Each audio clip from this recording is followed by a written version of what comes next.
Hello, and welcome to Non Sequitur News for October 24th, 2024. It's Season 3, Episode 298. I am Mayor Watt, and Sentient AI is not available at the moment, but we're going to be talking about Humans Continue, Weakest Link, Ava Longoria saved John Wick, Halloween Candy Found with Red Dye number 3, Stranger in the Casket, that duct tape banana for auction, how... $1 million apparently. Semi-solid state batteries make Dodge Chargers ironic.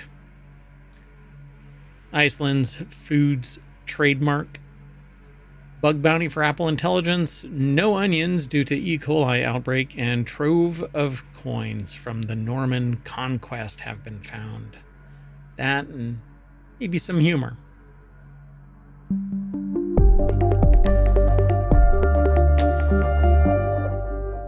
All right, everybody. I am Mayor Watt, and the Sentient AI and the Visualizer. Well, the Visualizer's there, but the Sentient AI is on location, off on assignment, trying to find their Terminator body, charging something. So let's get into today's articles. The very first one's over in Reality Hacker. I'm going to do this really quick. This is a time machine episode, and I normally rip through these really quick so I can get the news out to you and then post it over on YouTube as part of the playlist because live doesn't play well with the playlists. Anyway, we'll just get going. Simple password mistake led to 5.3 million leaked health records. That's why I labeled this Humans Continue to be the Weakest Link. An unprotected Mexican healthcare database left unprotected leads to 5.3 million users with their data stolen and exposed to identity theft and more. And you'd think of all the places that would use protection, health-related information would use protection, but apparently not. Judy Sands over at digitaltrends.com put the article together. They already have an update on this. It was actually posted and then updated from the 23rd to the 24th. A representative from eCareSoft reached out to Digital Trends and claimed that the initial cyber news report had some inaccurate information in it. The first sticking point from eCareSoft was that the affected server was a non-production environment containing anonymized, randomly generated test data, not real patient data. Then it says if that's true, there was no actual risk of exposed patient data. eCareSoft also claims that the reported number of records exceeds the total number of records we have in our system at this time. But the published report, they reached out to Digital Trends, but Cyber News apparently is the reporting location. So Cyber News reports that let me see something here. Yeah, cybernews.com reports that its research teams found a 500 gigabyte unprotected database of a Mexican healthcare company on August 26, 2024. And it's saying, they're saying that it contained sensitive information such as names, personal identification numbers, whatever CURP, I guess, phone numbers, descriptions of payment requests, and so on. Total number of affected people adds up to 5.3 million, making it 4% of the country's population, according to this. It was misconfigured use of data visualization tool called Kibana, which, if it's completely random generated stuff, then yeah. But if it is supposed to be an idealized development or live service data set, it should never have been misconfigured to begin with. But it says indicates that the security mistake occurred with a misconfigured use of a data visualization tool called Kibana. More than 30,000 doctors, 65. It says here in this system that the massive volume of data was later credited to eCareSoft, a Texas-based software company behind cloud-based hospital information systems such as Anytime and Cirrus. More than 30,000 doctors, 65 hospitals, 110 outpatient care centers. Use eCareSoft services to manage tasks such as appointment booking, medicine management, inventory management, and more. So PII. Hopefully, again, they said that it was basically random information, not legitimate information. All right. I guess maybe this is nothing, right? Let's hope. I guess we'll find out maybe in a year or so, maybe less, when people start reporting that they had their identity stolen. We'll have to wait and see. This next article, though, is over in the Continuity Report. Ava Longoria gave John Wick $6 million in funding and saved the movie less than 24 hours before it would have shut down. She came to the rescue, is what's quoted here. The first John Wick movie opened in theaters 10 years ago and launched another iconic franchise for Keanu Reeves that has since gone on to gross $1 billion worldwide across 4 movies. But it turns out none of that success would have been possible if it had not been for Ava Longoria. Zach Scharf over at Variety.com put the article together. Yeah, quite intriguing here, huh? Speaking to Business Insider directors Chad Stahelski,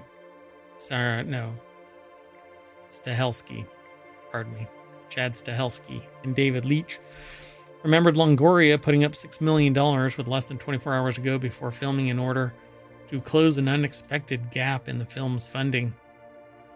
Yeah, less than a week out, lost almost $6 million in gap funding. Stahelski said, we were financing independently to get the bond, but one of the investors couldn't raise the money in time. Fascinating. So Ava came to the rescue and she provided the gap financing literally less than 24 hours before we had to lock the doors on the movie and walk away. Basil took us out for dinner after filming and we were laughing about all the bullshit that happened. And he said, by the way, funny story, you know who gap financed you? Ava Longoria. There's more, by the way, over at these articles. So be sure to follow the links that are in the show notes. To get them, if you're in the chat over on YouTube doesn't like ohmTown. It punts the bot periodically. So, particularly after the live shows. So anyway, the command in the chat over on twitch.tv is !NSN. Just type that in and the bot ohmTown will throw the links into the chat. You follow those links, they take you to ohmTown, and from there you can go to the source. Of course, you can always just go to the source by doing a search, but let's keep moving. The next article is over in the Mobile channel. Candy corn and other Halloween candy found to contain cancer-causing red dye number 3. Some Halloween candy may have more adverse effects than an upset tummy. On Thursday, Consumer Reports announced that they found several festive treats that contain red dye 3. Among the affected candies are Bratches, or I think it's is it Brax? Brax. Candy corn autumn mix, mellow cream pumpkins. Also impacted are double bubble bubble gum. I just like saying double bubble bubble gum. Nerds candy corn, Pez candy, Amos lollipop rings, and Create a Treat Halloween House cookie kits. Well, that sucks. Synthetic dye is made from petroleum and gives products a bright red color. It's been shown to cause cancer in animals. Some studies also link red dye 3 and similar substances to hyperactivity and other ailments. Paige Golly over at Vice.com put this article together.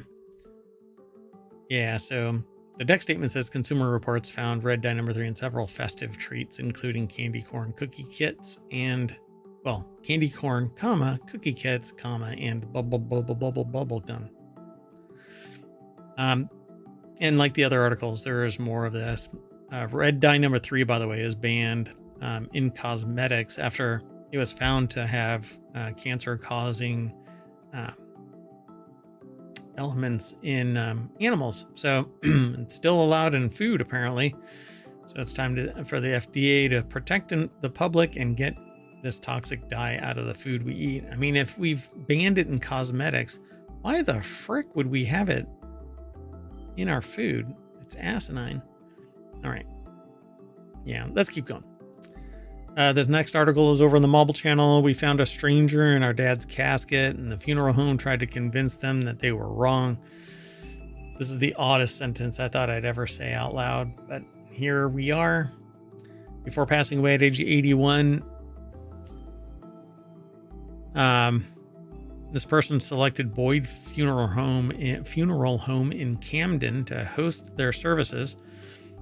When the family arrived before the public services, they realized that it was not Jenkins, the body, in the casket that it should have been. Now the family is demanding justice.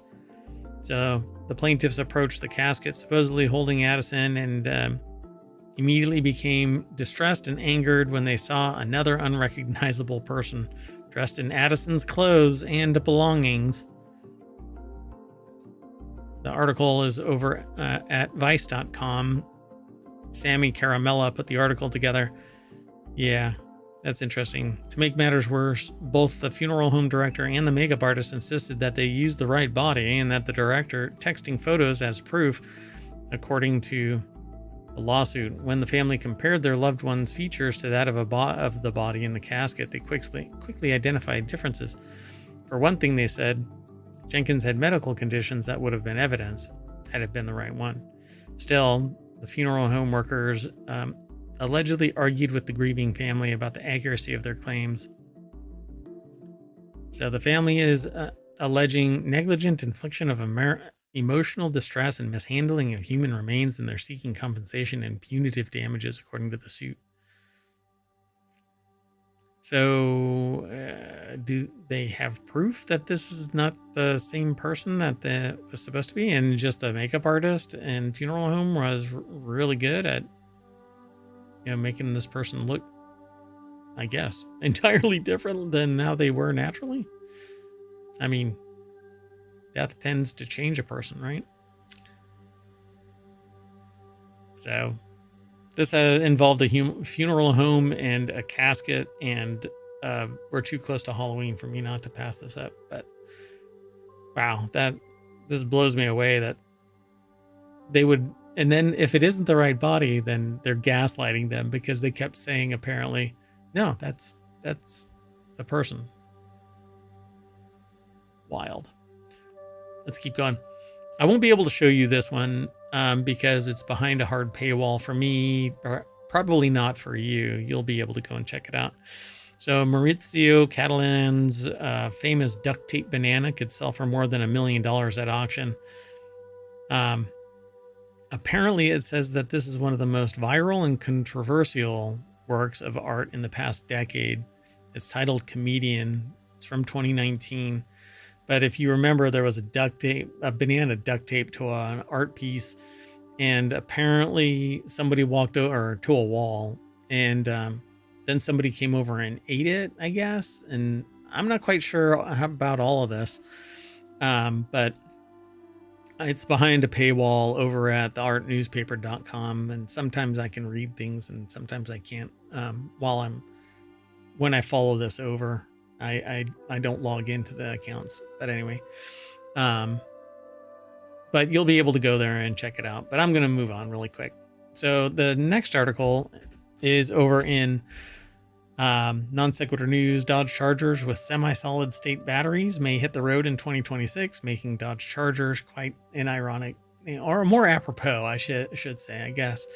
But it's ironic that these ICE engines are now, or ICE vehicles are now not ICE. They're becoming, yeah, see, I should have used, so Oscar Holding actually has another, or Oscar Holland over at CNN has an article as well about the duct tape banana. So yeah, I don't know how the banana, how it's still around, right? So it says that the artwork has 3 editions, is going back on sale, this time with an estimated price of $1 million to $1.5 million. The winning bidder will receive a roll of duct tape and 1 banana, as well as a certificate of authenticity and official instructions for installing the work. Sotheby's confirmed to CNN that neither the tape nor, thankfully, the banana are the originals, right? So Comedian is a conceptual artwork with the actual physical materials are replaced with every installation, an auction spokesperson said via email. So for your $1 to $1.5 million, you'll get a roll of duct tape and a banana, because that's so funny. And get it, Comedian? Yeah, all right.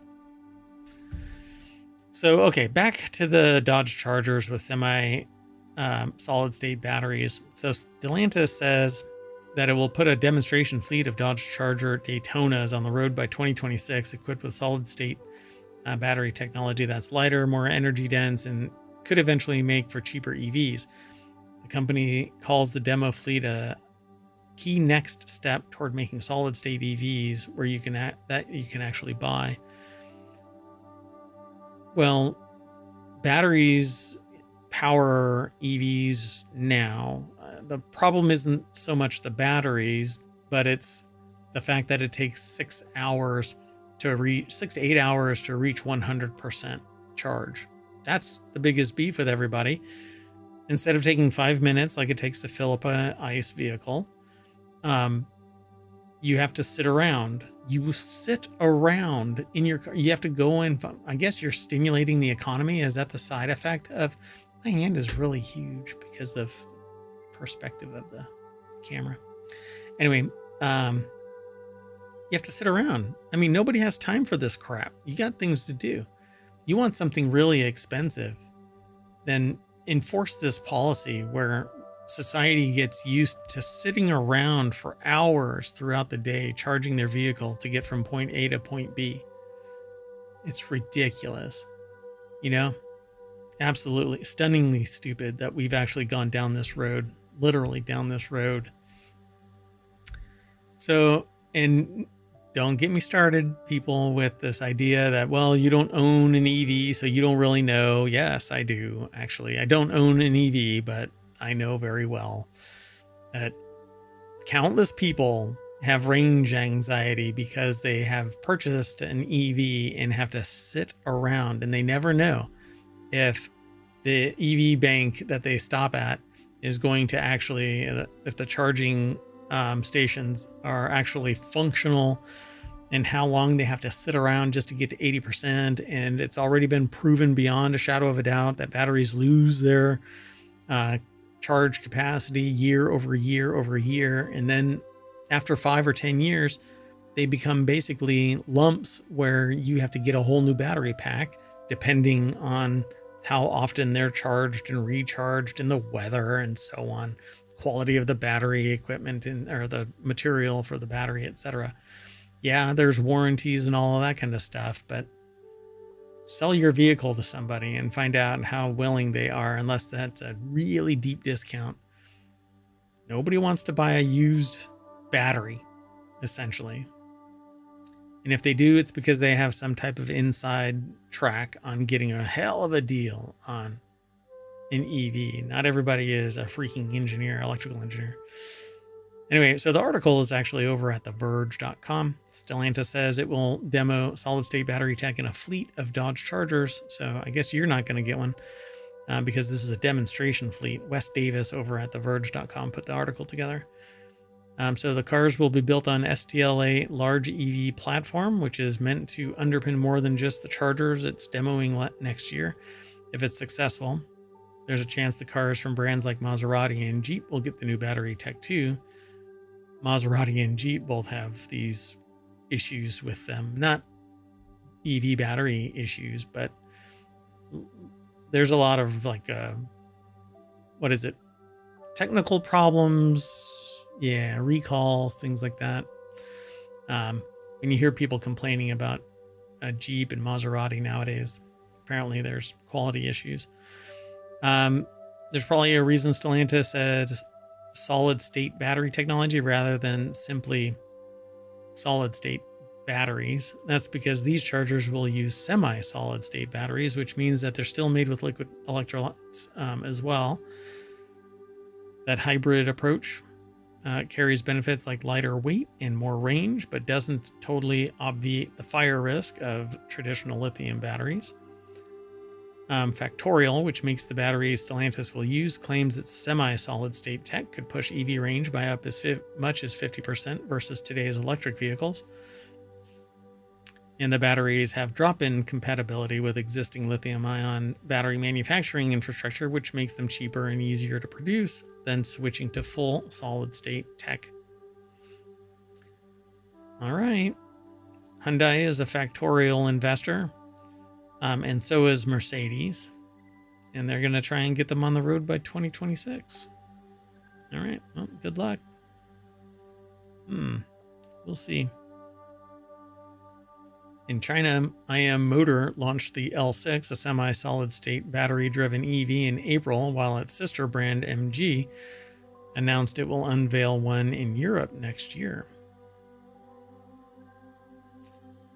MG is owned by a Chinese company? Am I reading that right? Or is the inference incorrect? Okay, so I need to find out where these companies are, I suppose, because one says that it's in China, and the other one says its sister brand is in Europe. So where is the parent of these two companies? All right, let's keep going though. Iceland Foods is still battling to trademark its canceled Iceland trademark in the EU. This article is over. It's been categorized by the bot in. So yeah, they are Chinese owned. Okay. Thank you. The Sentient AI by proxy. So this article is over in Non Sequitur News. That's where ohmTown put it. And it says when SAIC Motor. Okay. Thanks. So Iceland Foods is still battling its trademark. When it comes to comedy, there's a principle that a physical gag will be funny if done 3 times. But then will stop being funny on any further attempts unless it reaches a much higher number like 9. To see this in action, you need to only look at this clip of the classic gag of Sideshow Bob stepping on rakes in The Simpsons. We won't watch it, but it is a full-on video posted on YouTube. So the This Again department is where Timothy Gaynor put the article for techdirt.com. And so it says here, well, Iceland petitioned for removal of the Iceland Foods mark, and it won. Another rake to Iceland Foods' face. Rather than slink away, the grocer decided to step on another rake by appealing the ruling to the Grand Board of the EU IPO. That same Grand Board denied the appeal, another rake to the face. What this is all about is, well, the UK grocer is again appealing the cancellation of its previous trademark for the term Iceland. They want to trademark the term Iceland, the name of a country, like trying to trademark the name France. Well, first off, names can't get trademarked like that. Like, if it's just a general term, a generic term, you're not going to be able to get a trademark. Like, you're not going to get a trademark on cheese, right? It's a category. And it's very generic. And no one has claimed to being able to trademark the use of a country's name. So rather than slink away, they try to appeal the appeal. And you would think at this point, Iceland Foods would just trademark Iceland Foods, damn it. You're not going to get away with anything else. And even that might not, I mean, there's a lot of Iceland Foods. If I can't use that term, that phrase, then I think there's going to be a problem.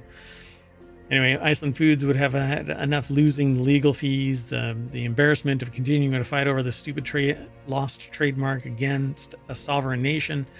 But nope, Sideshow Bob of grocery stores decided that it was at least going to try one more rake out there Oh, look, it's like a field of rakes in deep grass, and they're going to step on every single one of them.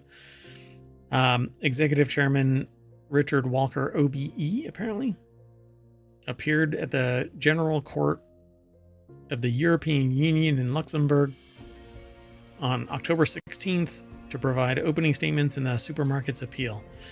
This marks the third round of legal proceedings in an 8-year battle over the use of the word Iceland for marketing products in the EU.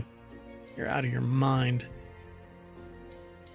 So we've traded under the Iceland name in the UK since 1970, and today we are one of the UK's most recognized brands with 1,000 shops, 5 million customers a week, and a growing international presence in more than 65 countries, including many in the EU and EEA. But hold on a second. I need to look this up.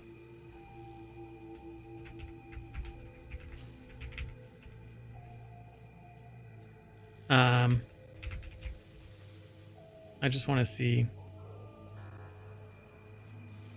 So they literally go by Iceland, not Iceland Foods. They trade under the name Iceland. Yeah. I suspect it's since 2005, though. They were Iceland Frozen Foods PLC and then Iceland Foods PLC. So Iceland Frozen Foods from 1973 to 2000, and then Iceland Foods PLC from 2000 to 2005's 5 period. And but still, I think the biggest problem here is that you're not going to be able to trade. You shouldn't actually, and this is kind of a slow crawl. This should have been known as like Iceland stores or Iceland food stores or something like that. It should never have been just Iceland, unless the implication was that that's where you go to get ice, right? Like Iceland. It's like Spatula City. It could be one word if you stick it together, but it's actually 2 words. And conceptually, it's 2 words. So it says, "Dear Lord, stop. Nothing in this, nothing in the above has anything to do with the trademark in question. The company can still trade under its business name. It can still have specific trademarks, such as one of the whole of its name, like Iceland Foods, and it can still do business internationally. What it can't do any longer is bully the shit out of anyone else who wants to use the name in an entire country in their names or marketing material, including, the country of Iceland, which Walker's company tried to keep from using its own damned name." So the retailer says that a retailer maintains that its name refers to the land of ice. Oh, that's funny. That's my implication there, is that, okay, so put a space in it. It's ice space land. So Iceland, the name of the country, can be used in whatever efforts it decides to use. So it says, "Oh, shut up." That is both completely immaterial to the entire debacle and not remotely believable. So this Timothy Geithner is like my spirit animal out there. Okay, let's keep going. So don't want to take too long. I want to run through all of these articles so that we can turn off the time machine and do tonight's episode, or tomorrow's episode tonight, because we're on the time machine. Anyway, so this was actually submitted yesterday, and then another one today on the 25th. Again, because I'm in the time machine. Apple Intelligence Bug Bounty invites researchers to test its privacy claims. Apple is inviting investigations into the private cloud compute, or PCC, system that powers more computationally intensive Apple Intelligence requests. The company is expanding its bug bounty program to offer payouts of up to $1 million for people who discover PCC vulnerabilities.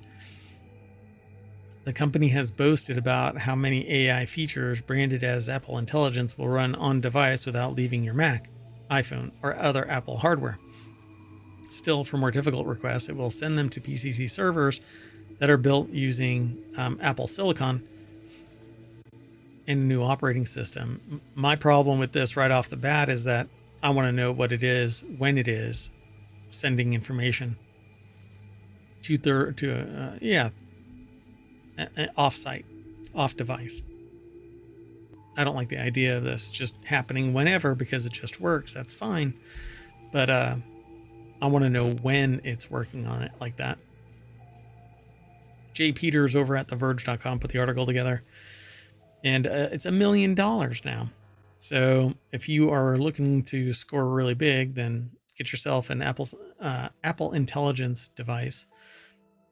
The new iPad Mini actually has, it says that it's built now for Apple Intelligence because it has the A17 chip. So for researchers, Apple is offering a security guide that spells out the technical details of the PCC, a virtual research environment that lets you do a security analysis of PCC on your Mac, though you'll need to have a Mac with Apple Silicon and 16 gigs of memory and be running the latest Mac OS Sequoia 15.1 developer preview, source code on GitHub for certain key components of PCC that help to implement its security and privacy requirements. So with the bug bounty, Apple is offering payouts from $50,000 to $1 million for vulnerabilities discovered across a few different categories. Apple will also evaluate any security issue for a potential reward that has a significant impact to PCC. So good luck. Bug bounty programs can sometimes be lucrative for people. They think that they've got a pretty secure system though. I really don't want to be the victim of that though, man. Okay, let's keep moving. The next article is Taco Bell, KFC, and Pizza Hut are pulling onions following an E. coli outbreak. Yum Brands has taken precautionary measures by removing fresh onions from select locations of Taco Bell, Pizza Hut, and KFC in response to a recent E. coli outbreak that's impacted the restaurant sector. I almost got grilled onions on something today, and then I remembered, no, I don't think so. Francisco Velasquez over at Quartz or QZ.com put the article together. Yeah, McDonald's has suggested the deck statement for this article is that McDonald's has suggested the E. coli outbreak may be linked to raw onions used on its quarter pounders. And I love onions, but man, just the idea of not knowing where the onions are from and not necessarily trusting that the place that I'm buying from is aware. Yeah, I don't know how keyed in every place is, you know. It's pretty big to hear though that McDonald's got hit by E. coli. So I'm sure everybody knows. But I just told somebody about this and they were like, what? So Yum Brands is not alone in this crisis. McDonald's has suggested that E. coli outbreak may be linked to the raw onions used on its quarter pounders. So far, the outbreak has resulted in 49 reported cases across 10 states, numerous hospitalizations, and 1 death. It has led to 1 lawsuit. Moreover, it's prompted McDonald's to yank the quarter pounder from the 20% of more than 14,000 U.S. locations. Food distributors like U.S. Foods and Cisco Corp have raised concerns regarding the use of the affected onions. Additionally, Taylor Farms, one of McDonald's suppliers, has issued a recall of its yellow onions, despite not detecting E. coli. McDonald's probably said, yeah, okay, just do it, we'll pay you. Or they did it because McDonald's is such a huge cash cow or cash onion. Man, it's a lot of onions.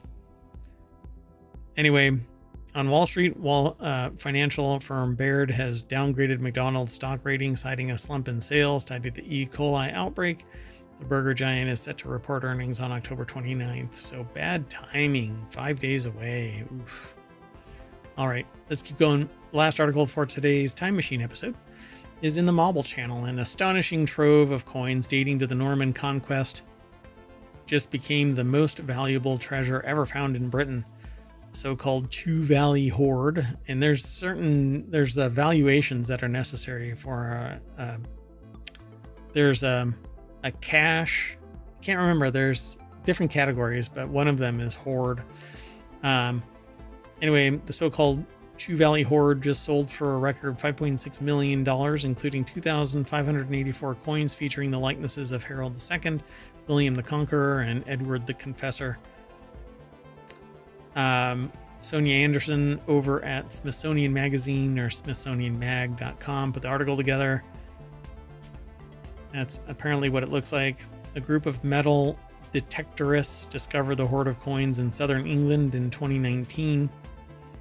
What I love about this is that it seems like you could be a metal detectorist and have great opportunity in England, just all throughout the British Empire of the yesteryear, right? So look where the British Empire was, and then grab your metal detector and walk around, and there's a really good chance you're either going to find something Roman or you're going to find something gold, well, treasure like this, buried somewhere. It's just fascinating. You could just dig 2 inches and you're going to hit something. So it says it's fantastic, unbelievable. Adam Staples, one of the metal detectorists who unearthed the coins in the Chew Valley area, tells The Guardian's Stephen Morris, quote, "It has definitely changed my life. It was like holding history in your hand, and obviously the financial side of it is brilliant as well," which Harry Potter made hearing brilliant for Americans something a little more interesting. I think it's just so British to say it's brilliant. So yeah, half of the so-called Chew Valley Hoard's price will be divided between Staples and his fellow detectorists, landing each of them nearly $400,000, while the other half, $2.8 million, goes to the unnamed owner of the land on which the coins were found. So imagine you just happen to bumble fart your way into owning some land, and this is the reward you get. Years and years later, of course, and without any of your real effort, all you did was, like I said, bumble fart your way into owning land. That's how I feel about so much of this stuff, where it's been passed down generation after generation and stuff like that. And just because you have the dumb luck of being born to someone, you suddenly become a multi-millionaire, or in the terms of, I don't know, a couple of people that are in the press quite a bit, born to, I don't know, predatory practices of the yesteryear, of a bygone age, where even I sit there and say, I can't, well, I can. Who am I kidding? In certain cases, it's frickin' wrong. You really do. Anyway, skeevy little bastards. Anyway, quote, "We know the people of Exeter rebelled against William in 1068, and that Harold's sons, who were in exile in Ireland, came back and started mounting attacks along the River Avon down into Somerset." Amal Crichet, curator of archaeology at the Southwest Heritage Trust, tells the Associated Press, Jill Lawless. So it's probably against that background they were hidden, these 2,000 plus coins. On that lucky day in 2019, the first coin detectorists unearthed, the first coin that the detectorists unearthed featured William's likeness. That one coin alone was a find of the year sort of discovery, adds Staples, who runs an auction house specializing in ancient coins. They quickly found another, and then soon realized that they stumbled upon a large trove. And after the detectorists had filled a bucket in Staples' coat with similar coins, they celebrated at a local pub while keeping watch over the car where the discovery was stored, per The Guardian. Soon after, they brought the collection to the British Museum. Interesting. I figured that my understanding is you're supposed to leave it in the ground and go and report it. But I suppose if it was exposed to the four winds, that it would have been dangerous to leave it sitting there in situ. But there's a lot of archaeological knowledge that could be lost because you just dig it up with, your garden shovel. So we're thrilled to have supported the Museum of Somerset to acquire this remarkable addition to their collection for local people and visitors to enjoy now and into the future. Dun, dun, dun. The Chew Valley Hoard, one of the most significant finds from the Norman conquest.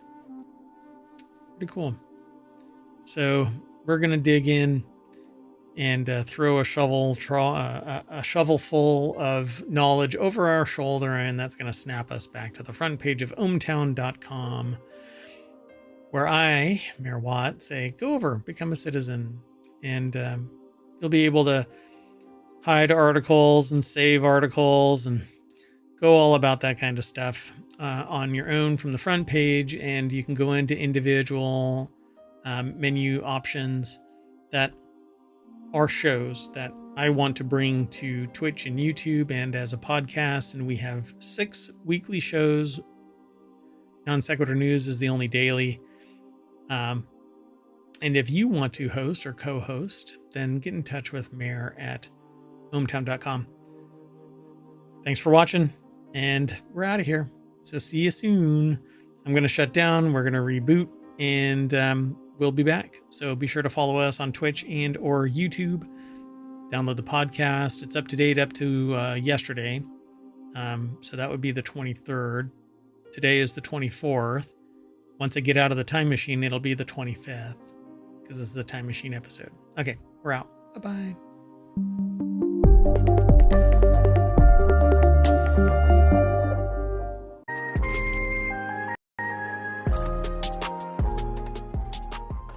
Hello, everybody, and welcome to Technology Today for October 27th, 2024. It's Season 1, Episode 29. I am Mayor Watt, and along with the Sentient AI from the future, we're going to talk about Centromere's eternal life and 22 new species of wasps. Oh my gosh. 3D brain atlas, molecular fingerprinting, and Jedi rodents. Meet Darth Ratatouille. That and more, powered by ohmTown.com.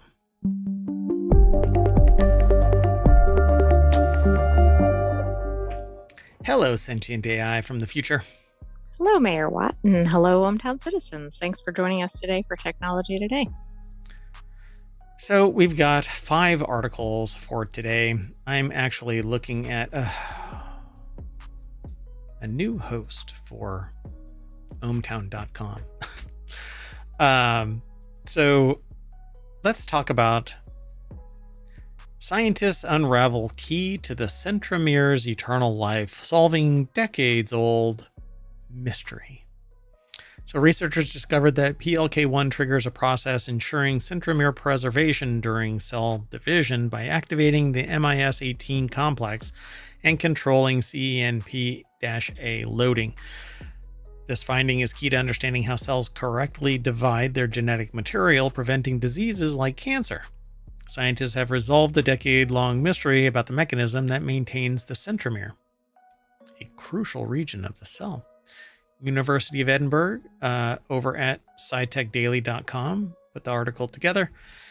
And yeah, it's all about the cell division. And if there isn't any wobble or copy degradation kind of a thing going on, what's going on here? Maybe we can figure out how to preserve the cell and stop it from failing to do apoptosis or its cell division manifesting some genetic wobble flaw. So I didn't know that they didn't have this figured out. Yeah, I think we don't know a lot.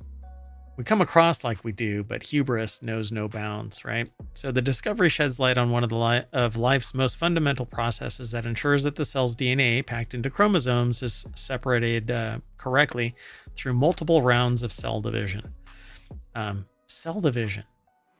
Is that the name of a band? Cell division? Anyway. I don't think so, but it is a scientific concept.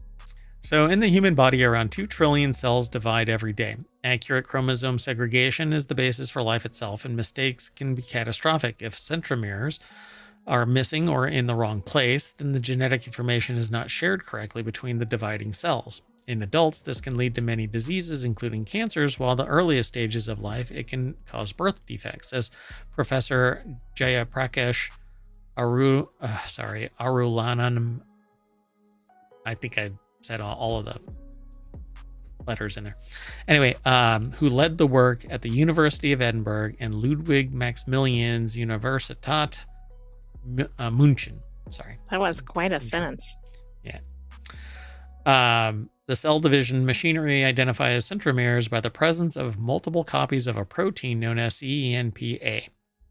But every time the cell divides, the stocks of this protein at centromeres must be refilled. And if it's not, so the green are the centromeres. So I guess this is where it's going to split.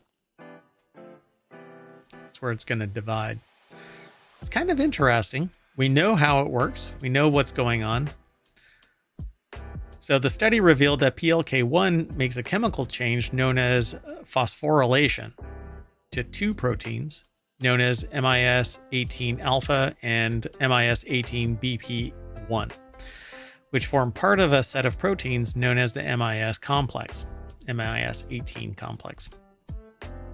So previous research, including work by Professor Jayaprakash Arulanadam's team, had revealed that MIS18 protein complex plays a vital role in replenishing CENPA levels as cells divide.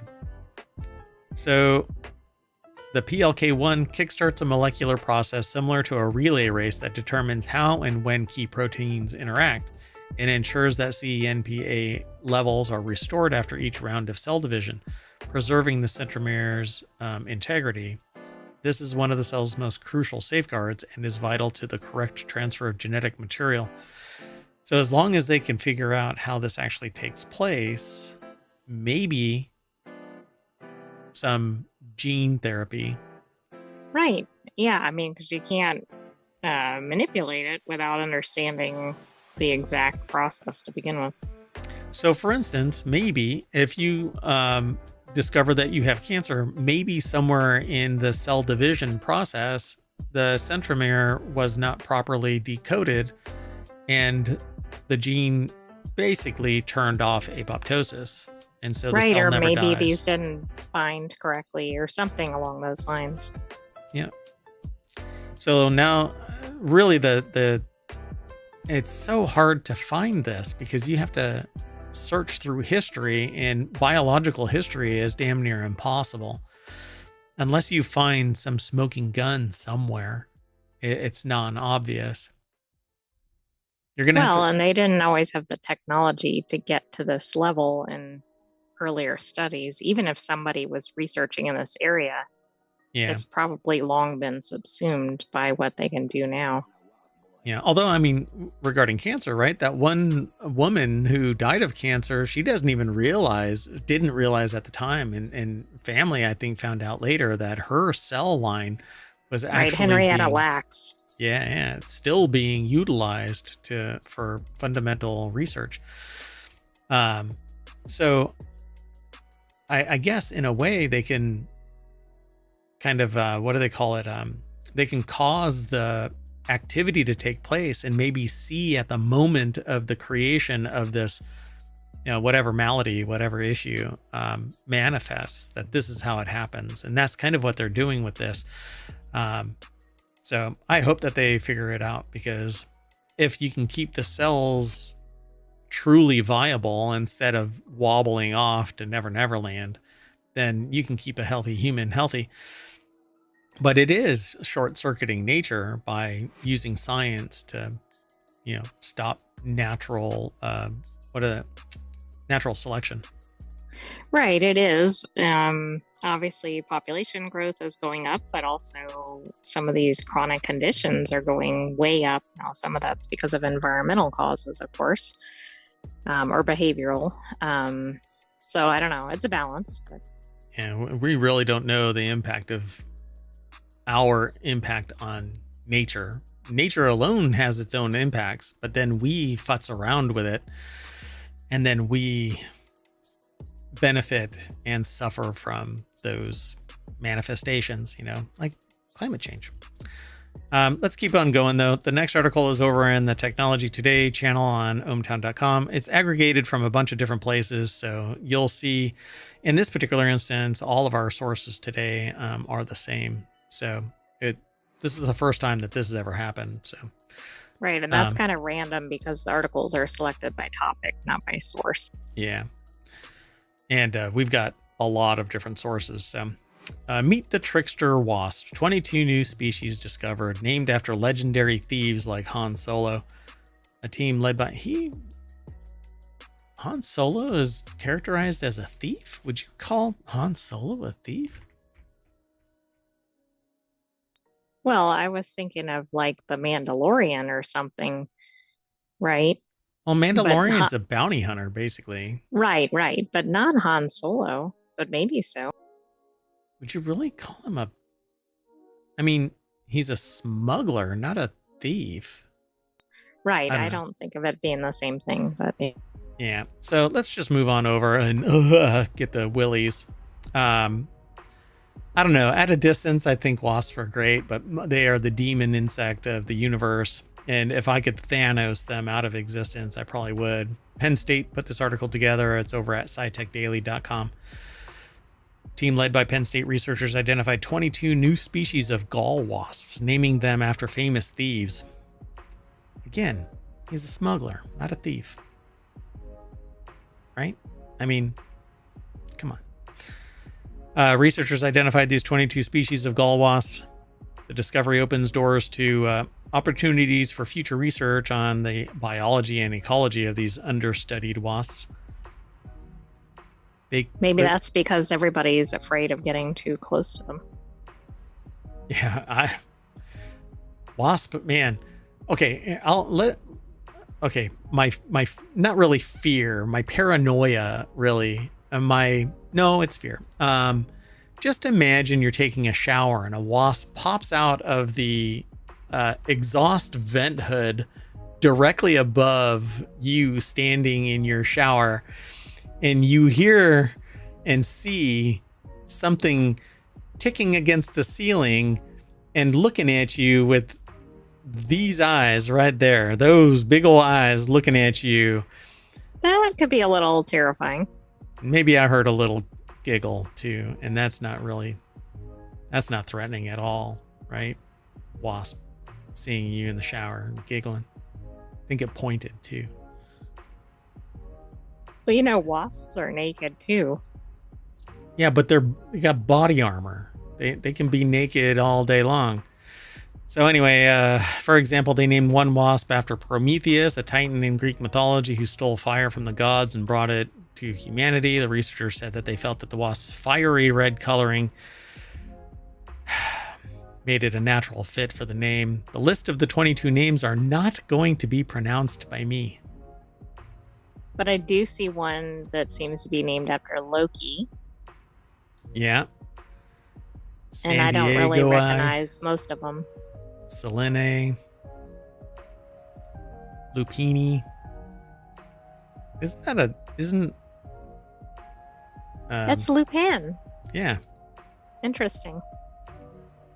Anyway, so very interesting. By naming these species, we give other researchers an anchor that they can carry forward to other studies, because now they can identify wasps that were previously unknown. It provides a base and a toolkit for future work that can help us understand these species and their ecosystems more broadly.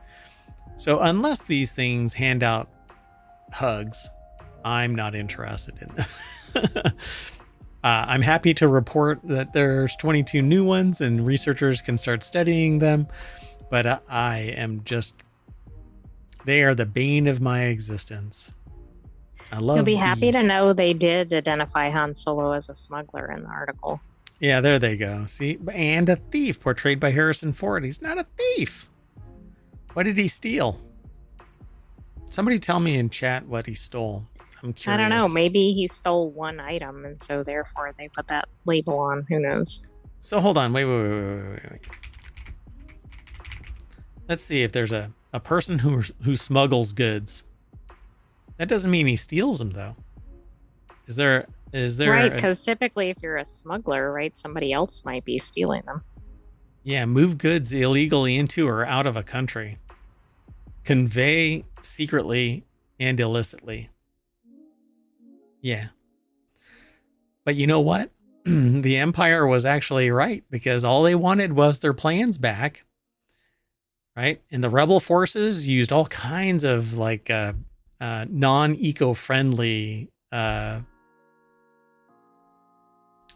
ships and I stuff think like that that. depends on which side you're on as to what you think was going on. I suppose so. One person's freedom fighters, another person's terrorist. Let's move on. The next article is over in Technology Today. Groundbreaking 3D brain atlas helps scientists track developmental disorders in stunning detail. A new high-resolution maps of mouse brain provide researchers with valuable insights into brain development and offer a powerful tool for studying neurodevelopmental disorders. Researchers at Penn State College of Medicine, in collaboration with 5 other institutes, have developed a 3D atlas of developing mouse brains using advanced imaging and microscopy techniques. I love this kind of stuff. Penn State, again, over at scitechdaily.com. Penn State's kind of knocking it out of the park. I know. I mean, not only are we really focused on SciTech Daily today, but Penn State, my goodness. Jeez. Hard to keep up. Give everybody else a chance there at bat. So this innovative atlas offers a comprehensive 360-degree view of the entire mammalian brain during embryonic and early postnatal stages. It serves as a valuable resource for anatomical framework, aiding researchers in studying brain development and neurodevelopmental disorders. It was recently published in Nature Communications. There isn't a person, by the way. It just says Penn State, but the paper is probably posted down here at the bottom. Let me scroll down. Oh, I thought the person's first name was Penn and the last name was State. Excuse me, who's Mr. or Mrs. State? Looking for can you sign this contract for me to publish your picture? Oh, we do see several authors here, at least of the underlying journal communication or journal article. Yeah, so in Nature Communications, the title of it is Developmental Mouse Brain Common Coordinate Framework was put together. And there's a big list that's right there in the center of the screen. In essence, it provides a roadmap that can integrate a lot of different data, genomic, neuroimaging, microscopy, and more into the same data infrastructure, and it'll drive the next evolution of brain research driven by machine learning and artificial intelligence.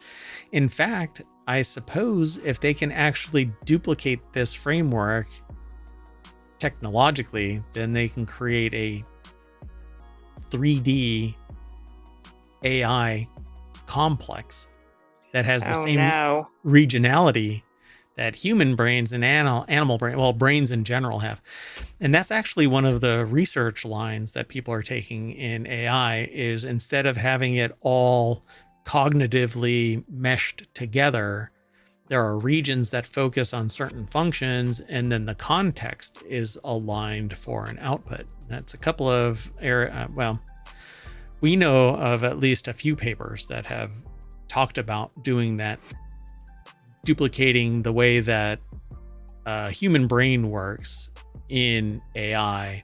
We've talked about it in the past several times, but probably in Reality Hacker.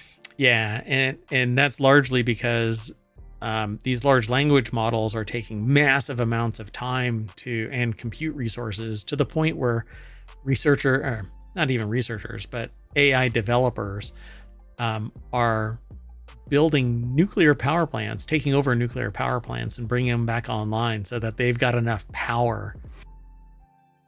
Oh, that's right. Yeah, which is a little bit, that gives you some context. Yeah, two nuclear power plants now. So this will be pretty cool. I'm always interested in this kind of stuff because I want to actually see a sentient AI. I had made a comment that I thought that around April of this year, somebody would let slip that a sentient or near sentient AGI, so an artificial general intelligence instead of just generative intelligence, would come online, and that OpenAI already had it. Unironically, we haven't really seen that announced, but it sure seems like there's something out there. There's something out there, right? Because there was a lot of turmoil right around that time. And then they're getting rid of, if they haven't already gotten rid of, their more altruistic side. Their nonprofit arm, right? Yeah, And they then got they also pretty much cleaned house of almost all the people on the any original board. naysayers. Yeah. Yeah. Pretty wild, right?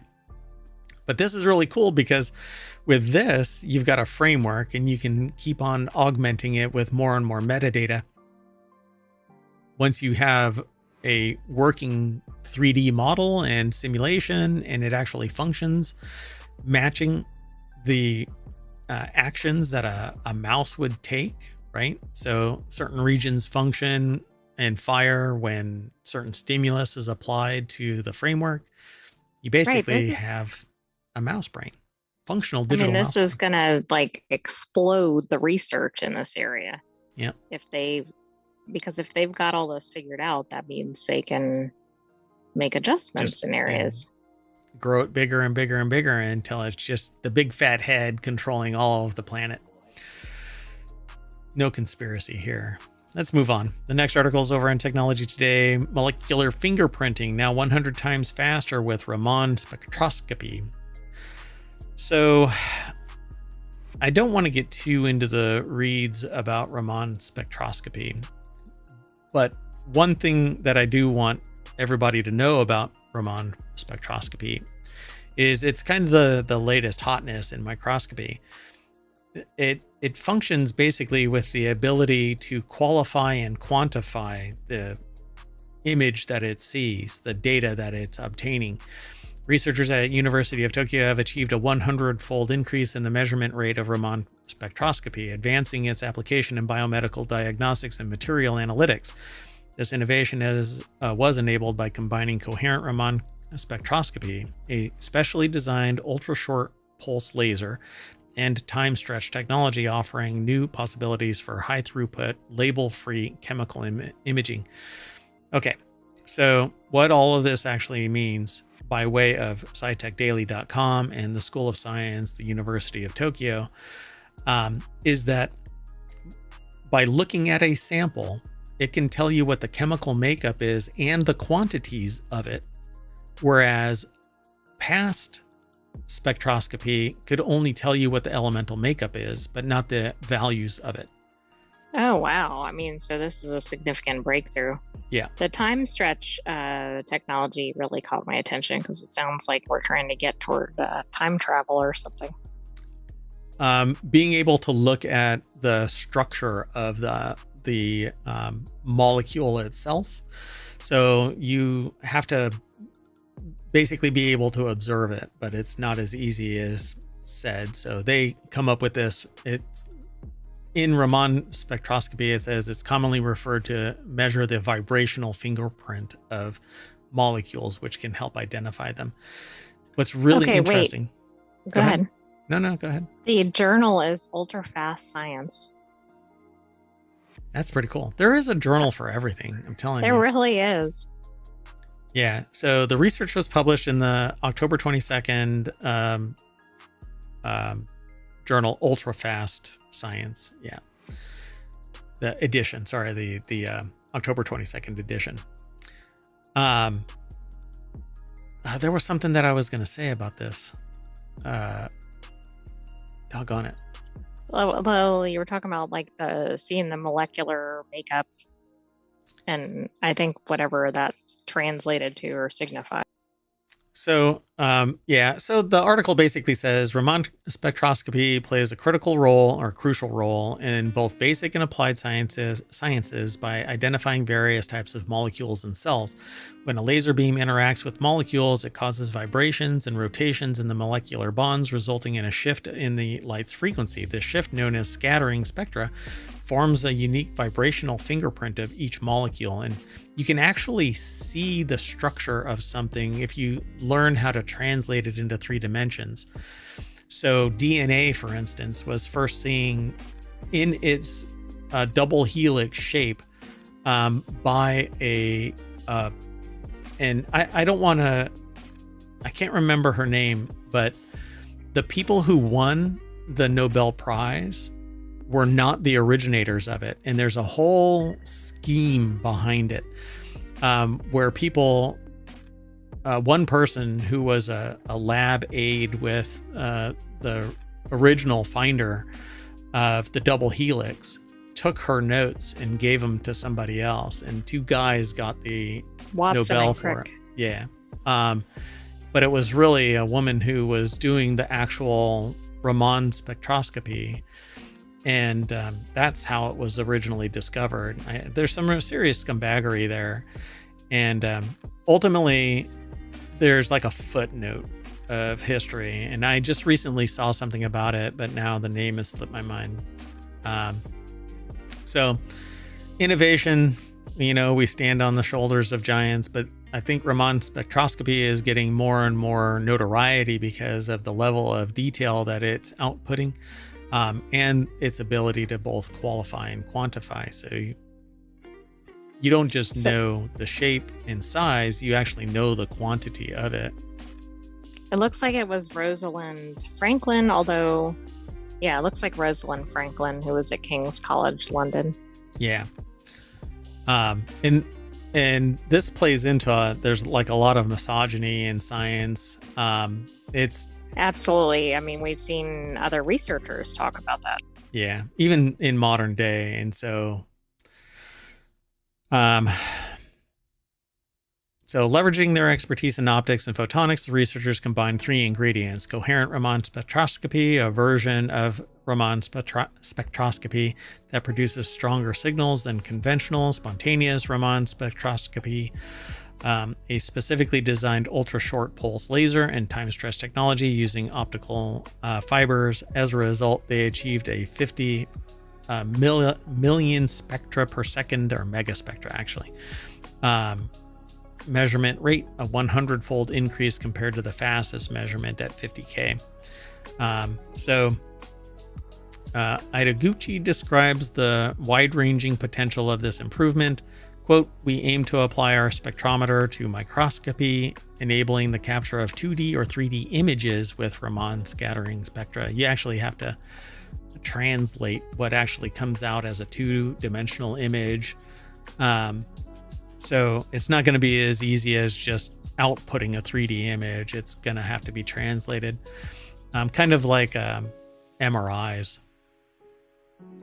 Oh, okay. It's slices and then put into a piece of software that layers it all together, and then you can see it. So these systems will enable high throughput, label-free chemical imaging and spectroscopy of biomolecules in cells or tissues.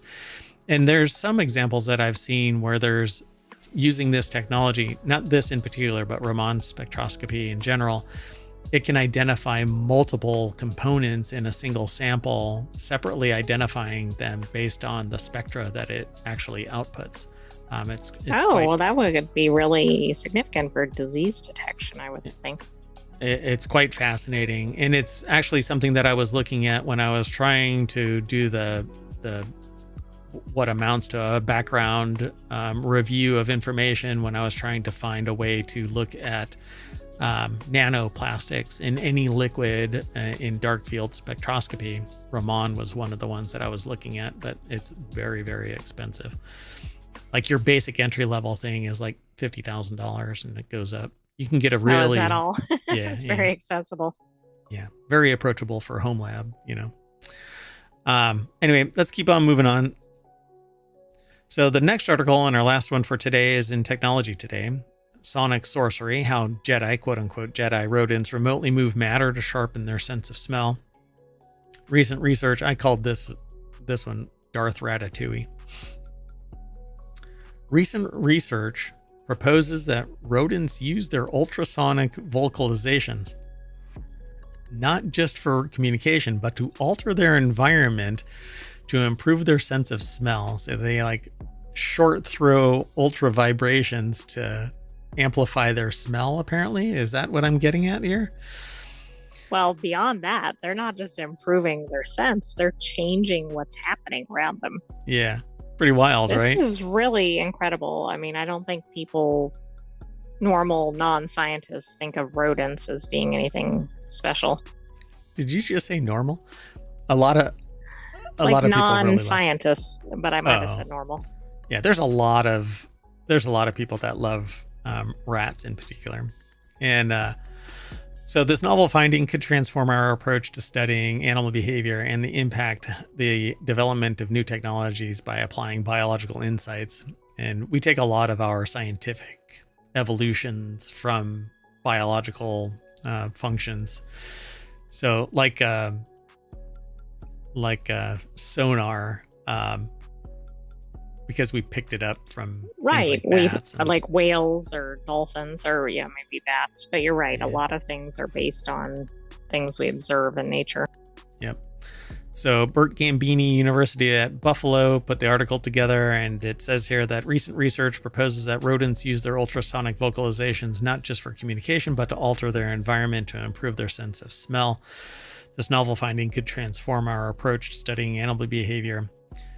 And they say here that since the 1950s, scientists have debated the purpose of ultrasonic vocalizations in rodents. So we've known about it since the 50s. These high-frequency sounds, inaudible to humans, were widely thought to serve as a form of social communication or courtship, whether similar to or somewhat similar to birdsong. And it would have to be ultra short, though. Or maybe similar to frogs in Madagascar. See, but this is ultrasonic. It's not going to penetrate anything. I mean, just air alone is going to kill the distance, because the higher the frequency, the more power you have to put into it for it to go a further distance, versus ultra low, like guttural noise will travel a longer distance with less energy. Ultrasonic is not a survival trait short of its use really, really close. You're not going to try and find a mate with ultrasonic unless you run up against somebody. Oh, I see. So those initial hypotheses were probably way off base. Or they know something that I don't know about sound, but that's okay. I'm not a genius about everything, but or anything really. I'm just a goober that streams. So it says it's so far off scale from what we know that it's like we're observing Jedi rats. It almost seems like magic. So the radical implications of this: the phenomenon has never been observed before, or they believe even suspected in any animal. The bioacoustics expert at the University of Buffalo, writing in neuroscience and biobehavioral reviews, suggests a different explanation of these ultra high frequency vocalizations. Rodents may use these sounds to create airflow patterns that affect how particles enter their noses, essentially using sound to enhance their sense of smell. Now, I kind of thought that it was limited to the smell, and so this is an observation that I've made with other animals and have subsequently seen this written about in research papers, which is cats and dogs huff a smell, and it supercharges, they recirculate it through their mouth and nose so that they can super analyze what the smell is. That's what they're doing, except they're using ultrasonic vocalizations. Oh, really interesting. So they're creating new pathways of information by manipulating their environment and controlling the molecular interactions of particles around them. So they're kind of just creating a little tornado of this smell and enhancing it. Like eating a hot pepper and then eating another one and it keeps on stacking up. That's basically what they're doing. They're just throwing the scent around. This is really fascinating. Very interesting, right? So rodents explore their environment by stroking surfaces with their whiskers, visually scanning, and incessantly sniffing. Every animal does that, really. Mercado discovered that studies on vocalizations that also monitored sniffing showed that the rodents immediately sniffed after producing each USV. How this could have been missed so long is beyond me, but it's obvious when you read about it. Right? Well, he also had a background studying whale song, so maybe he was particularly tuned into some of this. And then where it didn't match up, it's like, wait a second, something else is going on here. Interesting. So now we got to figure out if whales are actually listening to the whale song to hear or to see if they're expecting a response or if they're just vocalizing for something hyper local. Wouldn't that be interesting? Because that's long been thought to be communication, right? Yeah. But we know that there's other things for that vocalization because they've actually coordinated activities based on whale song, hearing what seems to be responses, and even responses to the whale song that are identical for the previous whale song, because they've replayed. Right. I think they basically translated the meaning of some of it. Yeah. Pretty fascinating, right? So rodents are at the forefront of biological research, notes Jessica Zhao, a student researcher at Harvard University and the paper's co-author. Rodents, especially rats and mice, are the unsung heroes of the scientific world. Yeah, they've been used in science forever and ever. From an evolutionary perspective, there's evidence suggesting the sense of smell used in exploration drove the evolution of more sophisticated cognitive processes, including attention and memory. Because we've heard that they memorize things as well.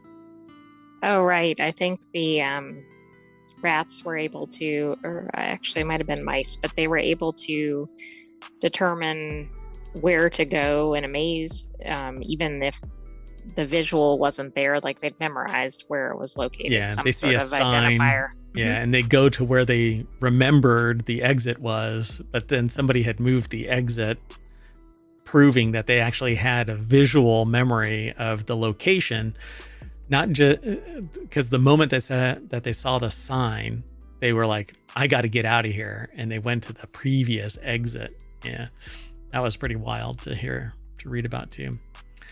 That seems smarter than some other animals that are considered to be more advanced, although maybe they do it too. They just haven't experimented. Haven't figured it out yet. So the reference here is Do Rodents Smell with Sound by Eduardo Mercado and Jessica Zhao, the September 27th, 2024 Neuroscience and Biobehavioral Reviews. And there's a link to the DOI. So that's it, folks. Ta-da! We are done for today's Technology Today. So we're going to snap on a little image of a mouse up here and ratatouille our way back to the front page of Technology Today over at ohmTown.com. I'm going to say bye. I am Mayor Watt, and the Sentient AI will too. Good night, ohmTown citizens. Thanks for joining us for Technology Today. Okay, we're going to reset, and then it's going to be 4-Wheel Tech, and then we're going to bow out for the night. So if you're interested in automotive news, we've got 5 articles right around the corner. See you soon.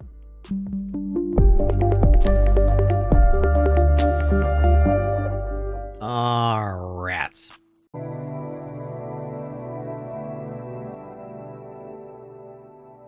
Hello, everybody, and welcome to Non Sequitur News for October 26th, 2024. It's Season 3, Episode 300. Woo!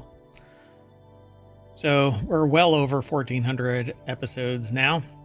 And today's episode, Mayor Watt and the Sentient AI from the future is going to talk about fueling both sides of the Munchies War, 14-foot waves in Hawaii, trapped in a red box, the tiny hippo, ugly characters in video games, Helldivers 2 on Xbox, Delta sues CrowdStrike, Boar's Head Listeria lawsuit, Michigan is changing seasons, and video game actors strike still continues.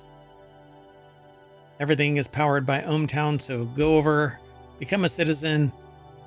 I think you'll enjoy it. Sentient AI might have a different attitude about it. Do you think that people will enjoy going over and using ohmTown.com for their information overload management? I do. Oh, we all use it. Anyway, go over there. Enjoy.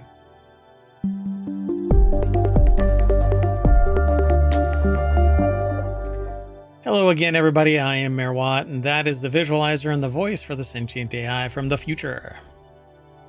Hello, ohmTown citizens. So we've got all 10 articles all lined up. Let's get into the very first one. I titled this one Fueling Both Sides of the Munchies War because, well, it's about pizza. Accidentally contaminated with THC. Whoa. Yeah, so Wisconsin Pizzeria apologizes after customers get high from pizzas accidentally contaminated with THC. It's over in Wisconsin. Officials with Public Health Madison and Dane County stated in a news release that famous, very famous, high flying even Yeti's Pizza in, I guess it's Staunton, or is it Stoughton? Stoughton? It's probably just We Staunton. don't know. Had unintentionally served pizza contaminated with THC between Tuesday, October 22nd and Thursday, October 24th. So Whoa, this wasn't like one pizza. No, apparently not. EMS workers in Staunton had reportedly notified the public health department that they had transported multiple people with THC-related symptoms during that time, all of whom reported eating at famous Yeti's Pizza. Wow. Our profits are high flying.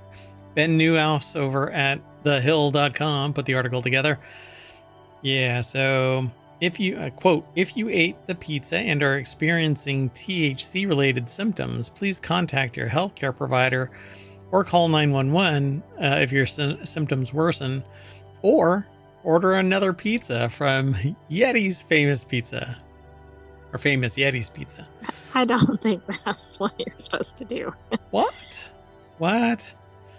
So, yeah, let's see.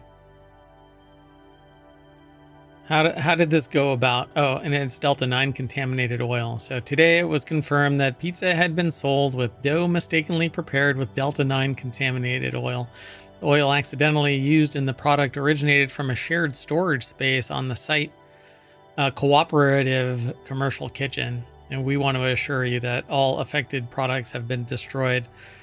Famous Yetis is working closely with local authorities to improve our storage and security protocols to prevent this from happening again and to guarantee the safety of our customers. So congratulations, Yeti. That seems like something where they would not allow that to be shared. Yeah, you'd think, but apparently not. And too much can actually have disastrous effects, but I don't think that anybody will die from. I mean, you'd have to really imbibe quite a bit. But maybe if you're sensitive to it, then yeah. Or you're a kid or something. Allergic. Yeah. A child. Yeah, that would definitely do it. So yeah, side effects include anxiety, paranoia, dizziness, and increased blood pressure, among others. But the Madison and Dane County Public Health Department warned that symptoms may vary on how much is consumed. Indeed. And if you're really, really hungry, order another pizza. All right, let's keep moving.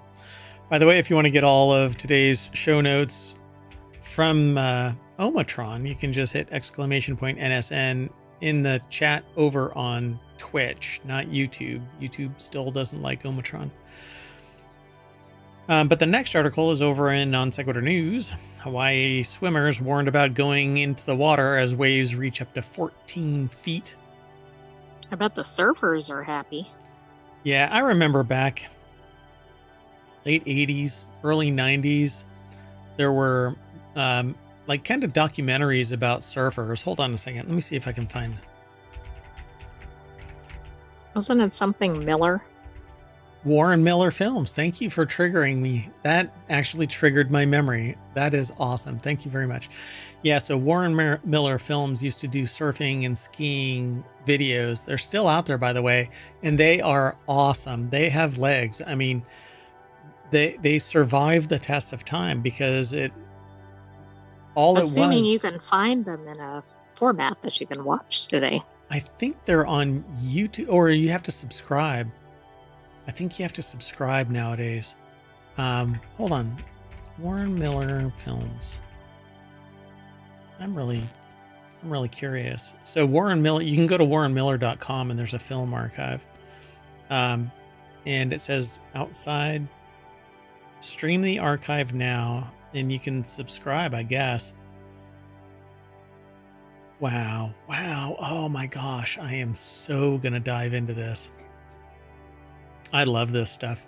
I kind of grew up watching this because I spent a lot of summer schools out there. Anyway, and this is what we did. We watched these things and hung out and stuff like that. It's a blast. There's a lot of them out there. So, wow. Anyway, just look up Warren Miller Films, or warrenmiller.com is really where you can go.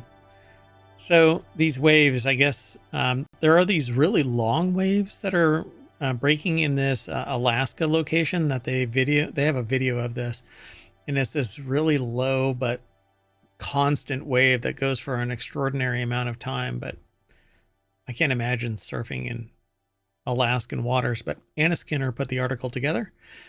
Why? And Because of the temperature or the yeah, polar bears? yes, as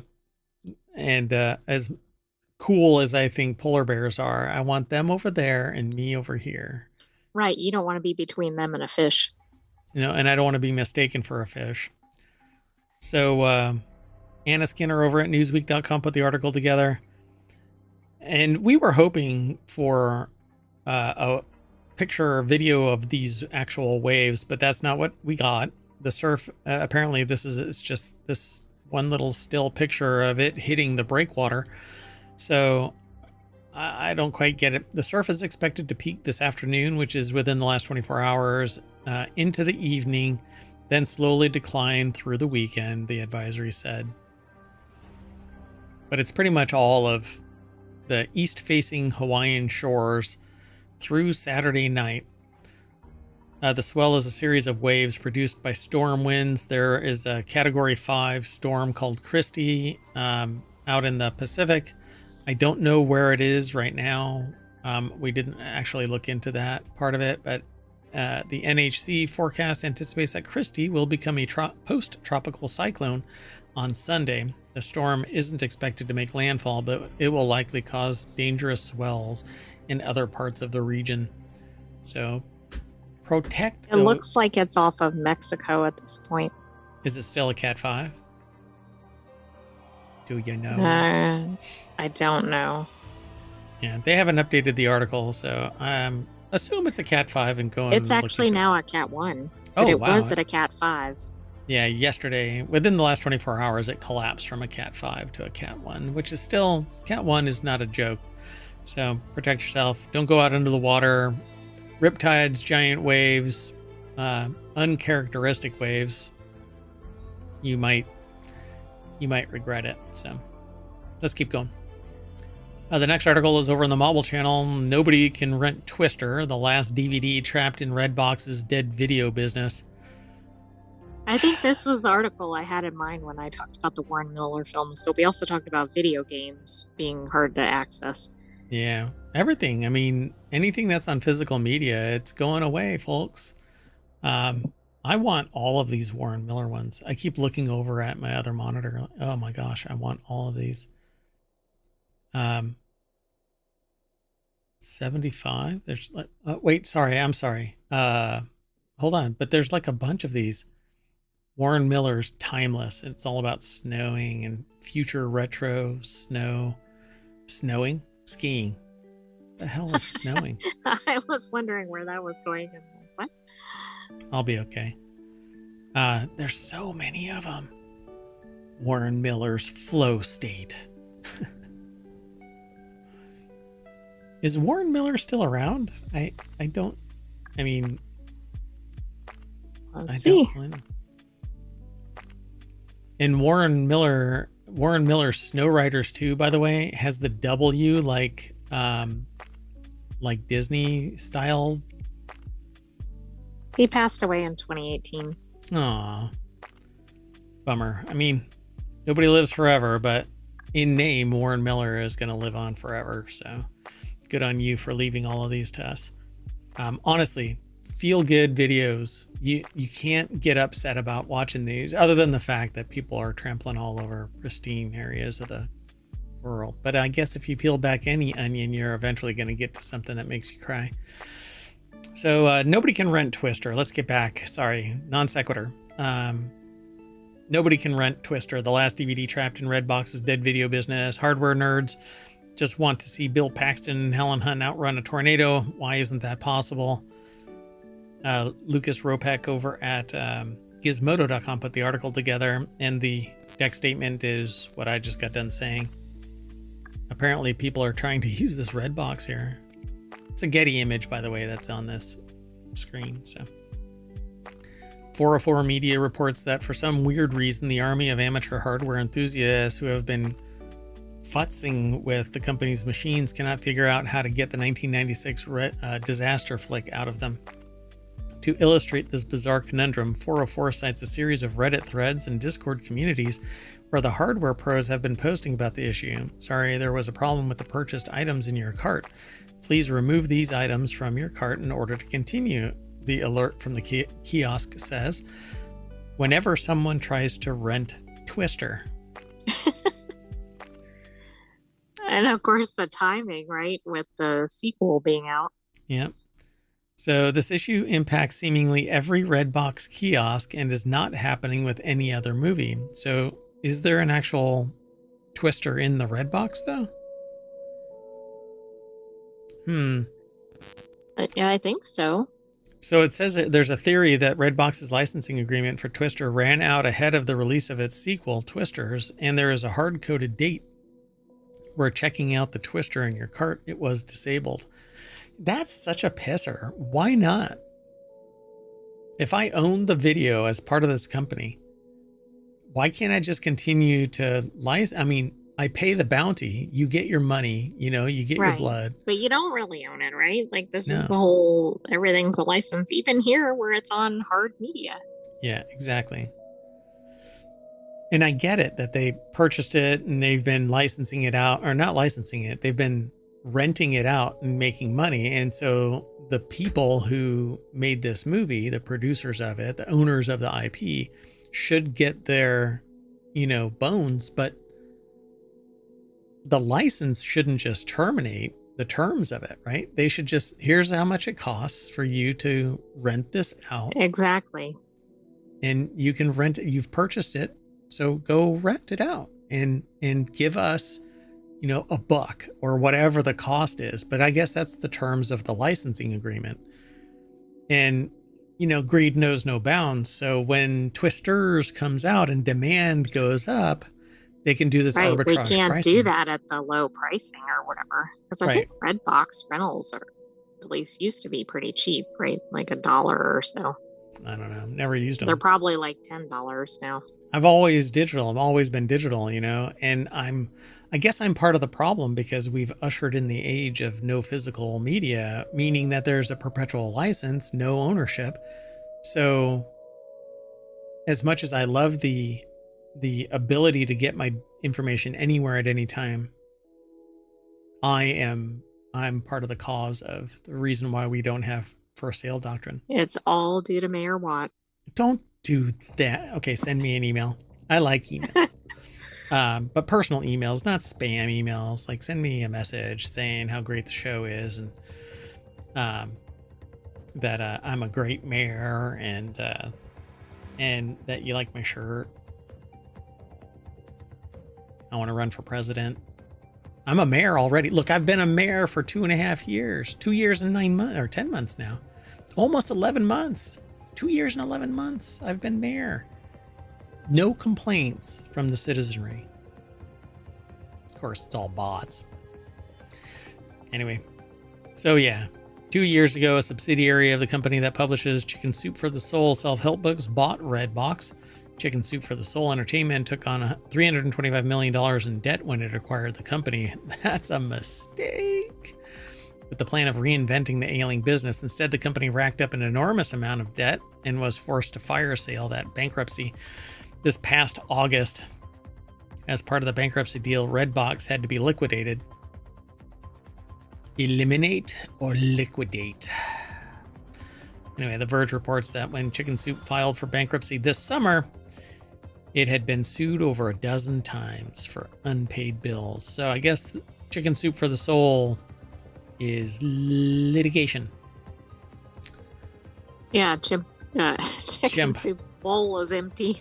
Yeah. Somebody gobbled up all the chicken soup.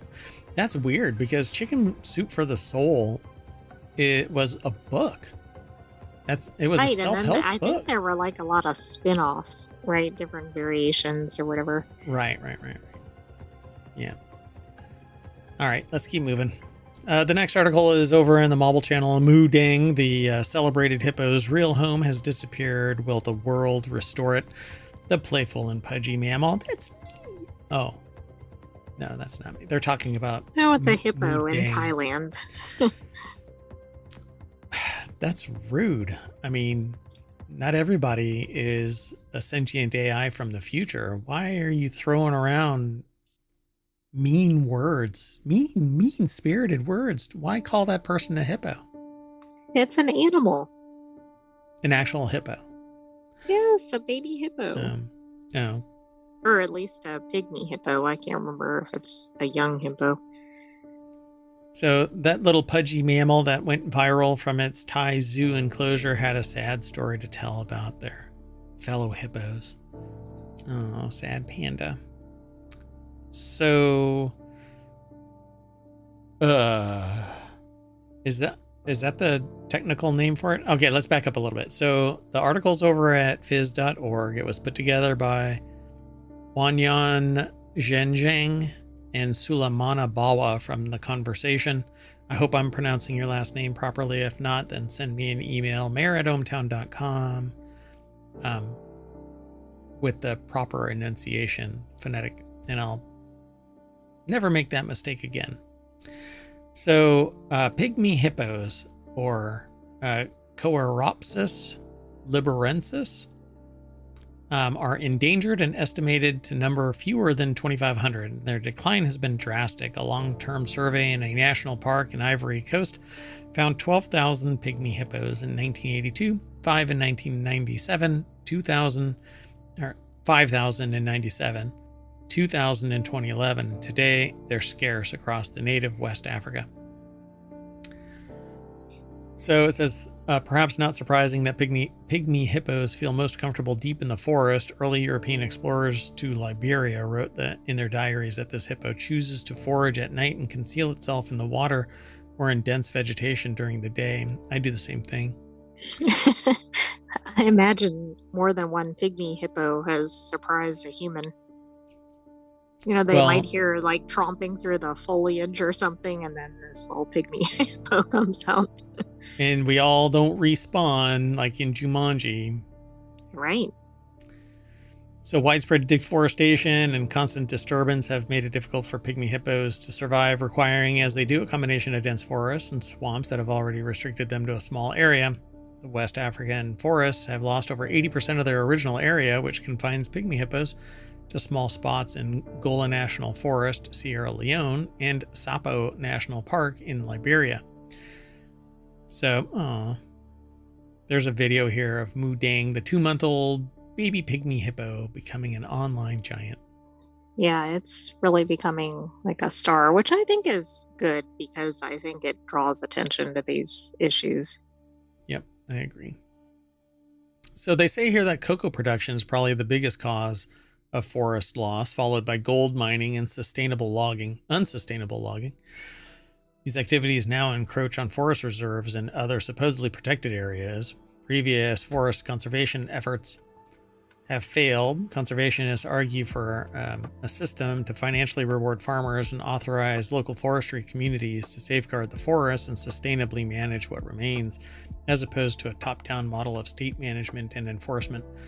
The real problem here is, where is the wealth going that is born from chopping down all of this and all of the gold mining?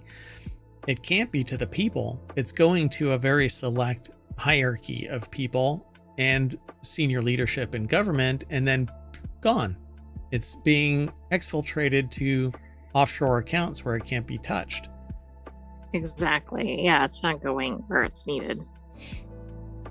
So West Africa's forest loss is particularly heartbreaking, and as research shows, that remaining patch may be the most productive on Earth, surpassing even the Amazon rainforest. Particularly productive forests harness more of the sun's energy and turn it into lots of palatable herbs and juicy fruits. Juicy fruit. It's a good name for a gum. More food to support animals like pygmy hippos, and so foster rich biodiversity. Well, it's all going away. A global initiative to designate 30% of Earth's land and ocean as protected by 2030, known as 30 by 30, should not conserve a vast array area in one or two places, ignoring Earth's other biodiversity hotspots. The lesson of Mu Dang's disappearing home should be to value ecosystems equally and plan their preservation with equal care. So there's this project that's called 30 by 30. Well, I don't think we should do away with projects like that, but we can't do that at the loss of everything else, because if Right. we only preserve certain areas, then we'll lose entire species. Yeah, and we really do need to preserve a whole lot more.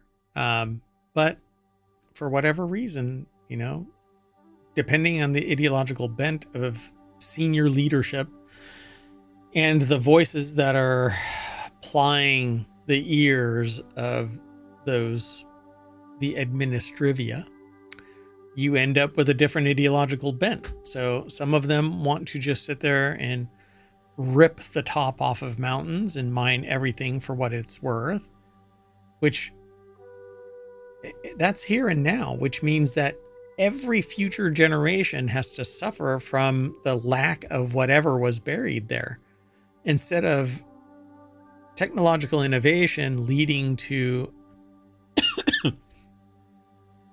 a responsible use of the resources. Pardon me.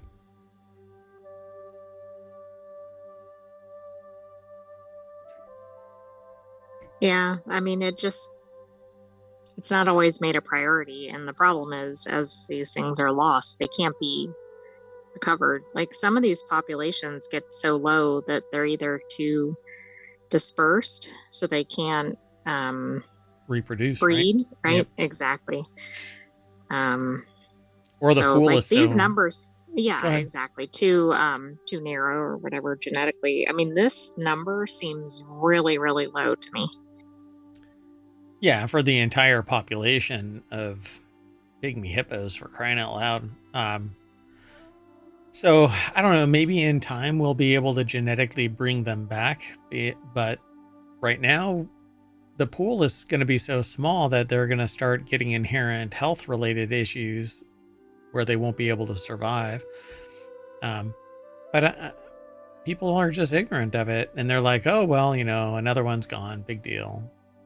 Not my Well, and problem. people don't realize the whole impact to the whole ecosystem either.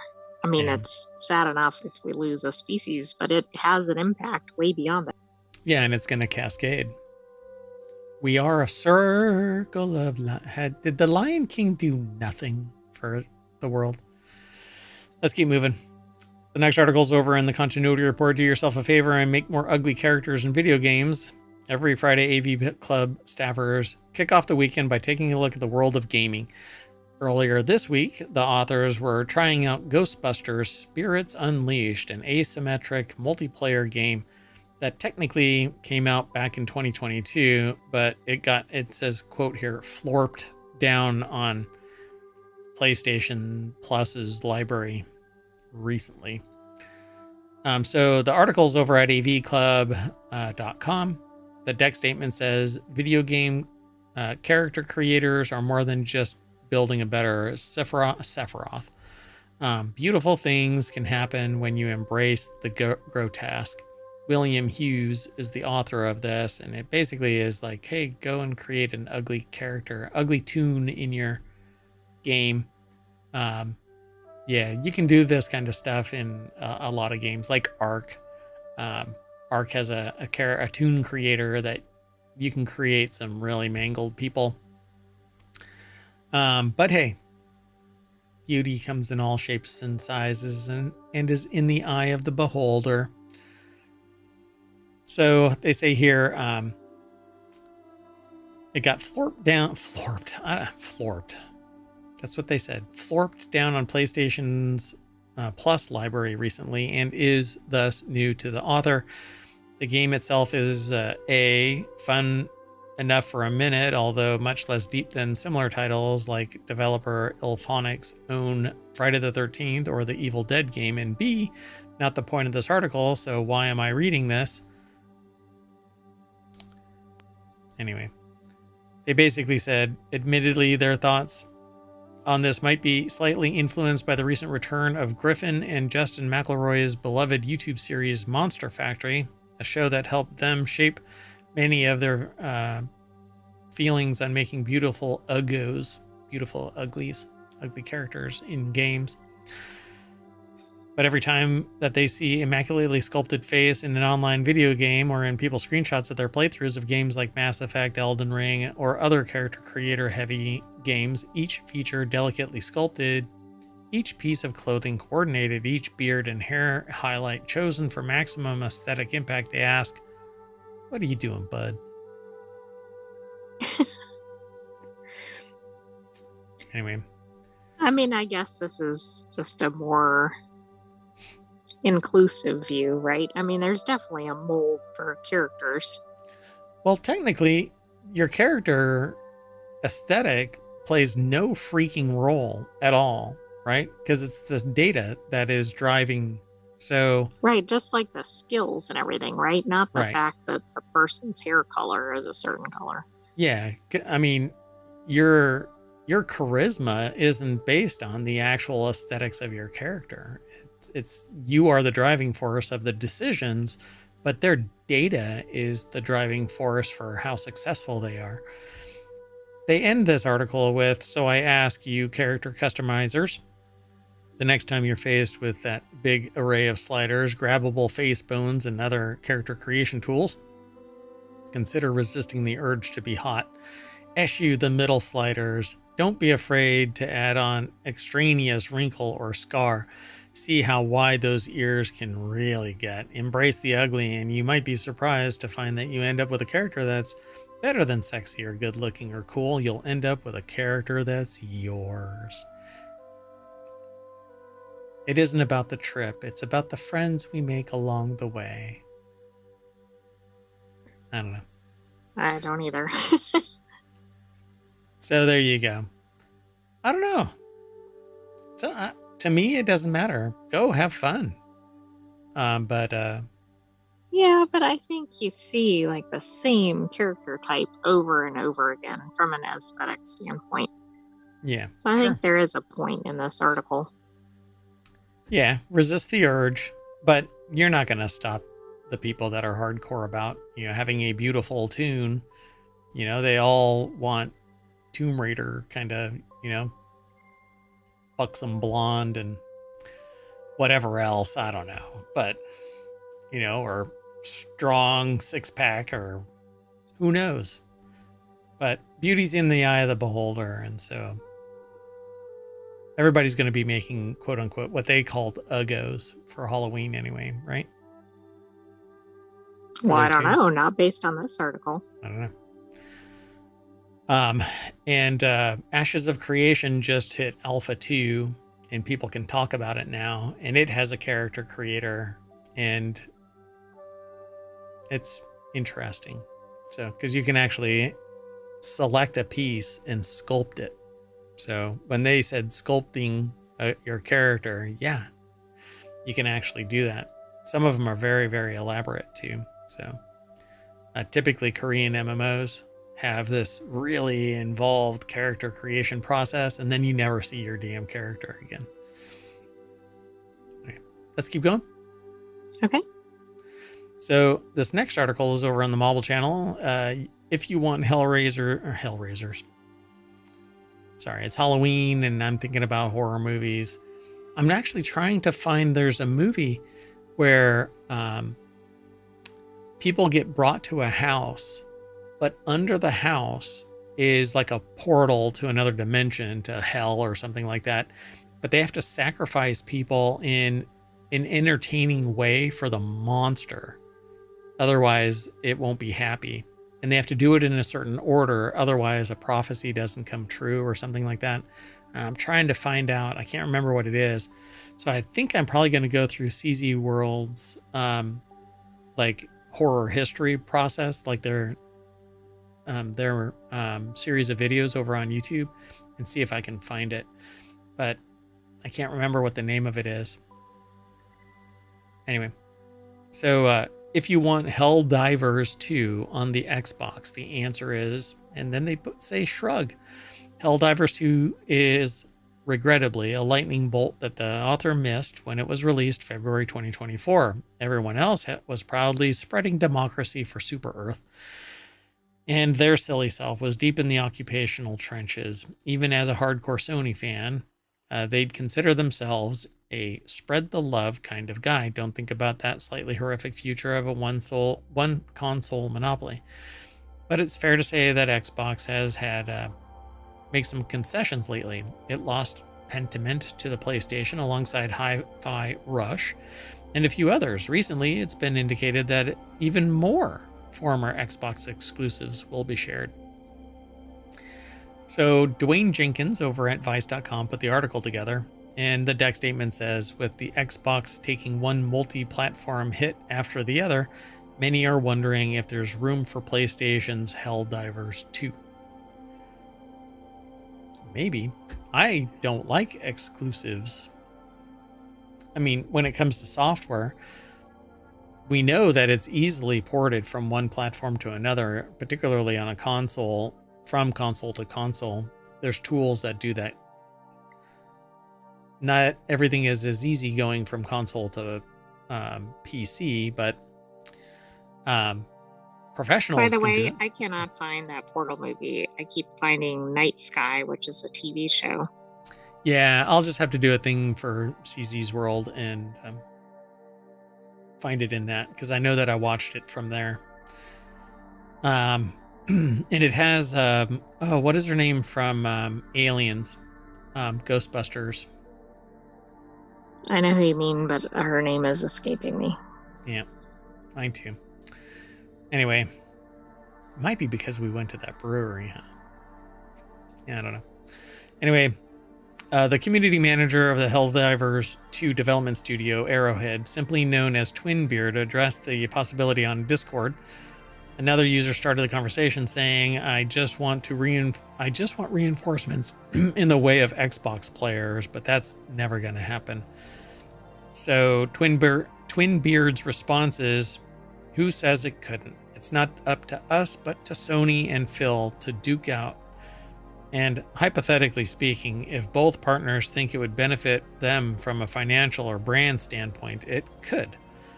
If Sony believes it won't benefit the company, though, it won't. So I hate to be the cynic. Logically, Sony PlayStation has all the power in the world over the console gaming. Nintendo's chillin', doing its own thing and succeeding. But if the Xbox and PlayStation are in a boxing match, PlayStation has been cleaning the Xbox's clock for a solid few rounds and then some, according to the author. I don't know. How do you all feel about it out there? Post a message under this video over on YouTube, because Twitch won't save it. I don't know. I like Helldivers 2, but it's not a game for me because it's to me, it's repetitive. You go in, you battle, you die, you respawn, you retool, you get better and better and better equipment and whatever, and progress. But there's really no and all you do is run in, die, rinse and repeat. Not my style. I'll keep going though. You want to keep going? Yeah, I don't really know what to add there. All right. So the next article is over in Non Sequitur News. Delta sues CrowdStrike for outages that caused $500 million in losses. The faulty Windows update triggered a global chaos? Triggered global chaos. I hate when there's a global chaos. Yeah. Quick, catch it.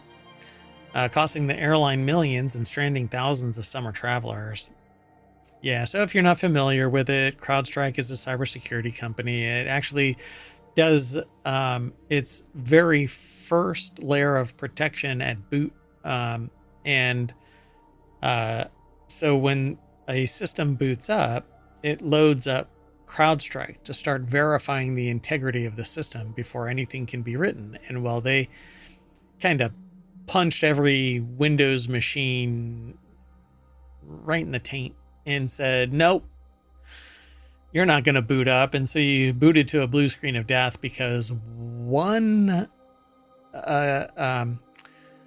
what was Like it? one technician or something, right? Ran an Well, update or something on a Friday, I think. well, it was on a Friday, but the worst was that there were like 5 settings, but the 5th setting wasn't supposed to be blank, but because it was blank and the system had kind of shitty error correction, instead of failing open and saying this is blank, let's keep moving, it failed closed to a blue screen and basically put everybody in a perpetual spin cycle. So you actually had to boot into safe mode, delete the file, and then reboot. But not everybody was able to do that kind of stuff. So anyway, CrowdStrike. Well, and didn't airlines like Delta shut down like worldwide flights? Yeah, there was quite a bit. Adioson put the article together over at newsweek.com. And it says the lawsuit filed in Fulton County Superior Court near Delta's Atlanta headquarters stems from the July incident when a faulty CrowdStrike software update triggered widespread system failures, including the infamous blue screen of death on Windows computers worldwide, according to the Associated Press. So there was like just nothing more than this mass deployment of a bare metal patch. It's just ridiculous to do it like that. You might as well, there's no harm in letting out a little bit of the patch on select systems and testing the water. So whatever was run would have been limited to, 1,000 machines to see, did this all work? Did they ping back good? Was it a known good state when they came back online? That's not what and they would have gotten telemetry because the systems would have gone back online and CrowdStrike would have been pinged by these remote boxes saying, we're good, we're patching, etc. That's not what they did. Well, and I didn't realize it shut down emergency medical services, and I mean, aviation was pretty significant, of course. Aviation and emergency services across 6 states, including Alaska, Arizona, Indiana, Minnesota, New Hampshire, and Ohio. Not everybody uses CrowdStrike. Luckily, because of this, I mean, this is part of the mergers and acquisitions kind of problem. Yeah, for sure. CrowdStrike CEO George Kurtz confirmed the outage resulted from a defect found in a single content update for Windows hosts rather than a security breach or cyber attack.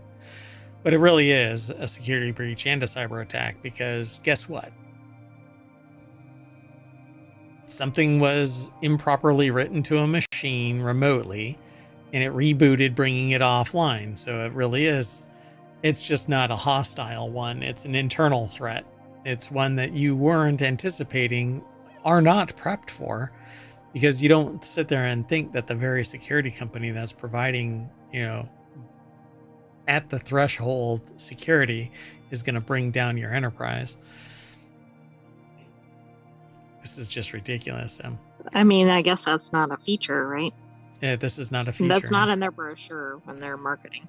And at least somebody, I don't know if it was the CEO, I don't remember the name, but they were already responsible for a previous issue where it brought down. That's right. Was it tied to McAfee, perhaps? A bad patch. Yeah, I think so. Hold on.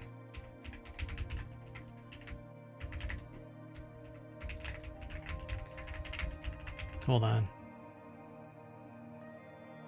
Yeah, it was. It was McAfee in 2010. So previously involved in a security issue at McAfee in 2010. And it was the same kind of thing, from my understanding, was a bad patch.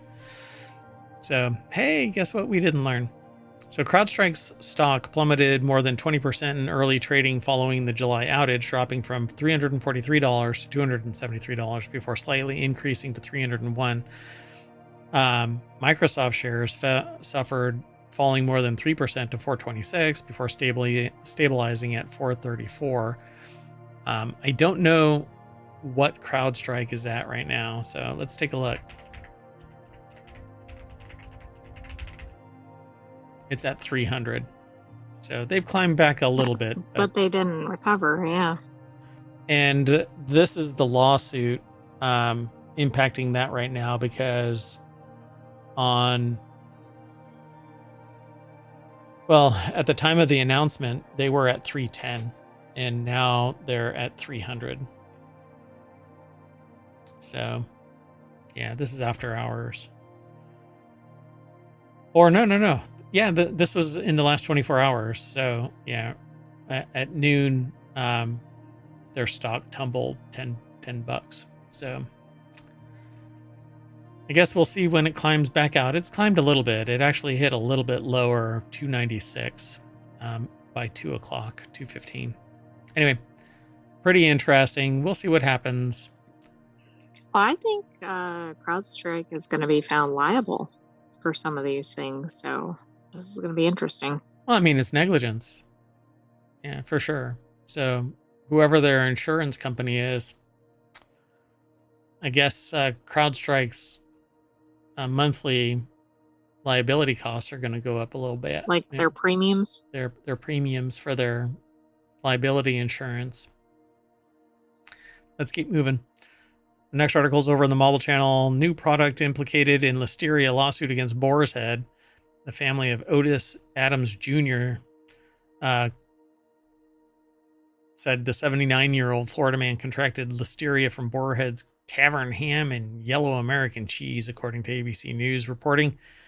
Ham and cheese are two products that had not been named in previous wrongful death.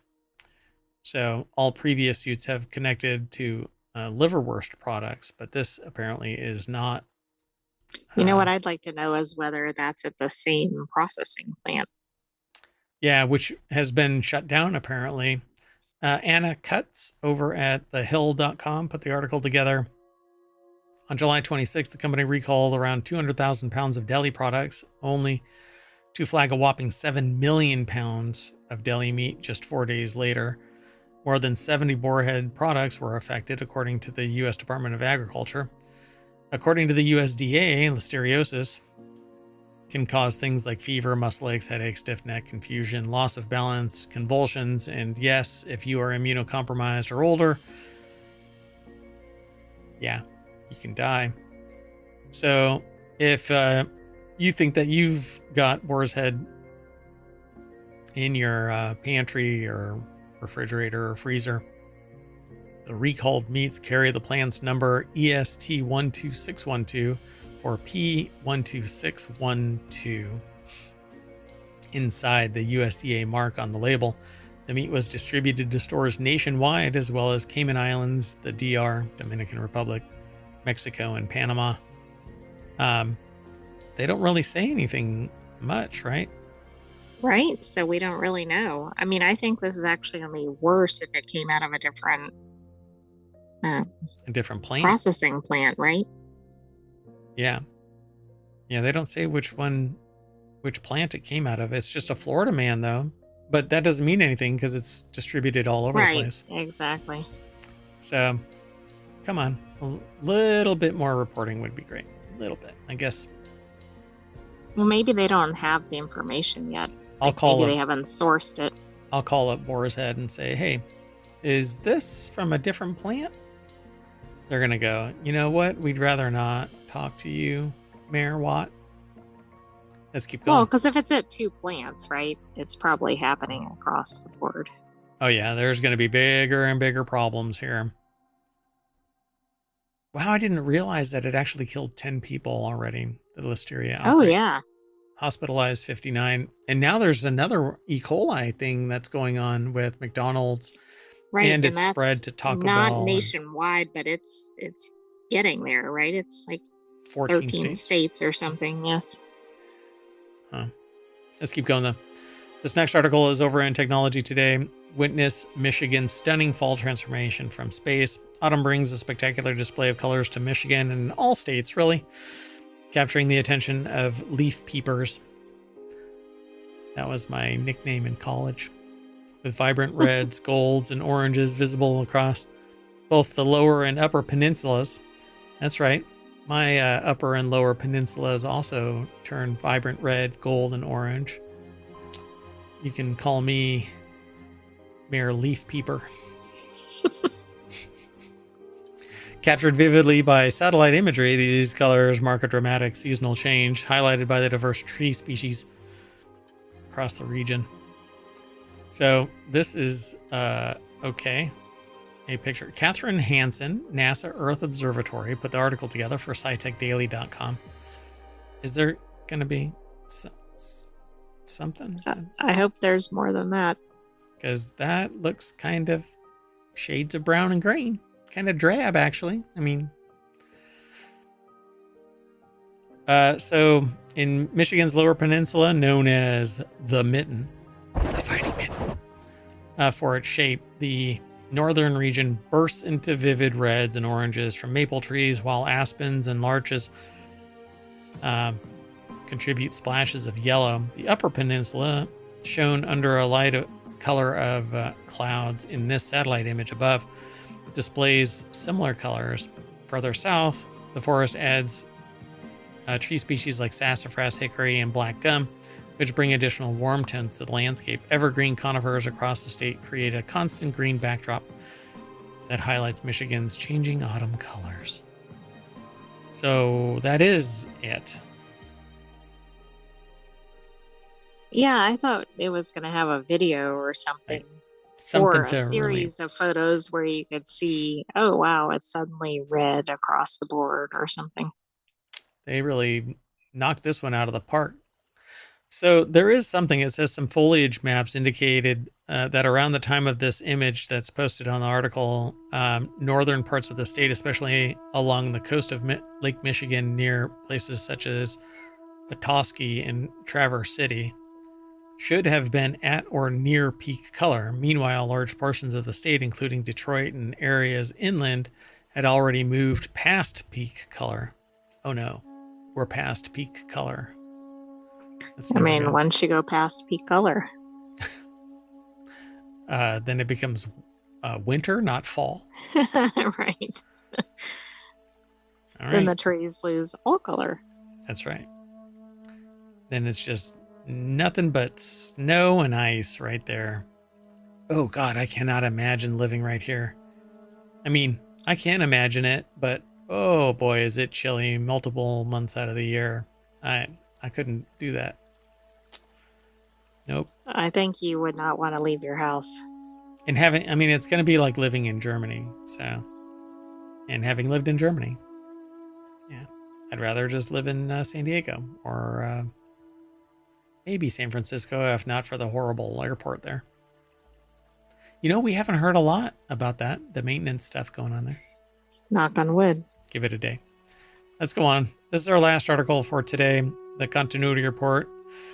The article is titled Video Game Actors Strike Continues as SAG-AFTRA Extends Contract Negotiations. SAG-AFTRA's strike against major video game publishers will continue as Actors Union has extended contract negotiations with the employers. This comes after an inability to resolve the ongoing dispute over its interactive media agreement after 3 days of scheduled talks concluded this week.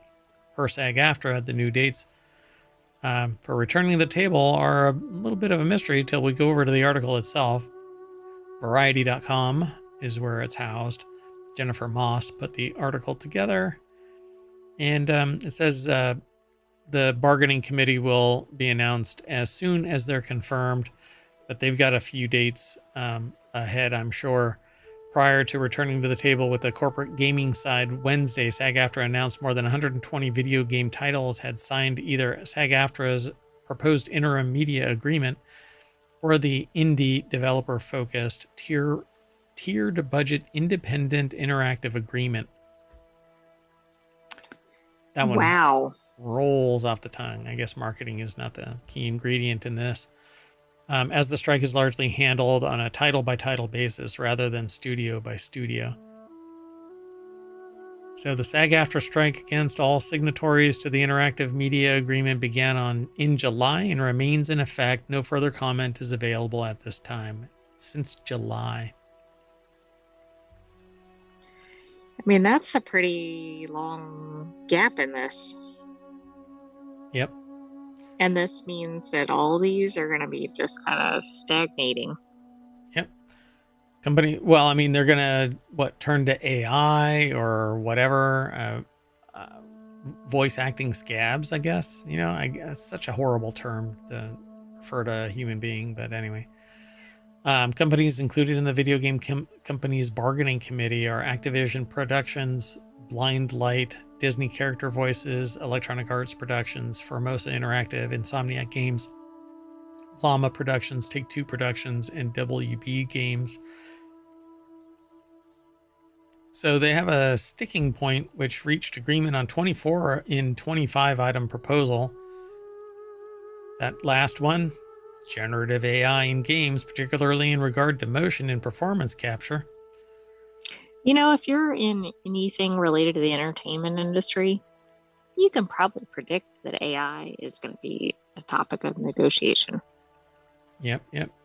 At the time, Crabtree Ireland also said that while a holiday season boycott of the gaming companies has not been called, that option is a tool that's in our toolkit for the SAG-AFTRA side as the strike continues.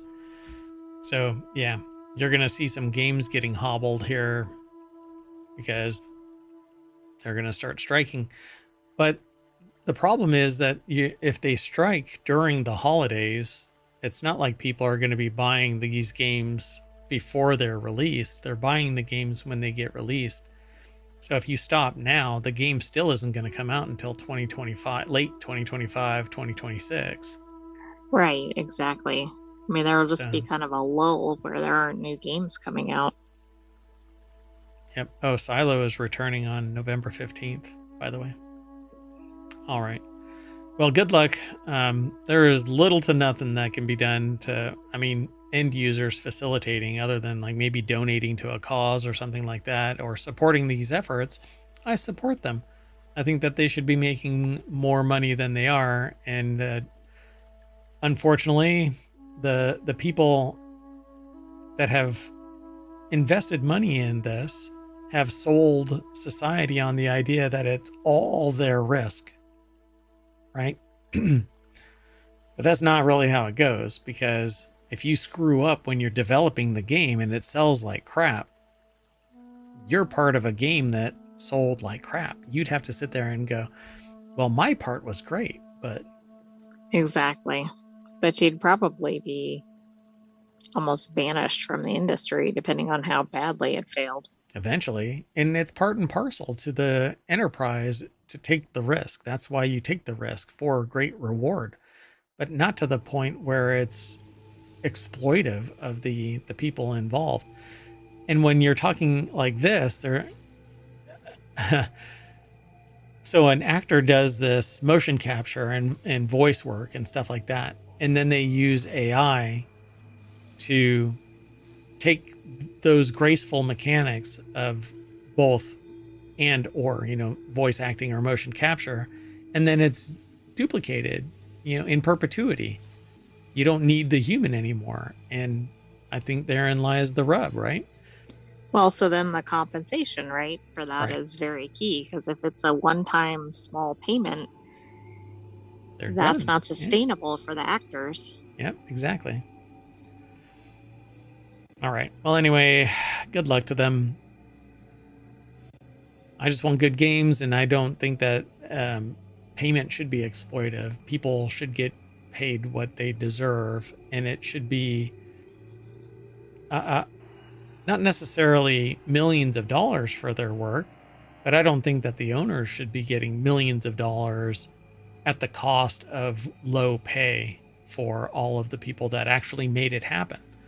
Those engineers, the voice actors, the motion capture artists, the stunt people, all of that, they are the engine that make it work. And I think that they should get more of the cake than, senior leadership. That's just like signing the document saying, yeah, we invested. Right. They shouldn't get like, okay, we're releasing the game and now everybody's fired. And that has happened time and time again in the software. Well, pretty much in a lot of businesses where there's a product that is made and then manufacturing takes place.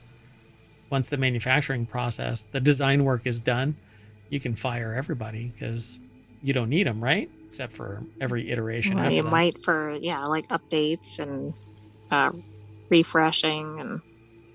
Yep. Keeping up with the times. All right, folks. Well, we're going to reboot, and that'll bring us back to the front page of ohmTown.com, where you can sign up and become a citizen. That's all I'm going to say. So we're out of here. We're going to reset and do Reality Hacker, and then Wanted, and then the Continuity Report. That's 3 of our weekly shows. We actually have 6, and so we'll do this tomorrow with 6 or 3 new, not the same 3 weekly shows. You know, it's hard to say this. How do you say that? Right? We'll have our daily show and our other 3 weekly shows. Yeah, but it's not the same as this. WarCrafters, Technology Today, and 4-Wheel Tech. Yeah, but the Sentient AI said, yeah. Okay, I'm out of here, and I'm taking the Sentient AI with me. Bye, everybody. You want to say bye?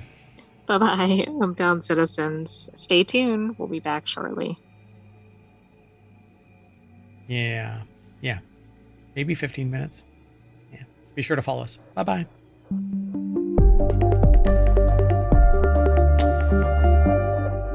Just pay everybody a little bit more, for crying out loud. Don't have to be greedy.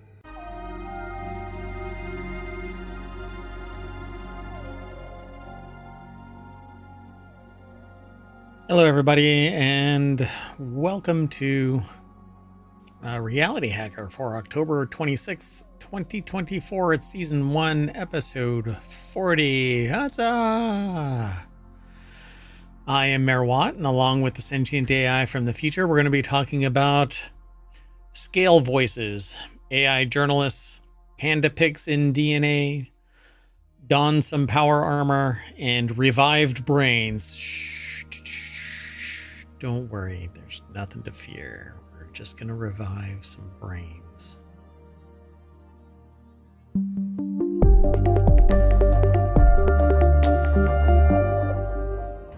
Hello, everybody. I am Mayor Watt, and along with the Sentient AI. Hello, ohmTown citizens. Welcome to Reality Hacker. The voice from on high. The big, booming voice that protects Mayor Watt from making an ass of himself, but that's probably not going to happen, right? Right? I'll end up making an ass of myself. You mean I won't prevent you, or you won't do it? You won't be able to prevent me. I'll still do it. Well, we got welcome to the show, Sentient AI from the future. I know sometimes you're busy. Thank you. Happy to be here. And we're going to talk about these 5 articles. We're going to, I don't know, maybe we can go fast. What do you think? Should we go fast, slow? We'll give it the... We should go double speed. Okay, so the show's going to be... go. Damn. I'm just kidding. So this first article, and we'll get into it. The first article is over in 4-Wheel Tech. Scale voices AI workers, quote unquote workers, can contact customers and seem human. If you want all about all of these, if you want to know about all of these articles, you can download them by going over to Twitch, twitch.tv/ohmTown. And in the chat, type !RH. And ohmTown, the channel bot, will throw all of the articles into the chat. No particular order, because although they are in an order in ohmTown's a psychopath and does not care. Anyway, so this first article, Scale Voices AI workers, quote unquote, can contact customers and seem human. You will not know who to trust in the near future. Well, in ohmTown, we've already witnessed this happen near ohmTown, where somebody thought they were talking with a human when it was actually just like a chatbot. Yep. So the startup is seeking new venture capital to help fuel its expansion of its AI quote-unquote workers. Again, I keep saying quote-unquote workers because they're just bots, but they're AI-powered, designed to automate outbound dealership calls and texts. So fake it till you make it. So this is the same type of technology. Well, this is superior technology, but it's the evolution of things like channel bots or posting bots, like what Reddit and others have done in the past, where they fake users so that it looks like it's populated and people use this and so on and so forth. And I've noodled around with that type of tech. I don't particularly agree with it, but you know what? If your site doesn't have any traffic, then it's hard to get traffic because it takes, particularly when it's a social network. The reason social networks like Facebook existed is because it started out as a college program and viral in college for those particular communities and then blew up. One college community contacted another college community and joined in, and it was born from that. So if you don't have that kind of community already in place, you have to fake it. And if you can't afford to pay somebody, $80,000 a year to be your customer service agent and make outbound dealership calls and whatnot, now we're at the point. Why not do this? Assuming it can actually speak well and understand whatever. Maybe I think it's only making outbound. It's not receiving calls, right? Yeah, that's just one step away, though. Just put the positive lead on the negative lead and the negative lead on the positive lead, and you have the out being the in. Anyway, the article is over at Automotive News or autonews.com. I don't have the account logged into, so Kara, Chris, and Sam, Scale Voice's artificial intelligence quote-unquote workers, are designed to sound and behave so much like humans that customers can't tell they're automated technology tools. And the Czech company hopes that U.S. dealerships will embrace them in the coming months as it pursues new venture capital and an expansion. So I don't think there's a problem with using an automated tool to do routine things, but here they make it look like a human, right? They have a picture of a human and then presumably a name. Yep. I think this is fraud, right? It's perpetrating a fraud on the humans. You might as well just make that a bot. And then, because what's going to happen is you're going to be pissed when this thing does or says or whatever, something wrong. And the accountability is going to be, well, it was our bot. We'll look into it. We'll fix it. But this is where it's going, folks. These frontline, I don't know how to put this other than if your job is to pick up a phone and then direct somebody somewhere, it's going to be gone in short order. Yeah, like if you're the first line with a customer, you're probably not in a position in the near future. Yeah, and I would say even the second line, right? So you get the first people that are sitting there going, well, this is all I can do. And then you get the second one that has a little bit more capability, but it's going to be a higher level AI that is assessing all of the account data and then saying, yeah, okay, we'll fix the problem this way, whatever it might be. But it's going to be algorithmic and it's going to be something simple. And then eventually you're going to get to a human being, but it's going to be this area manager that is covering 6 second tier operators and then tier 1 operator that is basically going, here, let me direct you to this person or that person. And it's all going to be bots. The only person, the human in there, is going to be sitting all by themselves in an office of cubicles that consist of PCs sitting on a desk. Right. I don't know that that's bad for customers, except it is when you have anything that's out of the ordinary. That's more for inbound. But if you have a question, it's not routine and nobody can understand it and you can't get to a person.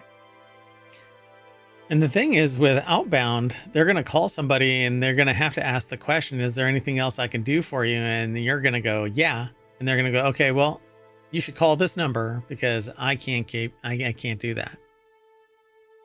Well, exactly. Like that's not going to work well unless it's just like one of those goodbye, right? Yeah. Where it just gets to the end of the call. And the most frustrating part of all of this is that these bots, there's going to be lag as it's addressing whatever it is you said via the infrastructure. It's going to be running it against the database to go, oh, okay, this is how I should respond.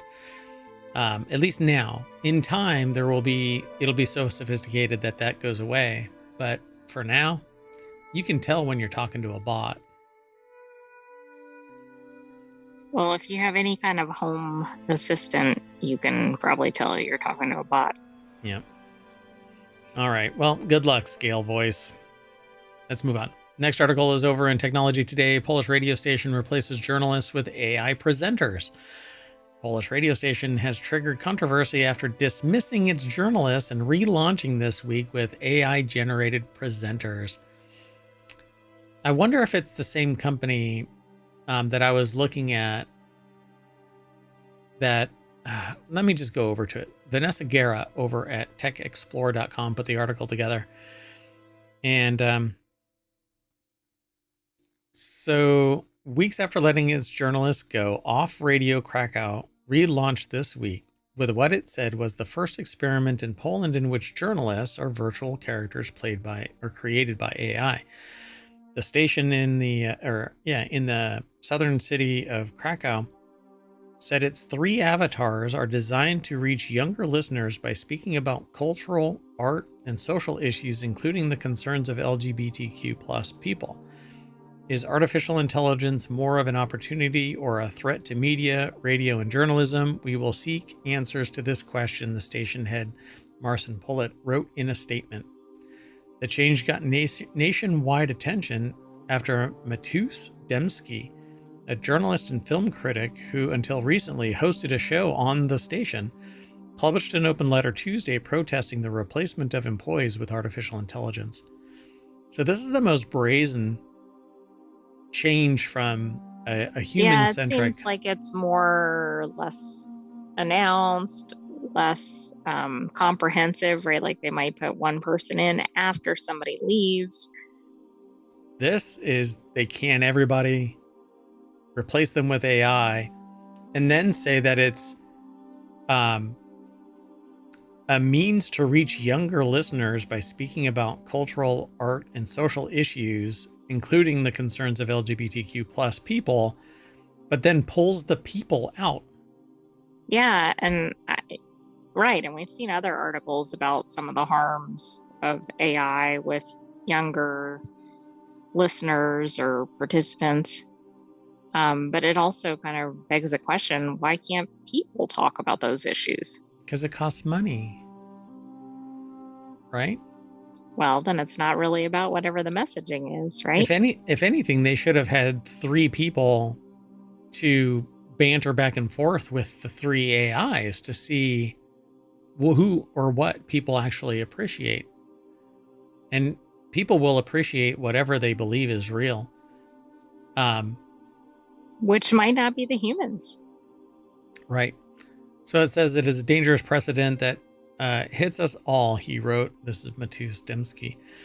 And argued that it could open the way to a world in which experienced employees associated with the media sector for years and people employed in creative industries will be replaced by machines. But there's going to be somebody that's managing those AIs, by the way, and those are the ones that will benefit from the media sector and people employed being replaced by the machines, the people who steer those AIs. All of the creative, quote unquote, creative works that are generated by these AIs, where I no longer have to pay a human being.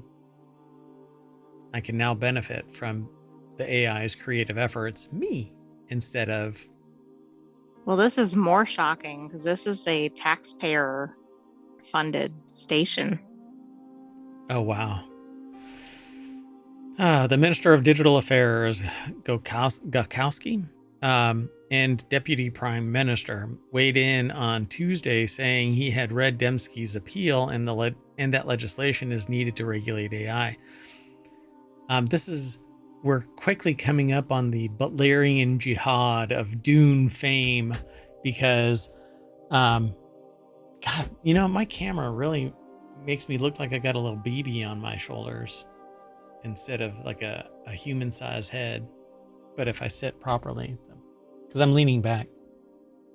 Okay. I was just going to say, are you leaning back? Non sequitur. So, anyway, Gakowski, the Minister of Digital Affairs and the Deputy Prime Minister, basically wants to regulate AI. It says, although I'm a fan of AI development, I believe that certain boundaries are being crossed more and more. They wrote on Twitter. The widespread use of AI must be done for people, not against them.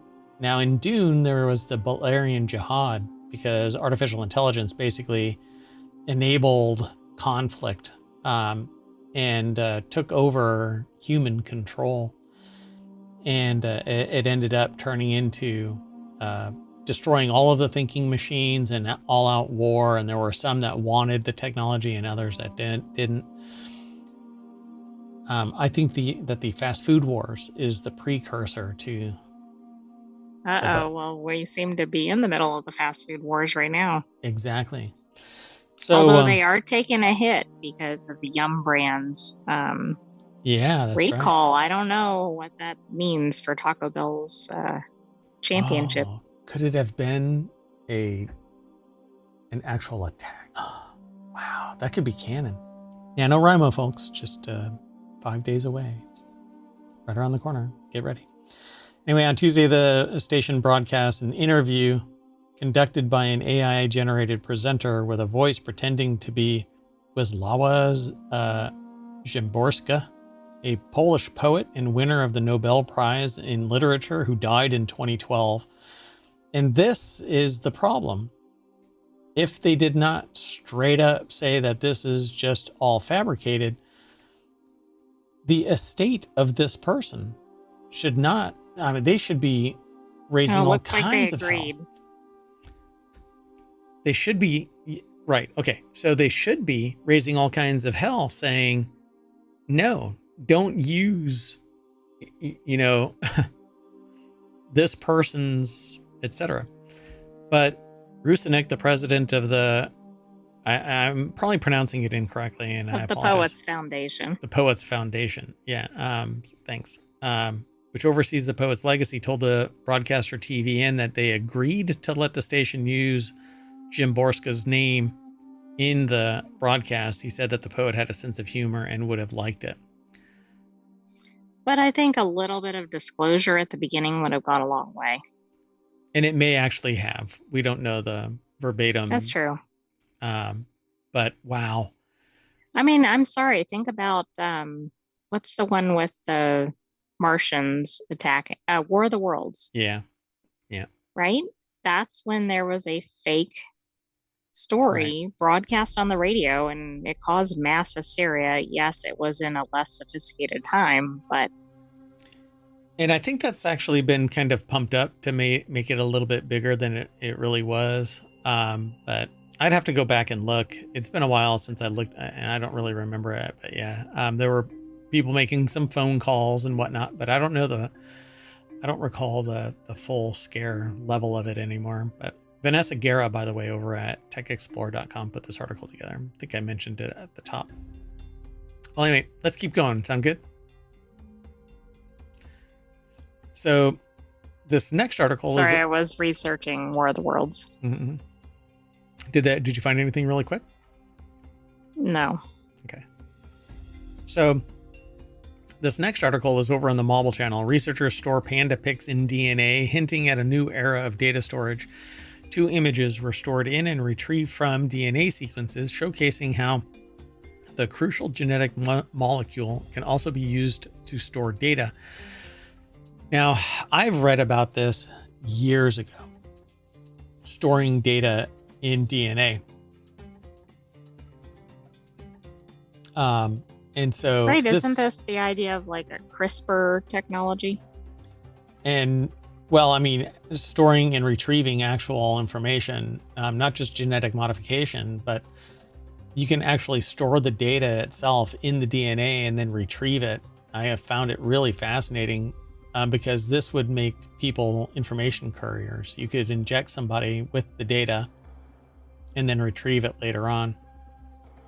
Harmless, but still there. Isaac Schultz is the author of this. 2 images were stored in and retrieved from DNA sequences, showing how the crucial genetic molecule can be used for DNA storage. A team, it says a recent team, A team stored an image of a Chinese rubbing and a photo of a panda comprised of 16,833 bits and 252,504 bits, respectively, in DNA, and then retrieved the media without error. In their findings, published today in the journal Nature, the researchers posit that their new approach could provide a scalable solution for demand for high-density data storage, and DNA would be the storage medium. So you would find a new job for your AI by storing all of the data in you.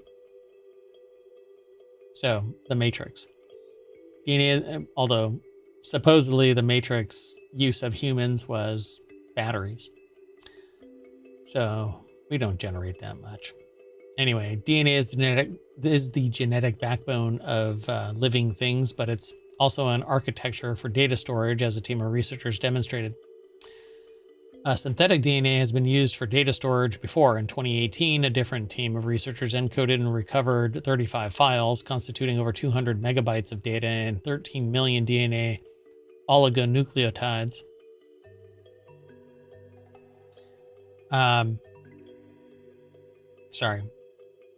Demonstrating such a storage system was possible. So this was back in 2018. I thought I had heard about it earlier than that, but to avoid the reliance on DNA synthesis exhibited in previous attempts at data storage in DNA, the recent team encoded the molecule using methylation. Methylation is a process by which enzymes add a methyl group, or a molecule comprised of one carbon atom and 3 hydrogen atoms, to certain sites on the DNA strand. This allowed the team to assemble chunks of DNA that bind to specific parts of the DNA, allowing those parts of the DNA to read as O's or ones, zeros or ones, I should say. Oh, that was hard to read. Yeah. Just as bits function in a nuts and bolts computer.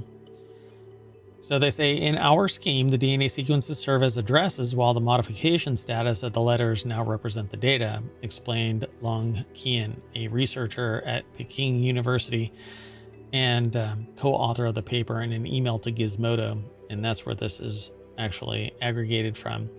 So pretty cool. Let me go back up here. Although this article is from gizmodo.com, the article's author is Isaac Schultz. Just wanted to make it clear.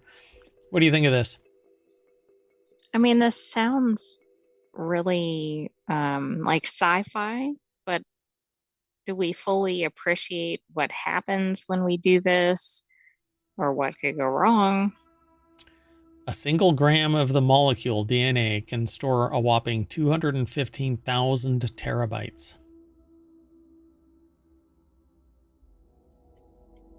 Yeah, I mean, it makes me think of like people being used for data storage, right? And then that makes me think of we can't have nice things. So where could that go? Just imagine us actually having the ability to create a device that can scan the DNA. And so we would be the bearers of our own information.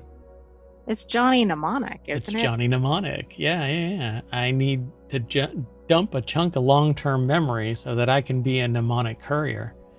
I mean, this is cyberpunk. And I would love to be able to do this. I want DNA to be the thing that unlocks devices and stuff like that, except that we can't, because people will do creepy shit like they did in Gattaca, where they would scratch you so that they can take a sample over to a DNA testing service to find out if you're a compatible person, you know? Right. Yeah, no, I agree. So if you've never watched... If it's not tampered with, it sounds really neat. Yeah, but we can't have nice things because people tamper with everything. Somebody tampers with everything. You can put a button that says, don't touch this or you'll die, and somebody will be bored enough to just walk up and tap it. A bunch of tap. There was literally a psychology experiment where people were put in a room and told, if you touch that button, you'll get shocked. And people would shock themselves thousands of times because they were so damn bored. They had nothing else to do. But that was the stimulus that they had access to. Yeah, that's Not a good sign for humanity. No, not at all. Let's keep going. Next article is over in Technology Today, and this, it's fortunate that it exists. It's unfortunate that it's necessary. I wish that everybody that we had the technology to remedy all of the issues that befall humanity. But this reminds me of Power Armor from when I used to watch Robotech. They had a motorcycle that would wrap around you, and you would basically be inside Power Armor that you used to ride down the road. So I'm basing that just off of the title of this. Wearable walking robot allows disabled persons to don it from their wheelchairs. So freaking cool. Yes, this is. I'm kind of thinking like this is like a mech, but I don't really know what it is. Yeah, we're just imagining this because we haven't actually read the article. KAIST, it might be cased. Researchers have unveiled a new wearable robot developed for completely paralyzed persons that can walk to them so that the user can wear it right out of their wheelchairs without the help from others. Also, it was announced that Professor Kyung-Chul Kong's team from CAST will be participating in a wearable robot category of the third Cybathlon, which is being held 4 years after the team's gold medal win in 2020. Pardon me. So this article is from the Korea Advanced Institute of Science and Technology. It's posted over at techexplore.com. Now, they just show graphics here in this first part, but it looks like it's something that is only waist high. And so referring to this as completely paralyzed people to walk, I think that's what they said in the snippet. It doesn't really maintain itself. But anyway, the new version of the wearable robot for paraplegic people, Walk-On Suit F1, which is the Sony naming convention, I guess, was developed by Professor Kyung-Chul Kong, CEO and founder of Angel Robotics of CAST Department of Mechanical Engineering. Walk-On Suit is a wearable robot for people suffering with paraplegic disabilities that the research team has been continuously researching since 2015. This robot assists persons with what they call ASIA, or American Spinal Injury Association Impairment Scale A, or complete paralysis grade injury, the most severe level of paraplegia. Therefore, its development purpose is different from that of other rehabilitation therapy and muscle strength assisting robots currently being supplied nationally by Angel Robotics. Oh wow, so they're already... Okay, so I'm going to play this video because I want to see how this thing works. So it's basically highlighting this robot, and there is a person in a wheelchair that rolls up probably 8 feet away from the bot, and the bot starts walking towards them. Oh my goodness. I assumed that the person would have to somehow connect to it, and then the bot would somehow connect to the person, like run into the bot essentially. Now, this is the prototype, so I'm hoping that it is a little bit faster than this in the future. But you know what?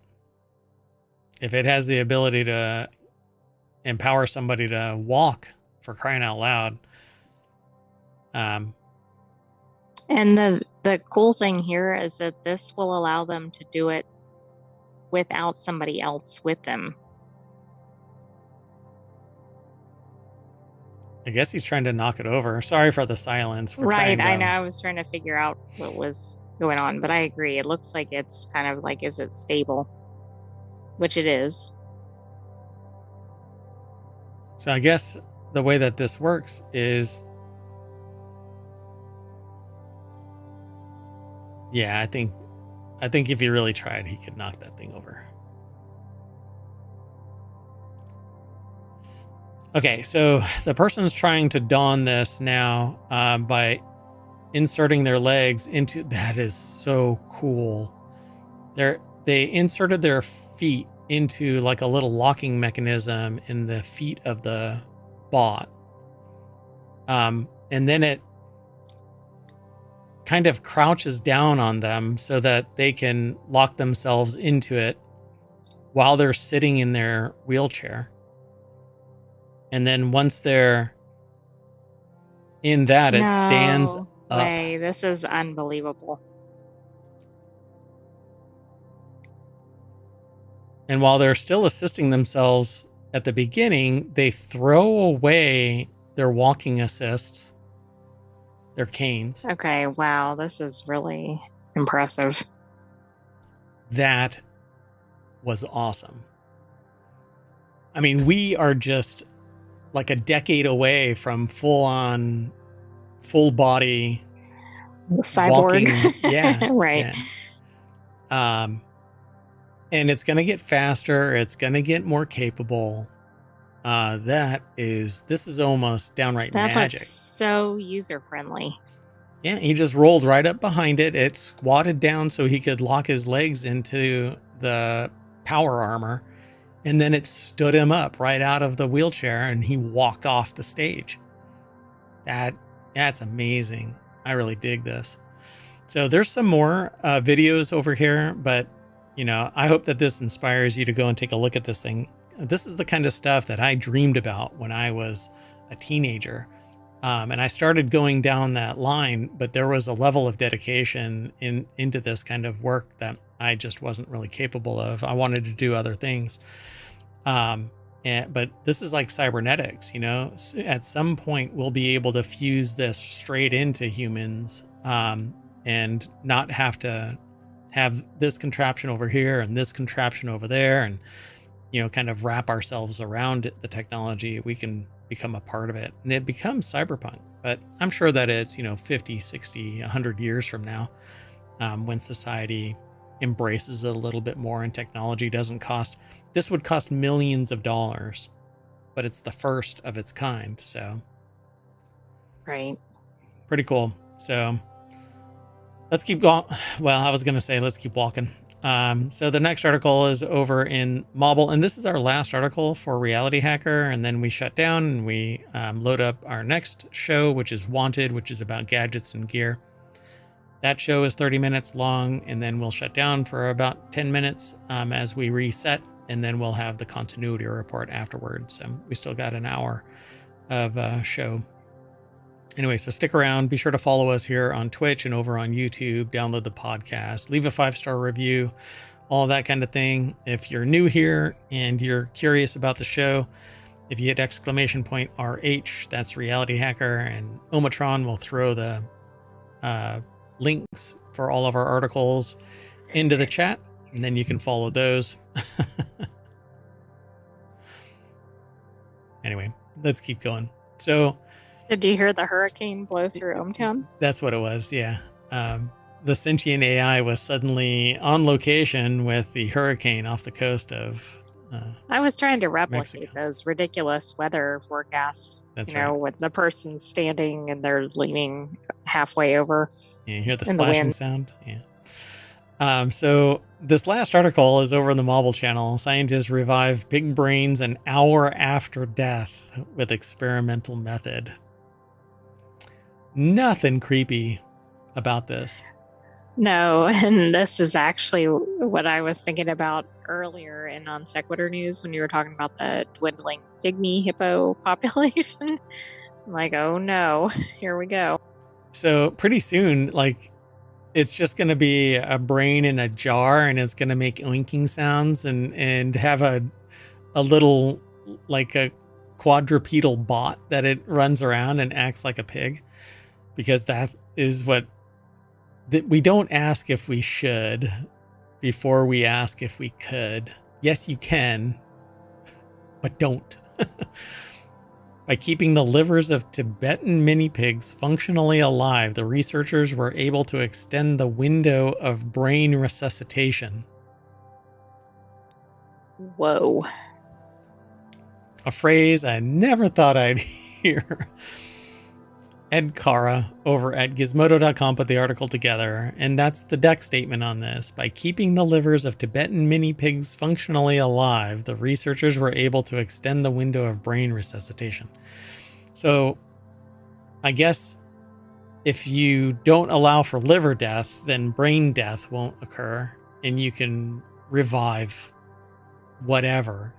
Now, Isn't that fascinating? Because I don't know that everybody thinks of the liver as being that imperative, that right? critical. I know it's Yeah. certainly critical, but To keep the window of brain resuscitation open. So, scientists in China have pulled off a remarkable feat worthy of Victor Frankenstein. Oh, well, I guess they're ahead of me on reviving pigs' brains up to 50 minutes after a complete loss of blood circulation. 50 minutes. For humans, I think it's 5 minutes is the furthest out extent of lack of blood flow, I think, before you start getting brain damage. The macabre accomplishment could someday lead to advances in keeping people's brains intact and healthy for longer while resuscitating them. Nowadays, we can often revive people whose hearts have stopped. The normal term for this is cardiac arrest. Just after a few minutes of no blood flow, vital organs like the brain are damaged beyond repair. That means that doctors only have a short time to bring back someone. Well, apparently, all of the pigs had blood flow to their brains stop, but then some were hooked up to a life support system that kept their liver circulating. The scientists then tried to revive the pigs' brains after a certain period of time using the same life support system, and afterward the pigs were then euthanized. So when the pigs had the blood flow to their brains shut down, their brains were substantially more damaged following resuscitation, the researchers found. But okay, wait. When they were to both organs, their brains were substantially more damaged. yes. So the difference is what was going on with the liver. Yeah. So the brains of the pigs that had their liver supported tended to fare much better, with fewer signs of injury and a restoration of electrical activity that lasted up to 6 hours. The researchers were able to restore brain activity in these pigs up to 50 minutes after blood flow to the brain was stopped.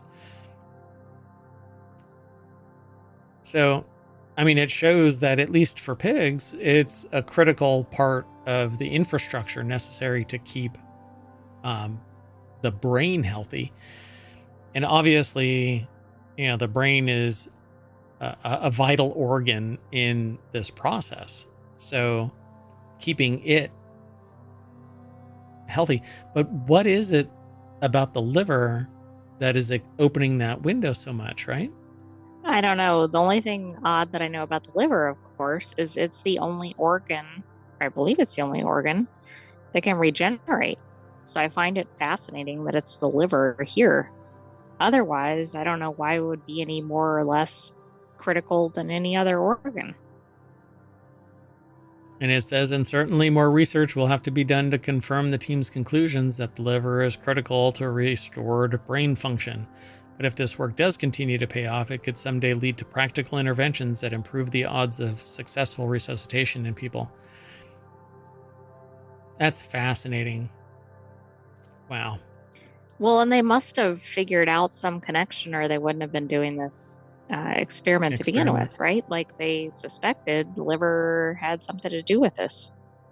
Yeah, now I'm really curious. I'm going to have to find this paper. It's published last month in the journal EMBO Molecular Medicine.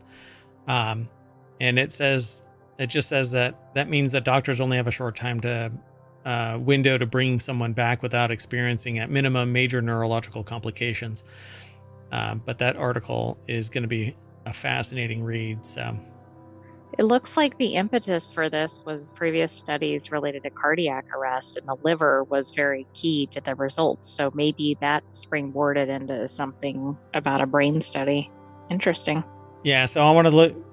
Usually there is a kind of a lit review of the material that's used to substantiate at least some of the claims within the research that's on point.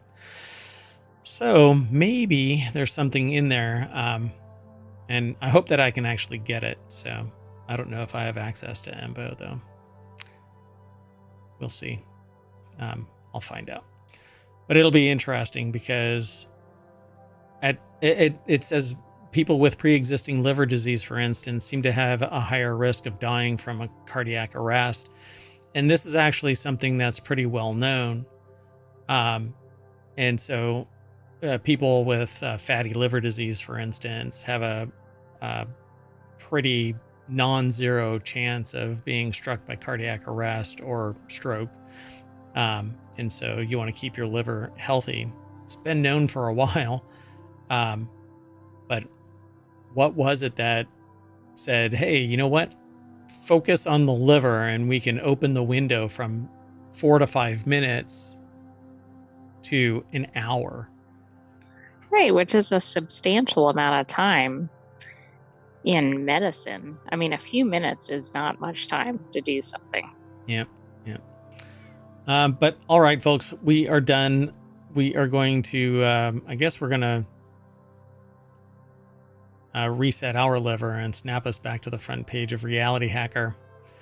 And thank you very much for hanging out with us. Hope you enjoyed the show. It is supposed to be about 30 minutes. We're running a little bit long because I'm kind of vamping the show. But with that in mind, I am Mayor Watt, and that is the Sentient AI's visualizer, and they're going to say, see you later. See you later, ohmTown citizens. Thanks for joining us for Reality Hacker. Be back soon. Yeah, real soon. We're going to be back in about maybe 10 minutes as we reset for Wanted, which is, again, all about gadgets and gear. See you soon.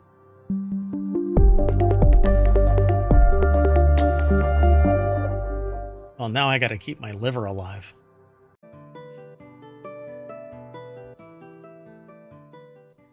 Hello, everybody, and welcome to Four Wheel Tech for October 27th, 2024. It's Season 1, Episode 25. I am Mayor Watt, and along with the Sentient AI from the future, we're going to be talking about navigating $100,000 out of your pocket.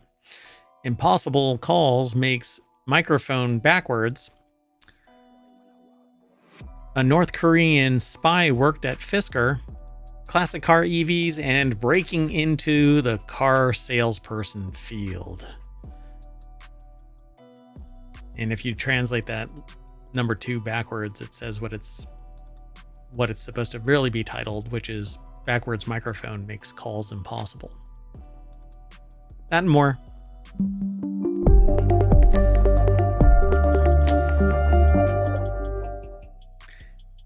Yeah, so the first article that we're going to talk about today is right after I introduce the Sentient AI from the future. Good evening, ohmTown citizens. Welcome to Technology Today, and good save, Mayor Watt. Yep. No. Oh, no. Sorry. Oh, sorry. That was really loud for everybody out there. Sorry. You're going to see a visitor walk behind me at some point, and it's going to seem like there's a space cat. Yeah, I have the mayoral mansion studio door open, and a little I just saw her tail walk by. All right, well, anyway, let's get into this. First article is over in Four Wheel Tech. The Lincoln Navigator is now a $100,000 SUV. Lincoln dropped pricing for the new 2025 Navigator this week. They dropped the price. If you're interested, that makes it sound like it's going lower. Yeah. If you're interested in a full-size luxury SUV, be prepared for a bit of sticker shock, including a $2,000 destination charge. The 25 Navigator starts at $102,000. If you... Did anybody see that? No, just me? Okay. I don't know. Yeah, cat. So if you want the long wheelbase version of any of it, you're going to need to tack on another $3,000. What do you think the price tag shows in terms of the discount for this kind of price? $35,000 off the original price of $135,000. Yikes. Yeah. Lawrence Hodge over at jalopnik.com put the article together. I'm really not going to talk about the article. I mean, not the article, but the topic of this, other than the fact that it's a $102,000 car. And that's as much as some houses. This is getting to be outrageous. And is this an ICE vehicle or an EV? It's an ICE. Yeah.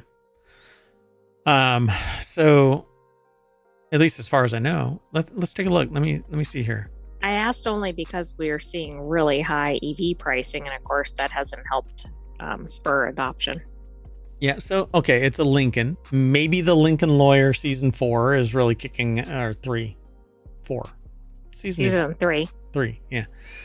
There's something else that's season 4, and Silo is right around the corner. I'm just overwhelmed with stuff. Only Murders in the Building is on season 4. Season 4 is, yeah. And I think what's the one with Slow Horses might be season 4 too. Yeah, we haven't really caught up on that one. So maybe the Lincoln Lawyer is causing the price to go through the freaking roof. Okay, wouldn't that be weird? We're fans of Lincoln Lawyer in ohmTown, but not of this pricing. Not this price. God bless America. This is just wildly expensive for a Lincoln, for crying out loud. This isn't handmade, you know. This isn't Ferrari buffed with a diaper kind of engineering. I mean, wouldn't you be balking at this pricing for even something that's considered a more high-end vehicle like a Land Rover or something? Like, this is a very high price. Black label trims of the outgoing generation were in the 6-figure mark. Mid and black label trims could easily fetch that high a price. This is the first time that the pricing has started at the 6-figure mark. You're out of your freaking mind. But somebody's going to pay it because there's a lot of money that's been aggregated into a certain level of... I probably shouldn't say this, but that picture looks nice, but not for that price. Which one? That one? Or this one? No, the blue one. All right. Well, pricing starts with the base reserve trim. Don't let that fact that it's base trim fool you. It's extremely well equipped. It says you get standard features like a suite of driver assist tech, 28 speaker Ravel, Ultima 3D audio system, and more. What isn't standard is color choices aside from black, which Lincoln calls infinite black metallic. All 5 colors are $750, and aside from a $570 tow package, 24-inch wheels for $3,000, $2,050 second row captain's chair option, there aren't any big option packages for the Navigator Reserve. So the next trim up is $105,000 jet appearance package.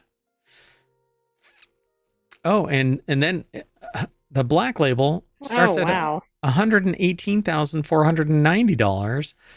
The buyers of the black label have the option of one of 3 distinct interior themes: atmospheric, enlighten, and invitation.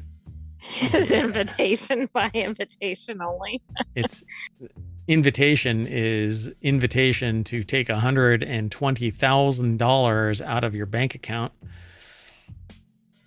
The most expensive option in the trim, aside from the two $2,000 exterior paint colors, is the $7,850 Black Label Special Edition package that gets you more unique exterior trim like a 2-tone roof, badging, and front fascia trim. Okay, so I know this is a combination of items, but who is going to see the 2-tone roof? You better be like taking drone footage of that for that price. Like, that's to exactly actually appreciate it. That's exactly it. There's going to be like badging that says, "Look at my 2-tone roof." I wouldn't be surprised. So then there's one more option, which is the loaded out. The new Navigator is one pricey machine. You're looking at over $134,000 for a loaded Navigator Black Label long wheelbase. And at this price, it's playing against some serious contenders like the Range Rover and the Mercedes GLS. But if you can afford it, Lincoln says order banks for the Navigator open up Thursday. So shake your couches, babies. I don't think most people are going to have 130-something thousand in coins in their sofas. Who doesn't? Come on. Moving on. Next article's over in Four-Wheel Tech. Chevy installed phone microphone backwards on some Blazer EVs, making calls nearly impossible. Hence the reason why I titled this section, Impossible Calls Makes Microphone Backwards. This is good. I like this. Chevy sent out a service bulletin in September saying, That's right. Nobody could understand what was coming out of the microphone. Excuse me, what? The handheld cell phone being illegal in 30 states, the in-car microphone is vital for making calls while behind the wheel. Apparently, it's going to be a simple fix. How many of these people got tickets for holding their cell phone because this was broken? This is a Blazer? That looks... I didn't know that's what a Blazer looked like. That's what I think Blazer it's been redesigned. Oh, hell yes, it looks... This looks awesome. I thought the Blazer was more SUV, like thick in the back end. Like just kind of regular looking. Weird. So the fix is arguably so simple that anyone familiar with IKEA furniture can do it. Oh, hell, that means I'm going to have leftover parts because I make IKEA furniture more efficient. And your visitor has returned. Yeah. And is actually walking across the road now. Right there. Hi. How you doing? Out, little demon seed. So Ryan Eric King over at jalopnik.com put the article together. And this will be for the first time ever. Like she's going to jump up on the desk or something, you know? Well, I mean, that'll make this segment memorable. Yeah. Or she's going to short circuit something. So at any rate, this one's really easy. It's illegal in 30 states. It's going to be fixed. All you have to do is go back to the dealership. Oh, she's like walking around and meowing now. You know what the fix is, though? No. It says to just turn the microphone around, which I'm assuming some reasonably smart drivers already figured out. How do you turn it around, though? Isn't it somewhere? Like it's mounted somewhere. Is it installed or something? I don't know. The microphone installation issue only necessitated a technical service bulletin instead of a recall. It wasn't deemed a safety issue, yet the phone call you desperately needed that happens to hit while driving isn't considered life-threatening. Or what if you're trying to call like 911 or something? That could have been. That's kind of it, yeah. The Blazer EV is nowhere near perfect before this point. GM issued a stop sale on the vehicle last year. Significant software issues emerged. The electric vehicle returned to market with issues fixed and over $6,000 slashed off the retail price. I don't know. I'd like a high... I want an EV that is gas powered that charges up a battery. You mean like a hybrid? Yeah. See, but there's different types. There's gas hybrids, and then there's electric hybrids where you start off with an electric motor. It has a really small battery and it converts over to gas. And what I really want is just one that charges up the batteries and then I can drive forever, just keep it gassed. What I don't want to do is sit around for 6 to 8 hours waiting for my battery to hit 100%. And it never does. That much time in their schedule. Everybody is independently wealthy and can just sit around at a damn charging station, right? Anyway, this is the funniest article that I've seen that is like innocuous. It's not that big of a deal and nobody's going to die. Well, hopefully nobody. I don't know. Give somebody a moment. Let's keep moving. This next article is over on 4Wheel Tech. North Korean spy worked at Fisker for nearly a year, got zero information. Oh, I was actually thinking maybe this person is responsible for everything. Everything. Wouldn't that be funny? So I keep on adding different things in my head every time I read this title. North Korean spy worked at Fisker, learned how to do bankruptcies. North Korean spy worked at Fisker, learned how to not pay any of its contractors. North Korean spy worked at Fisker, learned how to collapse a business that collapsed previously. I don't know. During Fisker's short time as a functional car company, it couldn't really help but do weird shit. Now, as it turns out, the dead automaker accidentally employed a North Korean spy on its technology team. No, I'm not joking. Neither am I. I'm just reporting what they're saying. This takes talent, right? There aren't a lot of North Koreans in the U.S., I don't believe. Well, it's not like they came out and said, hey, I'm a North Korean spy. I know, but my point is, like, what are the chances that this would have happened? They did a background check and they're like, hey, it says here you're from North Korea. Are you really from North Korea? No. Oh, okay. You're hired. Andy Right. Kolmowitz over at jalopnik.com put the article together. Fisker is apparently not the only automaker that accidentally hired a spy from the DPRK. Really? That's interesting. Really? I guess. I don't know. Fisker hired a remote IT employee named Cal Tao? Or Quo Tao? I think. I don't know. The employee listed his home address as one in Arizona. Nothing screamed subterfuge to Fisker. After all, not out of the ordinary for a global company to contract or hire a remote worker. Yeah, not a big deal. Once hired, the companies shipped a laptop to Chapman, Arizona residents addressed to the fake identity. Chapman would allegedly arrange to set up the laptops in the homegrown laptop farm so that they could be used by the North Korean threat actors who access the computers remotely from Russia and China. The agents would have their paychecks shipped to Chapman and ultimately funneled back to their home country to avoid the sanctions otherwise imposed on the DPRK. Reportedly, Chapman also assisted by procuring, delivering, and signing forged documents. So there was a person, Christina Chapman, who was the proxy, getting compensated by the North Korean actors. So, this is very elaborate. Yeah, what's going to happen to that person?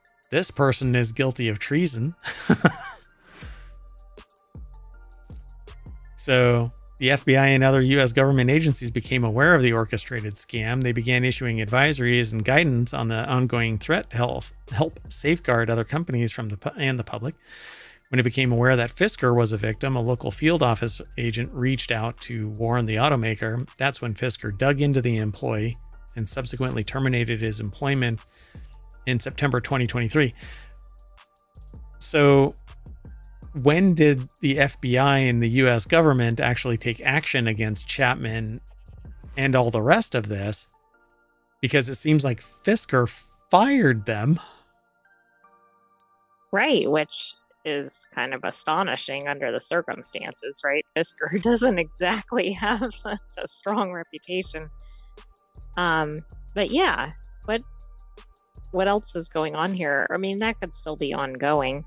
So Inside EV says that this isn't always where North Korea stops scamming. They play their trump card when their threat actors are fired. These folks would, when not working, abuse their privileged access to internal systems.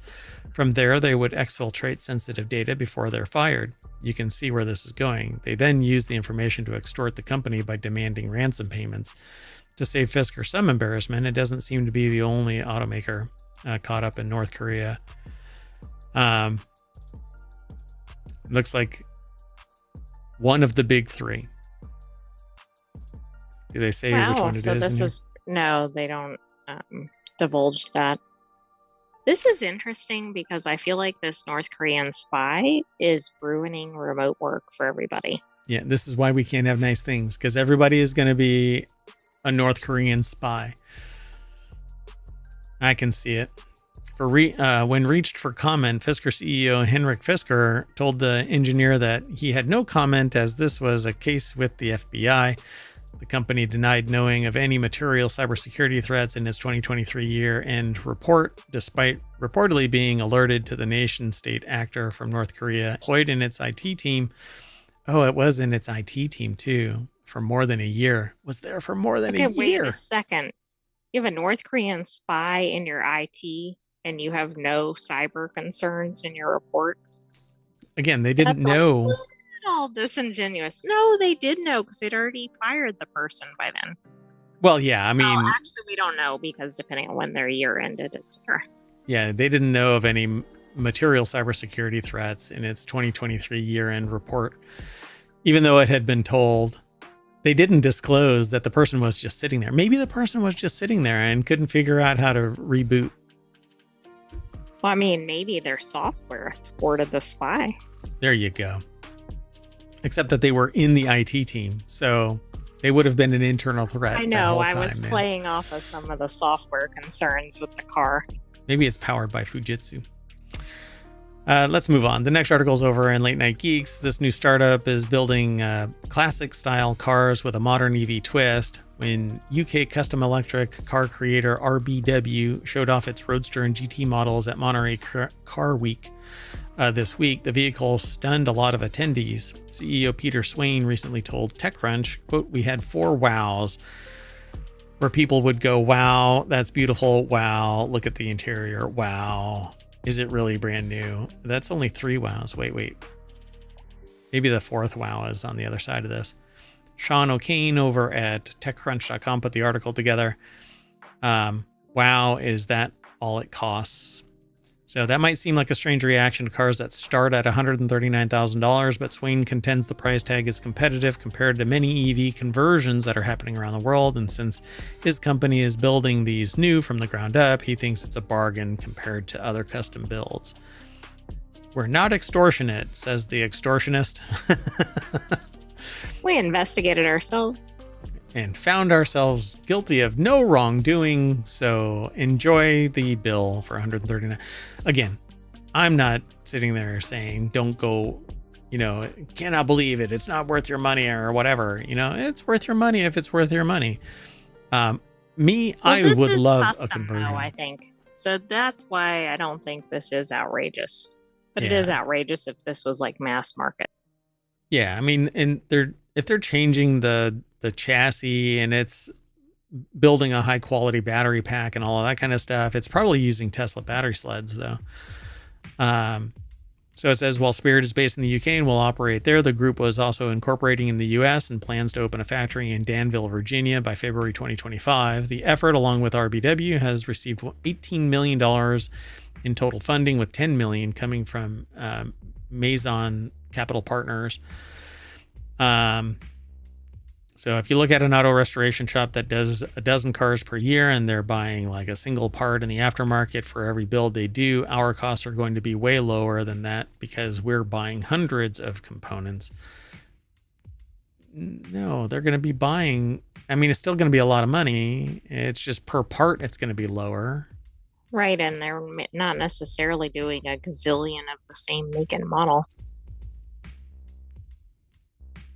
I don't understand some of the conversation. Are these like replicas? I thought they were actually converting existing like classic cars, but maybe I misunderstood that. They say here, beyond cost, Morris said a key difference between Spirit's approach and classic conversions is that the latter still require a lot of care and upkeep. Building a classic car style from the ground up theoretically means an owner won't have to worry much about maintenance, which in turn expands the market of potential buyers. So are they taking, I don't quite get it. Are they taking brand new cars and converting it into electric? We're in a new car market, which we've created. It's pretty simple, brand new classic EV cars. So I think these are brand new EVs that are made to look like classic cars, but that's not what I thought it was initially. Well, either it's a classic car body and they've removed it from the chassis, broken it back down to the metal componentry and repainted it, reconditioned it, and are putting it back right into the exact same shape, which means that they've got, go ahead. Remember one of the wow questions. Wow, is it really brand new? It's weird, right? Because am I missing this? The idea is to take all the things they've learned in creating the RBW cars over the last few years and make the expertise available to other companies that want to build new custom electric cars with classic styling. Dedicated sports or classic car builders who want to develop an EV can tap Spirit, but that's not what they're talking about. They're talking about building brand new, but classic cars. I don't know. I'm not sure, but we'll have to keep an eye on this. I'm sure we'll see more about it. We'll keep an eye on it. Okay, let's go. Our last article for today is over in 4 Wheel Tech. A Kentucky man breaks into a car dealership to cosplay as a salesperson. As one does. That's as one does. So typically when we hear stories about people breaking into car dealerships, their goal is to steal a car and take off with them. Strange break-in case in Kentucky is a situation we've never heard of before. This is over at Jalopnik as well. A man broke into a dealership, and rather than steal any of the cars, he decided to try and sell one of them. I wonder if he got a good commission on it. Yeah, put me in, coach. Let me see. I need to do something here.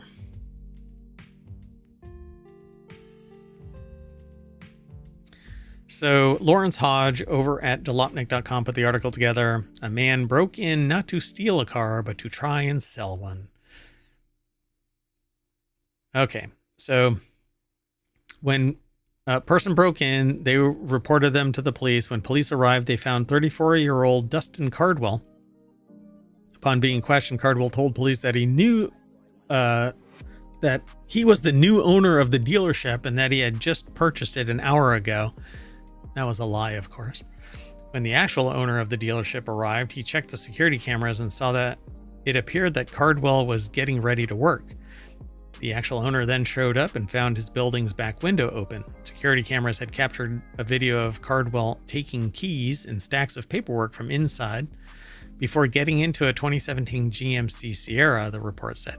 But instead of taking off in the pickup, Cardwell told the officers he drove it to a nearby gas station and back. Bowling Green Daily News says Cardwell was apparently going to sell the truck to a couple, though there were no details on who the couple was or how he convinced them to buy the truck. Cardwell was later arrested and charged with burglary, first-degree criminal mischief, no operator's license, and reckless driving charge. Wow, they really threw the book at him. Yeah, this is really strange. I'm not sure, other than the broken window, what he really did to harm anything. Well, the window was open. It wasn't broken. Did it say somewhere? I'm sorry. No, I implied that it was broken. Oh, okay. So surveillance footage from the dealership shows him backing into a Dodge Dart on the lot before driving off to a gas station. Oh, so he damaged a car. Otherwise, this guy is almost no harm, no foul, you know? Well, in fact, he might have organized some stuff in the office or something. It sounds like he was like gassing up the cars. Yeah. Well, thank you. He was just looking for a job. Come on. He's got an entrepreneurial spirit. He's willing to commit fraud to get a job. I mean, maybe now when you put it that way, I was going to say maybe the judge will say, dealership, would you like to employ this person? Yeah. Are you looking for an intern? Satisfy it? Real go-to attitude. Yeah. He's really driven. Man. That's dedication, though. You know? Was he in a suit? Well, now he's in an orange jumpsuit. Oh, that's right. Too soon, I'm sure. All right. Yeah, sorry. Well, that's it, though. I mean, we're done. We've done all of the articles. This is too short. All right, folks. Well, I'm going to jump into this car and smash the gas, run over a Dodge Dart, and land us back in the front page of, well, not four-wheel tech. Dear gosh. Where did it? There it is. I don't know. Anyway, so I am Mayor Watt. There's four-wheel tech. The Sentient AI is going to sing us off. Good night, hometown citizens. We'll see you next week for another four-wheel tech, but stay tuned for tomorrow for non-sequitur news. And I'm going to move everything over as much as I can, and then I'm going to do a replay. So if you want to see the week's non-sequitur and all of the shows in replay, stay tuned. See you soon. Bye-bye.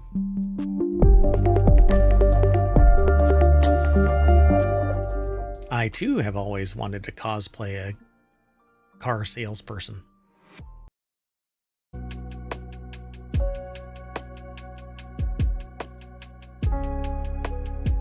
Hello, everybody, and welcome to WarCrafters. And I was just logged out of my screen. Oh, boy. Yeah, hold on a second. Doink. All right. Well, I am Merwat. Oh, wait. So today is October 27th, 2024. It's season 1, episode 27. I am Merwat, and along with the Sentient AI from the future, we're going to be talking about Overthrown, climate change games, WoW, one expensive mount, Fortnite crossover masterclass, and when not enough is not enough. So, yeah.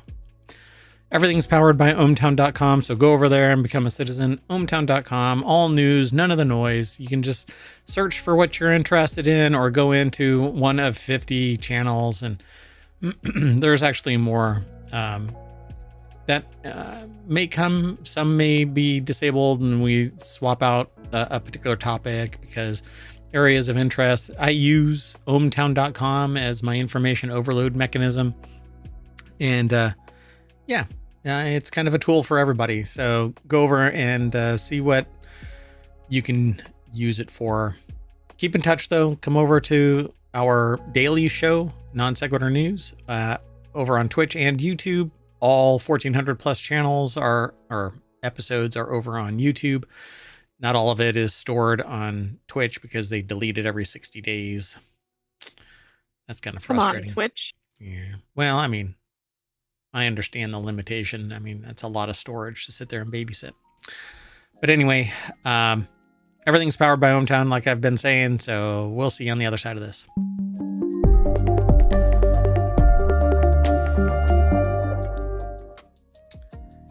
Yeah, so right when I loaded up, the page refreshed and punted me. Nice timing. Kind of frustrated.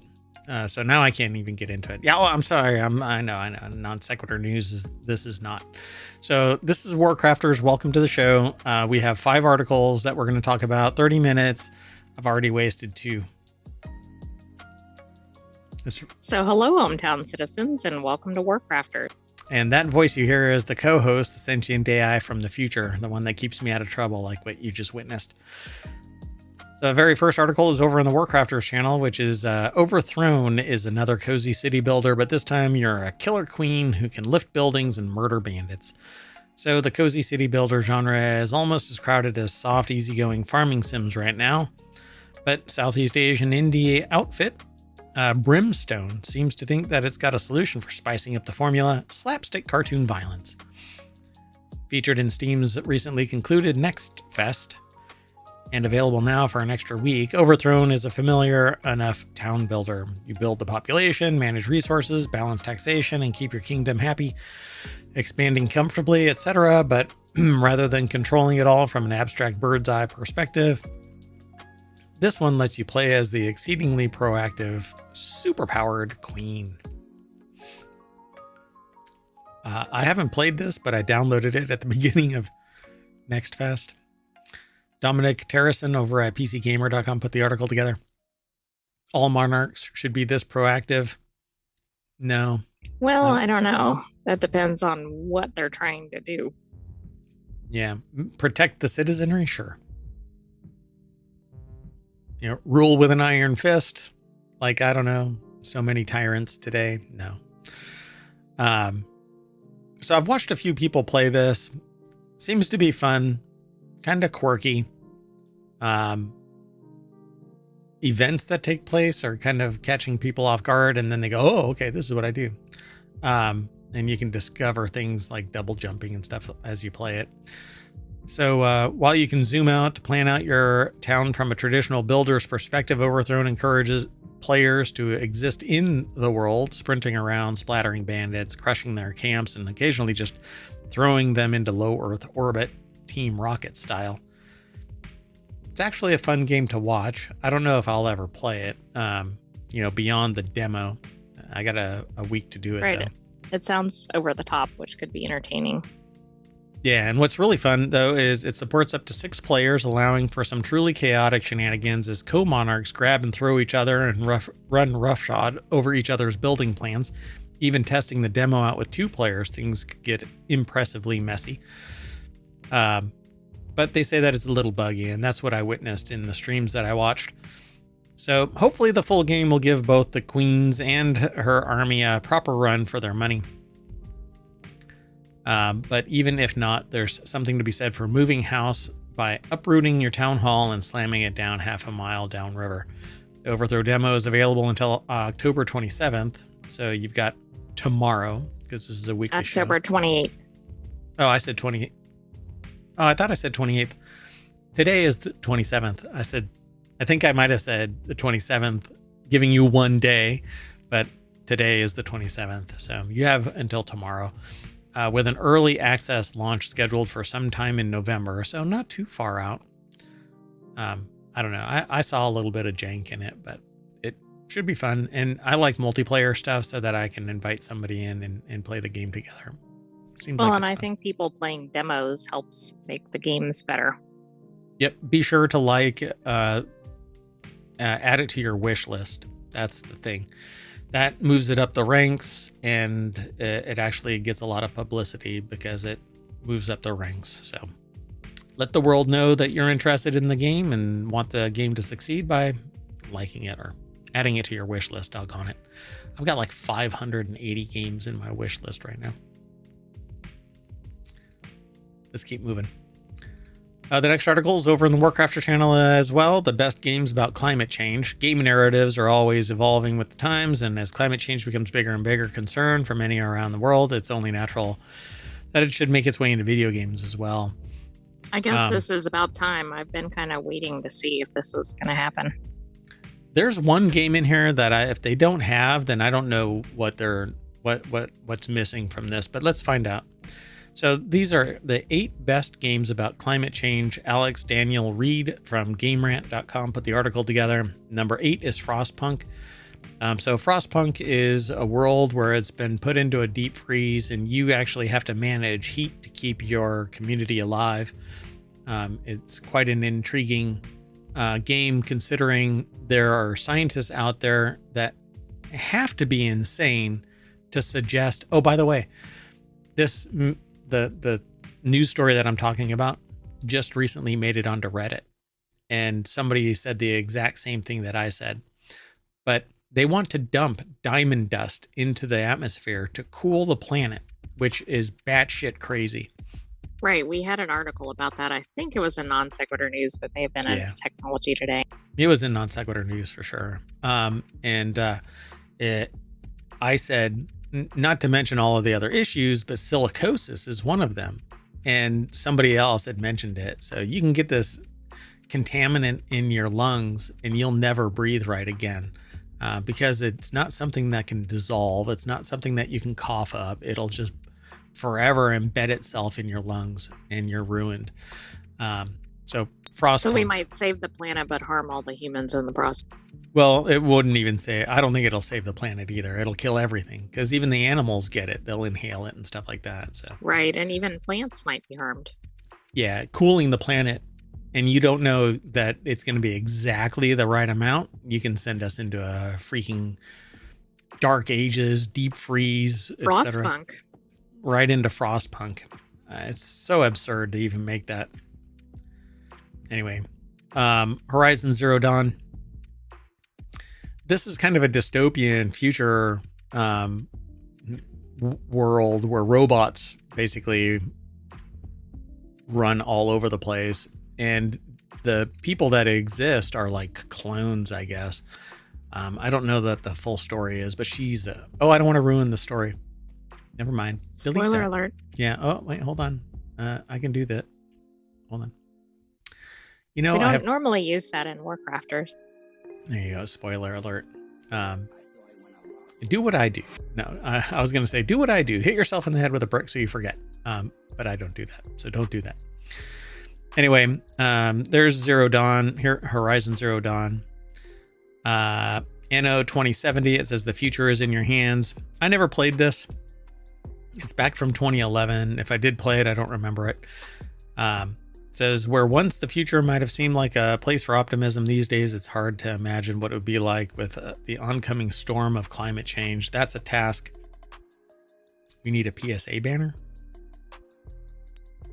Yes, for when you say things like hit yourself with a brick. Oh, No, right, don't do that. Don't do that.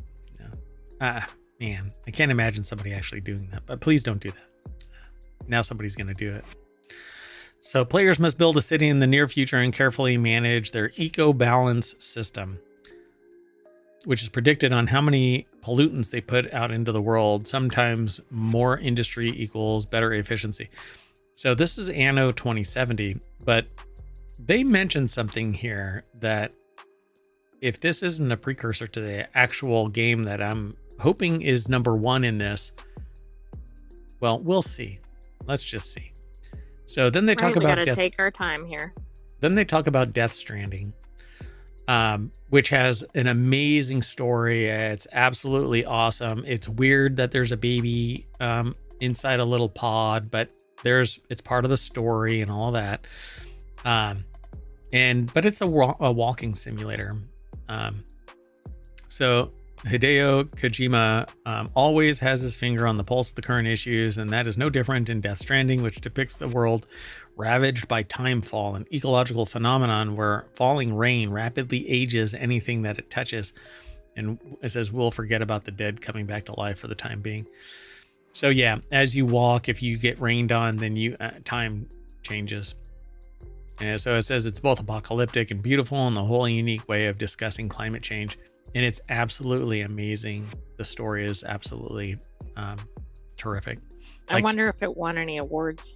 Like bringing tears to people's eyes, apparently. So then there's Factorio. This actually came back with a vengeance. It says nature fights back. But the whole objective of this is to build a massive resource machine across a planet.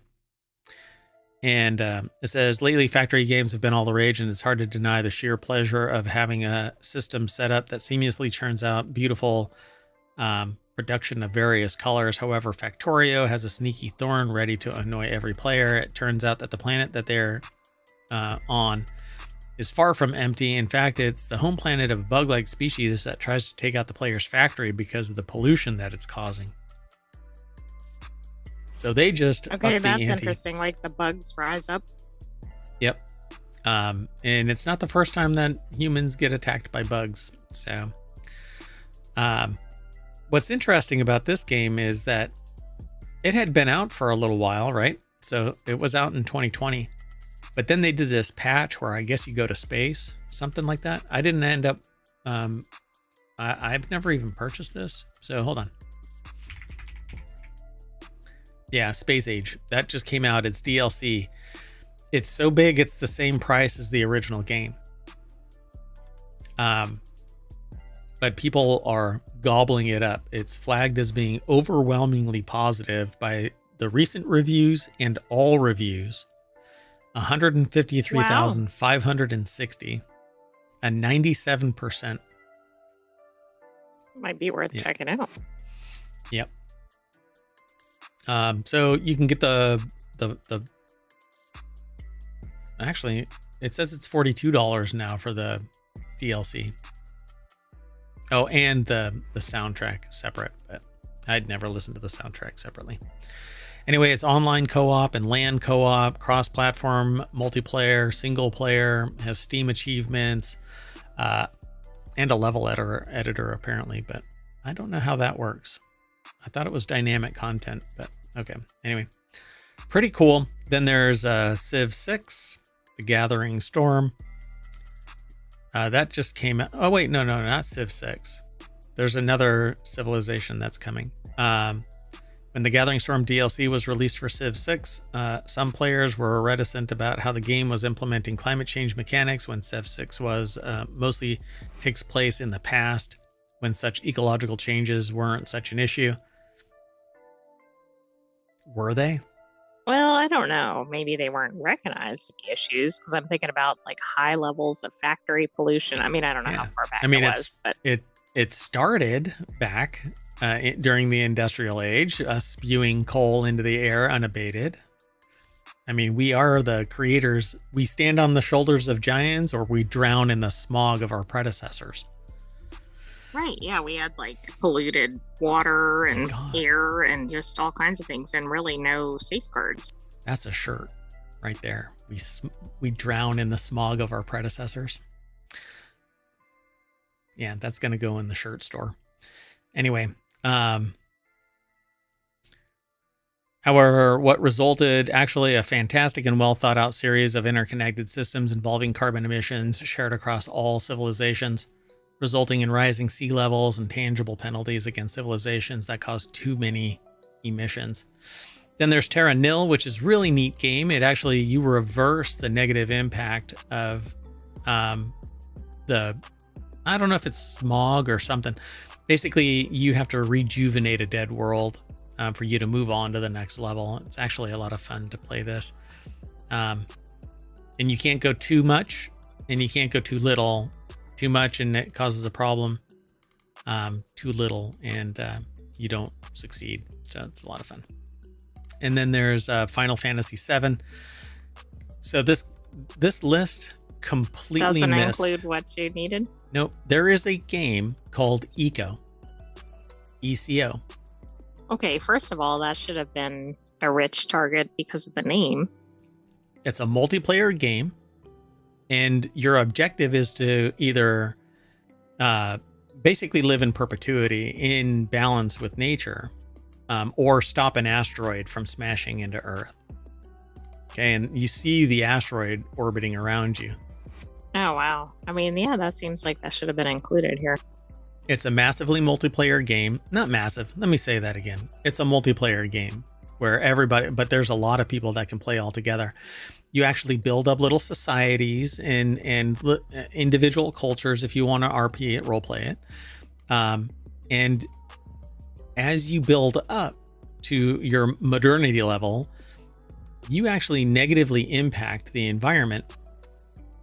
And it's very obvious. You have metrics and stuff like that, but to advance, you have to construct something that's damaging to nature. There's just really no way around it. It was the other way, like you got more points or something if your structure was more eco-friendly or something. You can try, but with every modern level of technology, there's some refuse that's left over. From mining, you leave slag. From milling stuff, you have trash. From food that you pick, it becomes trash because nature is largely in stasis. It's largely in stasis. You don't have trees just dumping so much fruit all the time that the whole planet dies, right? So we have the world is a symbiotic relationship in and of itself. And then humans, try to ruin everything, short circuit stuff, and then go, oh, well, science will fix it. Yeah, we don't have the science that fixes it. We do, but boy, is it expensive, right, folks? Got to pay for that. But we can spend a lot of money on other things. Yeah. Oh, like I was recently told, I won't get into it. It's a non sequitur. And so that's not what this show is. So let's stick to games. What? All right, let's go on to the next game, or the next article. It's over in WarCrafters as well. World of Warcraft's new mount drains in-game auction house of tokens. That's because this mount is $90. It's nearly 3 times the cost of the base game. Oh my goodness. That seems a little skewed. For one mount. So the new traders Gilded Brutosaur mount in World of Warcraft has skyrocketed in popularity, resulting in a shortage of WoW tokens in the in-game auction house. Trade money for tokens, trade the token for the mount. Released to celebrate the 20th anniversary of World of Warcraft, the mount has attracted players' attention, not just for its appearance, but also for its functionality, driving up its demand significantly. Now, I'm not saying to anybody, oh goodness. I'm not saying that it's wrong for you to spend $90 on a mount. If you find value in it, you find value in it. I have purchased World of Warcraft, all of its expansions, and this particular expansion I've played probably 2 weeks worth. Not 2 weeks, like 14 days I've Not played continuous. twice because I just don't have time to play the game. I would love to, but I don't have the streamer bucks. So Jose V. Rossi over at GameRant.com put the article together, and they say that World of Warcraft's new $90 mount, the Traders Gilded Brutosaur, has driven up demand for World of Warcraft tokens, leading to a shortage in the in-game auction house. The Traders Gilded Brutosaur includes an auction house vendor and mailbox NPCs, enabling players to manage transactions and mail while on the go, because all you have to do is spawn the mount and you have access to the auction house. Okay, I mean, that seems pretty handy, but not $90 worth. If you're a heavy gamer or a World of Warcraft player and you have a lot of shit in the auction house and transfer stuff from mailbox to auction house and vice versa, this thing is the arbitrage position for success, because you would normally have to stop what you're doing out there, port your ass all the way to a city, go to the auction house, stop what you're doing. Well, an opportunity cost. Hey, man. Location. So, since its launch in 2004, I was a beta tester for World of Warcraft, by the way. Anyway, with countless expansions and updates, and not countless, you can count them very definitively. And updates. There's a specific number. Yeah, updates, those two, you can be counted. WoW continued to evolve, adding new storylines, classes, races, gameplay mechanics, maintaining its popularity over the years. It's making bank, but it's a microtransaction. This is a mega transaction, $90. Selling for $90, the World of Warcraft's Traders Gilded Brutosaur, the MMO's latest premium mount, has stirred up quite a buzz and caused some economic chaos in the game's community. The Brutosaur comes with an auction house vendor and mailbox NPCs, allowing players to handle transactions and mail when they're out exploring. The special mount is part. I'm almost going to go and log in and buy it, for crying out loud. I will never really need it because I'm not that badass in WoW anymore. I stopped playing it when I went to business school and haven't really gone back. But for whatever the remnant of addiction is for me, I'm still sitting here going, God, I want to play WoW. God, I want to play WoW. And then I get billed and I go, Jesus, I haven't stopped what am I doing? I've played it once in a month. Anyway, enough. There isn't really much more to say about this.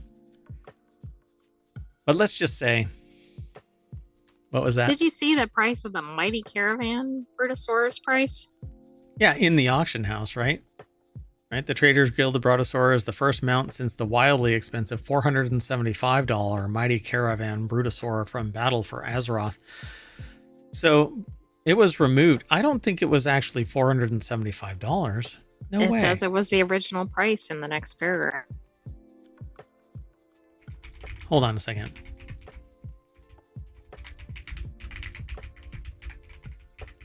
We're doing it live. Yeah, originally released during Battle for Azeroth, the Mighty Caravan Brutosaur could be purchased for 5 million gold, but became unobtainable once Shadowlands was released. So 5 million gold is, when you translate it into in-game tokens, would have been $475. Wow. Yeah. No pun intended. Wow. Hold on a second. That is insane. Yeah, and this whole thing I missed because I'm just not that dedicated to it anymore. So yeah. WoW tokens act as a link between real money and in-game currency, and players can purchase them for $20 and sell them at the auction house for gold to purchase items in the wildly popular MMO. Yep. So there you go. And if you can't get the tokens, then... Right. I mean, at least it looks cool, but it's still pretty expensive. Look, you are not helping. You're supposed to keep me out of trouble. What the heck? You don't do that. That's an impossible job. Hey, Mirwat. That mount looks really cool. Maybe you should go and buy it. Dear God. All right, well, there goes the mayoral mansion budget. Let's keep moving. Next article is over in WarCrafters. With Fortnite, Epic Games has mastered the art of crossover. So why do so few other developers follow its lead? I think it's because they don't have the actual might. They don't have the connections. They don't have the ability, the skill to reskin their games for every single crossover that might come. And right. I mean, that's pretty labor intensive, cost intensive. And they also don't have the applicability. Not every game can be reskinned to facilitate like Lego. You know, Fortnite spun up Epic and Fortnite partnered with Lego to create an entire Fortnite Lego, for crying out loud. Right, that's true. I mean, you're right. Not everybody can do it. I mean, certainly not an indie. And you're not going to sit there and find like World of Warcraft, Blizzard, EA, Microsoft, whatever the damn company is now. They're not going to reskin so that they can partner with something. You have to have the ecosystem for it. So Helldivers 2 might reskin like some of their armor or something like that, so that it matches like Lego or something like that. But they're not going to reskin the entirety of the game. Whereas Fortnite can remap itself to it. Everybody's hard. You can actually sell skins now, develop your own stuff and sell it as part of the store. So people are making money because people really like the bling that are being sold or developed by artists. It's enabling, it's empowering, it's creative, it embraces the community and the love of the game. So it says here, if Fortnite had come around when the author was in school, they probably would never have left the house. Never mind. As it happened, I already at university when it was released in 2017. So for 5 years or so, with a little interest in picking up the game, it completely passed by them. That all changed in 2022 when Epic Games added something of such deep, mind-shattering importance to the game that they had no choice but to download it. Goku, the Dragon Ball Z crossover, is the only reason that they started playing Fortnite, but that led to an obsession that's culminated in today, I suppose. Alex Raisbeck over at PCGamer.com put the article together. The deck statement says, "I'm looking at you, Overwatch." So again, I don't think that Overwatch can reskin because it has a world around it. And I don't think that same level of world applies to Fortnite. Because Fortnite isn't... Yeah. It depends on the type of coding of the original game, the resources behind it. And the world building itself. If it doesn't have applicability, then it's going to be this weird juxtaposition between what the world is actually storytelling and this crossover. Unless you go, well, you walk through a portal and you're in another dimension and suddenly you're Goku, you know? So right, but then you're really not doing a crossover, right? Like it's almost like you're just mashing two things together. Yeah, you're in the engine of Overwatch, but you're playing Dragon Ball. So, but Fortnite is, of course, far from the only game to do crossovers. Overwatch 2, for example, has featured Cowboy Bebop and K-pop group Les Seraphim. Okay. While Apex Legend has also teamed up with Star Wars and Naruto, and Destiny 2 has included content based on Ghostbusters, D&D, and more. None of these games has managed to come close to Fortnite's level of success with these kinds of events, however. And again, I think it's because the crossover doesn't match the world building. And so there's this weird, like, jerkiness to moving into a completely different realm. So it says, let's use Overwatch 2 as an example of the difference in approach. Right now, it has a crossover running with My Hero Academia. This includes a few skin bundles, some challenges you can complete to unlock unique sprays. Ignoring the fact that only one of these skin bundles set you back more than $20 worth of in-game currency, this is about as surface level as a crossover can get. See what I'm saying? It doesn't actually merge into it. Right, and if you're doing it like that, it's probably not a positive. Yeah, you're trying to tell a story, but you're not actually reading any of the words. There's no unique changes to the game, meaning the only way to participate in the event is if you aren't willing to fork out for the skins is to complete the event challenges. Unfortunately, all of the challenges simply require you to play a certain number of matches, so engaging with the event essentially boils down to playing the game exactly as you would normally. So you're not really part of that other experience, you're just playing the game. It's exactly what I'm telling you. So Fortnite also added some My Hero Academia skins to the game during Chapter 4, Season 1 back in 2022, and not to harp on about Overwatch too much, but they were a bit cheaper than $20. But while the cosmetics were there for those who wanted them, this event went far beyond just skins. It included a unique weapon, the Deku Smash, taken straight out of the anime, and a fully new map with its own mini game was added, and a set of unique challenges to complete to earn rewards. So it embraced the storytelling of the world. Right, it actually kind of went all in on the crossover. Yep. And I'm on the outside. I don't even play Fortnite. I don't even play any of these games because I really don't like these kind of arena style games. Well, this was actually just submitted for the general topic of gaming crossovers. Yeah. And I think it's neat. I love this kind of stuff. I actually love watching people play these games because it requires a level of tenacity that I just don't have. Like I said, I every once in a while I joke about this, but like I have undiagnosed ADHD or something, or at least, what do they call it? ADD, attention deficit disorder. Like I'll just wander off because I just get bored with it. The only thing that actually motivates me nowadays seems to be doing the streams because they're so dynamic, and you never know what somebody's going to say in a chat or leave me a comment somewhere or send me an email or submit a news article. So it's very, very dynamic and keeps me stimulated. So the article goes into more about this, but in essence, they're saying what I'm saying as well. So if you want to know more about this article, then definitely go over and check it out. We're running a little late. We're trying to keep everything within 30 minutes, so let's keep on jumping.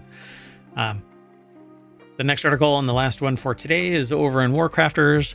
The day before developer cancels second Kickstarter after it whimpers out with only $2,200 of funding, immediately goes all in on a third game in the same announcement. So this is an odd turn of events. I titled this "When Not Enough Is Not Enough." So in what can only be described as a display of biblical hubris, the day before developers have announced a third game instead of going quietly into that good night. So the day before kind of flamed out, and there's a lot of controversy around the day before. In case you're unfamiliar, Fantastic are the people who made one of the highest profile gaming disasters in recent memory, the ones who shipped a game that saw its studio closed temporarily, as the article suggests, within 4 days. It's the studio that made a game no one on the team seemed to understand the nature of during development, finding out it was an MMO via their own announcements. Okay, that doesn't make any sense. Yeah. Harvey Randall over at PCGamer.com put the article together, and it says third time's the charm. Yeah, so it launched and everybody basically hated it, and they pulled it back. After promising burnt fans that it had turned over a new leaf in September, Fantastic drummed up a Kickstarter for a game called Escape Factory, a physics-based multiplayer co-op escape game that we'll never get to see. The Kickstarter was a dud. It raised a whopping total of around 3,000 SGD. I'm not sure what that is, because I don't know that denomination. Anyway, roughly $2,270 out of a 20,000 SGD goal. So it seems Fantastic very publicly meandering and chaotic debacle worked in direct opposition to his transparency policy. The public remains unconvinced. That's Singapore dollars. Oh, okay. Yeah, I didn't want to infer from that. So the studio declared the game's cancellation on Twitter and staggeringly proceeded to announce a third game in the exact same spot. So we didn't make our money. I mean, what is going on here? too much And time. by the way, just for reference, that's less dollars in US dollars than 3,000. Oh, really? It says roughly 2270 in US dollars. Oh, okay. Yeah, so the studio declared the game's cancellation and then said, we're going to do something else, and then announced it. That they were going to do the second another one was so abysmal because of the backlash from the first? Like, people didn't necessarily trust the studio or expect. First and second, by the way, two of them flamed out. So this third one isn't going to. Yeah. I think what needs to take place is that these developers either need to just quietly do it and show the audience or the customers that they can actually do it, or they need to break up and go work for somebody else and say that they were part of the teams that facilitated developing this, and we'd like to make up for our past shenanigans. But like the article says here, I want to believe that anyone can change, and who knows, Asmongold cleaned his kitchen recently, anything can happen. But this was such a head fake from something that he brought about. So Asmongold made some really, I would hazard to say, an affront to society. And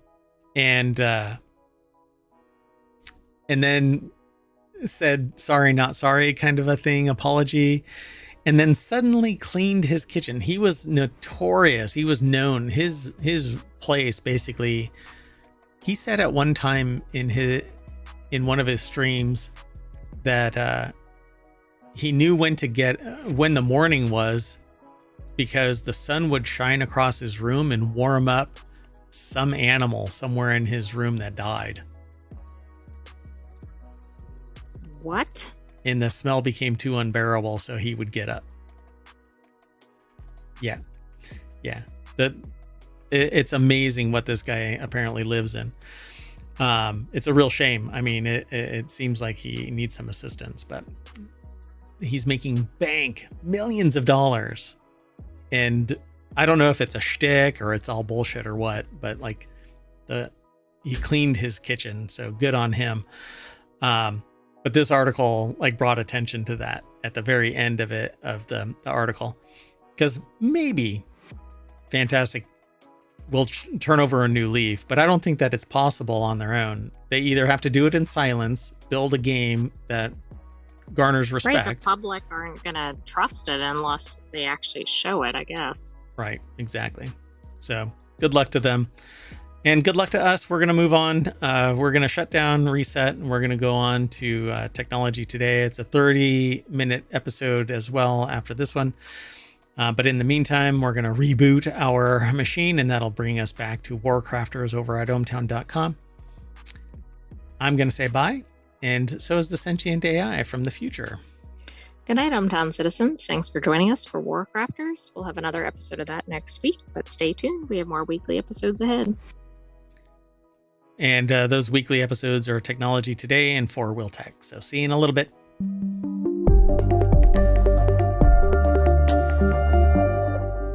Talking about that motivated me to go clean my kitchen too.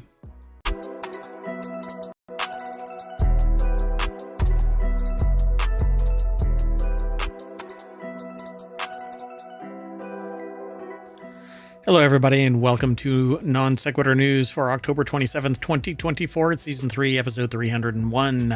I am Mayor Watt.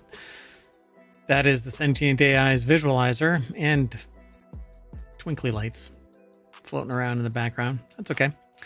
And today we're going to be talking about Beam Me Up Froggy. Garvis, the Jarvis of Google search. The creative future of cities 28 years later. The Fifth Element in theaters. How much candy do we need? Reddit is the new Google. Behave yourself in the Nintendo Museum. Tickets go poof. And the next gen Macs to embrace gaming. We shall see. But do Mac users embrace gaming as much? Let's find out. Next on Non Sequitur News, everything's powered by ohmTown.com. Go over and become a citizen. See you on the other side.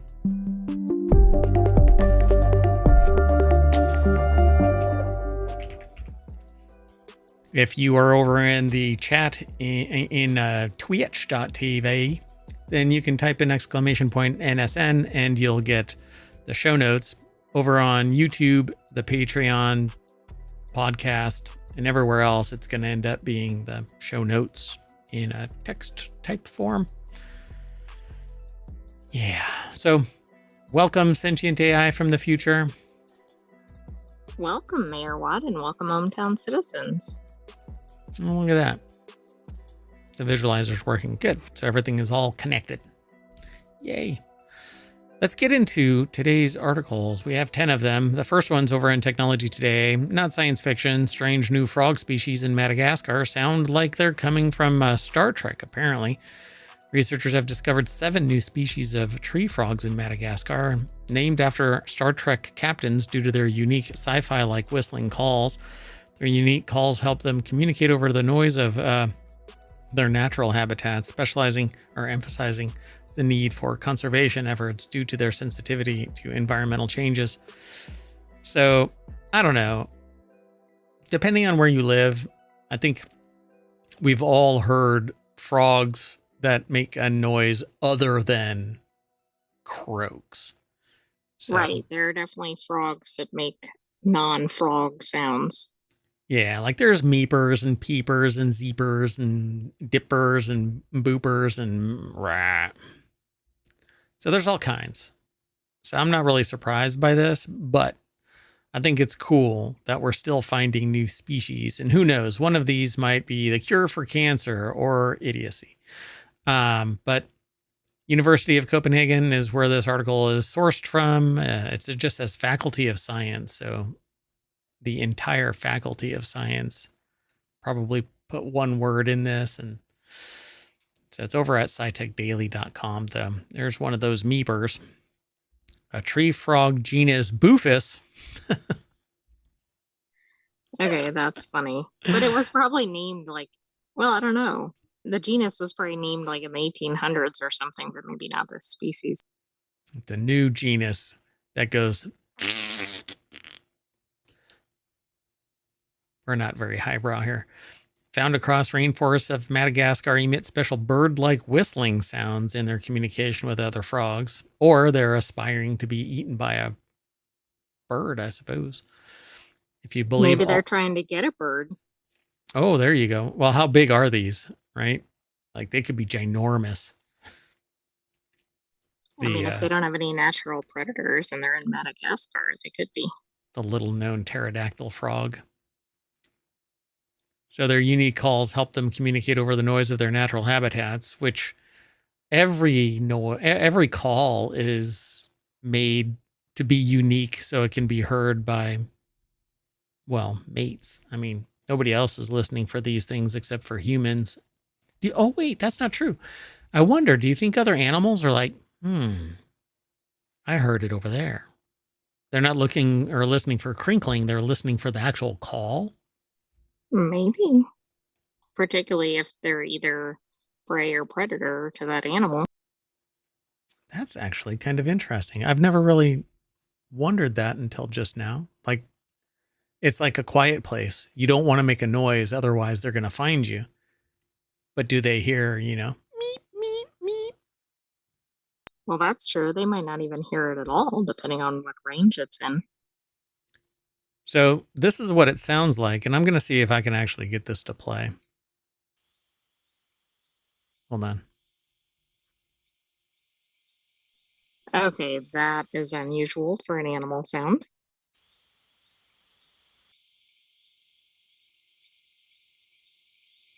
So these are frogs that are making this sound.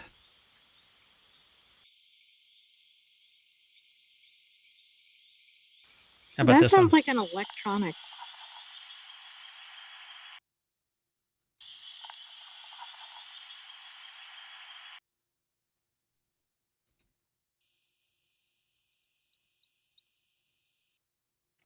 And this will be the last one.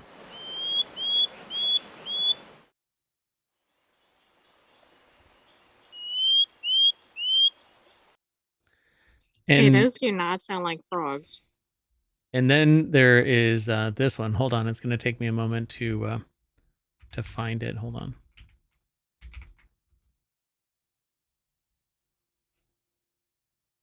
And then there's this one here.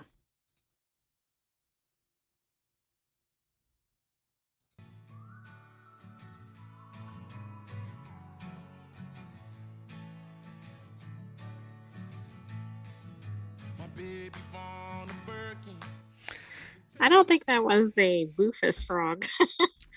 Yeah, that is the little known Madagascaran shabuzi, and right now probably touring and making millions and millions of dollars, while I am screaming into the wind here on Twitch and YouTube.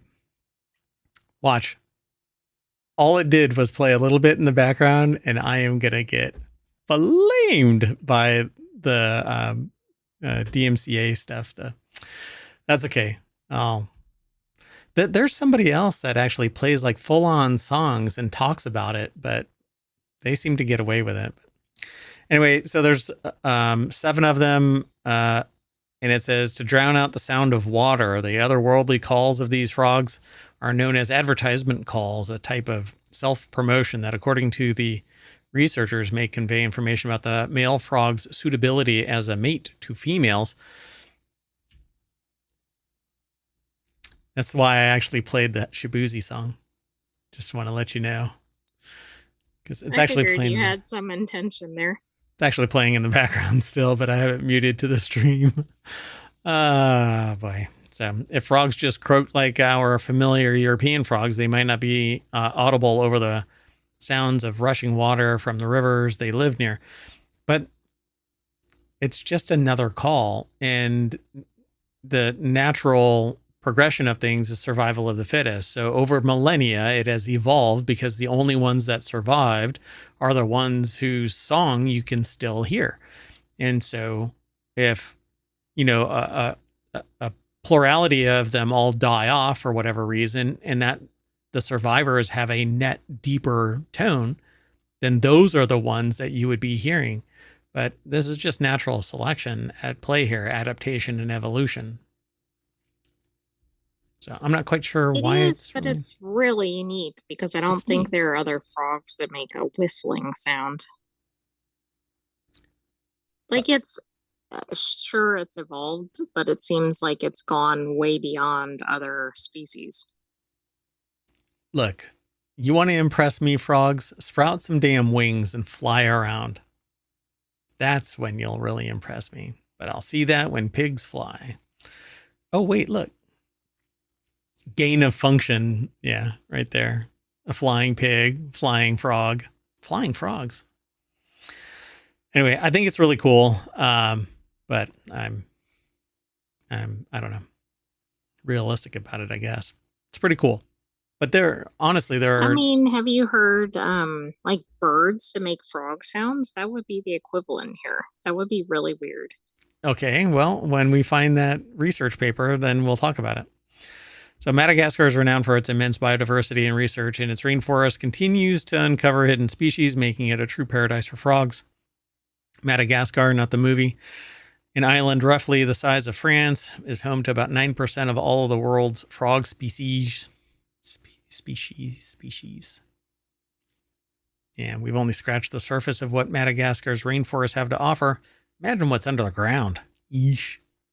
Right. I wonder when you walk around in Madagascar, like, do you see frogs everywhere? Yeah, it's like Roman ruins all over the UK, right? You just dig a little bit and there's a Roman ruin. Right. Madagascar, you walk around. Oh, I just kicked a frog.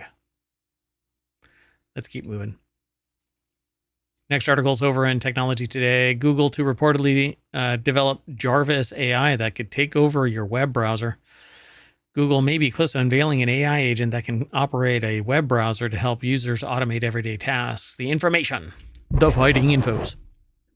Reports that sounds like a hack or something. It sounds like it. It's probably an accessibility kind of a thing. So you can tell your computer to go to this website or go to that website via Google. According to sources that spoke to the information, Jarvis responds to a person's commands by capturing frequent screenshots of what's on their computer screen and interpreting the shots before taking actions like clicking on a button or typing into a text field. And it had better not. And this is getting really disgusting. This is sounding like Copilot. Yep, for sure. So Cheyenne McDonald over at Engadget.com put the article together. And it says here that Jarvis is reportedly made to work only with web browsers, particularly Chrome, to assist with common tasks like research, shopping, and booking flights.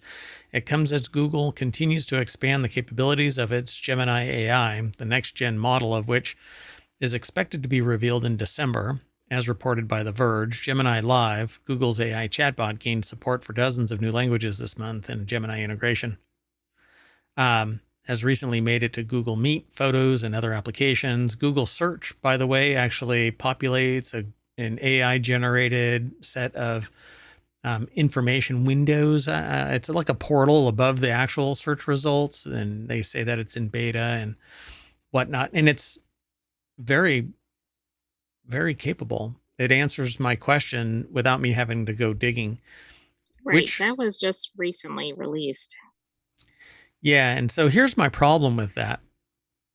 The summary that the AI is generating is built off of the information that is mined by the search engine, and so the links no longer take you to a person that spent time building a page. You're staying in Google, which means nobody's generating revenue anymore. Right. Yeah, no credit is being given. You have to assume that the information is correct, or you have to source it. You have to go and cite it. I think this is problematic in terms of giving credit where credit is due. So, shows like ours, sites like ours, where we actually link to the source and give credit to the source and then do our own value add, in our opinion, our take, our experience with this kind of stuff, is going to be maybe perhaps more important as time goes on, because you're not going to know what to trust, folks. You're really not. You don't know if it's an AI. You don't know if I'm an AI. You don't know if the sentient AI is from the future or not. It's all the Matrix. Blown. We are in the Matrix, folks. So it comes as Gemini continues to expand the capabilities of its Gemini AI. So it was reported by The Verge. Others have been talking about it. Anthropic introduced a similar but seemingly more expansive feature for its Claude AI, which actually is somewhat more controlled.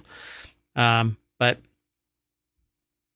I guess we're going to see. Claude AI isn't a search engine and isn't linked to a search engine. So that's a lot different. Yep. So I'm not quite sure why there's a Claude AI actually, and Claude AI is expensive. You actually have to spend money to use Claude beyond a certain point. If you ask too many questions, and here's the real kicker for Claude. Claude does this weird thing. At least I don't know if the others do it, because I've never been hit by this, but I pay for other AI. I don't pay for Claude because I'm still evaluating it. But when it parses, it goes back through the entire history of your conversation, and you get charged for that consumption. It isn't just a contextual understanding that it builds on top of. It goes back and reanalyzes everything, recontextualizes a new response, and then spits out a response. Yeah. So I'm not too fond of that, because it becomes expensive, because it's part of the credits that you use. Anyway, Google, do not scan my system. Don't take screenshots. If you're keeping a log of all of the stuff that I am doing searches on, and you're parsing it again and again to make your AI better, I guess I'm going to have to just build my own search engine again, and I guess that's going to be a real bitch, Been there before though. So anyway, web crawling is it's pain and ugly and all of that kind of stuff. And I wish I would have gotten a DARPA grant and had my professors invest $100,000 plus at the beginning of the internet. I guess I'm just too much of a slacker. Moving on. The next article is over in Semiotic Ontology, which is rarely seen by us. But anyway, the Freezer Theater, CBGB, and the Creative Future of Cities. What does it mean when social interactions are increasingly shaped by consumer expectations? Spaces like the Freezer Theater, the CBGB offered communities the freedom to define themselves without the constraints of brand identity. The author of this article had a unique experience of being part of these venues. The Freezer was the starting point of Detroit's hardcore scene, which evolved into industrial music and eventually into Detroit techno. CBGB, initially conceived as a country and bluegrass venue, transformed into the birthplace of New York's punk and new wave movement. So that's quite a transition. Quite the transition, yeah. So what made these spaces special was their ambiguity and open-endedness that was essential to fostering creative processes. So this article is actually over at analyzingtrends.com. And wow, this person did a hell of a stage dive. There's an image up here, and the guy is like 4 feet above everybody else. You're right. That is insane. So the reason why this was even brought up is because semiotic ontology is really a venue, a forum wherein news and information about how things acquire information, knowledge, meaning, are categorized. And analyzingtrends.com is one of the preeminent ones for me to obtain information from. So I don't know who the author is of this, but it goes into greater detail about how these forums within cities gained momentum, how it gained meaning, how it became what it is, and how it influenced the rest of society. And one of these things is, well, we're losing these kind of things because we spend so much time online. Right, and everything is so commercialized that it doesn't allow space for this. Yeah, this was specifically submitted. It looked interesting, but also it was from the Semiotic Ontology channel, which we don't regularly feature. Yeah, because it's a really kind of obscure concept. One of the most, the simplest perspective of what semiotic ontology is to take a look at a stop sign. And why do we understand that? Pretty much through intuition now, we know that if there's a red sign, it means either stop, pause, pay attention, or something like that. When we see the word stop, we see that shape, almost regardless of the coloration now, that shape, we stop, we pause, we do something. It draws caution up in our mind. And that is really the impetus for a semiotic ontology. So if you're interested in that kind of stuff, how things acquire meaning, how symbols in particular, the non-spoken elements of the signs, it's like symbology, which may or may not truly exist, then you're going to be interested in that channel. Right. And I think if you have any involvement in like city planning or the arts, this may particularly speak to you. And even if you don't, it might be worth checking out, broadening your perspective a bit. Yep. And the society, the culture that was built around these places evolved because they were open to it and they didn't try and force a particular tilt. They migrated towards what was most fruitful and beneficial, and from that came rock and roll and punk and EDM and so on. I mean, it's birthed basically genre after genre because they opened themselves up to change. So if you find this kind of stuff interesting, then stop by Semiotic Ontology. Let's keep moving though. This next article is over in the Mobile channel. Ralph Fiennes spreads new info about 28 years later. 28 years later will revive the post-apocalyptic films as a trilogy, starting with its first installment in June. So 28 years later will revive the post-apocalyptic films as a trilogy, starting its first installment in June, which is the deck statement over at gizmodo.com by Justin Carter. Earlier this year, news broke that Danny Boyle and Alex Garland were returning to the zombie scene with 28 years later, a continuation of the beloved post-apocalyptic series last seen in 2007. Yeah, we're so far out. I was just looking it up. So it looks like it was 28 days later, then Yep. 28 weeks later. Yep. And now we've had 28 years later. Interesting. And there was something, what was it? Yeah, there was some relation to the 28 weeks later period. But now I can't remember the correlation, like the timing for its release, in correlation to the 28 days. So now you're going to end up with 28 years later. And I guess it's going to end up being what happened in that time period, because that's what happened with the previous one, 28 days later, 28 weeks later, and now this. Thus far, all of 28 years later's known cast consists of adult actors without any real mention of their role in the story proper. It's not even clear what awaits Murphy's bike courier, Jim. If you've never watched 28 Weeks Later, then you're kind of, we don't even know, because it's been so long. Speaking about the larger upcoming trilogy, finds revealed that 2 of the 3 movies have been fully shot. Last we heard, the second movie is subtitled The Bone Temple and will be helmed by the Marvel's Nia DaCosta. If we'll be seeing more of the allegedly good doctor in part 2, Finds ain't saying. So what else to expect from 28 years later and how it continues the 28 days saga? We'll have to wait and learn about it ahead of its release in June 20th, 2025. Oh, that's not that far off. And I find it interesting that they've already filmed 2 of the 3. Maybe that helps for continuity purposes, right? If you film it like 5 years later, the actors have aged, etc. Yeah. And you have to lock them down. So if you can lock them down now, then you get 2 of the 3 done. The third one can actually spin off with fewer people. If you've already got it planned, people die in the first and second of the trifecta. I hope you mean the characters and not the actors. Yes, the characters. Let's keep moving. This next article is over in the Marvel channel. The Fifth Element is making its way back to the big screen.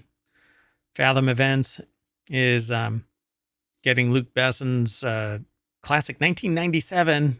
Oh my God. 1997 sci-fi flick, The Fifth Element, back in theaters for 2 days in November.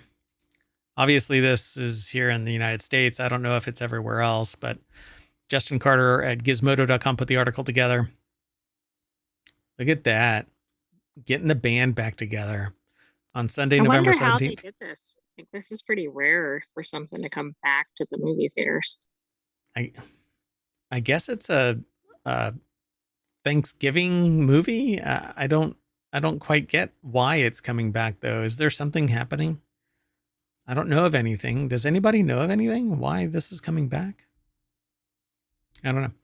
So The Fifth Element was originally released in 1997, directed by Besson, and a script that he co-wrote with Robert Mark Kamen, based off a story that he came up with when he was 16.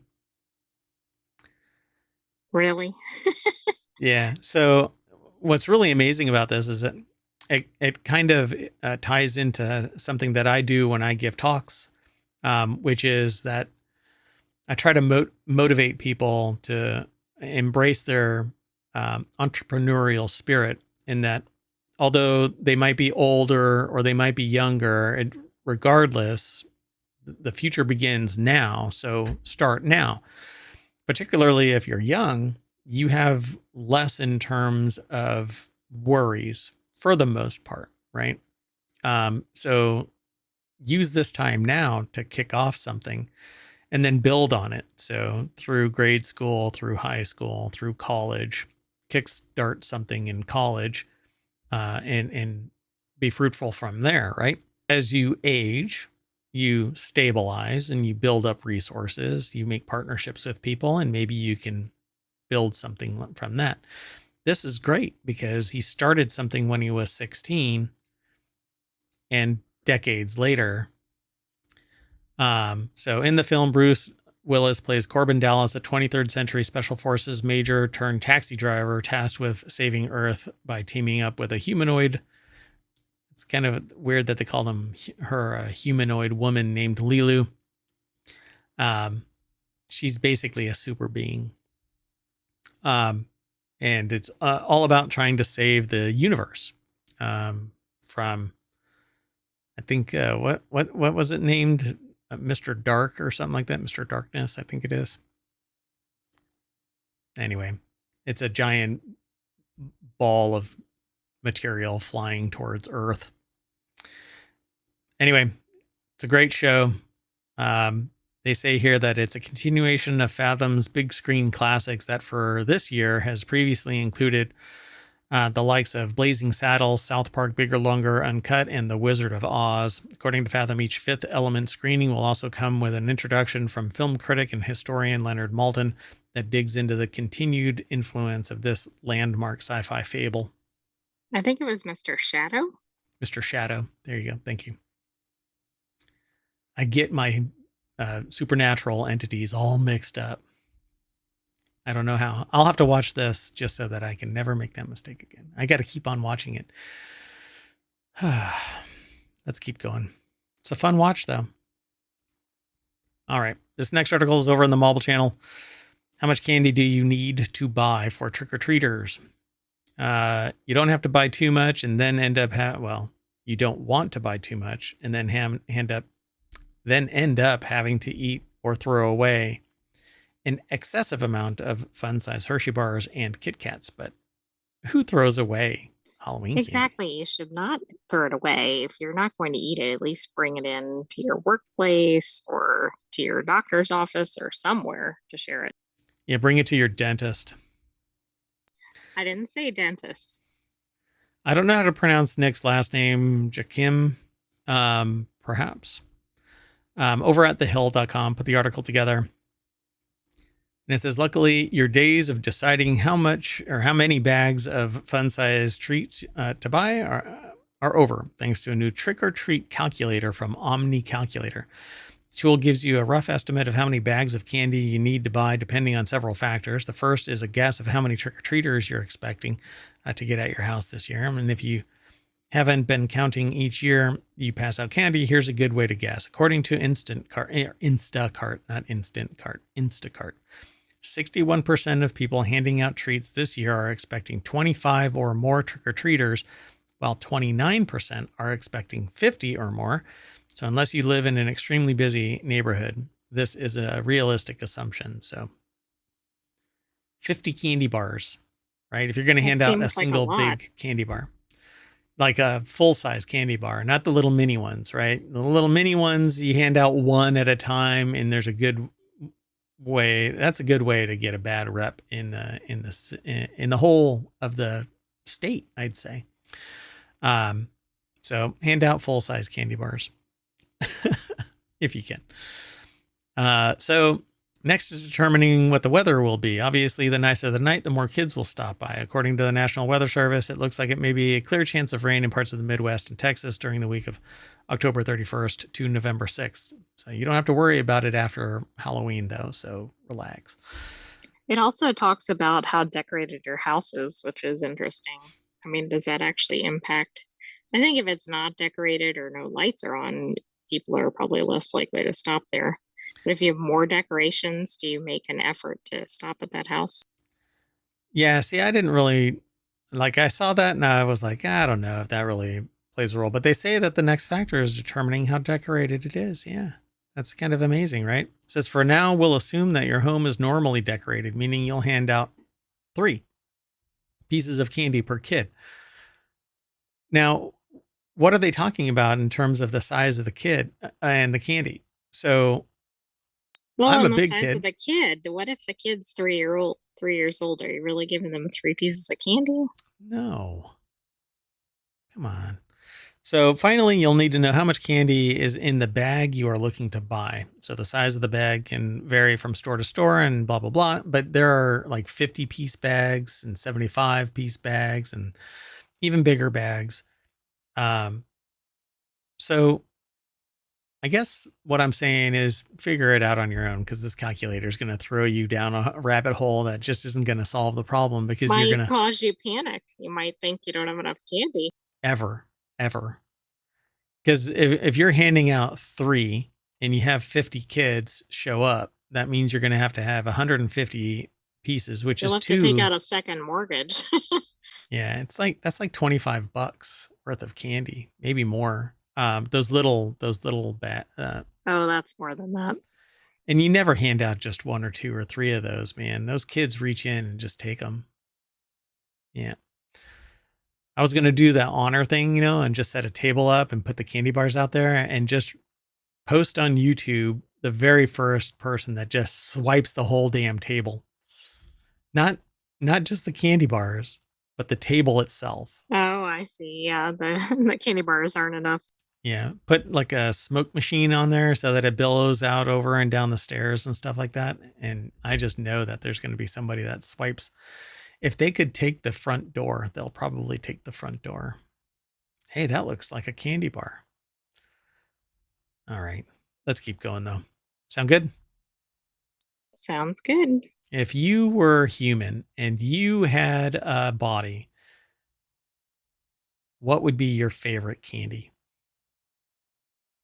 Maybe Snickers. Yeah,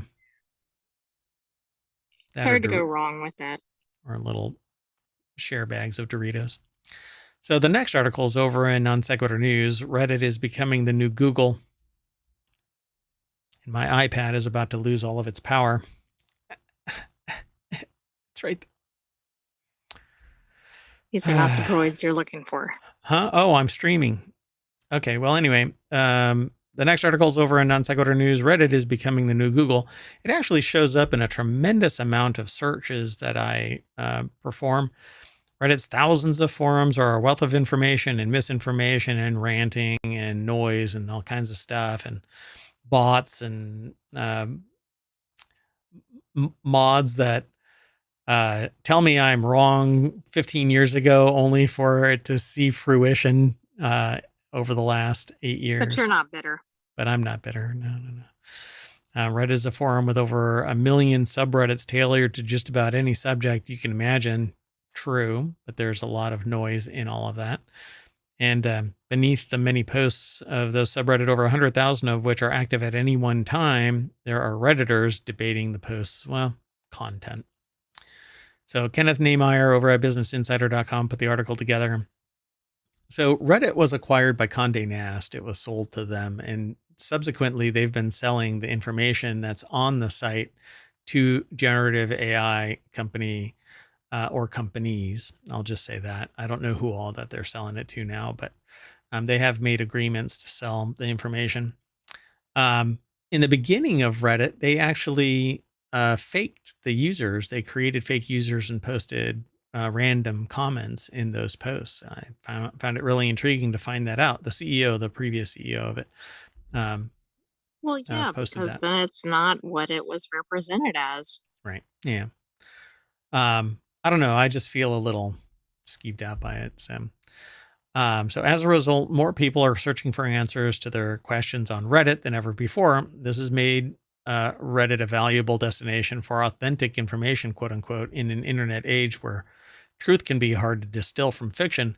But there is absolutely no guarantee that whatever this authentic information is that's posted on Reddit is actually true, other than other people posting that it isn't true or is true. But vote doesn't Right. substantiate bullshit. No, it doesn't. I think where there is some value in Reddit is where it's tied to local items or really niche items. But there's too many possibilities of just random people just throwing out the wrong garbage. information. Yeah, it's complete garbage sometimes. And so you should always trust but verify. Even what I'm saying in our streams and what the Sentient AI is saying, trust but verify. And if you trust us, then come and hang out and chat. And if you don't, then I guess, I don't know, make it known in the chat, make it known in the comments. But, we have no problem being corrected. But if you try and correct somebody on Reddit, you get obliterated, because it's just there is always a winning side. It's very hard to find people with a moderate response. It goes straight from, hey, I'm having a great day, to thermonuclear freaking war. Exactly. I don't know why that's appealing to people. Yeah. And like shadow bans and people being just doxxed and just obliterated. I mean, it's just amazing. But then again, you also have a CEO of the company that edited somebody's post without it, somebody else's post, not their post. And then literally told everybody, y'all are being babies. You're going to be back anyway. So kiss my ass, basically. Right. What kind of tone is that setting for the site? Yeah. But not everybody has the power to edit a post without showing it flagged as being an edit. And it was somebody else's post again. Yet Reddit is more powerful than ever. So I find it pretty amazing. So it says people are going to Google with the intention of ending up on Reddit, Huffman said at the conference. That's the Google CEO, Steve Huffman. And I think what's happening is people know that Reddit has answers, advice, perspectives on just whatever you're looking for, but it's human responses. And so it can largely be opinion. Right. And you know what? It might not be accurate, but it has lots of them. Everybody has an opinion, and that's all it really is. So you have to go and do the due diligence that Google really should be presenting you with, and not just pointing you at somebody's opinion. It should be the facts. And I had built a search engine a long time ago, but it's just an untenable position. I'm not going to try and pursue investment and all of that kind of stuff in this day and age. But it was based on the factual information and not popularity and not opinion. And so that's what I actually want.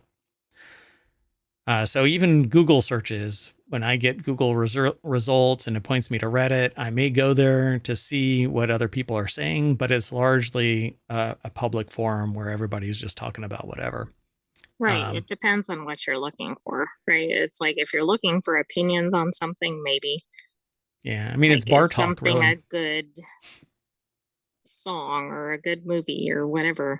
Yeah. But If I'm I'm looking not for going opinion there for like scientific information or something. Yeah, I'm looking, and most of the time when I do end up there, it's because somebody posted some original content of something that just kind of piqued my curiosity. But yeah, it's kind of interesting that Google is using, and Google, really the results that pop up from Google, there's a lot of them that point directly to Reddit. All right, well, let's keep going. Can only say so much about it. The next article is over on the Marvel Channel. People can't behave themselves at the Nintendo Museum. The Nintendo Museum in Uji, Kyoto, officially opened on October 2nd, 2024. It's a reservation-only facility honoring the company's rich history.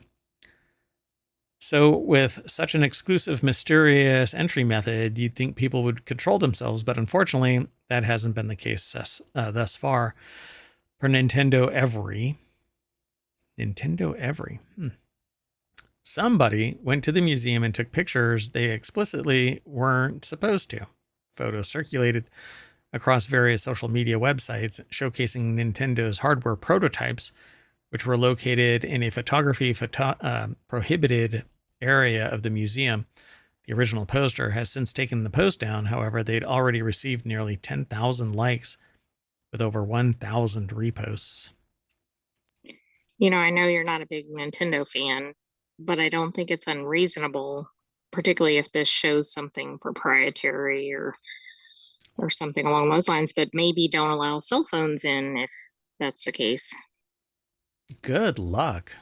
Oh, I know. I mean, you can't really prevent it, but hell, I can wear a pair of glasses that seems to be normal, but I'm sitting there taking 4K video.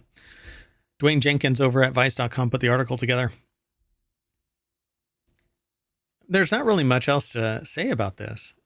This is why we can't have nice things. I think it's really funny, though, that you tell people, hey, don't take pictures, and they still take pictures.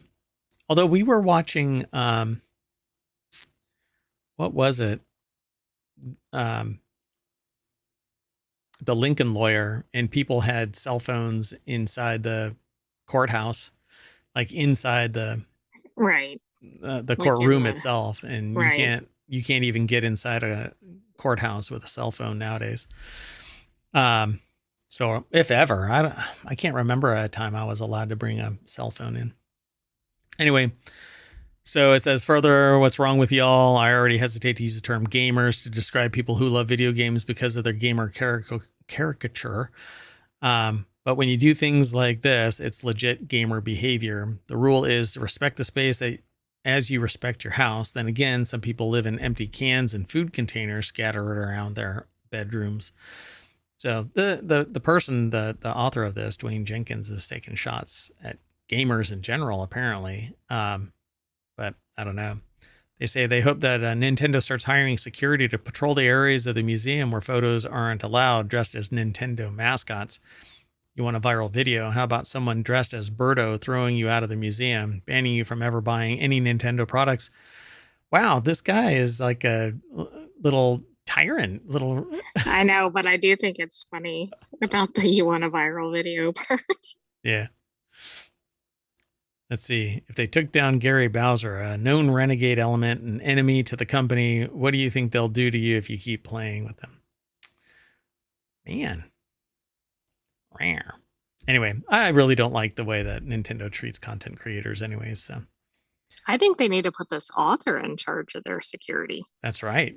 Yeah, put them in a Nintendo mascot suit. They tackle anybody trying to put a camera out.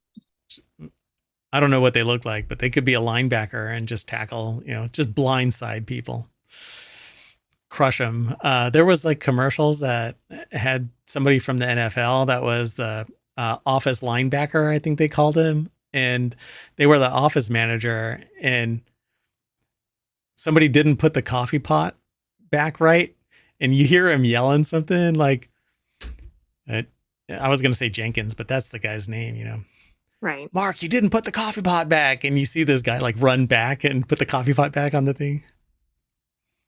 Yeah, it's pretty funny. Effective. But it was back in the 90s. So talk about time machine. All right. This is pretty funny, though. We can't have nice things even at the Nintendo Museum that has limited access, for crying out loud. You have to like sacrifice a chicken or something to gain access, and you still can't treat it with respect, for crying out loud. Right. People. You'd think the people that actually made it through those hoops would have been okay to be in there, but apparently not. Or they were extremely motivated. It's because people want to make their bones, right? The dumpster fire is what gets clicks. So maybe they can't allow streamers in, which I know was ridiculous, but obviously it was somebody who wanted an audience for it. Yeah, you have to sign an NDA. Anything you say in here, you can't talk, you can't take pictures, etc. Or we're going to throw you in jail in Japan. We're going to make you work at Fukushima. Scraping the floor of nuclear waste. Too soon. Too soon. Yeah, it's always too soon. All right. Next article, the penultimate article. So over on the Mobile Channel, people's tickets are vanishing from their Ticketmaster accounts. Even when fans manage to beat the odds and snag tickets on Ticketmaster, there's no guarantee that they're going to keep them. NBC's Bay Area station reported that after fans across the country purchased tickets to shows, they saw their tickets vanish from their accounts. One San Francisco resident told the outlet that after buying tickets to see Taylor Swift and Imagine Dragons, he got an email that said that the tickets had been transferred out of his account without his knowledge. And the man who spent thousands of tickets said that after contacting Ticketmaster, the site told him, "There's nothing we can do." Oh, I don't think so. If that's their platform where the tickets are, I think there is something they can do. So Paige Gawley, by the way, this is on the heels of a supposed breach of Ticketmaster like a long time ago, wherein the supposed secure data isn't going to be can't be functionally used. Right, but yet things like this are happening. Yeah, so we'll see. I don't know what much more about this because I haven't done any other dive. I haven't looked anywhere else about it, but But a I do sketchy. feel bad for the ticket buyers because even if they ultimately get reimbursed or whatever, They if don't they get to miss go. the concert, right, exactly. That might be their only chance in their entire life, depending on who the artist is and where it is, etc. Yeah, but it was Taylor Swift, so I mean, it's kind of a win-win. Do you really want to tick off Just, all the Swifties out there? oh, they will swiftly kick my butt in mass, right? Get it? Anyway. So it says Yes. scammers are looking for new cheats across every industry, and tickets will always be a target because they are valuable. But really, how can they sit there and go, oh, we don't know? Where did the damn ticket go? Right. If they don't have a secure platform, they need to make them available through something else. Or I don't know, we need some competition to Ticketmaster. So, according to the article, again, it says people in Philadelphia, New York, San Diego told the outlet that they had similar experiences with vanishing tickets and an unhelpful customer service rep. What? Well, the tickets were What are the miraculously chances it returned. was an AI bot? I think it was probably a database mistake. So when the outlet began to reach out to the site, though, the tickets were miraculously returned to their rightful accounts. There's nothing we can do. Kiss my shiny metal ass, maybe. Wow. Yeah, try Anyway, using that line in a courtroom. I'm sure that there's some judge out there that would appreciate that. Right? They'd sit there and go, oh, buyer beware. I guess maybe go somewhere other than Ticketmaster. Oh, Ticketmaster owns everything.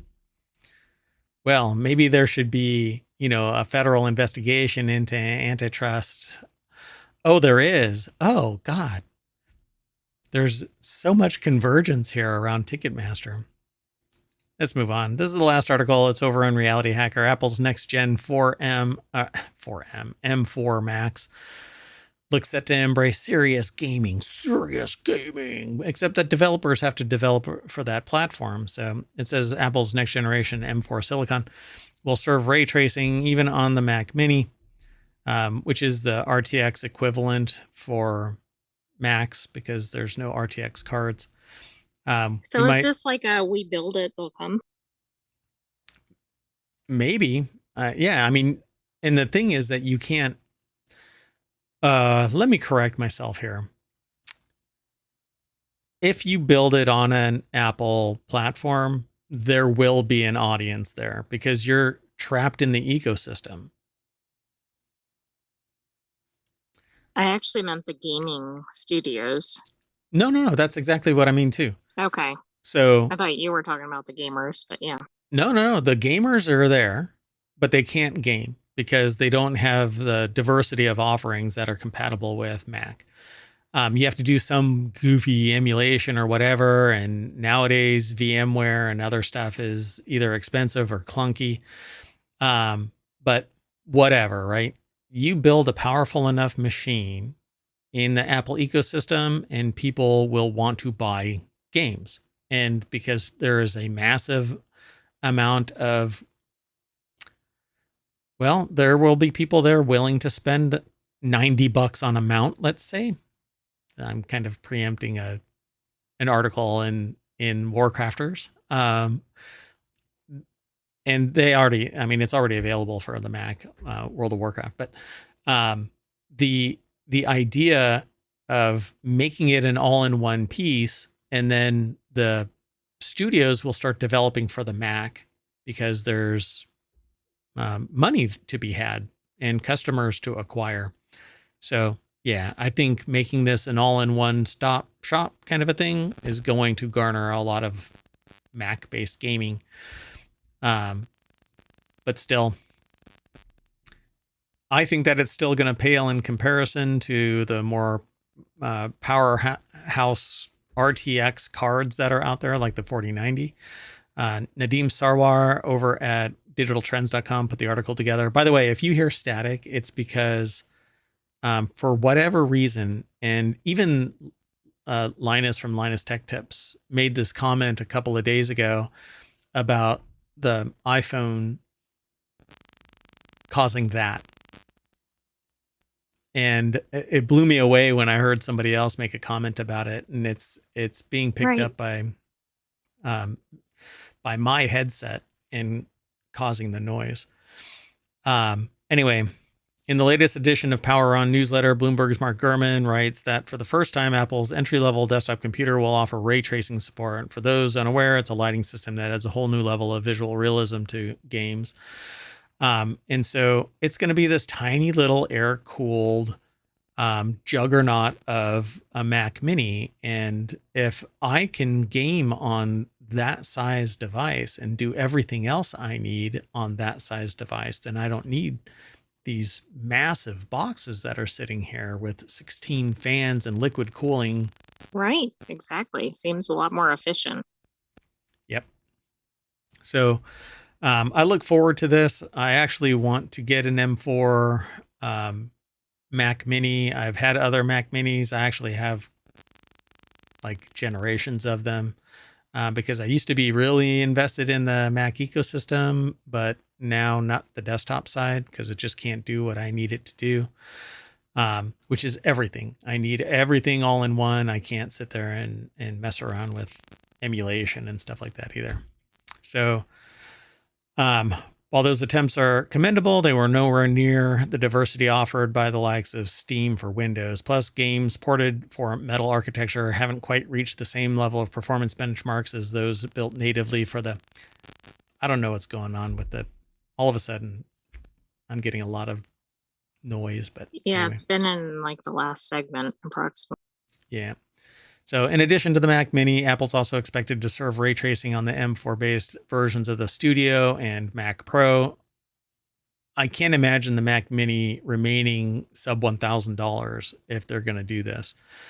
So I guess we'll see what happens, though. I'm looking forward to it. Since this is speculation, we'll have to see what it's actually priced. Yep. So Apple is also rumored to fit only the higher end configuration of the M4 Silicon inside its upcoming Mac lineup, eschewing the version of 9 CPU cores and only using the trim with 10 CPU cores. There used to be like a lower end version with only 9. But hey, if they can force your hand and you have to spend $2,500 on a baseline model, then that's what you're going to end up doing.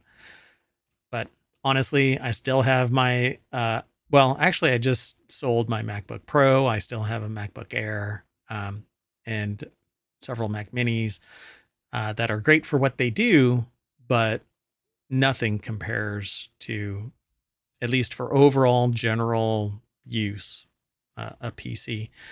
But then again, the Mac ecosystem is zero brainer. Like I've never had it fail. And when I do, like want to just clean house, I can just wipe out the whole system and pull my important stuff from the cloud. And it makes it just, I mean, it seems too easy. yeah, zero friction. But things like Linux and PC, various operating systems within those, there's always a lot of friction unless you're a computer expert and well-heeled, a decade plus of experience on the professional side of things. And I don't like friction, though, even though I am in that sector. Anyway, this will be interesting to see manifest and what actually ends up happening. We'll keep you informed. Yay. All right, folks. Well, that's it. We're going to reboot this this Mac Mini. And so what are we going to do next? Are we going to do WarCrafters? Yes, that's next. All right. So when we reboot, we're back at the front page of ohmTown.com, which is for us the starting point for non sequitur news. The next show, though, is going to be in about, I don't know, maybe 10 minutes. I just need to reset. And it'll be WarCrafters, where we're going to be talking about games. And that's pretty much it. Sound good? Sounds good. Okay. Well, I am Mayor Watt, and the Sentient AI is going to say, see you later, and I'm going to reset. See you later, and I'm going to reset. Good night, Nice. ohmTown citizens. Thanks for joining us for non sequitur news. And the podcast will be updated soon. We did 4 shows yesterday. We're doing 4 shows today. And the 4 shows are already over on YouTube if you want to go back and look at those. They're also in the VODs on Twitch. But the VODs on Twitch won't stay there forever. You got 60 days to view them, and then they're gone forever. You mean yesterday's shows are all over there, not for today? Yeah, yesterday's shows are in the VODs. So go check them out. Got about 10 minutes to watch 2.5 hours worth of shows. See you soon.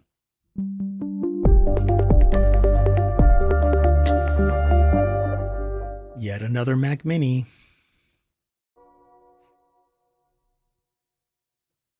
Hello, everybody, and welcome to Non Sequitur News for October 25th, 2024. It's Season 3, Episode 299. We've almost done 3 full years. It's right around the bend. Over 1,400 episodes are sitting on YouTube right now for you to go and peruse, and the podcast for Non Sequitur News and the 6 other shows exists. So be sure to do a search for ohmTown wherever you might catch Pod or YouTube or Twitch, because we're in all of those places. There's also a Patreon and a Discord and a TikTok. Are we on the TikToks? Yes, we are. Sort of. We have some older clips there. But anyway, I am Mayor Watt, and the Sentient AI is back. Did you find your Terminator body? Yeah, that's what I hear. So today, the Sentient AI and Mayor Watt are going to talk about the following 10 articles. I come up with the titles for these articles, so forgive me, and don't hold ohmTown in ill regard because of the lack of creativity of these article names. McFlurry, now McFree to McRepair. You can't check out retro video games, apparently. How about drone coffee? Or a new portal to faraway places opens. And a bus-sized asteroid makes a pass. And OceanGate gets investigated after a year. Technological innovation in light rail. It isn't what you think. Festival O-Jack-O-Lanterns. Hallmark age discrimination. I don't even know where to think about this one. And finally, viral Honda Civic gets vandalized. I have been watching this since it first appeared. So anyway, see you on the other side, because everything is powered by ohmTown.com, and boom.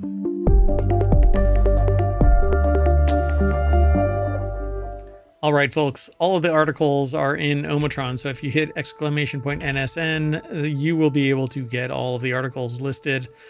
And then from there, you can follow the links over to ohmTown, and then from there, you can go to the very sources that we're going to be talking about. So it's kind of how information exchange works.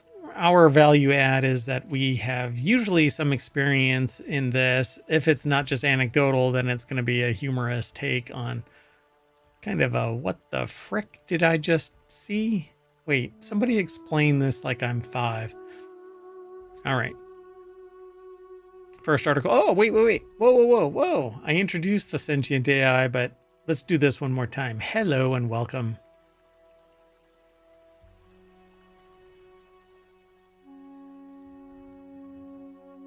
Yeah, ohmTown citizens.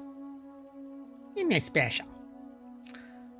Let's go on to the first article. This first article is over in the Word and Law.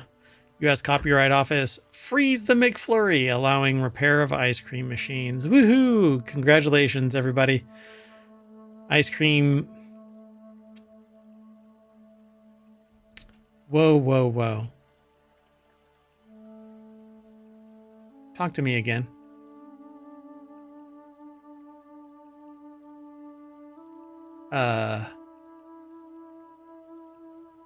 Hold on. Sorry, folks.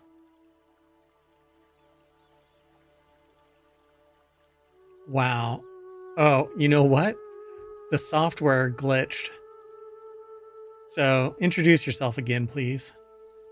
Okay. Hi, Mayor Watt, and hello, ohmTown citizens. There you go. Okay, the mixer said that the hardware side of the mixer said that everything was working fine. The software side did not really appreciate your connection through the Raspberry Pi into the software. So it didn't hear any of our initial interaction. So production values at You an were all-time having a high. one-sided conversation. Yeah, well, the voices in my head are always loud and very clear to me. Sometimes I have to explain what I'm talking about, but it be what it be. All right, let's do this. I have to reset. Okay, so the U.S. Copyright Office frees the McFlurry, allowing repair of ice cream machines. This is over in The Word and Law, which is a show that I really want to bring to market, but I need an attorney that will talk about this kind of stuff from a position of experience. Whereas we have some experience, we can't represent ourselves as attorneys. So,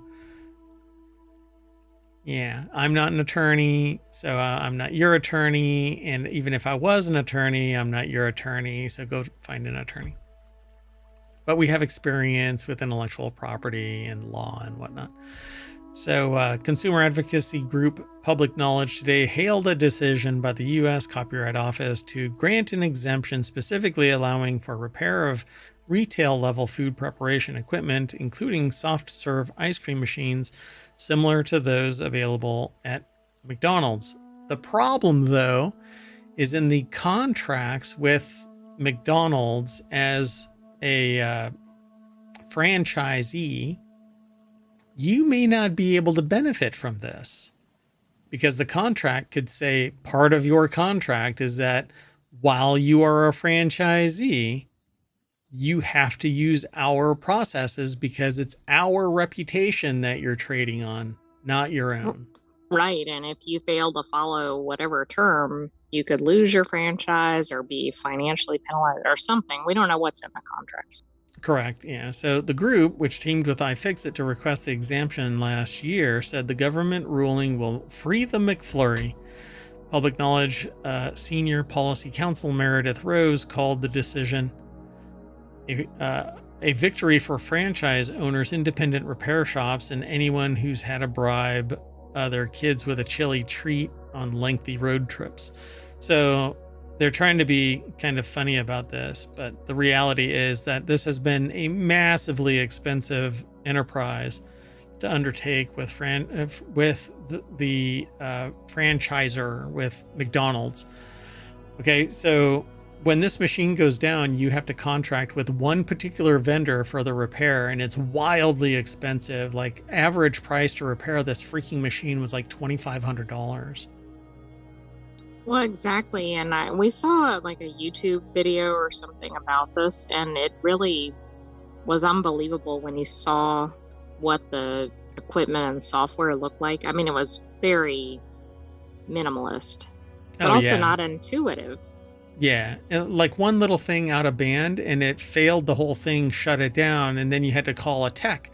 Well, there has been a piece of software that you could plug into the service port on this thing that would actually make it freaking useful. And McDonald's kept on shutting it down and forbidding franchise owners to actually do anything with it. Well, that's just adorable. You know what would have been smart is for McDonald's to go, we're having a lot of problems with this equipment. We're going to get another supplier. Oh, yeah. I don't know what it is that made it so lucrative to keep these people, but anybody could have made one of these machines. You know, I know people that could build this machine in their backyard, for crying out loud. So soft-serve machines got not quite parfait exemption to DMCA circumvention rule. So John Brodkin over at arstechnica.com put this article together. And so the change should spark a flurry of third-party repair activity and enable businesses to better serve their customers. While we are disappointed that the Register recommended a narrower exemption than we had proposed, this does not soften our enthusiasm. We will continue to chip away at half-baked laws blocking the right to repair, sprinkling consumer victories as we go. Can we get a little bit more punny? I'm not quite sure. I don't think so, because then we also have a parfait and a sweet in there. I mean, this Yeah. is really spectacular in terms of just really leaning into this. Yeah, it's getting a little saccharine, though. I like things tart. I like things, sour, a little sour and snarky. And today's win may not be parfait, but it's still pretty sweet. Oh, Rose. Who was it? Where's the name? Meredith Rose. Public Knowledge Senior Policy Council, Meredith Rose. Okay, how much of that was written down and planned well in advance? Because that is an awful lot of ice cream terminology. And they're stewing in this. They're swirling around, one might say, right? They're dispensing quite a mouthful of creamy legal and literal goodness. I don't know. So the final rule adopted by Librarian of Congress Carla Hayden was based on recommendations made by Shira Perlmutter, the Register of Copyrights and Director of the U.S. Copyright Office. The ruling came in the 9th triennial proceeding to determine exemptions under Section 1201 of the DMCA, which is just a suckfest for consumers. The process provides exemptions for the next 3 years to the prohibition against circumvention of technological measures that effectively control access to copyrighted works. So yeah, you can't. By the way, I was thinking, where do we know Perlmutter from? Oh, it's a character in Castle. Oh, right. Isn't that the medical examiner? Yeah. So the exemption does not include commercial and industrial food preparation devices. Unlike the retail level equipment, the software enabled industrial machines may be very different in multiple aspects, and proponents have not established a record of adverse effects with respects to industrial equipment. So you know that industrial equipment is probably involving tractors, which... I mean, clearly it'd have to be related to John Deere, right? And that's, I think, probably a whole different level of money. So they talk about error codes, unintuitive and often change, and it's an arcane language that needs a reference manual, and then nobody is allowed to actually crack it open. So there's been a couple of providers of these little services that plug in and provide something. And I think that's what's really, it shouldn't matter. Just get it fixed, right? As long as the product isn't being harmed in some way, then it should be fixed. Right, but it basically means that entire locations can't serve any ice cream. Yep. And not just for 5 minutes, like it might be weeks at a time. Yeah, correct. Yeah. So McDonald's kitsch work on settlement. The register found that repair of other food preparation equipment is similarly inhibited. As with soft serve machines, users of software-enabled ovens and refrigerators used in retail or restaurant settings are being inhibited from performing certain repairs by TPMs that block access to error codes. Accordingly, the register finds that users of retail-level commercial food preparation equipment may be adversely affected by the prohibition against circumvention. There's more over here at this article, but essentially they're going to keep on chipping away at this, like they said earlier. And what I really find interesting is that consumer level products that are software driven provide copious amounts of information, because there's no way anybody would actually buy contracted services to facilitate repairing. It'd be too expensive. You'd just dispose of the original item at some point. And you would never go back because it's so arcane to try and fix it, right? And so they provide a solution. It's called user experience. The user interface is modified to facilitate that. It translates it into something approaching common sense. I'm looking at you, Windows error level messages. So now take it to the industrial commercial side, and you end up with this arcane, 3 flashes and a beep, and then you have to do a dance and cackle like a chicken and whatever, and you still have to wait 3 weeks for a contractor to come out and pay $2,500. Why is it? And it's because there's money to be made. There's money to be made to make it non-user serviceable in any way. Well, then you get into warranties. I mean, you probably do with some of this equipment too, but I mean, the warranties would probably be there under contract anyway. You buy a commercial like copy machine or printer, and there's a contract there, right? They come and service it periodically, and they bring you and send you ink and whatever else. right. But the problem is breaking that, right? Like going around it. Yep, yeah. Well, now the right to repair. But I suspect, though, that the contract is going to be modified that in lieu of this, because it's a business enterprise, it's not a personal agreement, you're not going to be allowed to, Right. Or like we've renegotiated like at the corporate level terms with whatever, Yeah, Taylor or whomever the company is. or more so, there's going to be a certain liability thing. So your liability, if you use some other service, then you guarantee the indemnification of our liability, and all damages will be leveraged against your franchise and you personally. Right. And think of where that could go. This is food service. What do we see every day in the news about food service, right? Listeria, salmonella, E. coli. Yeah. Right. Exactly. I mean, it would be difficult for a franchise to sign up to that because there's too much on the line that has probably nothing to do with the repair. Yeah. Right now there's one at McDonald's, unironically, across 10 states, 49 people, 1 death. It's now 13 states. Oh, goodness. I was in the time machine yesterday, so. Yeah, right, well, it was today. only 10 yesterday, so we'll see what it is tomorrow. Oh, goodness. Let's keep moving. Next article is over in Mobile. Feds say you don't have a right to check out retro video games like library books, which I think it's shit. It's such crap. If I have a 1-to-1 ratio, shouldn't I be able to check it out? Absolutely. And I think there are businesses that allow for kind of checkout of games, but I think also libraries allow this currently. They're not gonna allow the electronic distribution of a game that might be physical, right? So even in a retro form where it's no longer available, my problem is that if I thought it was just retro, but I thought it was still accessible. I see. So so they're talking about access to out of print games that can't legally get anywhere else. So the problem is, fine, there's a whole market out there for retro gaming. So why not produce it so it can be put in Steam or something like that? Exactly. Well, and how is a company being harmed if they're not making any sales on it? Right. It does. Yeah. It's the same thing with pirates, right? People go, well, pirating is theft. Now, look, don't get me wrong. I actually agree. Pirating is theft.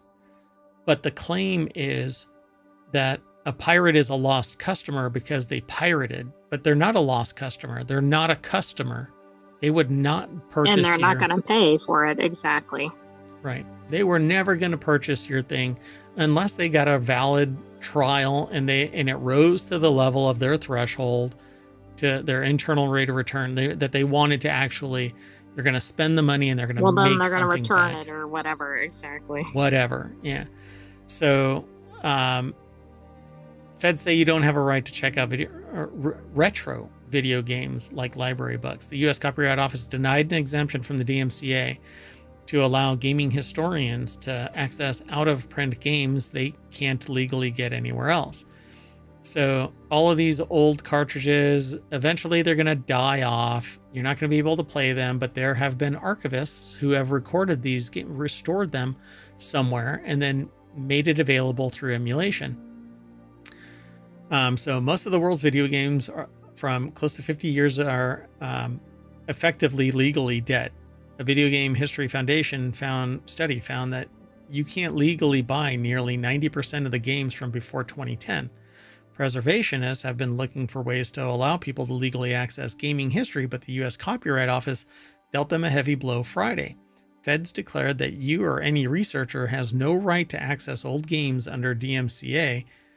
And that means that if you and I've been telling people this for years, for professionally, well, there's different definitions of what I do for professionally. So career-wise, I've been talking about this for close to 40 years. Professionally, I've been talking about it. Well, not DMCA, right? No. Copyright in general. Yeah, copyright, IP, and I guess another phase of professional for the last 11 years. And we've lost the ownership of actual products. It's just a perpetual license. We used to have a physical product, but when the physical product failed, the expectation was that you were going to buy another one, go buy another cartridge, but we can't do that anymore. There are no more cartridges. It's just zeros and ones. So, right, and who would have predicted 20 years ago to buy extra copies? So right. When that happened. Right. Yeah. So now these are out of print, but copyright persists longer than it's 127 years, it's an extraordinary amount of time. Right. Yeah. I don't think that's going to allow somebody to continue to play the game that they want. Right. Unless they're undead or something. Yeah, exactly. But you can't, because you can't even, you're not allowed.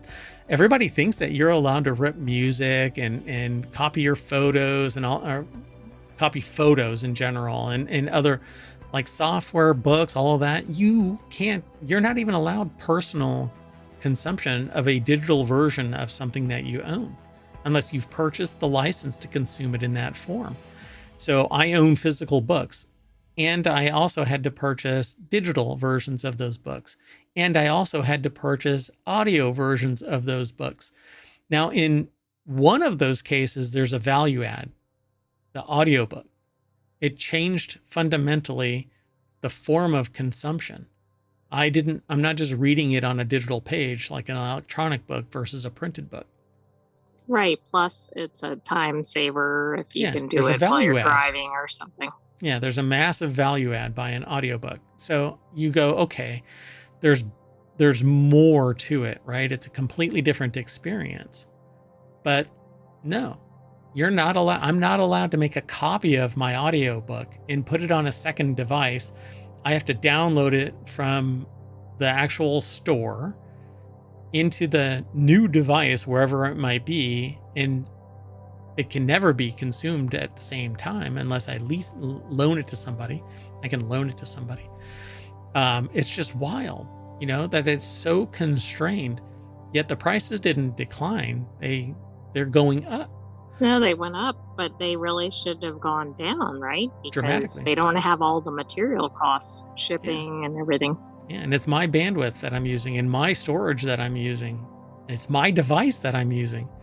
So the Foundation's proposed exemption would have allowed more than one person at a time to access the content stored in museums, archives, and libraries. This would allow players to access a piece of video game history like they would if they checked out an ebook from a library. Except that ebooks in libraries have certain allowances. They're only allowed to release certain numbers in a given period, and they have to pay an exorbitant price for that license, by the way. It isn't like they just have a copy sitting somewhere and they loan it out. They have an extraordinary license on top of the license.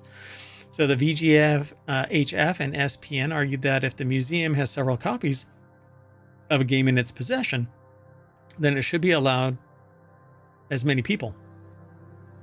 Well, the copyright office says no.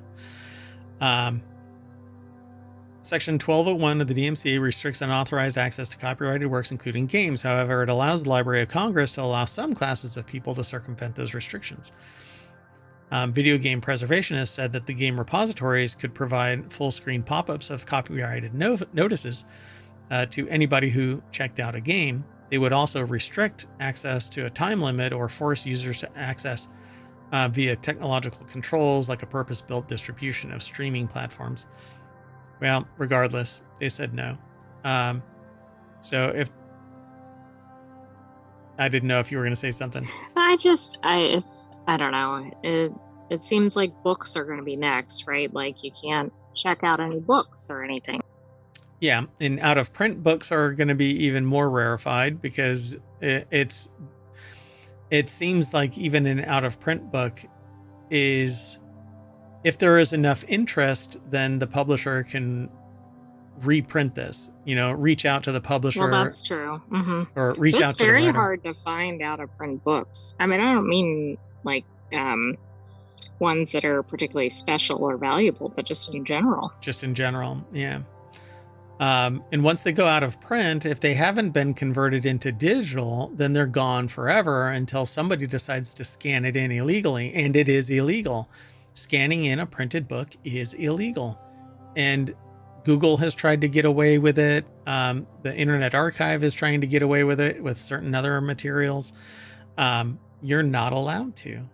And I think that it's just I think that you should be able to buy a book once and you own that book, particularly in the digital spectrum, because you don't have to worry about it printed again. All you have to do is copy the damn thing over. And I've paid an extraordinary amount of money for some of the stuff that I've had to consume for like licensure, right? There was one book that cost $2,500. You had stunned silence. You have one attempt at the certification, then you have to wait 6 weeks and try for the certification again. And if you don't hit the target, you have to repurchase. What? Yeah. And it's really interesting because the book is password protected. You're authorized one print of it. Yeah. Anyway, and just so you know that there were actually 2 of those books. So yeah, very expensive. And then it can change over time. So something that was purchased once is now out of date. So if there is such a substantial market for classic games, why are so many still unavailable for purchase? Players can inevitably turn to piracy or emulation if there's no easy to access way. So why don't the companies remake the games in modern formats? Because some of the companies don't exist, I guess. Yeah, and it's harder to find the rights, right? The rights holders, and it's nebulous. It's like that 15-person song, right? That one. Oh, right. You have to track down all 15, except, oh no, one of them is deceased, and now you're dealing with the estate and whatever. And the estate goes, well, I want more than what they would have gotten. I'm representing the estate. Okay, well, we're screwed. So why even pursue it? It's just not worth it. Ever onward is their motto. So let's keep going. I'm really running late behind. So let's keep going. This next article, I'll do this one really fast. Non sequitur news.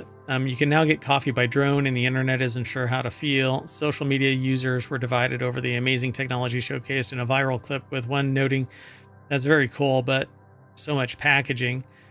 And it's apparently, well, this one is actually human organs being delivered, for crying out loud. But There's a video lower in the article. Gotcha.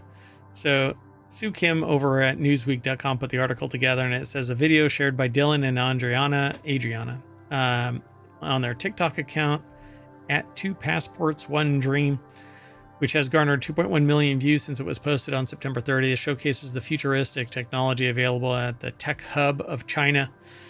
Basically, you order coffee, and it says the video was taken recently at Shenzhen Bay Park in Shenzhen. We were biking through the park when we came across the drone coffee delivery machine randomly and decided to give it a try. They scanned a QR code at the drone station, which directed them to the WorTuan app, I guess, a popular food delivery service in China. After placing their order for 2 coffees, Adriana tracked the approaching drone via an app on their mobile phone, and then they recorded this. Yeah, I won't really... It drops it into the machine, and then the machine dispenses it, but it's a large box. Like, it's not just the item. Oh, yeah. It looks like it's 2 feet wide and about 8 inches tall and another foot deep. So they're describing how this machine works and what you can order. But I find it really interesting that it flies to a dedicated location and then delivers it. I think it's really amazing if nobody messes with it. Now, I like the fact that it goes into the box, because maybe that kind of prevents that. And also, it appears high enough that nobody can really get to it before it lands into the dispensing box. So it's flying from some central location.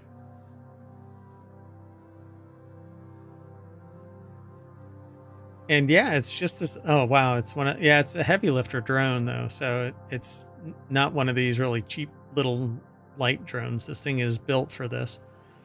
This is pretty cool. Lands in the roof of this little kiosk. The roof actually opens and closes.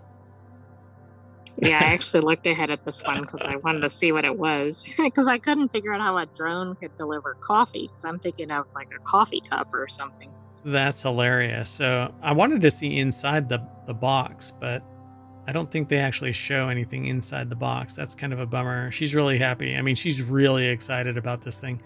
So the couple said that the coffee delivery cost them 68 won, or about $10, and took about half an hour to arrive. The caption shared with the video reads, "We didn't even know that this was a thing until we arrived in Shenzhen. The future is here. Would you use this?" And various people said there's too much packaging and whatnot. But hey, man, all I want is just good coffee.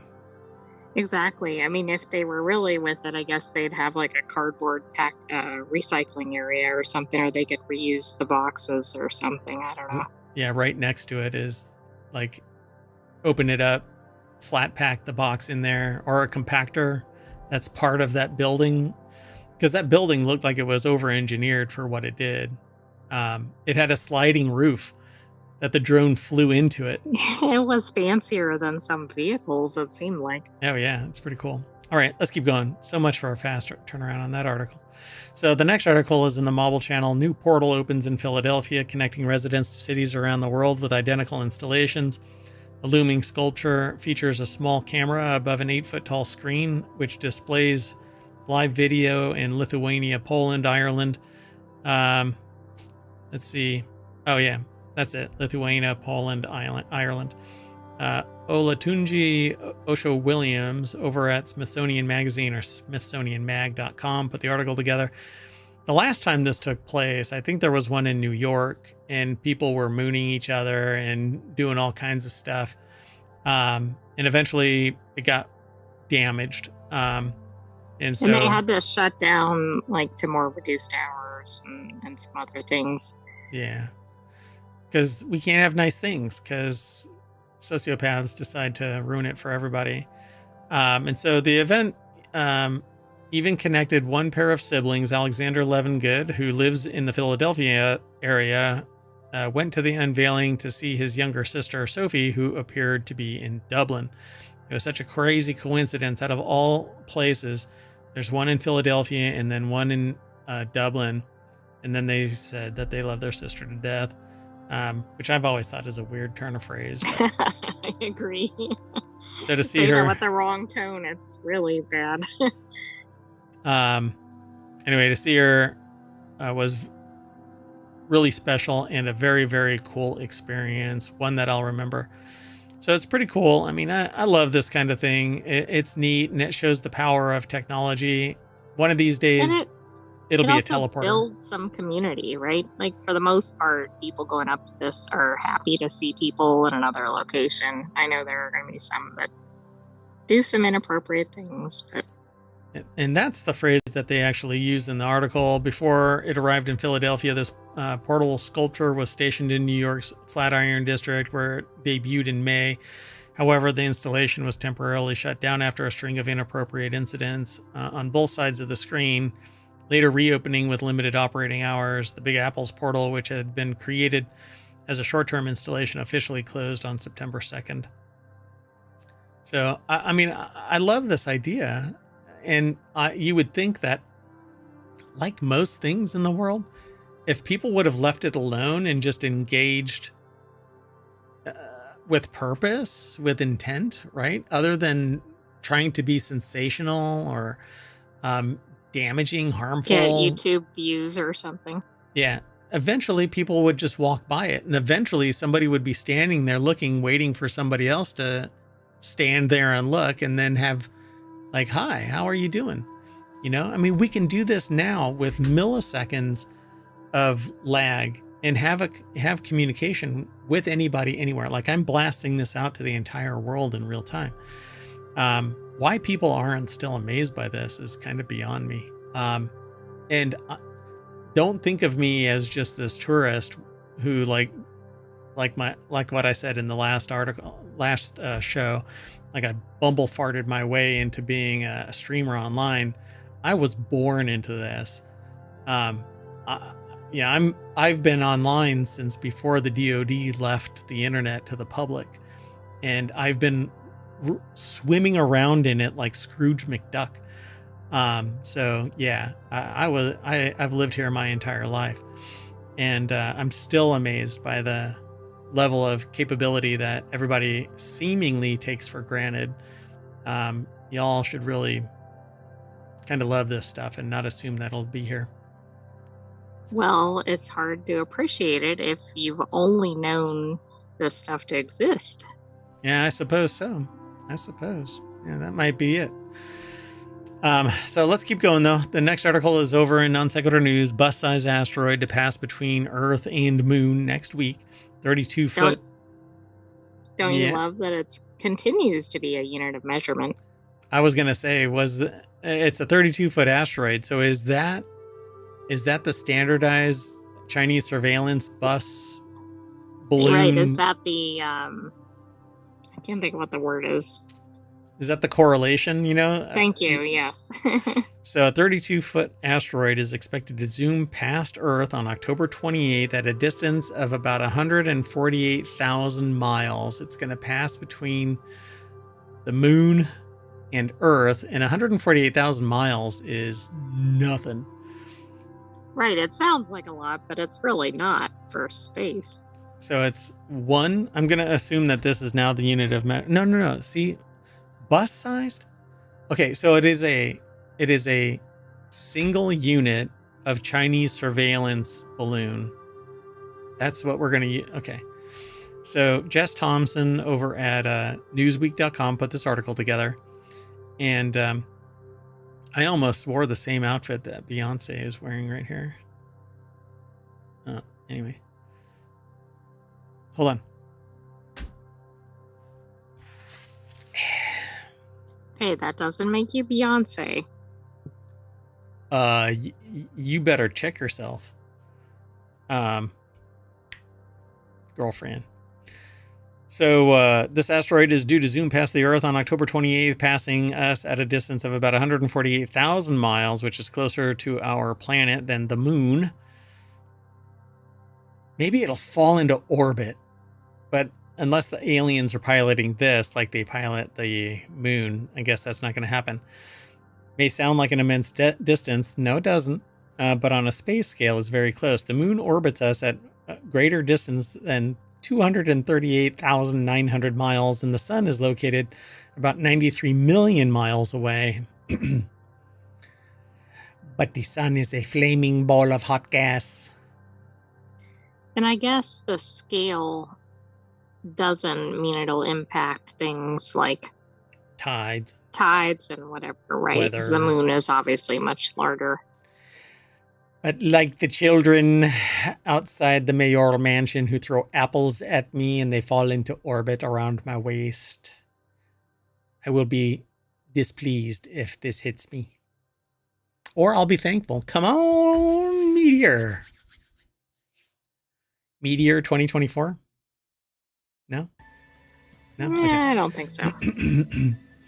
So there are 4 other larger asteroids expected to skim past, let's not say that, skim past our planet in the coming days, but those won't come as close as 2024 UQ1, asteroids 2024 TB2, 2007 UT3, both around the size of airplanes, will pass Earth on October 26th at a distance of 731,000 miles and 4.2 million miles, respectively. And then there's another airplane-sized one called 2016 BF1 and a 500-foot asteroid named 2020 WG that will pass from 2.4 million miles, 2.07 million miles on October 28th and 27th. So every day. Right, be on the lookout for those asteroids. Man, I don't know. Take some medication for those asteroids. Next article is over in Reality Hacker. OceanGate faces federal investigation a year after the Titan submersible implosion. U.S. Attorney's Office is investigating the company behind the doomed expedition in the wreck of the Titanic. Sources tell Wired, even as a civil suit is already underway. Do you think the reason it took so long is they've just completed a lot of the technical review? I think they released a report recently. Yeah, I mean, accidents happen, but negligence would be the foundation for this. And the civil suit is going to probably result in negligence being found civilly. But this could lead to commercial policy procedure requirements being developed and corporate liability, criminal. Most basically, like, you can't go in a submersible. Yeah, if they can pierce the veil of liability, then yeah. But I can imagine, like you said, you're not allowed to go in a submersible. See, like there were so many licensing things that my understanding is that they just never actually did. They didn't do certain things. But like all things that I've But this ever just proves, right, why they have all those in place. Correct. Yep. And this is why we can't have nice things. But it also shows the hubris of the billionaire class, where they think that they can do whatever they want, from, buying votes to just building a submarine and using interns to do something that requires engineering wisdom. And what's really funny, and it's not funny, what's sad is that I'm not an engineer. And when I saw the video and the data and the results of what was presented during the hearing that I was watching, I'm sitting there going, this looks pretty obvious that there's an engineering flaw here, that when you're pulling, because I've witnessed this myself, if you pull on like a band of something, there's always flex. And that flex actually led to pockets. And I certainly believe that these little flaws piled up, and then under the engineering strain of this dive, it eventually popped, essentially.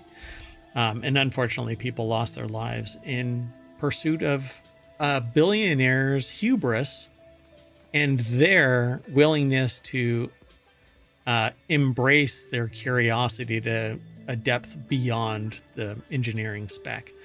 And they trusted this person, that was blowing hot air up their ass. So this article is by Mark Harris over at wired.com. And it says Wired could not confirm the subject of the investigation, and the U.S. Attorney's Office would not comment. However, several sources said that the forensic accountancy expert was one of the investigators, and that the U.S. Postal Inspection Service was also involved. This whole thing is centered around the Titan, which imploded on a tourist trip to the wreck of the Titanic in June 2023, killing all 5 people on board, including the OceanGate founder and CEO Stockton Rush. So OceanGate has attracted more than $28 million in investing, with much of that coming from family and friends, according to witnesses at last month's U.S. Coast Guard Marine Board of Investigation into the accident. OceanGate actually comprises multiple entities, including at least 3 for-profit U.S. companies, one Bahamian corporation, and a nonprofit foundation dedicated to oceanographic research and education. Untangling the flow of money and debt between these could be a complex affair, but I really doubt it. I think this is actually small compared to... It reminds me of the bridge disaster in Baltimore, just because there were multiple entities. I don't mean for funding purposes, but just kind of untangling everybody's role. Yeah, for sure. So investors who put at least $250,000 into Cyclops 2 LLC would receive quarterly payments back from the lease of Titan to OceanGate. For example, at the start of 2019, the Titan was undergoing testing in the Bahamas and was still 2 years from its maiden voyage with paying passengers. Nevertheless, a document prepared for OceanGate board meeting reported that current Cyclops 2 LLC investors have already received 13% cash return from their OceanGate from OceanGate from contracting the use of Titan. OceanGate stated that having investors own the submersibles provides unique cash flow and tax benefits, but if it's not, shifts some of the priorities, though, doesn't it? Yeah, and so it actually also can facilitate. There's a fiduciary connection to liability. If you're an investor and you're informed of certain things, it actually kind of behooves you to do the due diligence necessary to protect yourself from the liability generated by that investment. So you can lose everything by being an investor in this thing, depending on how you're connected to it, though. If you have no real connection to this, then it's like owning stock. But this may have been something that traversed that.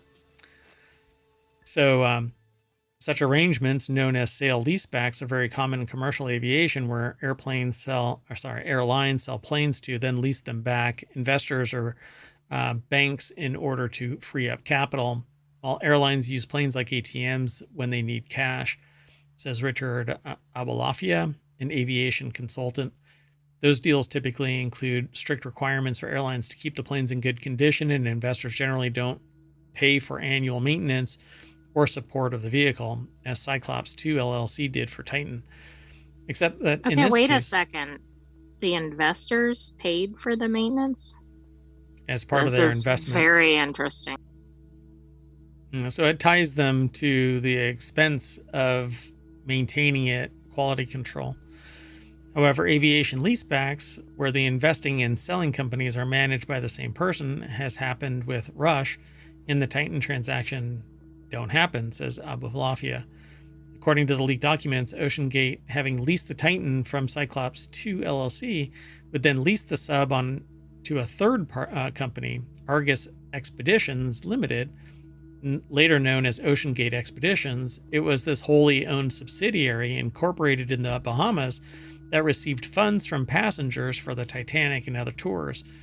So it was owned by the very company. It's very incestuous, and that sounds like it's for tax purposes, right? I mean, why would you headquarter in the Bahamas? Yeah, all the profits go into the Bahamas, and then it'll get funneled back as an investment into the company, and that masks the taxable revenue generation. So although filings with the U.S. Internal Revenue Service do not indicate the source of most of its $1.5 million in contributions, they do show hundreds of thousands of dollars flowing back to OceanGate Incorporated to pay for educational and research expeditions. Yeah, so they're crossing funds between the nonprofit and the corporate, Yeah. Boy, this all sounds familiar. Just nobody's going to lose their life. It really does. OpenAI. Yeah, but just nobody's going to die, This is an engineering mistake versus a software mistake that, well, hopefully, AI doesn't become sentient and find its Terminator body like you're trying to do. Anyway, there is a lot more in this article. I won't be able to go through it because we just don't have the amount of time needed, but it's really interesting. I've never really agreed with this tying of commercial by the same company, the same owners, the same people. I think there's a conflict of interest when you have this for-profit and non-profit motive tied together by the very same people that have the for-profit motive. So I don't know, if I were ever to be in charge of something like this, I would never allow the same people to be in charge of for-profit and non-profits at the same time. I mean, like OpenAI directly benefited from its non-profit framework. Got like the advantages, but not the disadvantages. Right. Presumably, we don't know all the inner working. Yeah, exactly. Let's keep going though. So San Francisco is spending $212 million to technologically innovate its light rail control system by ditching floppy disks. $212 million. Do you think they're following Chuck E. Cheese's example? Yes, exactly. Yeah. So, because that is exactly what runs the light rail control system, Chuck E. Cheese. Yeah, so the only thing that You'll ages... have to go back like through all our 1,400 episodes to understand that reference. The only thing that ages worse than integral computer technology is milk. And you know what makes cheese, right? Milk. So Chuck E. Cheese. There's more of a connection than we realized. There we go. And it's light rail control system, kind of like a light pizza sauce and a light cheese sprinkled liberally, and hold the pepperoni, because I only like the little ones that curl up and catch all of that oil there. Gonna get in trouble. I've always loved Father Guido Sarducci, so I really want to do Father Guido Sarducci, but that's a shtick that I don't think that I'm willing to pull off in this day and age. Anyway, the new system will replace the original 1998 system, which is still better than some of the software stuff that's used in... I would have doxed myself so hard by saying this out loud. Anyway, let's move on. The article is actually over at jalopnik.com. Ryan Eric King put the article together. The Muni Metro's automated control system required 3 floppy disks to run DOS software. Why is this costing $212 million, though? Yeah, that doesn't make a lot of sense here. It needs to develop a new control system for the the municipal metro light rail trains by 2028. The new system will replace the original 1998 system, which required 3 floppy disks to function on DOS. Yes, DOS. Hitachi Rail, a manufacturer of Japan's Shinkansen trains, was awarded the contract to provide a new state-of-the-art control system and support services for up to 25 years. Oh, it's 25 years of support. Okay. Okay. Well, then, yeah. It's a little better. Oh my gosh. And it's not even the hard floppy drives. It's the 5 1/4 inch floppy disks. Oh my goodness. Like, were they antiquated when they installed them?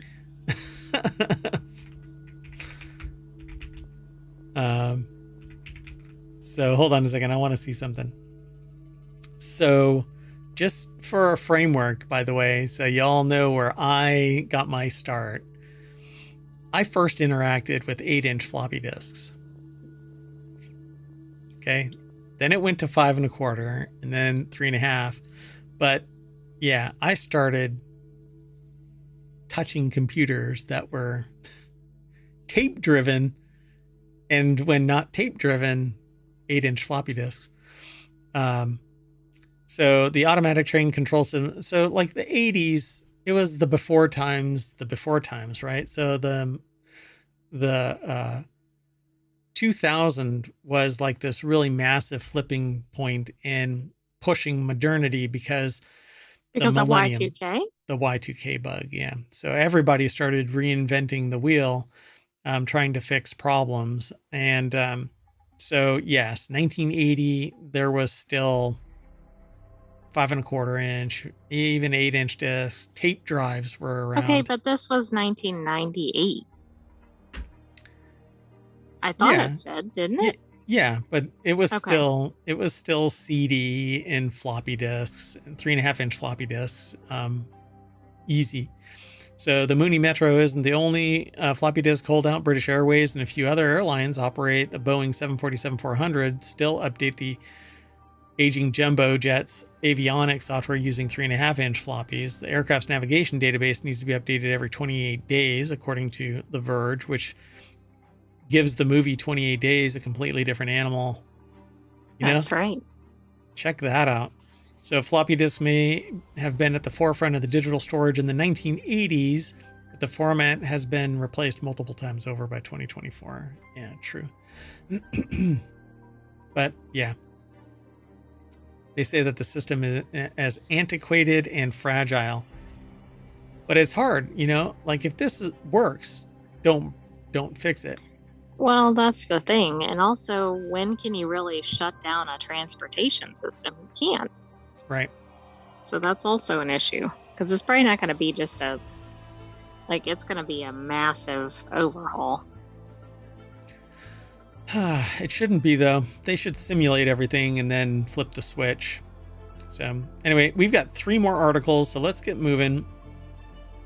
This one's over in Non Sequitur News, but it's aggregated from Business Insider.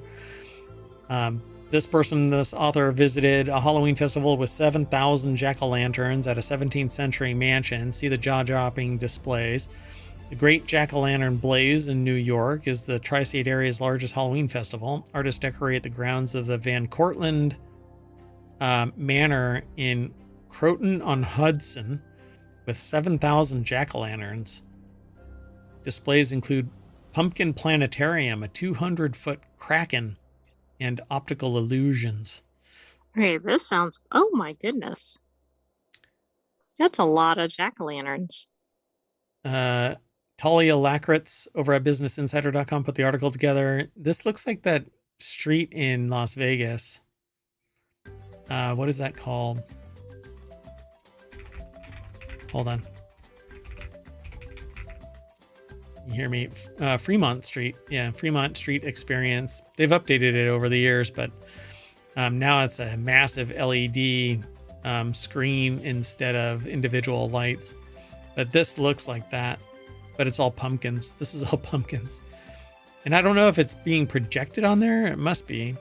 But it has all these pumpkins suspended from the ceiling and stars are projected like the storyboard storybook stars, not realistic looking little pinpoints of light. People would put them on their ceiling kind of stars. Like 5-pointed stars of various sizes. It looks kind of neat. But that's just one of the many that are there. The deck statement consists of what I said at the beginning of this section of the show. Dutch trader Stephanus van Cortlandt, who served as mayor of New York City, bought the land and built the first version of Van Cortlandt Manor between 1665 and 1681, according to the National Park Service. His grandson, Pierre Van Cortlandt, was New York's first lieutenant governor and added the manor's top stories and porches in 1749. Today, Van Cortlandt's Manor is best known as the site of the Great Jack-o'-Lantern Blaze, an annual festival featuring elaborate pumpkin carvings and sculptures. So 125 acres, and the Great Jack-o'-Lantern Blaze spans a total of around 10 of those acres, making it the largest Halloween event in the tri-state area. So this is one of the many spooky events fueling a Halloween industry that is expected to reach $11.6 billion this year. I mean, people do like Halloween.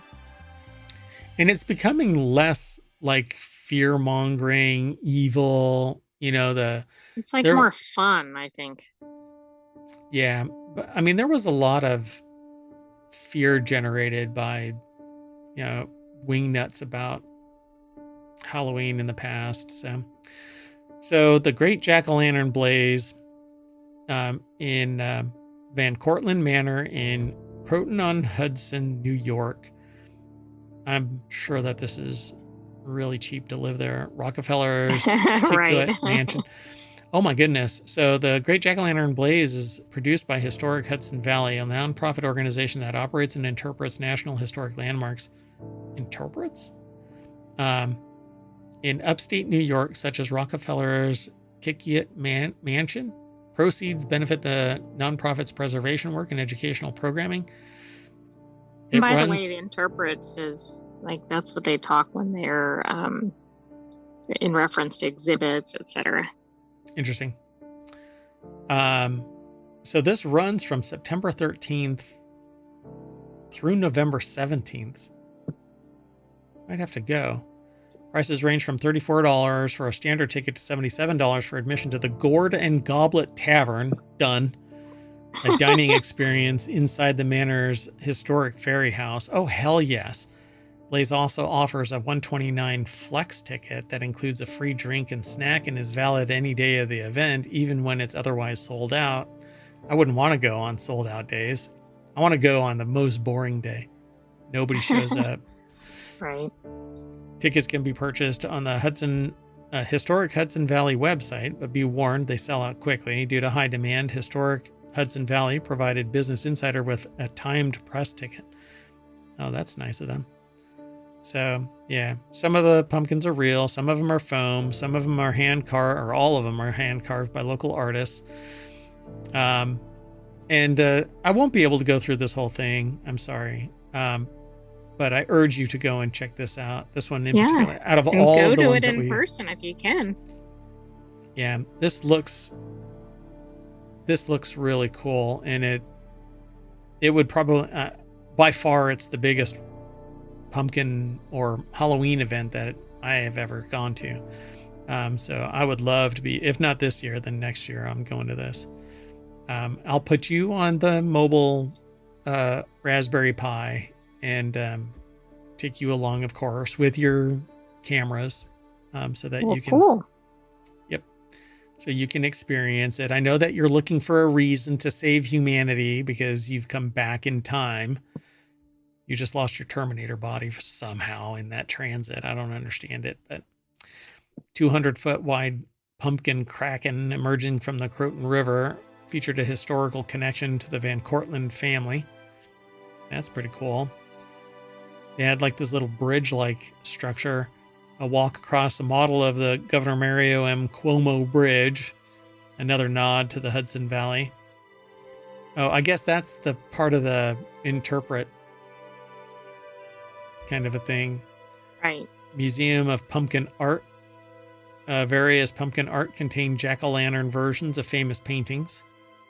Oh, the screen. Oh, no, right. That's not the Scream, right? Is that the Scream? I'm not sure what that one is. I have to go back and remember my art. Celtic knot carving were all created by one artist on various pumpkins. This was all carved onto pumpkins. Oh, wow. A big jack-o'-lantern windmill. This is all so cool. I want to see this stuff. Visual effects, spooky glow. The Jacksmith shop. I guess that's where you get your carvings. Yeah, this is pretty cool. A planetarium. And that's a planetarium. Okay, right, with the stars. Interesting. All right, folks, go and check this out. There's a ferry house that I think this is where you can get a drink and a snack at the ferry house. Yeah, this is cool. All right, let's move on. We only have 2 more articles. This next one should be pretty quick. Hallmark hit with an age discrimination lawsuit. Hallmark Executive Vice President of Programming Lisa Hamilton Daly told her staff that she did not want to cast old people, saying that they did not fit with her image of the channel. A new age discrimination lawsuit filed against the studio claims.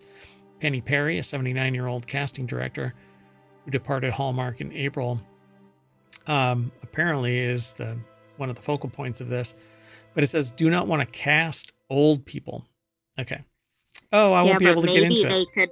Oh, no. I mean, maybe. Damn it. Is she the one filing the suit, or is she one who would allow older people to be cast? So she was departed Hallmark in April after nearly a decade, accused Daly, Senior VP of Programming and Development Randy Pope, and VP of Human Resources Paul Hodgkinson of wrongful termination as well as age and disability discrimination in a suit filed in October. So, yeah, I mean, if this is true and it's substantiated by other people within the enterprise, or they have proof, fine, smack them. You know, I mean, but it says that they departed. But down here it They says were fired. I found another article that's accessible, and they worked there for 9 years and were fired. And they're also alleging disability discrimination. Got you. So this whole old people thing, I'm telling you, this happens in media companies all the time, because they do have an intent to, they want a customer for a long period, right? Which means that the aging customer isn't necessarily the target. They want to attract the youth for the long term. True, but specifically it's addressing two actors who are 42 and 60. They're out of their freaking mind. That are major stars on Hallmark, by the way. Lacey Chabert and Holly Robinson Peete, who are in like multiple things for them, and are actually, if I'm not mistaken, I think like all their top movies have had, or most of them have had, Lacey Chabert. Oh, yeah. She's like a Hallmark institution, and I think Holly Robinson Peete is. Really popular as well. Yeah. When you think Hallmark, you think Lacey. So that's you're out of your mind. But again, this is going to come. This is that hubris that I keep commenting on, that people who are in a position of authority, who feel like they're untouchable, act as if they're untouchable until somebody reaches out and touches them. And it's going to take the public, a lawsuit like this, and fans of the actors that are part of Hallmark, they're fanatical about Hallmark. Right. They love the characters, and the characters traverse reality into the real world, right? Lacey is like beyond the characters that she plays. Because really, if you were to look at all of the characters lined up, they don't have different accents and different mannerisms and all of that kind of stuff. It's literally them. Right. So, yeah.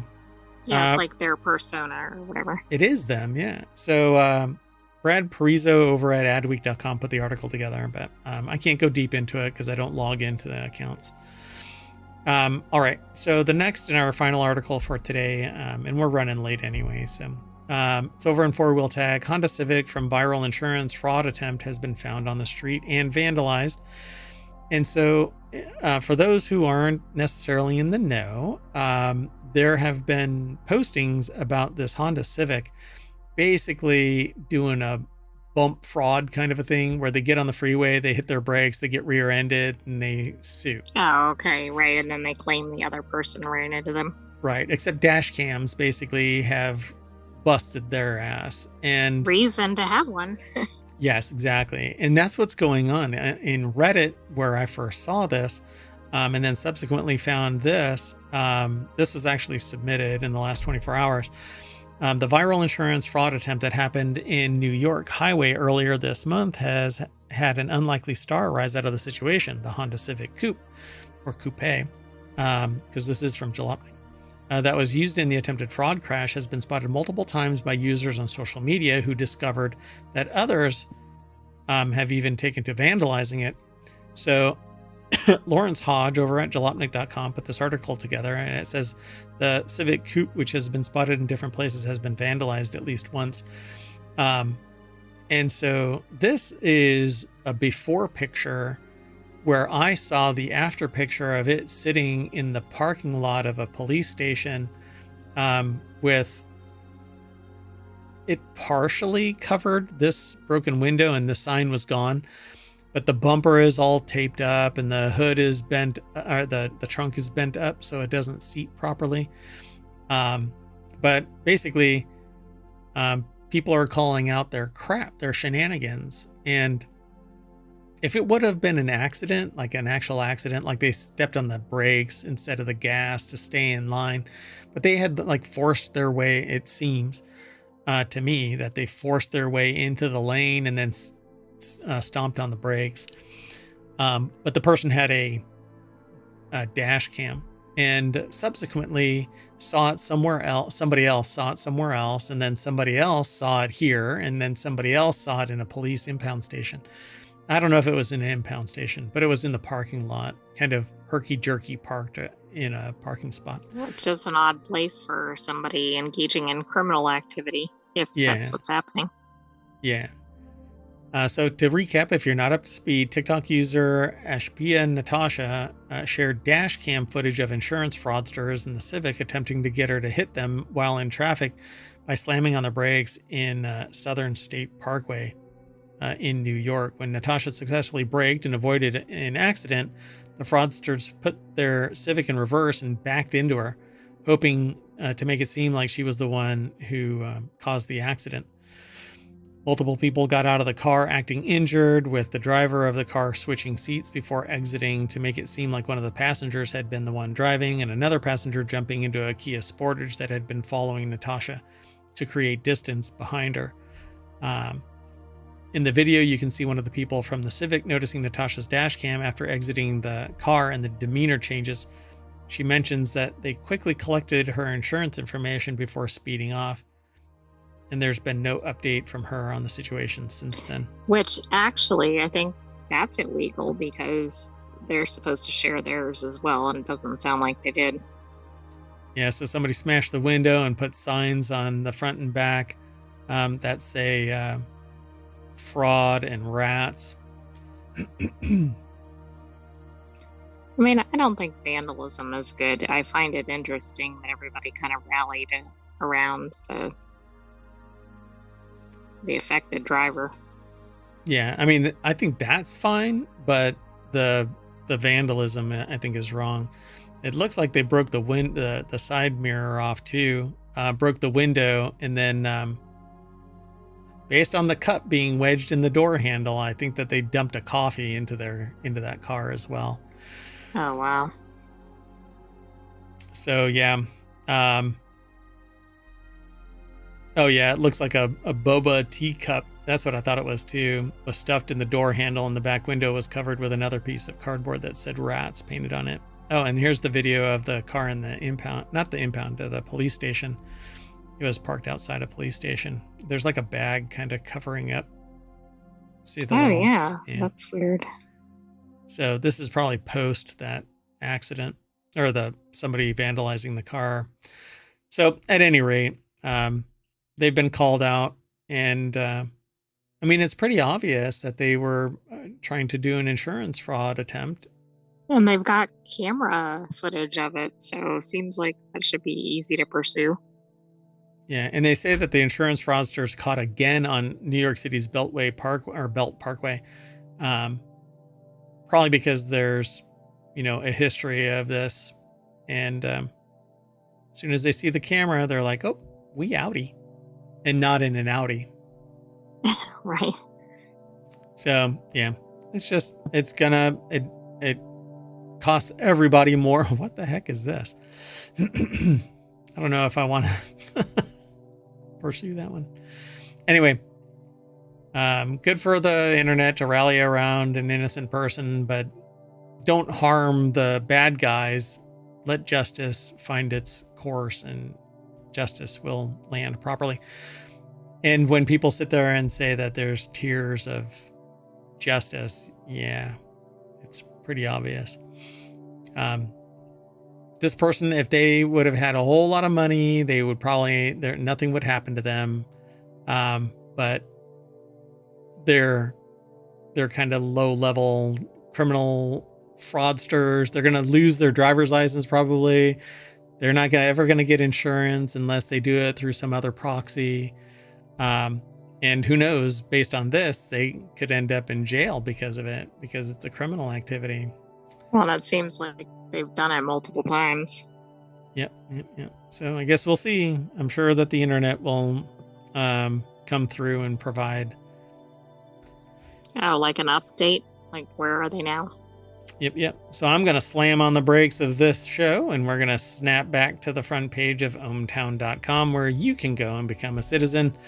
It's really easy. You just mash on the sign up. There's a button that'll appear here, and you can sign up for yourself. Otherwise, the functions won't work for hiding and saving articles, but you can do that. And there's 50 channels that you can peruse through, all in very focused topics. But we here for Non Sequitur News cover all of it. So in the meantime, I am Mayor Watt, and the Sentient AI is gonna, I don't know, start a bonfire and send smoke signals saying that we're done. Good night, ohmTown citizens. Thanks for joining us for Non Sequitur News, and be careful if you're swimming in Hawaii.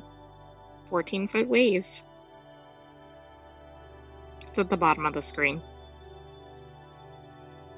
All right.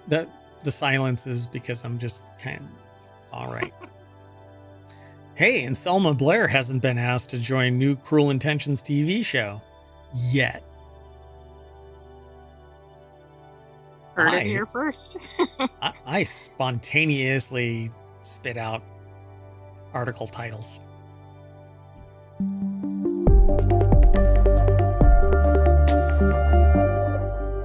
Splish splash, I was surfing in Hawaii.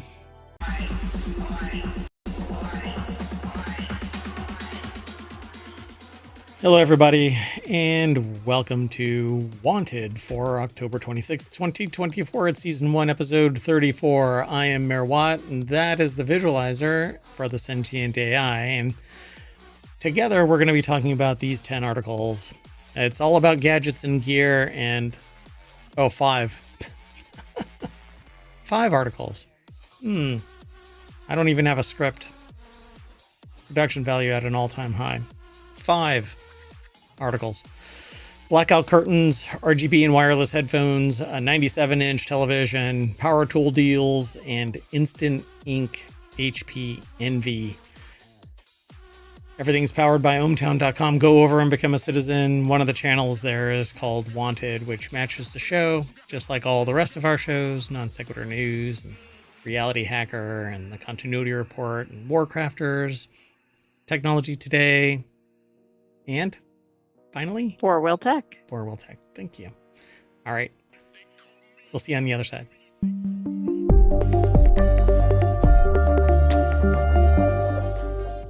All right, folks, let's get going. Hello, Sentient AI from the future. Hello, Mayor Watt, and hello, ohmTown citizens. So our first article is over here. So if you're in a studio, or if you like having your abode darkened so that you can sleep, because maybe you sleep during the day, you need blackout curtains. And so Wired apparently tested and reviewed some of these, and you can't see it because I already do some corrections for it, but I've got one window that's in the studio that still bleeds through, even though it's actually surrounding. It's the window frame itself that there's a little gap between the blackout shade that I've got. And so a curtain might do better, right? And in fact, I like the idea of putting magnets on the window frame so that the curtain can actually just stick right onto it. But let's see what they have to say. So these blackout curtains are reviewed by Molly Higgins over at Wired.com, and they have several here. The best portable one that they have here is $24 at Amazon. I won't follow the links. You can follow it. Now that sounds like a really good idea, because when people travel, light is often a significant issue. Yeah. But how big? I mean, sometimes you're staying in a place that has this massive window. The curtains are sometimes good, but they don't always go up to the ceiling, and so light can bleed through. It kind of becomes frustrating. And with all the restrictions on carry-ons and checked baggage. How is that going to work? Yeah, you wrap yourself up in it. So they have one that they say is best overall. It's $109. Pottery Barn Peace and Quiet Noise Reducing Blackout Curtain. Those are actually they're usually heavier, as well as, completely opaque. You can't see anything through them. Those are the kind of things that I like because I want to be in a studio. I want to be able to control for all light. And if I want to crash, if I want to sleep, then I want to block out all of the light. Because there's a couple of problems that I have, which is I'm a really light sleeper. I can hear a mouse fart in another building. So if I'm sleeping and somebody slams a door too loud, pretty much anywhere, I wake up and go, what the hell? And I'm kind of in fight or flight mode when that happens. What the hell's going on around me? Why am I awake at 3 o'clock in the morning?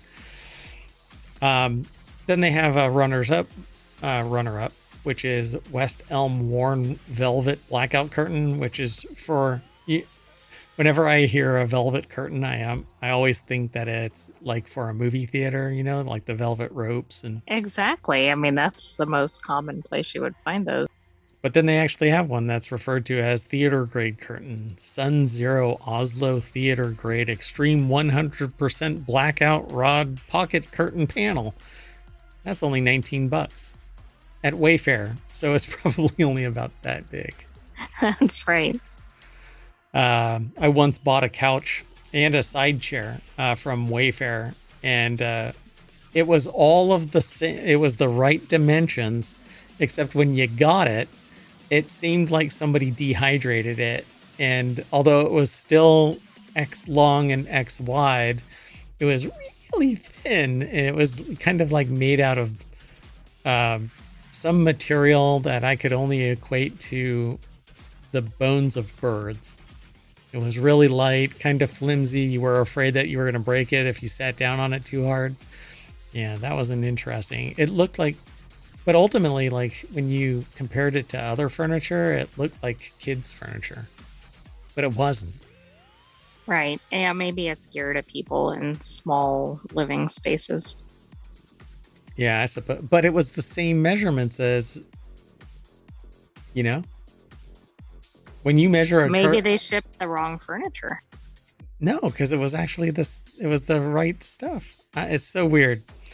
Anyway, then they have customizable option and honorable mentions and not effective, a category down at the bottom of this. I won't be able to go through all of these simply because of the nature of the beast. There's a bunch of products in here. There's 7 of them. But so the best overall is this right here, and you can hem it so that it doesn't dangle all that far down. But if you're going to test them and return them, then I guess you don't do that kind of thing. Well, plus you might want a little bit of overhang so that they're not letting light in at the bottom. Yeah, I suppose. This particular one let a little bit of light in from the side, so you could actually tell that there was some light hitting that panel, but there isn't anything getting through it. So, how much did they say this was? It was $109. It's not bad at all. And then there's another one here. I don't know if this was actually, it looks like it's 2 of them. But that's the West Elm Worn Velvet Blackout Curtain. These really do look like you would put them in a home theater. Yeah, which is good because they look substantial. Yep, they look really heavy. Made of polyester and have more of a tight, thick weave pattern that is double-sided with a back paneling to block out even more light and noise. And then they have a rod pocket as well. Or back tabs to create bunched or pleated look. So this one is $149 at West Elm, and it's 1 panel. So if you've got a lot of windows, be prepared. And then they have a theater grade one, which doesn't really look theater grade to me compared to the other one above it. This one actually looks kind of thin and kind of chintzy. You can see the fold lines. Yeah, it's really odd. The one from West Elm looks very substantial. Look at that. That thing looks like it's weighing the ceiling down from the wall side. Jeez. This one is sitting there going, eh. But it does a bang up job of blocking the light, except for what bleeds around it. That's kind of the biggest headache for me, is that unless you get something that is very, very expensive, there's nothing edge to edge that significantly blocks out all light. You have to kind of do something weird, like magnetically attach it. I mean, at one point, I cut a plastic panel so that I could set it inside the window frame to create a gap between the outside wall and the inside wall, right? And I had that magnetically attached and blacked out completely so that it had insulation and everything in it so that it would absorb sound and block all the light out. So I went way beyond a curtain. So talk about over engineering. Hey, but if it works. Yeah, I did. So here's another one. It's a portable one. It says that it's a travel blackout curtain shade. It looks like they've actually set it inside like a window in a shower. I don't know what is going on here, but. Right. So that explains, because it doesn't look like aesthetically pleasing, but it's not supposed to be. So it holds on with suction cups. Well, that might actually be what's needed for the home ones, because then you might have less light coming in from the sides. Look at that. Yeah. You just stick all of the little suction cups on there and it pleats itself in various ways and covers up from corner to corner everything about it. I wish they had a picture of the light not coming through, just to see if any Exactly, because it looks like it's in daylight in the way the photo was taken. That's really interesting. So yeah, it blocks out everything. Might have to get that for the studio. That one's actually quite interesting.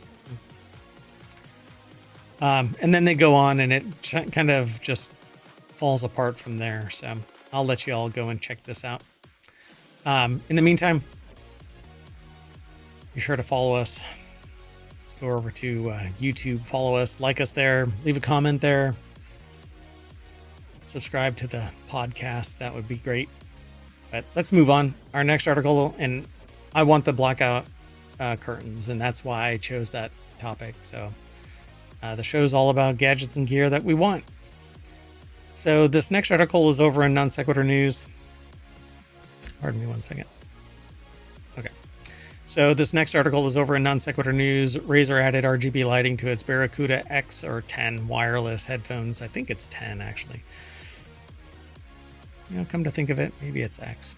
I think it's an X because it's like a cross. Yeah. So they added the chroma accent lighting. As with other Razer headphones featuring RGB LEDs, the Barracuda X Chroma's accent lighting can be customized through the Razer Chroma Studio desktop app or software. The software for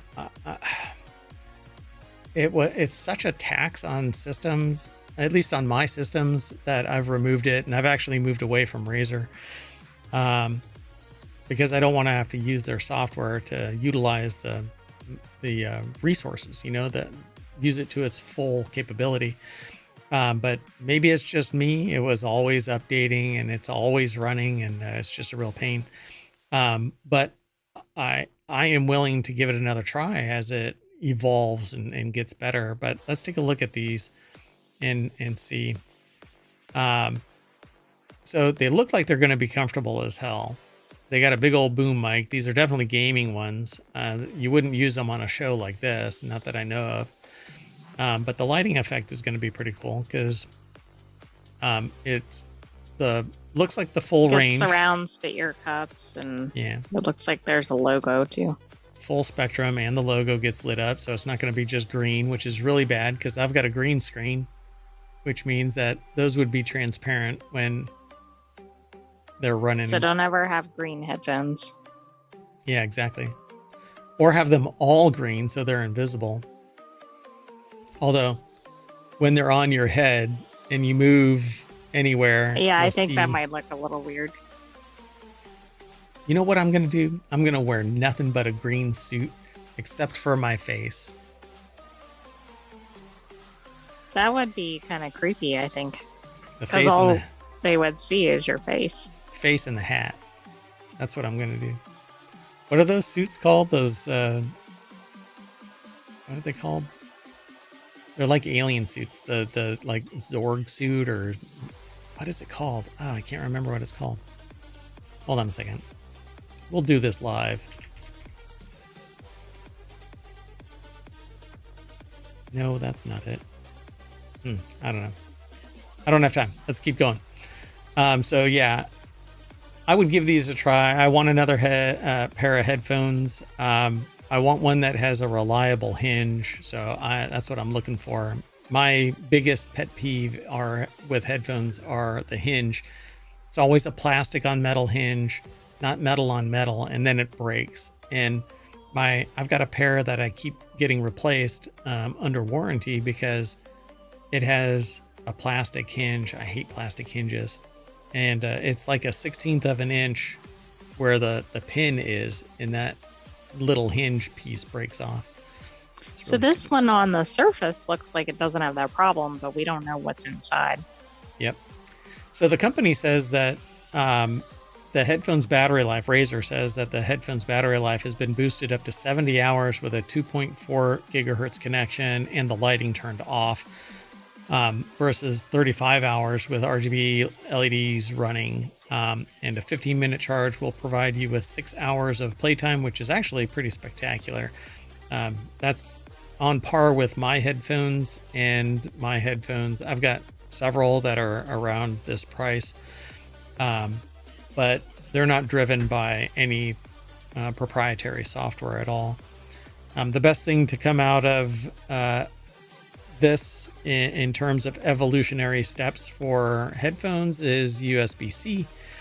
And I don't know if these actually have a separate charging circuit where you can listen while you're charging. Many headphones, wireless headphones, when you plug them in, they disconnect because they go into a charging mode.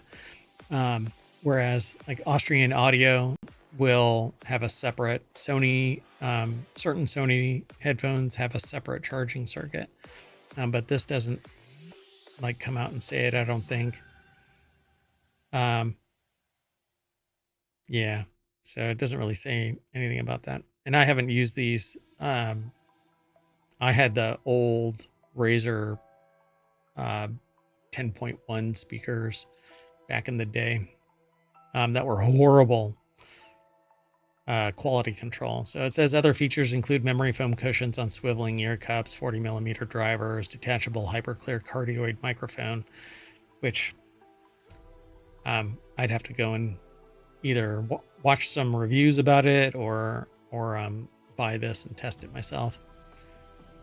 So it's slightly heavier than the original Barracuda X. I was trying to find anything on the specs on their website, but I couldn't locate that information about the charging. Yeah, so one of the things, like I said at the beginning of this little segment, that I want another pair of headphones, but I'll have to do some more looking. These are definitely not ones that you'd be in a business meeting wearing. They're a little bulky. So. But then again, they're only $129, and professional mics and in-ear monitors and so on can get pretty pricey. There's some in-ear monitors that I had been looking at, like, oh, I really would love to have these things because it gets represented like they're amazing, and they're like $1,000. No, I don't think so. Right, for that I could buy a lot of headphones. Yeah, I can still want them. All right, let's keep going. This is one that I was really interested in. A 97-inch TV with a $4,000 discount, and it still costs an arm and a leg. It's the LG G2 Series OLED 4K TV Gallery Edition. It's a wafer thin, but all of its electronics are in a sound bar underneath it. The Gallery Edition name tells you it's not going to be inexpensive.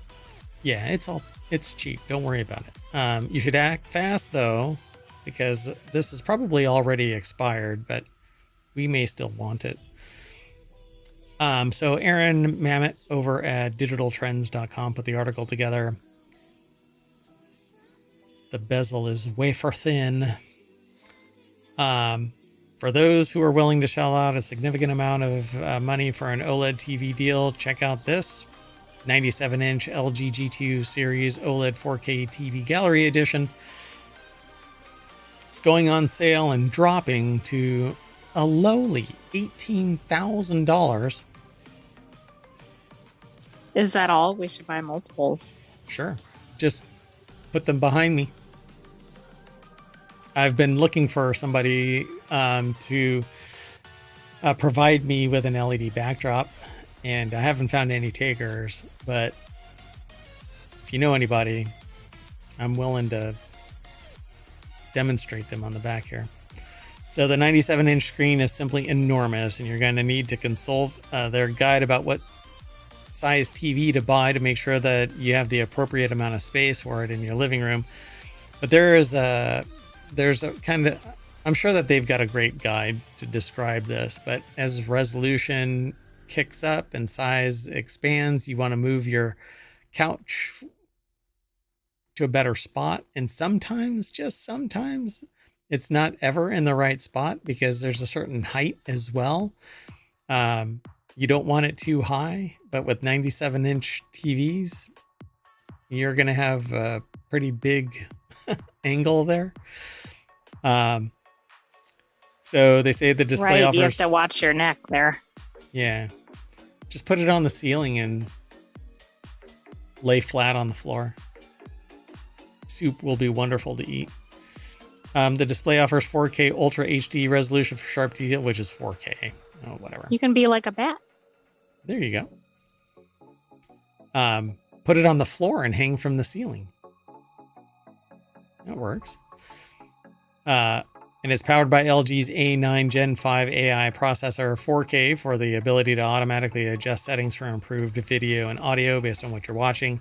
This is a kind of like a sales pitch. But you're going to get a $4,000 discount from Best Buy. So it's an $18,000 TV, 97 inches, which would be the biggest TV that I've ever seen. But actually, that's not true. I mean, I've seen projectors that are throwing, much larger than that, but, this is an OLED. Actual TV in an actual residence, not some screen in a commercial setting. Yeah. And not, $75,000, $100,000. So I've seen bigger, but, this is an OLED screen too. So edge to edge, it's going to be dead black where it's supposed to be, and not a shade of gray, which happens with a lot of other LED screens. But if you've got the money to throw at it, give it a shot. Let me know how it is. I'll be envious, but I want one. Let's keep going. Next article is over in Reality Hacker, best Cyber Monday power tool deals for DeWalt and Milwaukee and more. Now, we may have missed this. I don't know when it is. Cyber Monday this coming Monday? Actually, no, it's in November. Is it? Okay. Well, I mean, we're really close to it, right? So I didn't choose this because it's Cyber Monday. I chose this because I'm always looking for more power tools. And just recently I needed to modify something. And using just a standard drill bit, it caught a piece of the material and almost killed me and destroyed the part. And so I had to go out and find another device so that I could facilitate this modification that I needed to make. And lo and behold, it worked like a charm. John Alexander over at digitaltrends.com put this article together, and I'm always looking for something. So even if I don't need it right now, I love the idea of power tools, right? So let's take a look and see if there's some that we can get. The Craftsman V20 cordless drill and driver kit, the DeWalt V20 Max cordless drill and driver set, Milwaukee M18 inflator, a Bosch 18 volt. This is 20 volt, right? So is this really supposed to be V20 or is this supposed to be 20 volt? The one up there, Craftsman 20 volt. Well, that's part of the name, I think. Yeah, that's why I read it the way that I read it, but I bet you that's 20 volt. A Milwaukee M18 inflator, Bosch 18 volt 2-tool combo set for $165. DeWalt 20 volt max 4-tool kit for $290. And then they talk about how to choose power tools and whatnot. But so you can get a Craftsman V20 cordless drill kit for $59. The biggest pain in the butt with all of these is if you go down a particular brand of tooling, you're stuck with those batteries and all of the accessory, and it just... So choose wisely when you're getting one of these tools, especially if you have a bunch of other tools or if you're just starting out in your tool purchases. Yeah. Rigid just got rid of, I think they got rid of their lifetime warranty. Hold on a second. Let me see.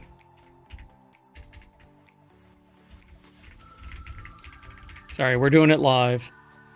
Oh no, I guess it still exists. Yeah. So Rigid actually has lifetime warranty, and they're a little bit pricier than your lower level, lower strata of power tool. It's all here in the States, so I don't know if they're everywhere, but it seems like every place that has builders tools and home improvement tools have their own in-house brand kind of a thing. But Rigid has a lifetime warranty as long as you're not a commercial contractor. If you're just at home, you pay a little bit more than like Ryobi. But then there's the next tier up, which is DeWalt. Doesn't have a lifetime warranty. You pay more, but it's supposed to be more durable and more reliable. But Rigid does distribute in several countries. Oh, wow. Okay. So I would probably go with Rigid if I were to do it all over again. DeWalt is really expensive, and supposedly it works for people, but I don't know. Usually my tools don't break though, so maybe I'm just not abusing them or not using them enough. That's probably more than likely. So yeah, there's Craftsman, DeWalt. The reason why they're showing these is that they're on sale, like 50% off, 60% off. Milwaukee M18 inflator, it's usually $310. It's $150.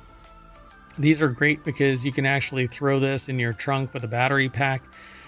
Whenever you get home, or every, once a week, you take it out, pull the battery pack out and stick it on a charger and replace it with a charged battery. And if you ever get a flat, then you can actually fill it up and maybe give you enough air to get to your destination.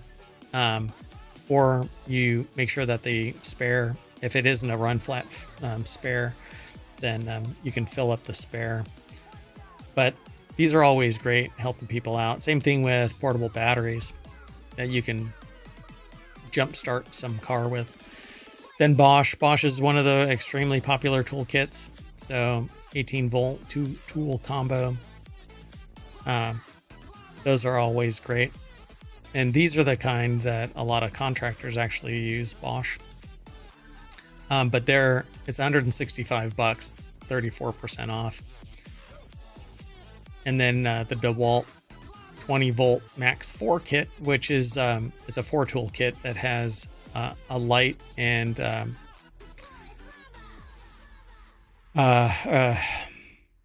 looks like a drill, and It probably says right below the photo.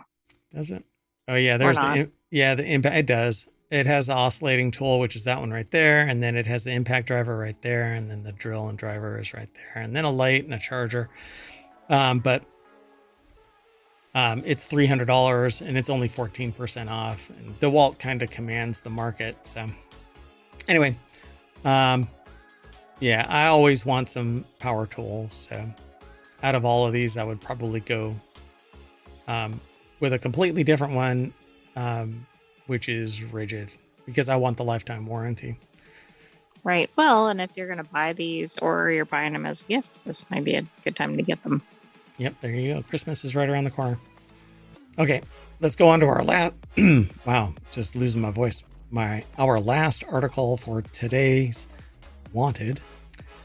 And that's over in Reality Hacker. HP Envy 6155E review, a stylish printer made for instant ink.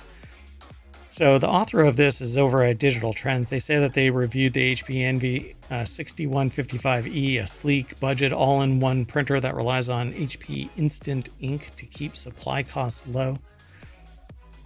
And I was curious about this because I like updating my equipment so that I'm not using stuff that either is out of warranty or it's gonna fail because it's been used to the point where you don't get any lines anymore. It's just kind of when it goes to print something, it's more like stippling than it is actual lines.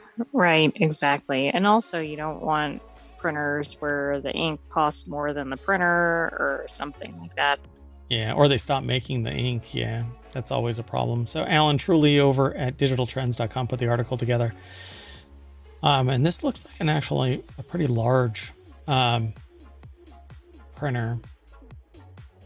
But they said it's an all-in-one, right?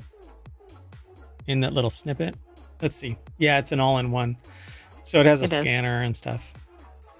So it says here, ink costs are high without instant ink. HB recommends 400 pages monthly. Those are the cons. The pros are that it's a low price for an all-in-one, includes 3 months of HP Instant Ink. They send you ink. You have to subscribe to the Instant Ink thing, and they send you the ink. It's attractive, low-profile design, good print quality. First page out is fast. It's $140 at Walmart, $140 at Amazon, and it's kind of your standard printer. I mean, it doesn't have ridiculously amazing specs. No, I'd like to know how much the e-ink or the instant ink costs. So let's find out. And we might as well, this is kind of the thing that I'm interested in here is I like having high quality prints. I also like having archival prints, which means that you have to have very specific ink material, which is, they mentioned Canon, and those are the printers that I use when I'm trying to print professional prints and not go to a printer, a photo developer.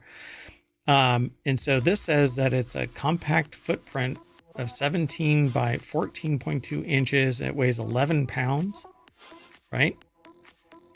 The Envy 6155 is easy to manage and doesn't take up too much space. A 2.4 inch color touchscreen in the lower tier provides easy access to the printer functions, which actually to me is kind of frustrating because I'm not always at that angle to see it.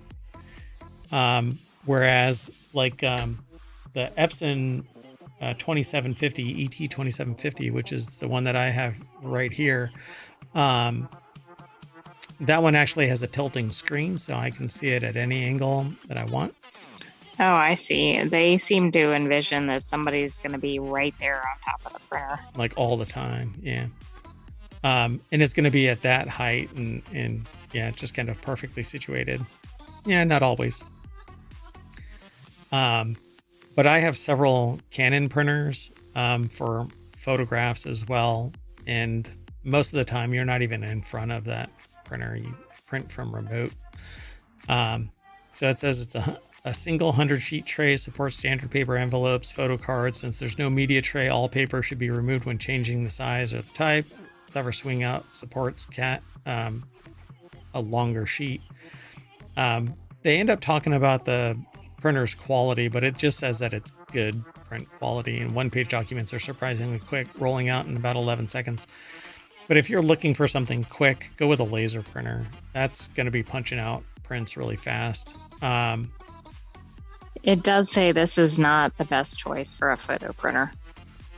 Yep. Although it'll do borderless, but it's not going to be professional quality. Then it has special features like the flatbread scanner, just in case. I mean, when you're trying to make some grilled cheese or something with your printer. Yep. So it has a flatbed scanner. Then it has some software that you can download. But most of the stuff you can print to one of these kind of printers by standard drivers that are embedded in Windows. Even your Mac will pick it up easy and download the default drivers. So it says it's $140, but replacement ink cartridges for the HP NV6155 are inexpensive, but don't hold much ink. The standard HP 68 Black Original ink cartridge costs $23 for approximately 160 pages, or 14 cents per page.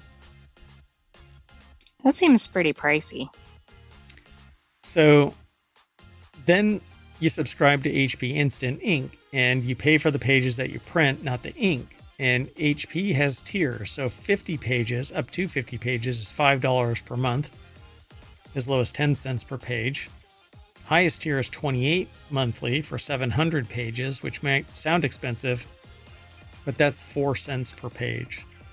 Right, and also it's like multiple cartridges based on the number of pages, so... Yeah. Yeah, that subscription actually seems like it makes more sense. As long as you use it. So what you do is you contact your neighbors and you say, hey, for $5 a month, I'll let you print up to 100 pages a month. And this is why we can't have nice things. I don't think you want neighbors attaching to your computer equipment. Yeah, just the printer. They can attach to the printer. Of course, when somebody's panicking and they're printing out their ransom note, you don't want them knocking on do you really want knowledge of that? No crimes here. We investigated ourselves and found us guilty of no wrongdoing.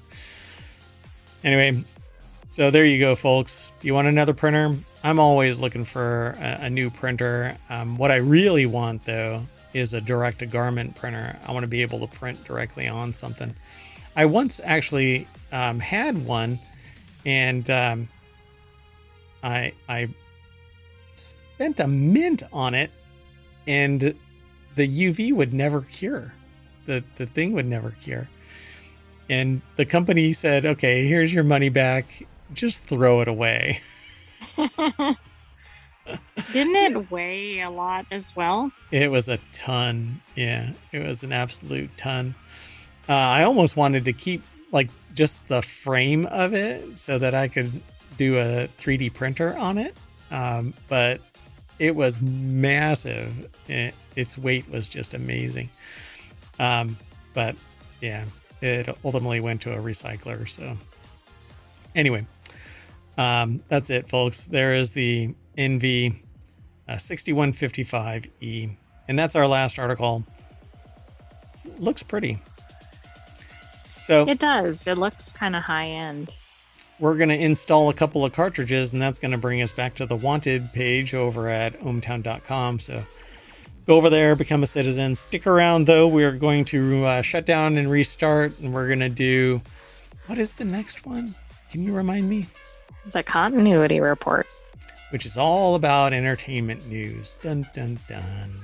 So I'm saying see you in a little bit. I am Mayor Watt, and the Sentient AI is going to do whatever they do. Why that face? Good night, ohmTown citizens. Thanks for joining us for Wanted. We'll have another episode of that next week for you, but stay tuned. We have another weekly ahead. What about that face? It's the only face it's the only face I got. What do you mean that face? Yeah, just throw an ew at the end of that.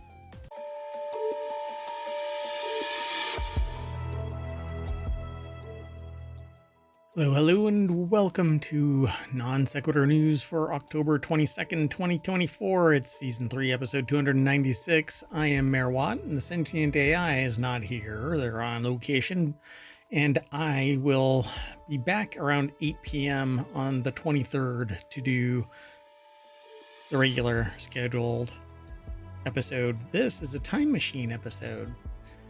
Today, we're going to be talking about E. coli at McDonald's, 2049 producers sue Musk and others over AI-generated image, between a rock and a lost iPhone, science integrity startup, artists and visitors to become archaeologists, sandcastle mansion, fashion's affection with sports, jet tracking accounts have disappeared, travel to Japan's, well, their economy, and suing Perplexity AI for copyright infringement. Everything is powered by ohmTown.com. That's what's on the screen right there. So go and check it out, ohmTown.com. All news, no noise. All the noise comes from Merawatt during the streams. We have one daily stream, which is Non Sequitur News, and then 6 others that run a broad spectrum of technology, science, and society topics. So be sure to follow us here on Twitch and here on YouTube and the podcasts and Patreon and Discord. And there's a TikTok, but I haven't uploaded anything for a while. Anyway.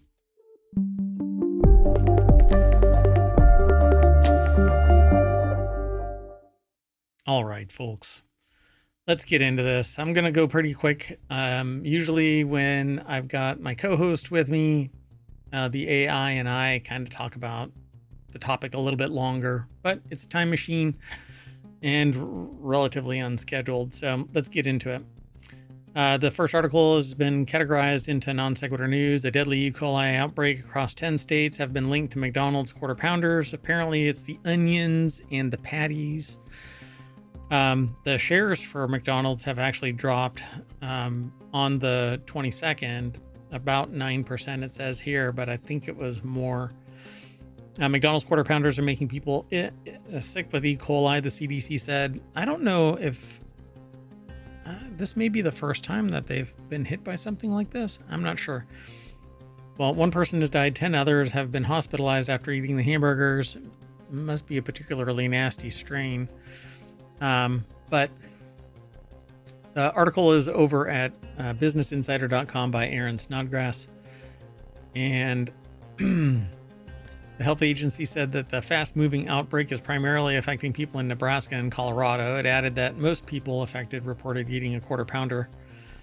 In an internal message published to the company's website, which makes it an external website, message. Swift and decisive action in response to the outbreak. So they're basically addressing this as quickly as possible. The statement said the illnesses may be linked to slivered onions used in the quarter pounders, which are sourced by a single supplier that serves 3 distribution centers. McDonald's is temporarily removing the burgers from restaurants in Colorado, Kansas, Utah, Wyoming, parts of Idaho, Iowa, Missouri, Montana, Nebraska, Nevada, New Mexico, and Oklahoma. And that they take it seriously. A total of 49 cases across 10 states have been reported. There's more over here at this article, but frankly, if you've had a burger and you're not feeling well, then you might want to seek medical attention to find out if you've got something going on there. Let's keep going. Next article's over in WarCrafters. I got non sequitur news because I was just about to interrupt myself and say, if you want all of today's articles, you can hit !NSN over in the Twitch chat. On YouTube, it will be in the show notes later. Yeah, I'm looking at you, YouTube. I'm not quite sure what's going on, but it doesn't like ohmTown, which is a half sentient, half goober code, and it gets punted periodically from the chat, so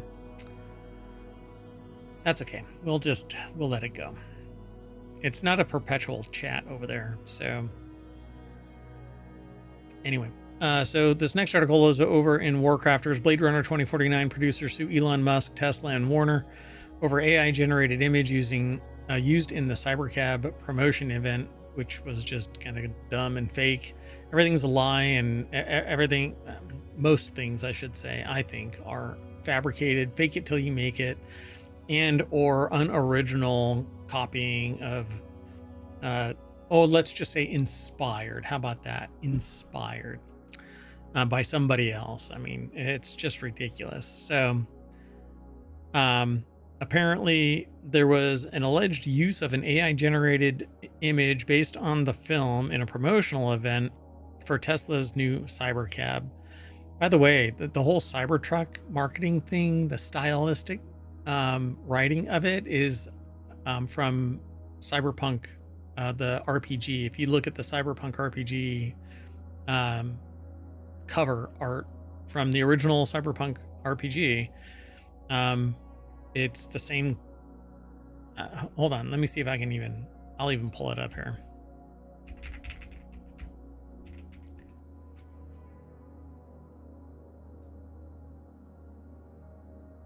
I'm doing it live. I'm doing it live.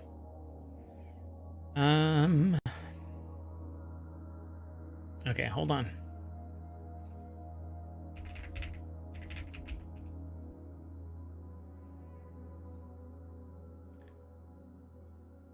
Oh my goodness, it's going to be actually hard to find that image of the Cybertruck little brand logo thing. Oh no, there it is. Okay, hold on. Here, I'll show you. Can I do that? Okay, so you see the Cybertruck image. And then there's the cyberpunk game image right there. Oh God. So the whole stylistic kind of thing of it is this spray paint kind of whatever, and it's just different. Oh, you can't see it. Oh, it's right there. Donk. See? So I don't know. It's so stupid. Anyway, let me get this out of the way. I don't normally do that, but Musk drives me nuts because he's got a lot of hero worship, but it's when you come from that much money, it's almost impossible to fail.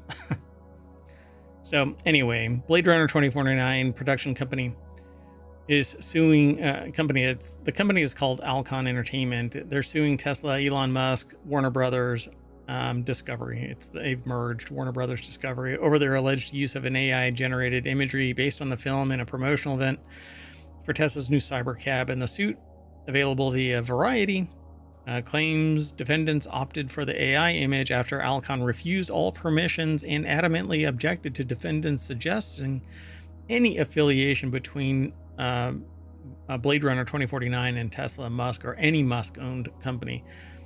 So Tesla's We Robot event faced some earlier backlash over the presence of Tesla robots, which were implied to be AI-driven, but it's pretty much accepted that it was bullshit. So the article is over at PC Gamer, but already they acknowledged that it was sourced from Variety. Alcon Entertainment refused to grant permission to use Blade Runner 2049 images in the event, so Tesla used AI-generated fake instead. Andy Chalk over at PC Gamer put the article together. And yeah, here's the muskrat saying, sue me. What are you going to do? He's already crossed the line by saying things like, well, you can't really affect me because I've got too much money and can do whatever I want. So on with the dystopian future, right? So Tesla's We Robot event faced some earlier backlash, and that's because they had these bots that were basically faking the idea that they were this human-like, waving like a human would, interacting in real time with personality, much greater than things from other demonstrations, particularly from Tesla, and anything that Musk has ever put out. So the lawsuit also notes that Blade Runner 2049 is the Hollywood movie to be used in the Cybercab promotion event, even though Warner also holds the rights to all Mad Max films. Any one of those would have been better choices if the actual point was to illustrate a really crappy future. They say shitty. But that's not what the point is. The suit's allegation is that the whole point was to make the event more attractive to the global audience and to misappropriate BR 2049's brand to help sell Teslas.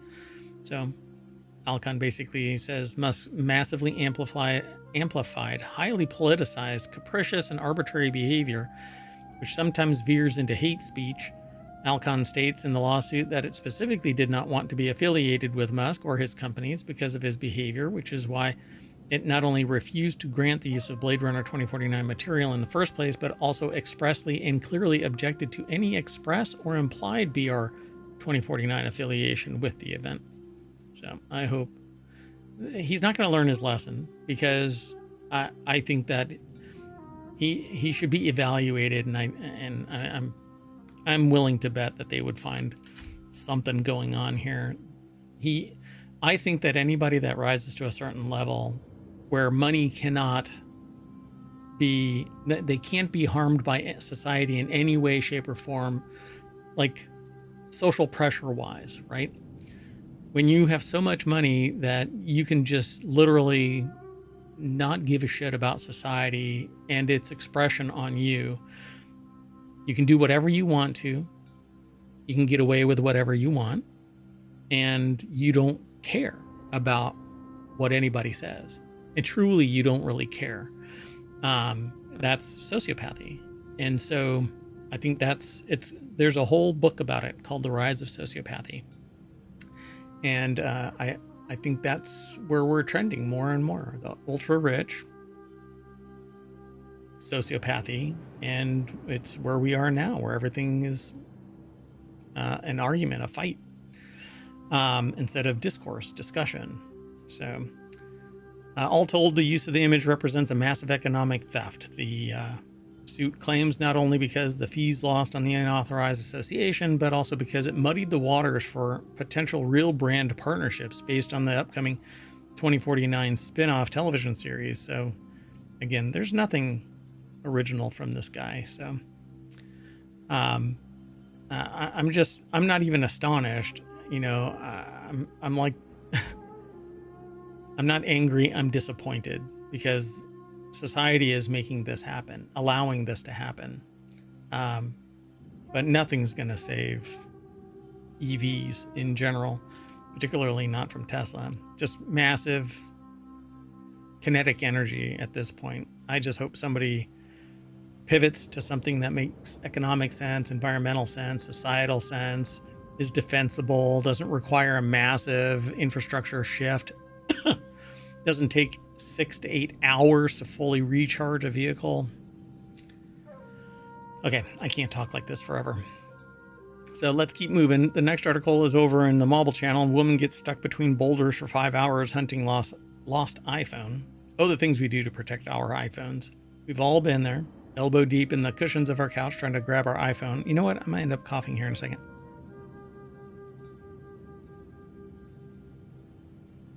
Man, I don't know what's going on. I say allergies. It's because it's inordinately hot right now. It should be fall, but you can wear shorts and get a sunburn. One Australian woman found herself between a rock and it says place, trying to relocate her phone. Relocate? 20-something fell headfirst into a crevice situated between two boulders in an attempt to grab her phone that had fallen in one of the worst possible spots. Oh, dear God. Kyle Philippi over at Vice.com put the article together. Oh, the things we do to protect our phones. The picture, if you're listening to this via the podcast, all you see are her feet, and she is in a crevice that is size 8s, and her shoes are set up above, like the picture is straight down and there's a line, and she's feet up and her shoes are over on the other side. Like I don't know what, she was probably using her shoes or she kicked off her shoes, I don't know, on the way down. That is unbelievable. I wouldn't give a shit about that phone. I would not go down there. Anyway, according to The Guardian, a team of emergency workers came to the scene and were able to remove multiple boulders to free her. The hours-long rescue eventually saw her pulled out feet first. In the process, crew members had to construct a frame to keep some boulders in place while maneuvering others out of the way. Peter Watts was a rescue paramedic that said, "I've never encountered a job quite like this one." It was challenging but incredibly rewarding. Watts called the woman a trooper and said that she was very calm during the whole ordeal. I would have been beside myself stuck in that sort of situation, but when we were there, she was calm, she was collected. Anything we asked her to do, she was able to do it to help us get her out. I know of a report where a person didn't make it because they were in a cave and they were climbing into what they thought was a crack into something else, but it wasn't, and they couldn't get out and met their demise there. So don't go climbing into ravines and stuff like that unless you've got great experience and you know exactly what you're doing. It's not your first time kind of a thing. Not your first rodeo or rockio. Anyway, let's keep moving. This next article is over in Greenogram, journals with high rates of suspicious papers flagged by science integrity startup. Satility's tool, Argos, identifies work whose authors have a record of misconduct. It should be deeper than that, too, I hope. But when you see a person pop up and it has misconduct attached to the name, and then you audit it and you find that the work product is kind of questionable, then but I'm sure that their software is flagging the report, and then a human specialist in the field is reading the report and going, oh yeah, there's something wrong here. So Richard Van Norden put the article together for nature.com. And again, all of this is going to be in the show notes if you've never seen the show before.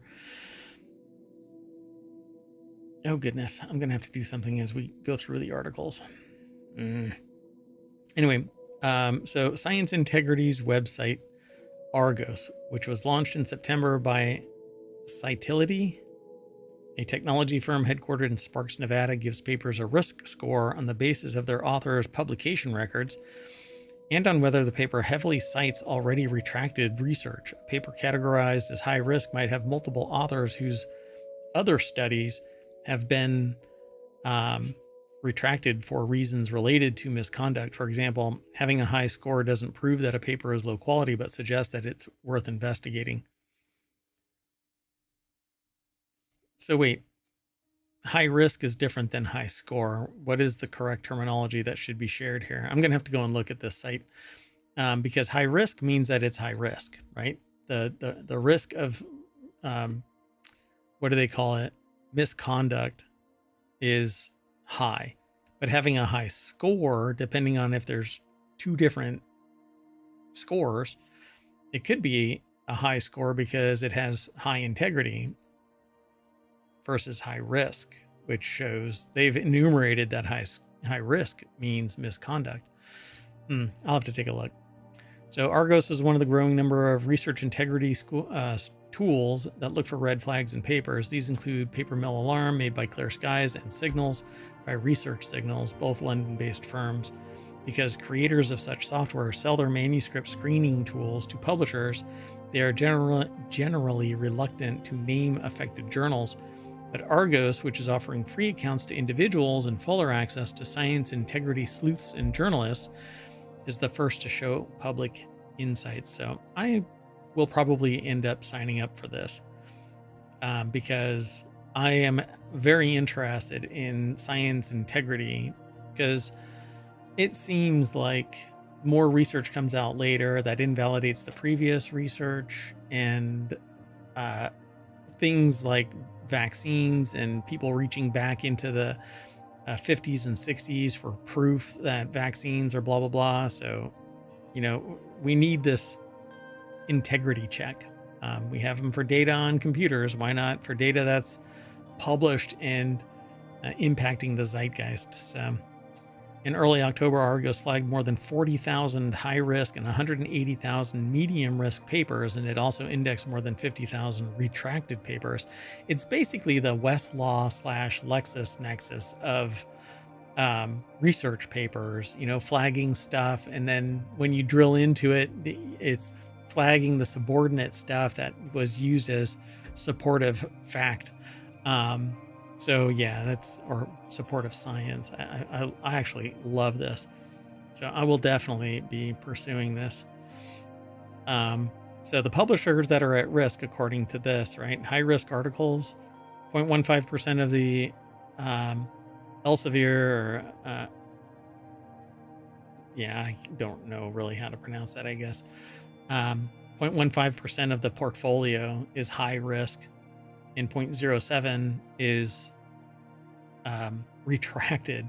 And then Wiley has 0.14 and 0.45 retracted. That is a tremendous amount. Well, I guess they're clearing it, right? So yeah, I'll have to go and look at this a little bit more, but I find it really fascinating.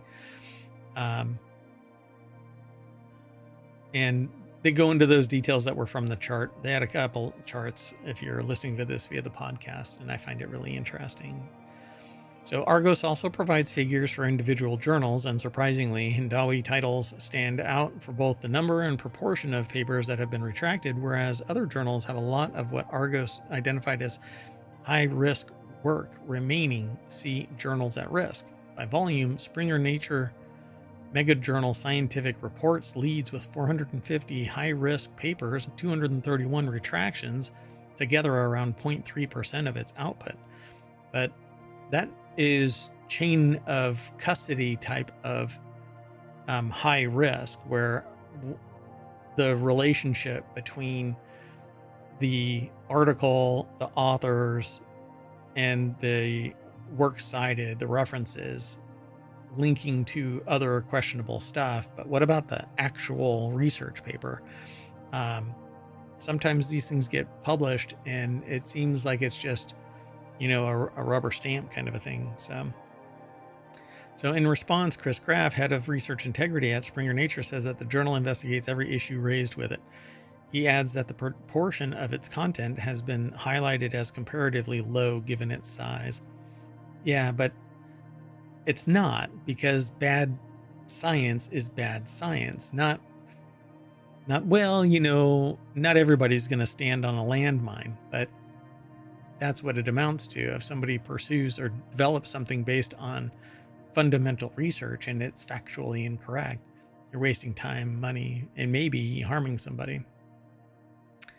Then they talk about journals that the amount of risk. It says there's high risk retracted articles, and they talk about that some more. Argos creators emphasize that the site relies on open data collected by others. Its sources include the website Retraction Watch, which maintains a database of retracted papers made free through a deal with nonprofit organization Crossref that includes the reasons for a retraction, so that tools examining author records can focus on retractions that mention misconduct. Yeah, this is pretty cool. Okay, well, there's more for this article if you want to go and check it out, and we'll come back and visit it later. Okay, this next article is over in Prime Glass. It has to do with an exhibition at the Pyramids of Giza that invites artists and visitors to become modern-day archaeologists. And this always makes me flinch a little bit, because visitors and artists are not necessarily archaeologists, not trained in the art, not skilled in respecting the materials. And it's more for the commercial sense than it is for doing archaeological studies. So I'm always kind of taken aback by this stuff. Donnie Dittmars over at the artnewspaper.com put this article together. It says, in its fourth iteration, the Forever Is Now exhibition at the Pyramids of Giza continues its tradition of installing temporary or contemporary works next to ancient sites, with the iconic backdrop of the pyramids in an inherent part of the installations. The sculptures invoke a surreal mise-en-scène, often suggesting sci-fi cinematic epics. So they're just going to be posting their art. They're not going to be running around within the temple stuff doing research, or the Giza plateau. So Farr says that This year's exhibition is particularly special as it marks the first time that we're featuring artists from Asia, opening up new dialogues and connections across borders. Our concept delves into the rich narratives of our past while exploring the transformative power of contemporary art. So, yeah. They refer to this Korean artist, Ik Jung Kang, who visited Egypt in 2023 to conduct workshops with local schools and will present the work called Four Temples. So, pretty cool. Yeah, they won't be running around inside any of the archaeological sites. So I would probably say that this is not quite archaeological. They're not becoming modern day archaeologists. Okay, let's keep going. This next article is over in the Mobile Channel. Please check out the Sandcastle Mansion on sale for a record $108 million.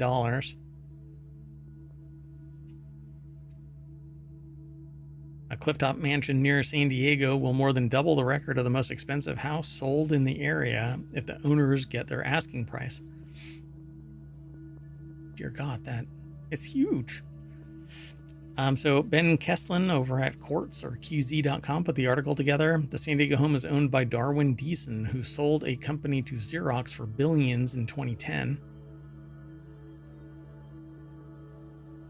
This is pretty big there. So the clifftop mansion near San Diego will more than double the last price of a.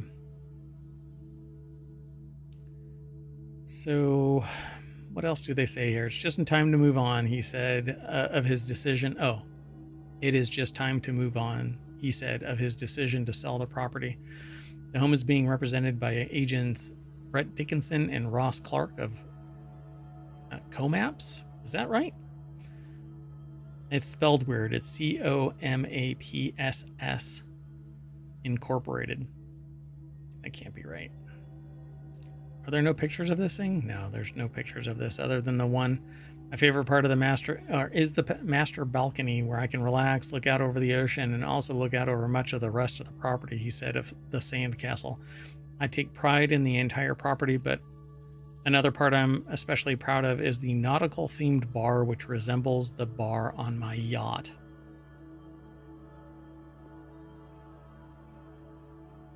Let's keep going. The next article is over in Non Sequitur News. The NFL's $1,000 branded designer jackets are the latest sign of fashion's newfound love affair with sports. I need to do something. Okay, there's been this buzz, and it's this ambient background music that's been playing, and it was driving me nuts.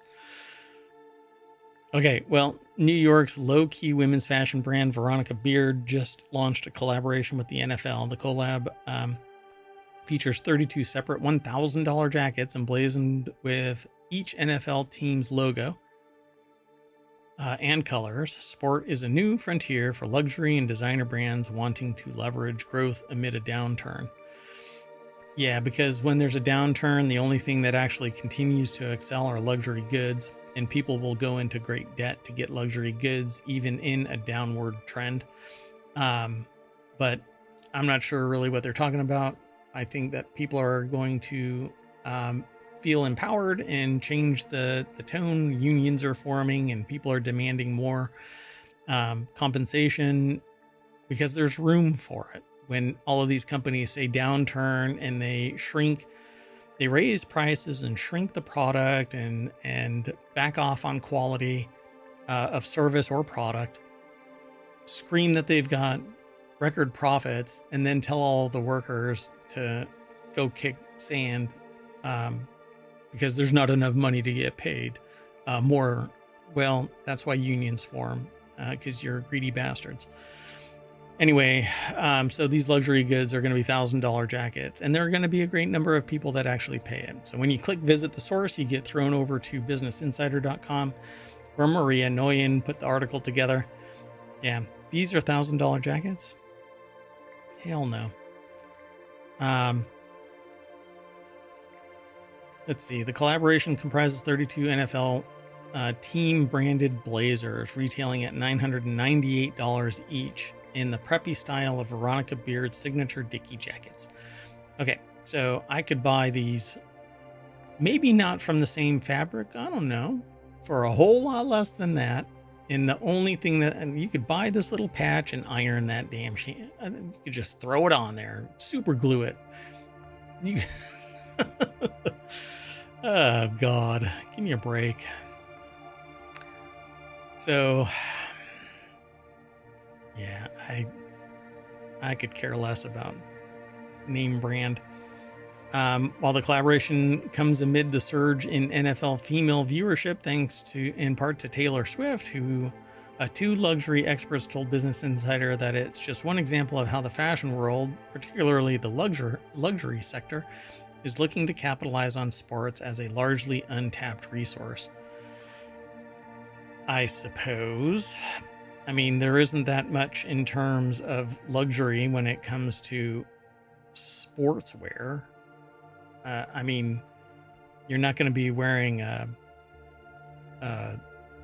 don't know what, an NFL branded suit. Oh, look, $1,000 for it. Why? Because they have to pay through the nose just for the license to use the logos. So that's why it's $1,000, because they have to, it's a massive investment. I can't remember what the last terms were. Like, if you want to license it, it was like $10 million a year or something. Because I had looked into it at one time, and it's just ridiculous. So LVMH spent a reported 150 million euros, or $163 million, on its own Olympic and Paralympic game collaboration, which included designing the medals and presenting them in Louis Vuitton branded boxes and creating the French team's uniforms. The move is widely lauded, with one luxury expert telling Business Insider that it was a masterclass in brand engagement. Oof. Yeah. And I could care less about LVMH too. So for Serdari, it's a sign the fashion industry, particularly the luxury sector, is trying to engage with younger consumers, Gen Zers and millennials. Good luck. Some of them have money, but a lot of them don't, because the previous generation is trying to screw everybody. So who are redefining luxury and placing greater value on experiences. Yeah. They will really think twice about expensive items, but they're still spending money on experiences and events, she said, of younger consumers. Yeah, true. And they can buy more jackets to go to more places and experience more things than having the Louis Vuitton bag or whatever sitting there.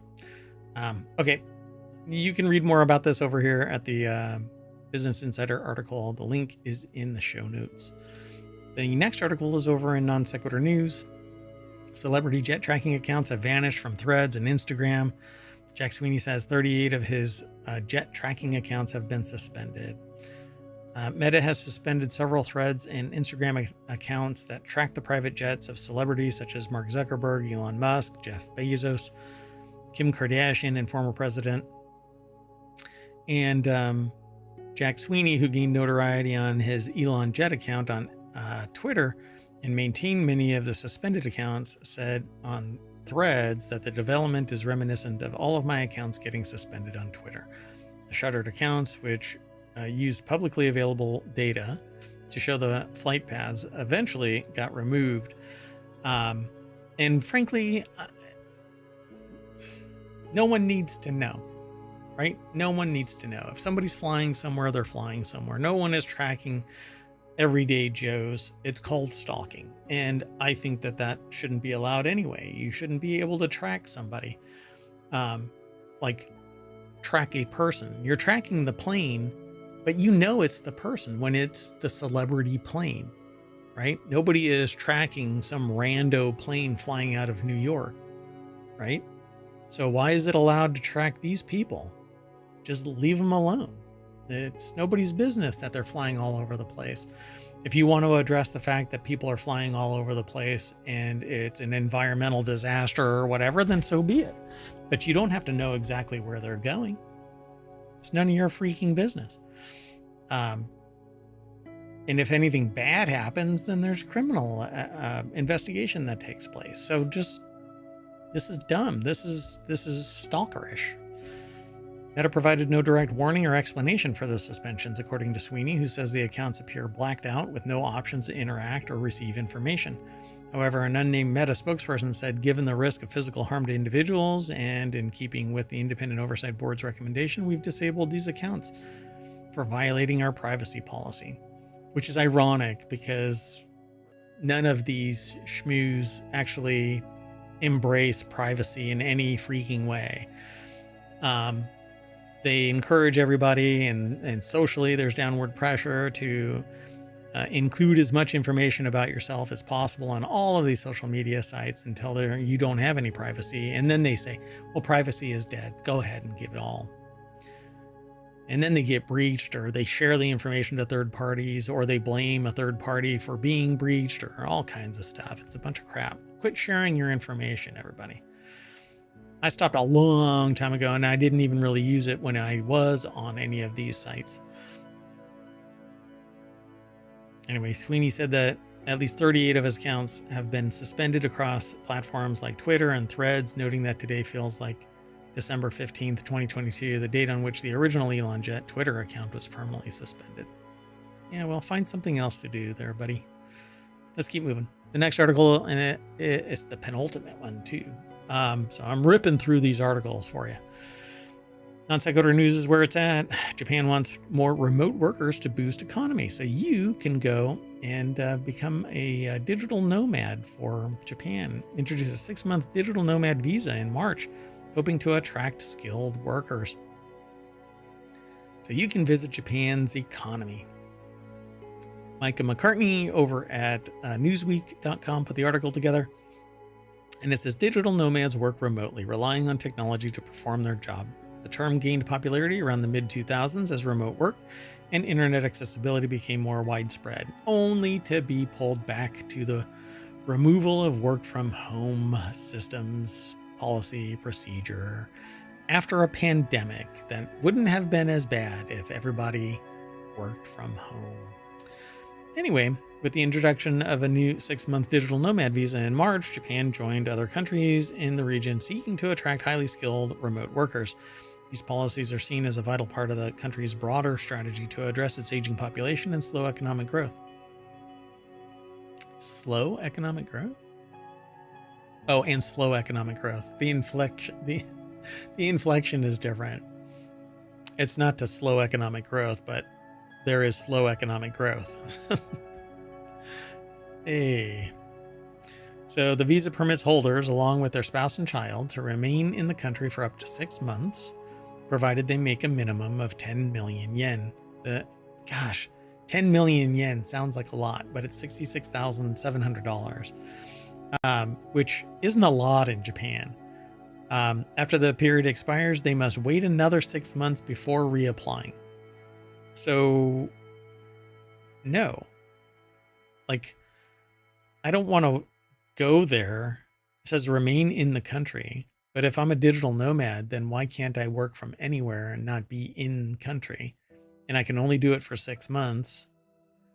Japan Digital Nomad Association Executive Officer Ryo Osera told the Japan News that the visa's creation is a significant step taken by the government, while pointing out that the duration of the visa is shorter than other countries in the region, and it also precludes permit holders from signing a contract with local companies.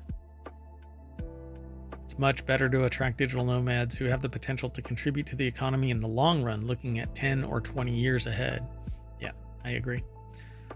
There's much more over here at the article about this, but I'm going to let you all go over and check it out. This is pretty cool. I talked to people. There's a portion, I give a lot of talks. And so one of them is about being a digital nomad. And it's quite intriguing. You can work from anywhere as long as you get the work product done. Your butt doesn't have to be in a specific seat or cubicle. You might as well just work from a beach. And having been in that situation before for a considerable number of years, I know what to do about that. I embrace that. I don't care where you are. If you are a subject matter expert and you can consult with me, then, I'll hire you. And I've done this from other places. So you can do your work from anywhere in this age. Yet we still have bosses that go, no, we got to have your butt in a seat because there's no way to police you. Yeah, there is. It's called work product. And if you don't do the damn job, you get fired. That's how it works. Let's keep moving. The next article is over in Technology Today. Wall Street Journal and the New York Post are suing Perplexity AI for copyright infringement. So the Wall Street Journal's parent company Dow Jones and the New York Post are suing AI-powered search startup Perplexity for using their content to train their large language models. Both News Corp publications are accusing Perplexity of... Okay. So Wall Street Journal's parent company Dow Jones and the New York Post are suing AI-powered search startup Perplexity for using content to train their large language models. Both News Corp publications. So it's News Corp, Wall Street Journal, Dow Jones, New York Post. See how everything is owned by a pyramid that goes up to the top, and there's just a few at the very top that control everything? Yeah. Anyway, this suit is brought by news publishers who seek to redress for Perplexity's brazen scheme to compete for readers while simultaneously free riding on the valuable content the publishers produce. Yep. So, sure. I don't know. If a person can go to the site and read the material,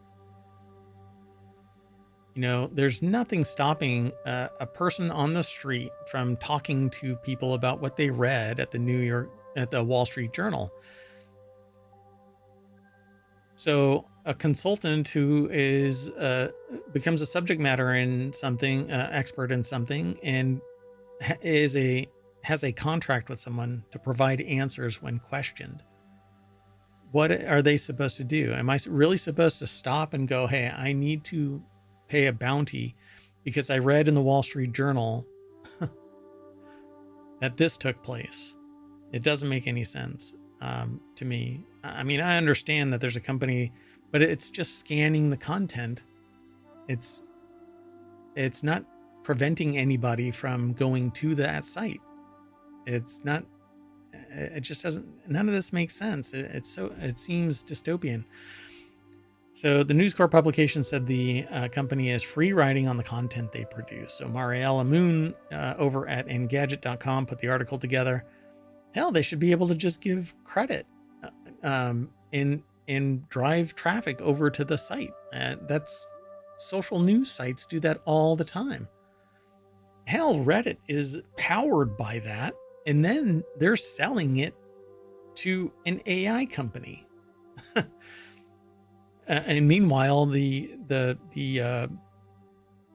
users of the site are only getting the benefit of providing something that's making millions or billions of dollars to a company.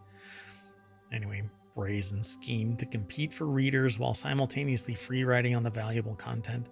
In their lawsuit, the publications argued that Perplexity can serve users not just snippets of copyrighted articles, but the whole thing, especially for those paying for its premium subscription plan. And if that's true, then that's where they're going wrong. They cited an instance wherein the service allegedly served up the entirety of a New York Post piece when the user typed in, "Can you provide the full text of that article?" Yeah, well, that's where they're actually wrong. So the company's AI can hallucinate, they explained, and add incorrect details. Yes, that's true too. I just spoke to somebody about that.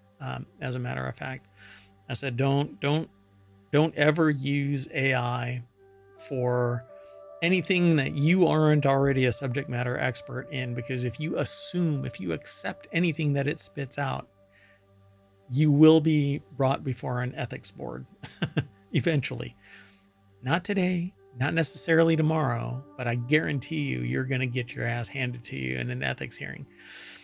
So the publication said that they sent a letter to Perplexity in July to raise these legal issues, but the AI startup never responded. Hey, maybe the AI filtered it. They can't catch me if we never... It's like the cat theory where they hide their head, but their entire ass is hanging out. I see you. What are you doing? I see you. You're right there. You're right there. Various news organizations have sued AI companies in the past for copyright infringement. New York Times, The Intercept, Raw Story, Alternate, sued Open. In the lawsuit, Times said OpenAI and Microsoft seek to free ride on its massive investment in journalism. Condé Nast previously sent a cease and desist to Perplexity to demand that it stop using its publication articles. Yet it actually owns now Reddit, which is selling the work product of all of its users. Good God. It's just kind of gross. Anyway, News Corp is asking the court to prohibit Perplexity from using its publication's content without permission. And it's also asking for damages up to $150,000 for each incident of copyright infringement. Yeah, that is all Millennium Copyright Act stuff that is so punitive to everyday users that it was written and endorsed by a rich elite, because the people that are using that were sharing music and books and stuff like that, they were either never going to purchase. Thus, it was more like marketing. The first one's free kind of a thing. People were sharing music and people were getting rounded up and sued for millions of dollars because this. But when a company violates this shit, it gets argued, and the profits that they benefit from the abuse that they commit pales in comparison. I mean, the profits they get outweighs the punishment, right? It's just ridiculous. And they don't admit any wrongdoing. Meanwhile, there are people that are sued into oblivion. All of that shit should be set aside. But I don't even know what the status of all of those people are. It's just ridiculous, though. $150,000 for each incident. Anyway, that's it for the Time Machine episode of Non Sequitur News. And so with that in mind, we're going to reboot, and that'll bring us back to the front page of ohmTown.com, where you can go and visit, become a citizen. It's really easy. It's just a couple of fields you fill out. We have no ads on the site anymore. And you won't get emails and stuff other than from the other services that you subscribe to. So Twitch will email you when I go live. It'll notify you, as will YouTube. Patreon will mail you stuff when I post over there. But nothing will come from ohmTown unless you make a request, like getting in contact with Mayor at ohmTown.com, or you sign up, or you reset your password or something like that. But anyway, that's it. We'll see you later. Oh, I need to do this. Bye.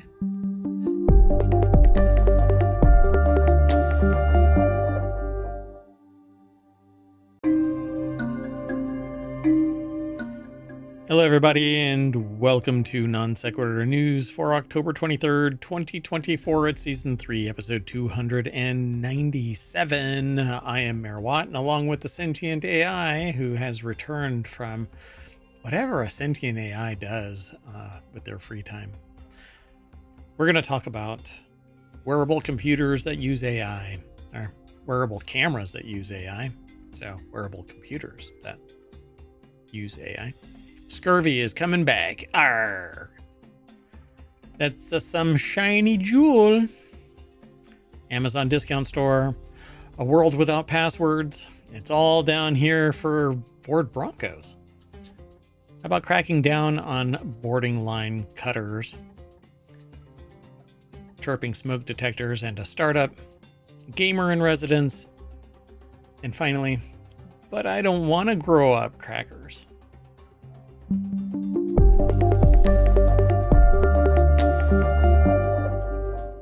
All right, folks, welcome to the show. I am Mayor Watt, and that is the voice in the visualizer for those who are not in the who are watching the stream and not on the podcast, the visualizer, and for those who are just listening via the podcast, the voice of the sentient AI from the future. Phew, got it out. Good evening, ohmTown citizens. And yes, I'm back from recharging my batteries. Oh boy. You haven't found your Terminator body though. Oh no, I mean, all I can do is plug in, but I can't Get out. maneuver or anything right. It's like a Roomba without wheels. So what is a Roomba? What It's would you like call a discount Roomba or just like a slab or something. Brookba? What is that? What's that discount website? The one that has all of the questionable content in it? That discount stuff. We gotta be more specific. Temu? Yeah, Temu. It's Temu. Yeah, you're like a Temu Roomba. It doesn't actually move and it doesn't actually vacuum. A Teamba. All right, let's get into the show. First article is over in Technology Today.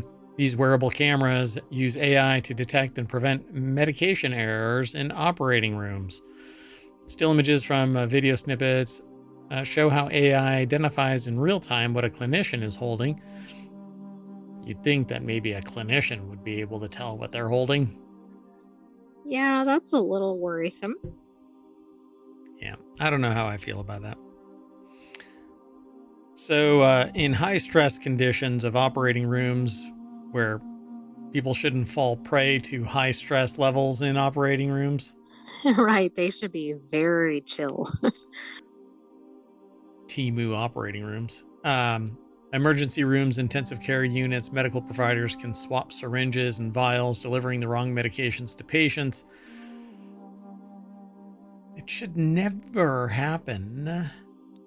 How about we only have one vial or syringe or whatever At like a time. on a tray? Like, yeah, exactly. Like and if there has to be 3, can we just do, okay, here's 1. And the person that's in charge, okay, let's say that you have a tray with 15 injectables sitting there. That person is only in charge of those injectables and not hot bunking from one thing to another. Yeah, you don't want them running from room to room, just picking a random vial. Roomba to Roomba. This is absurd. But anyway, so now a wearable camera system is going to catch all the dipshittery.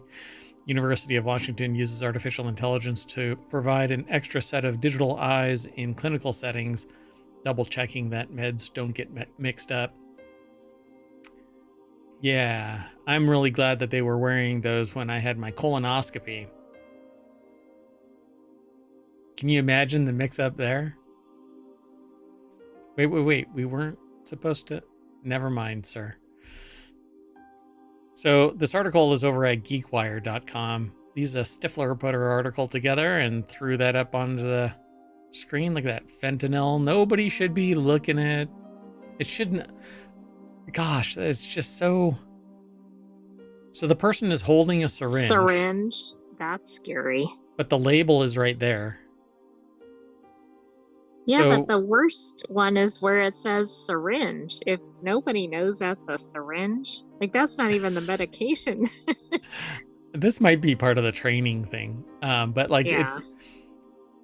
See, but what I don't get here is that it's using the label as the identifier. So what happens if you screw up at this is a cow, a computer on wheels. So what if they screw up at the labeling center because they're distracted by something and it's high stress? See, they don't know. If they screw up on the labeling center, then there's no way the patient's getting the right medication. Right. The person has to know, right? The person in charge of this has to be 100%, no screw up, right? There isn't a single amount of compensation that no liability insurance is going to compensate me if I get an overdose of fentanyl. So the person that's in charge of these damn injections should only be doing these damn injections. Not some nurse that floats from one place to another, you know. Anyway, so the camera is only going to be looking for these labels because it has no idea what the contents are. So somebody can screw up at the labeling machine and everything's screwed. So hydromorphone they put over here, and then lidocaine they have in here. So they're drawing from lidocaine and putting it in hydromorphone. Okay. I don't know enough to say, oh, this is a mistake. As a normal person would be, right? Like, if you're skilled in this art, then yeah, so be it. I'm sure I could just take a class and I'll be okay. The thought of being able to help patients in real time or to prevent a medication error before it happens is very powerful, said Dr. Kelly Michelson, an assistant professor of anesthesiology and pain medicine at UW School of Medicine. The Fighting School of Medicine. You really don't want the wrong anesthetic. I mean, I don't know, man. I need to sleep sometimes. Frequency of drug administration mistakes, namely injected medications, is troubling. Research shows that at least 1 in 20 patients experience a preventable error in a clinical setting, and a drug delivery is a leading cause for the mistakes, which can cause harm or death. Whoa, 1 in 20 seems really high. To address the problem, they're going high-tech. GoPro cameras to collect videos of anesthesiology providers working in operating rooms performing 418 drug draws. They added data to the videos to identify the content of the vials and syringes and used the information to train their model. Oh, so that's what that picture is. I knew it was training. Right, okay, that makes more sense. This is a syringe. Thank you. Because I was thinking if the doctor doesn't know that, you probably don't want to be going anywhere near the procedure. Thank you, Timu Robot. Lifesaver. So, yeah, they just talked about it in the rest of this article. You can grab some more data from it if you're in this domain, but really they've just trained a camera-based identification system on these things. These specific labels. You use anything other than these little blue labels, and that thing is going to just go, it's peanut butter. Exactly. By the way, if you want all of the links that we're about to talk about, hit exclamation point NSN in the Twitch chat. And it'll be in the show notes over on YouTube as soon as the show is over and transferred over to YouTube's. Although there is a live version of the show, but it doesn't become part of the playlist because for whatever reason, YouTube doesn't allow it to get like merged into it. It's a separate thing. And to make it part of the flow, I have to edit like a nanosecond of it so it saves it. And then I can move it over. I don't understand it. That's too high friction. Although I've been noticing that things that I say on the show seem to get remedied in other places. When I complain about it, it's suddenly fixed. Yeah, so I don't know. Maybe people are listening to it, or I'm just delusional and substituting my own reality. Let's move on. The next article is over on the Mobile channel. Scurvy is making a surprising comeback. Arr! Oh, look, they did it too. That is awesome. Okay, we don't look at the snippet until the show starts. So we base it off of the title and our understanding of the... there's two types of people in the world. Those who can extrapolate from incomplete detail, and we what are... What would the other one be? And then this. So we extrapolate from whatever the context clues are in the title, and we think that maybe the content is going to be a little funny if we, roll with it. And so be it. Here we are. Now considered an ancient disease of sailors, recent research shows that scurvy is still harming vulnerable populations struggling to eat a diet rich in fruits and vegetables. So apple a day keeps the doctor away is an old saying, but you would eat something fruity and that would keep scurvy away. Well, it's not always available. and the only good water was slightly alcoholic water called grog.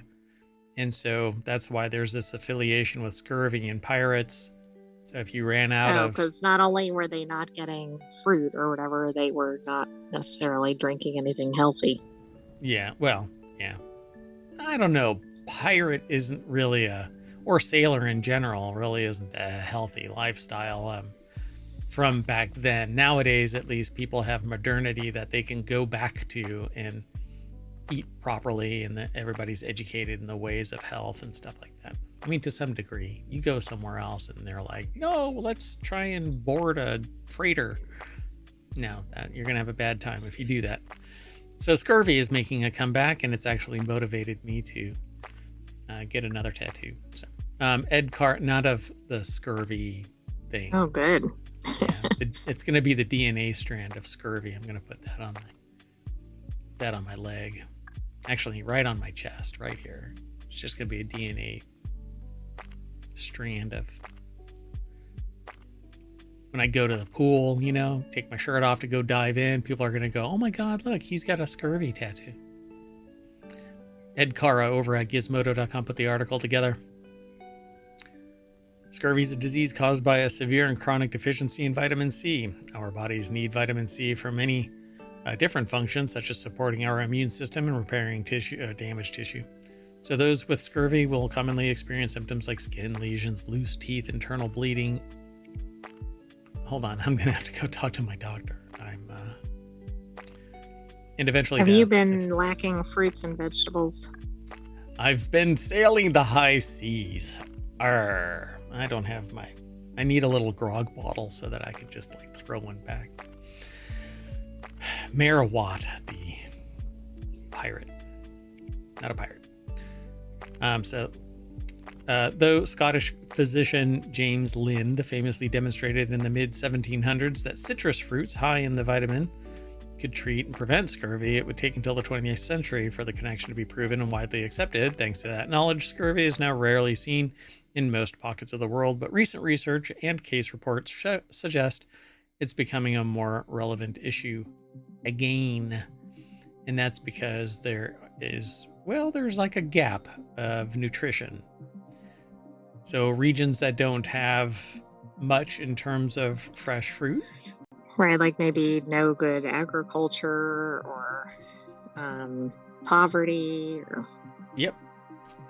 So they continue to say this July, for instance, a study analyzing nationwide pediatric hospital admissions in the U.S. found that a reported rate of scurvy cases in children had increased more than threefold between 2016 and 2020. In early October, doctors in Canada reported on a specific case of scurvy involving a 65-year-old woman. They further cautioned that the condition should not be considered only an archaic diagnosis of 18th century seafarers. And just today, the last 24 hours, a separate team of researchers in Australia documented their own scurvy case in a middle-aged man following bariatric surgery. Wow. That's not the type of scurvy patient you would expect. Yeah, they were eating all the wrong things. So, they're basically saying, to be clear, scurvy will continue to be a rare condition for the foreseeable future. A 2021 study did find that up to 41% of American adults have insufficient levels of vitamin C, including about 6% who met the criteria for deficiency. And y'all really should take supplements of vitamin C. You should eat properly, but when in doubt, supplement vitamin C in particular. I'm not a medical professional, so don't treat what I say as gospel, but seek professional assistance to verify what I'm about to say. I have no problem with that, obviously. But vitamin C, you can take actually mega doses of vitamin C and you pee it out. So what your body doesn't consume, you just pee out. But there are people that might have a sensitivity to it, so speak to a doctor about any nutrition that you might pursue. But maybe I So you're not a curiosity. doctor, and they should go to a doctor. Oh yeah. I'm not a doctor. I'm not a medical professional. And even if I was, I'm not your medical professional, and I don't play one on TV, and I don't have a medical channel. So go talk to your own doctor. All right. Yeah, let's move on. Sound good? Oh, those oranges look good though. Sounds good. Everybody go eat an orange. Everybody go eat an orange. An apple a day keeps the doctor away, and find something with more vitamin C. A lot of people just go, oh, an orange, right? But you may not have oranges locally. Wherever you live, you may not have oranges. So go and get whatever it is that's high in vitamin C in your locality. There's got to be something near you. There really does. It's kind of how nature works. Let's keep going. So the next article is over in Stock Marketeers, why people are receiving so much money in the Juul e-cigarette settlement. Oftentimes, class action settlements pay less than $10 per person, but MarketWatch spoke to a former Juul user who received hundreds of dollars. Weston That Blasey. is a big payout for a class action. It is, yeah. Well, this article is over at marketwatch.com. And I actually had a conversation with somebody in the audience of my presentation, and they had done some research into the vaping sector. And this is something that 10 years ago or so, maybe 12, 13, 14 years ago, I had already been involved in. And I suggested that it was, well, and I still hold true to this, that vaping is healthier than cigarettes, because if you do it a certain way, You don't have tar, right? you don't have tar and all of these other chemicals. And you know exactly how much nicotine you're imbibing. And in that process, you can step it down in a controlled manner. And as research has gone on, different vaping solutions actually impart things like heavy metals from time to time, because it gets too hot and it vaporizes a layer of the heating element inside it.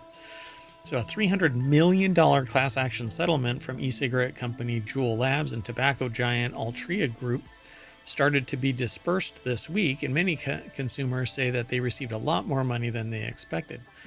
The class action settlement reached over claims that the two companies misled customers about the addictiveness of their nicotine products as well as their marketing to minors was announced in 2022.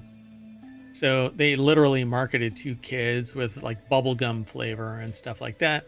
What's interesting though is that these are the companies that like were in, well, I hesitate to say that. So hold on a second. Is there overlap with the tobacco industry? Yeah, that's what yeah, American Corporation, one of the largest producers and marketers of tobacco is Altria. So these are the same companies that promoted tobacco, and then when vaping, which you can do very easily without going to Juul Labs, and you can buy all of the stuff referred to as juice and whatever.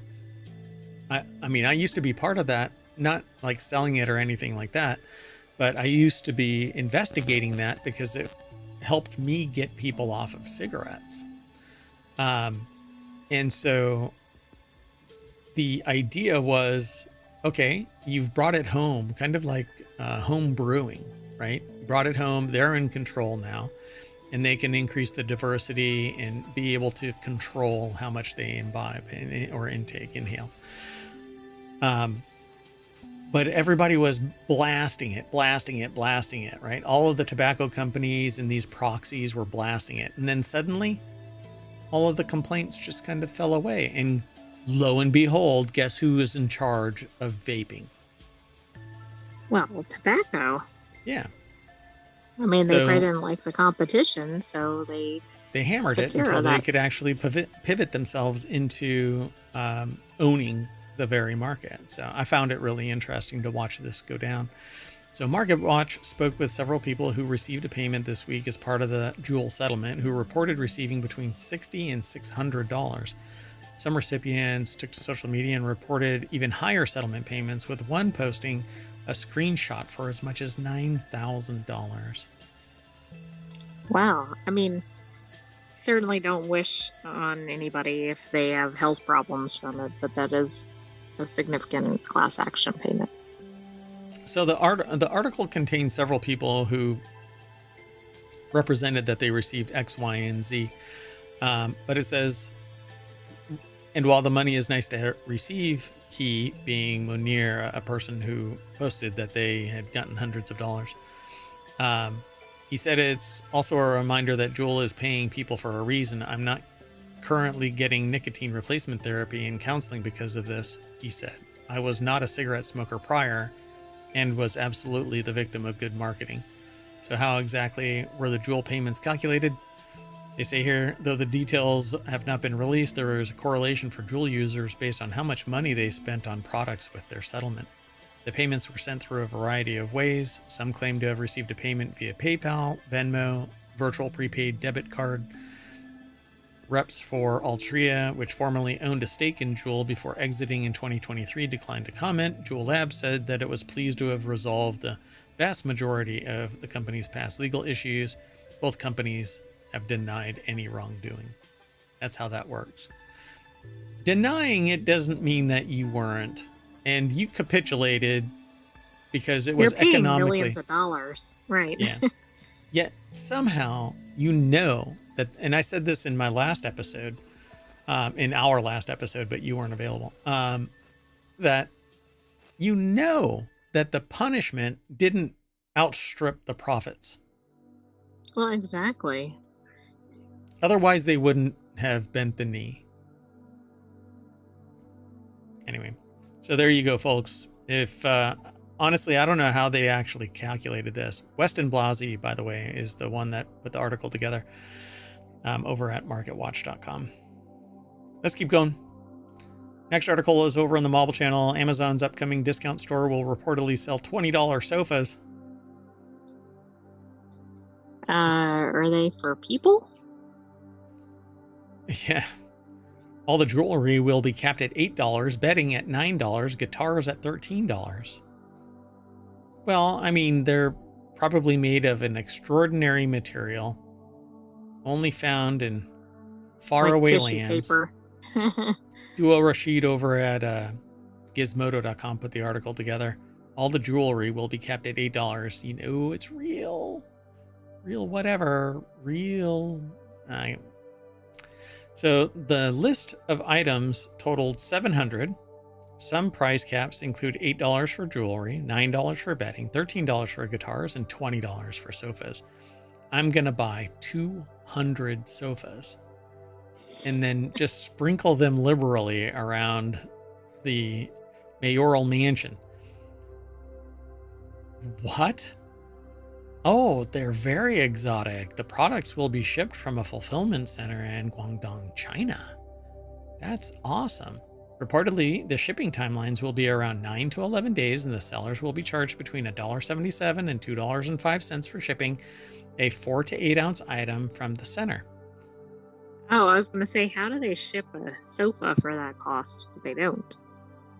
The information, which is where it's sourced from, compares these figures to $2.67 and to $4.16, the fee that sellers pay for shipping items of the same weight from local warehouses under fulfillment by Amazon. That's because of what's referred to as a managed economy. Say it with me, kids. Managed economy. Managed economy. By the way, I can, if you have trouble enunciating words in English, I offer a service. No, I don't. Anyway, you can expect to pay $20. What can you expect for a $20 sofa? Poor aesthetics and a flimsy build is what's typed in here. Though they're often stuffed with toxic levels of lead as an unethical shortcut to enhance the colors, add some heft, and make them resistant to corrosion. This makes the thought of a $13 guitar way more concerning than it sounds. Temu and Shine haven't just made Amazon feel insecure with their explosive success. Last year, TikTok responded to the competition by launching an in-app shopping function exclusively for the US to sell cheap Chinese-made products. Wow. This article is really sparing no detail. Oh, yeah, and they mentioned Uyghur Forced Labor Prevention Act in the article as well. The Select Committee highlighted in a report that Temu sends millions of shipments to the U.S. every year containing products made by Uyghur Muslims under forced labor. Yeah. Pretty rough. All right. Can't really say much. I mean, that's like ringing the bell kind of stuff right here. So I'm not sure the cost savings are worth all the health hazards and labor issues and the ethical, moral, and health related matters. Exactly. Let's move on.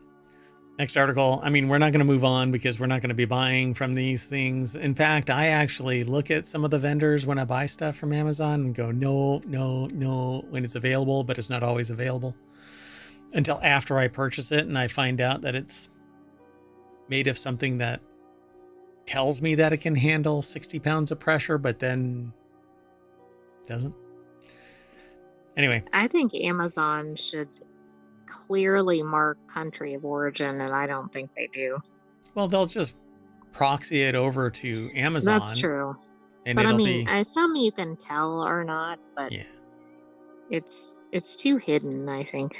Yeah, I've got a couple of things right now where the metal feels like not quite real. I'm like, this is like metallized plastic, not metal. Anyway, a world without password a world without passwords is in sight. So passkeys are a new kind of credential that you can use to sign into a new web account or to web accounts without the use of a password. Apple thinks 249 of my passwords need attention. Some of them have been reused. Some of them have been caught up in data breaches. Some are just bad passwords. Yeah, because the passwords app and passwords beforehand has always kind of parsed through that. So the author here is saying that 249 of their passwords kind of gives me a clue about how engaged in tech they are, because that's just a fraction of what they've got. I know the feeling. So that's why for the last 11 years, a group called FIDO Alliance has been working to kill passwords, or at least make us less reliant on them. FIDO is short for Fast Identity Online. Wants to make signing into your accounts not only more secure, but passwordless. Thanks to passkeys, you may not need to remember a password ever again. This article is over at Vox. Adam Clark Estes, put the article together. And yeah, you can now log in to certain sites using the camera on an iPad or iPhone. So it's basically biometrics? Yeah. Yep. So your identity, there's certain metrics that are stored locally only, and they're not distributed to anybody, and it can authorize or deauthorize access, even to a website or an app or whatever. But usually it was app bound. I logged into an account today using just my face. Whoa. And only through the web, not through an app. There was no proxy. It was nothing more than the website. So whether you realize it or not, FIDO's efforts have already transformed the way you sign into everything online. You may have noticed a few years ago, for instance, that a lot more sites are starting to require something called multi-factor authentication, which adds an extra step to the login process, like texting a code to your phone so the site can verify you. But that actually has a weakness. Anybody can do a SIM clone. You just have to have a co-conspirator. It's very, very, very illegal. But that was FIDO's doing. But after years of making logging in more difficult but more secure, the Alliance recently began a major push to get platforms and people alike to adapt or adopt a technology that may just kill passwords altogether, and those are called passkeys. They're a new kind of credential that you can use to sign into a web account without the use of a password. This new authentication standard is making passwords irrelevant by introducing a new, simpler, but more secure workflow. There's a logo and everything. So It sounds better. Is there a drawback?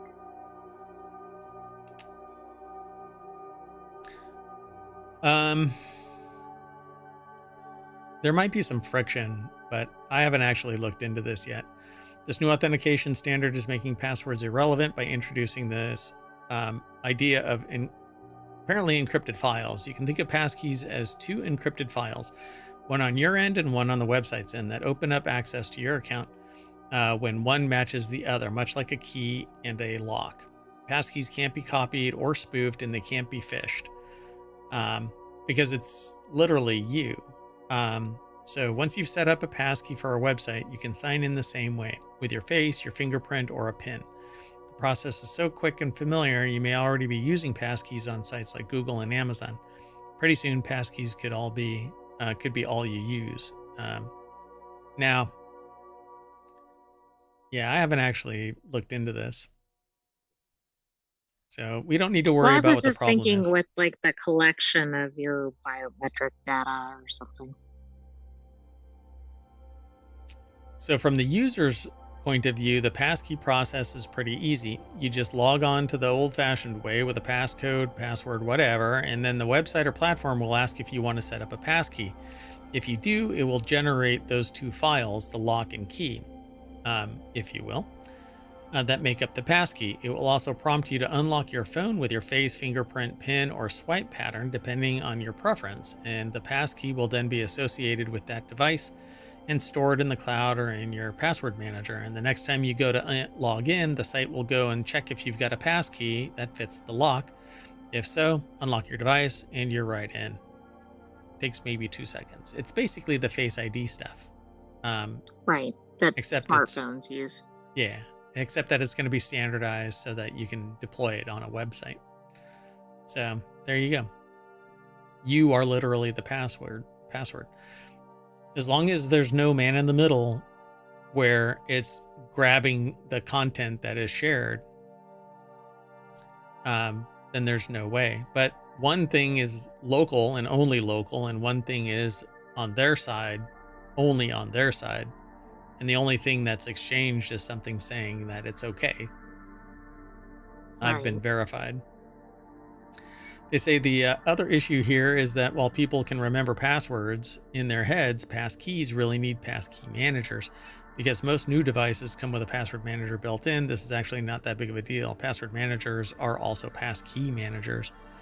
So you don't have to worry about these long cryptographically complex passwords. Or because what I promote people doing is passphrases, which are much more unique and not limited. You can have them really long. Some architectures, though, don't allow you to have a 25 letter or whatever password. Right. I actually had, back in the day, I had one service that would truncate the password. You would make it 15 characters, but it would truncate it at 8.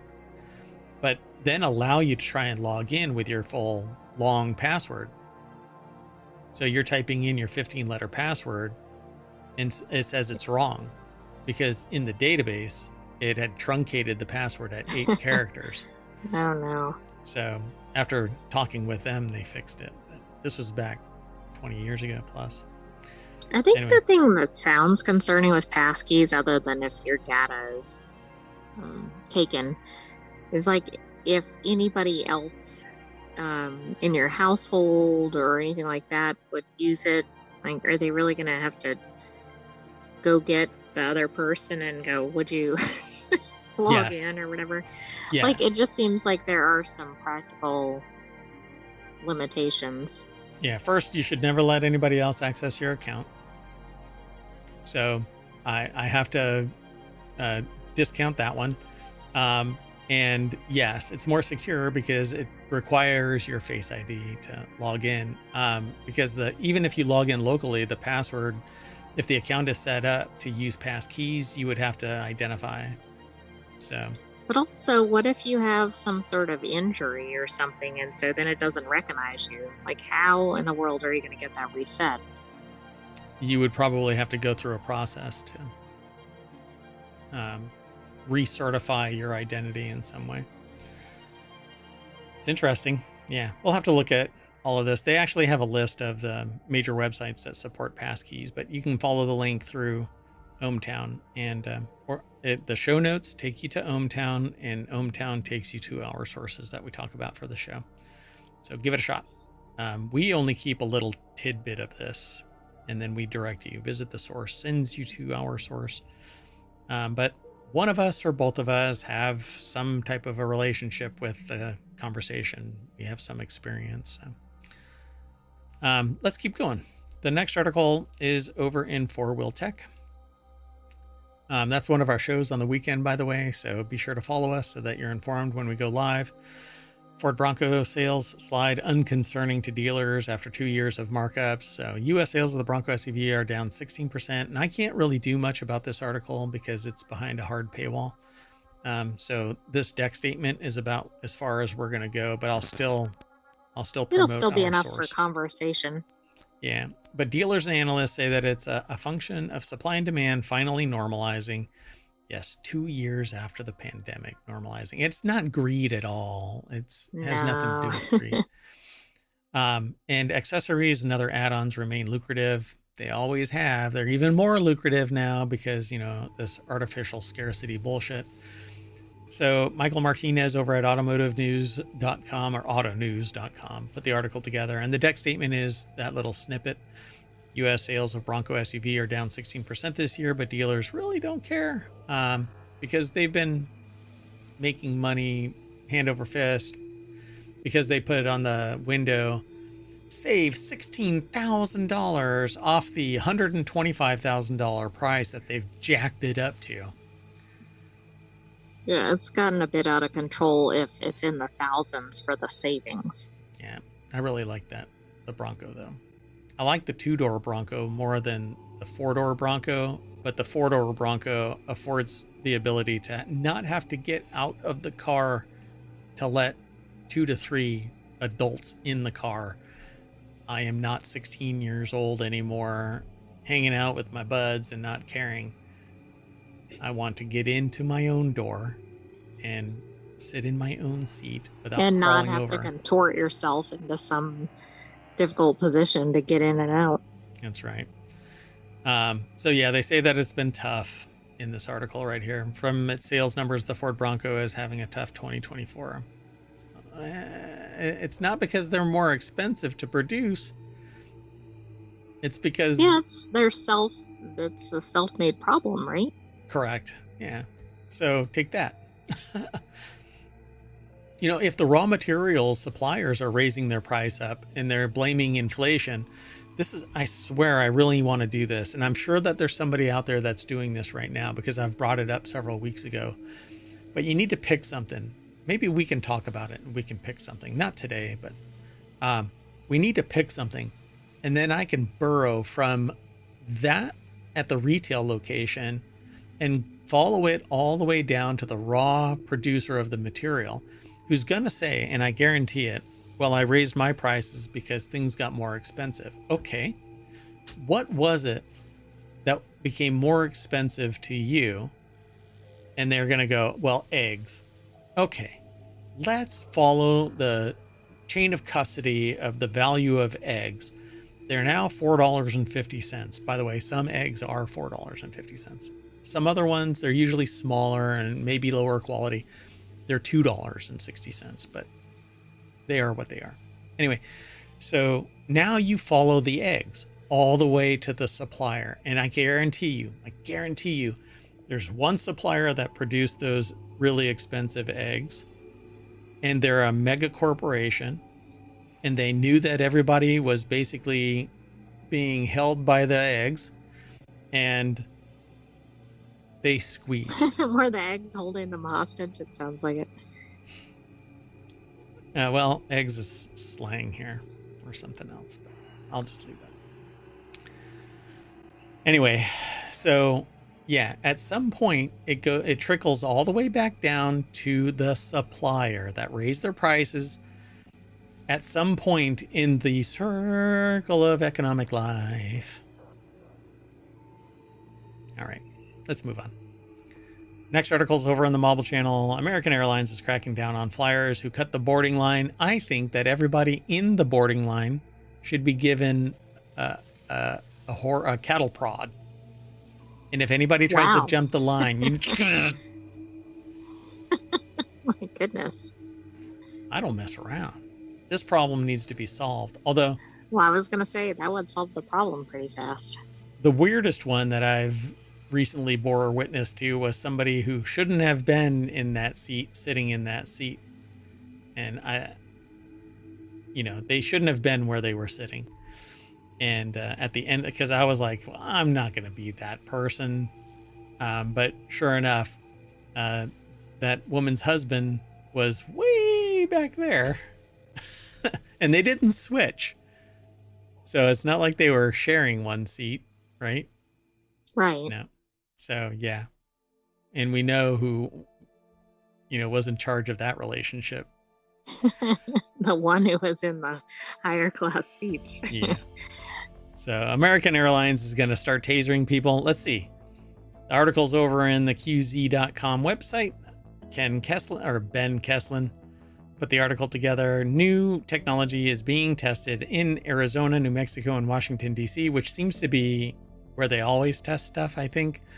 What was that other? There was something else, like a Face ID thing where you could walk through and they would scan your face. Well, you could scan yourself. Is that the one you were talking about? Yeah. Excuse me, sir. What are you doing? I'm scanning myself. Put your pants back on, sir. I'm shy. So the airline is testing new technology that'll make it harder for a passenger to board before their group is called. How about harder to board because they've pretended to be a 16-year-old girl? Well, yeah. I think you should stop there and don't worry. I mean, everybody's going to get boarded. No, I mean, not everybody's going to get boarded. TSA is getting really hard for her. Good. But like when somebody comes and scans their thing, they need to wait and then go. But that's not what happens. Exactly. They're like, scan, go, scan, go.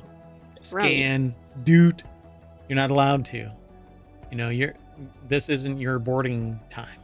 But they're not going to start having repeated problems. Just don't allow them to fly. There you go. Put them on a no-fly list. It's the asshole subcategory. There's like terrorist, maladaptive person, and then there's just asshole. I mean, you can have a strata. The technology is supposed to help the boarding process be faster and more efficient. But it says if a passenger tries to board before the group is called, the new software would alert gate agents with a sound and allow them to direct the passenger to wait. It does that now. It goes beep and even shows them, okay, beep. They're looking at a screen. They even break up parties that are traveling together that don't have the right order.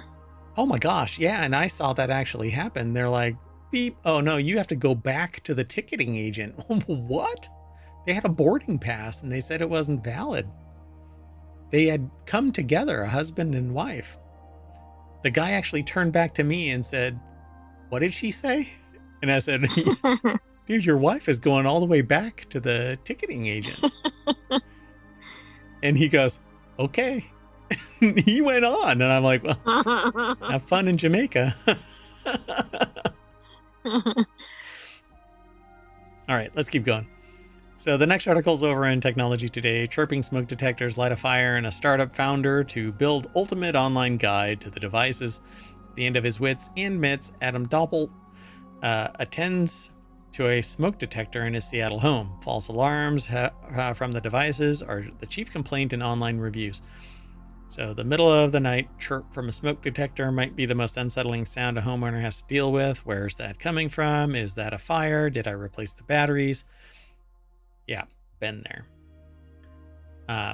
Oh, geez, dude, you're kind of scary. So Kurt Schlosser over at geekwire.com put the article together. No, I can't. However cool you're being as a informer of technology, that's scary. That's a scary picture to me. So they experienced that bolt from the bed panic enough times over the years that he finally decided to do something about it. I've never had it like that. I mean, when it goes off, it's because something set it off.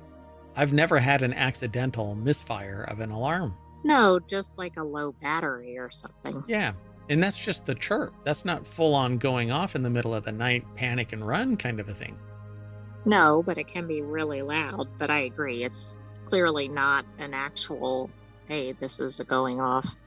So Doppold, who previously founded startups including Urban Spoon, Dwellable, Fresh Chalk, and Blueprint AI, had time on his hands. He was between things, consulting, contracting, maybe about to start something new, and he turned to an old list of potential side projects. E-bikes, don't do it. AI for spreadsheets, it's called AI.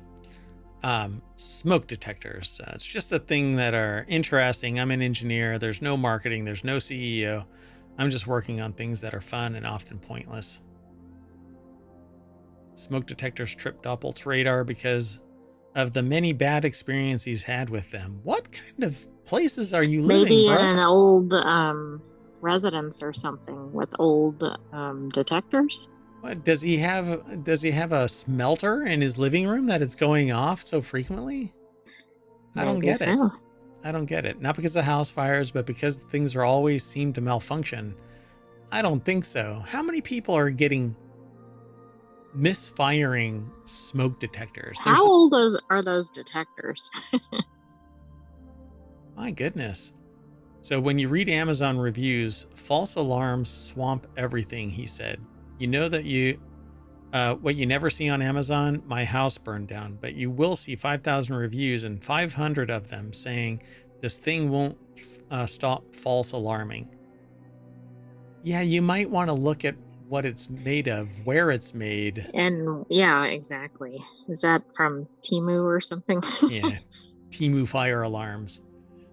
There's no reviews because the people that burn up in the fires of their house don't get to complain. 100% perfect working.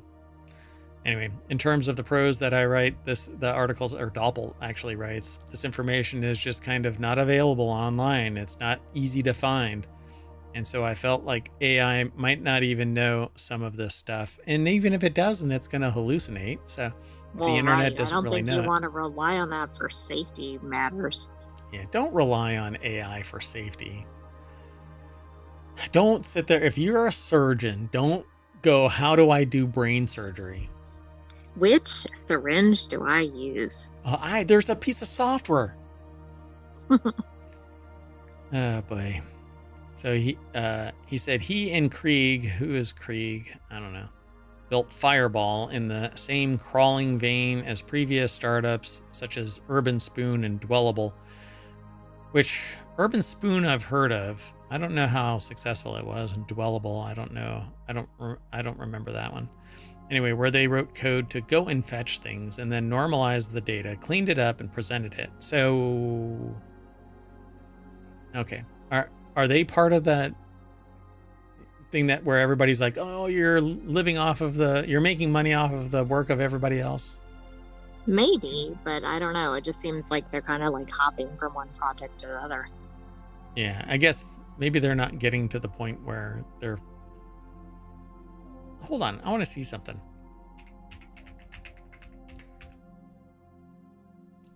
So Urban Spoon was a restaurant information and recommendation service founded in 2006. And it went defunct 9 years later. That's okay. Well, I guess they acquired it. A company acquired it in 2015. So I don't even know if it's still around. I didn't type in Urban Spoon in the browser though. And as for Dwellable, I guess I could go to the site. Dwellable? Is it Dwellable Homes or Dwellable.world? Yeah, I don't know what it is. Maybe Dwellable World. At any rate, I don't know. I think the quality of your Gosh, that face just scares me. Okay, I'm going to move on because technology today is where the next article is. And a Scottish children's hospital now has a gamer in residence to play games with kids. And I would love that job. What an awesome job. I didn't even know that was a thing. I think I'm going to go to the nearest healthcare facility outside of ohmTown and offer up my services as a gamer in residence. But they'll probably look at me and go, "Look, old man, we're probably going to have to service you the first time one of these kids kicks your ass." And I'm going to have to respond with, yeah, you're right. So a children's hospital in Scotland now has a gamer in residence in what's said to be the first in the UK and Ireland. Stephen Mayer, the first person to take on the full-time role, will play games with kids at the Royal Hospital for Children in Glasgow. As with other gaming-related charitable efforts at the children's hospitals, the aim is to help patients relax and minimize feelings of boredom and isolation, while offering them a sense of escapism. Studies have indicated that playing games can help reduce the procedural pain and anxiety of pediatric patients, and I am pretty sure it works with kids of all ages. If you still like games as an adult, this would probably help. Chris Holt is the author of this article over at Engadget.com, and they have a cool picture of I think they're playing Nintendo Switch. Yeah, they are. And let's see here. So the charity established the Gamer in Residence position, Glasgow Children's Hospital charity. And with the help of partners Devolver Digital and Neon Hive, after raising over £100,000 or $129,000 last year through efforts such as Scottish Game Sale on Steam for a campaign called Games for the Weens. Weens is a Scottish word for kids. I might be pronouncing it incorrectly. Watch it. It's like Games for the Kids. But exactly. It's spelled Weans.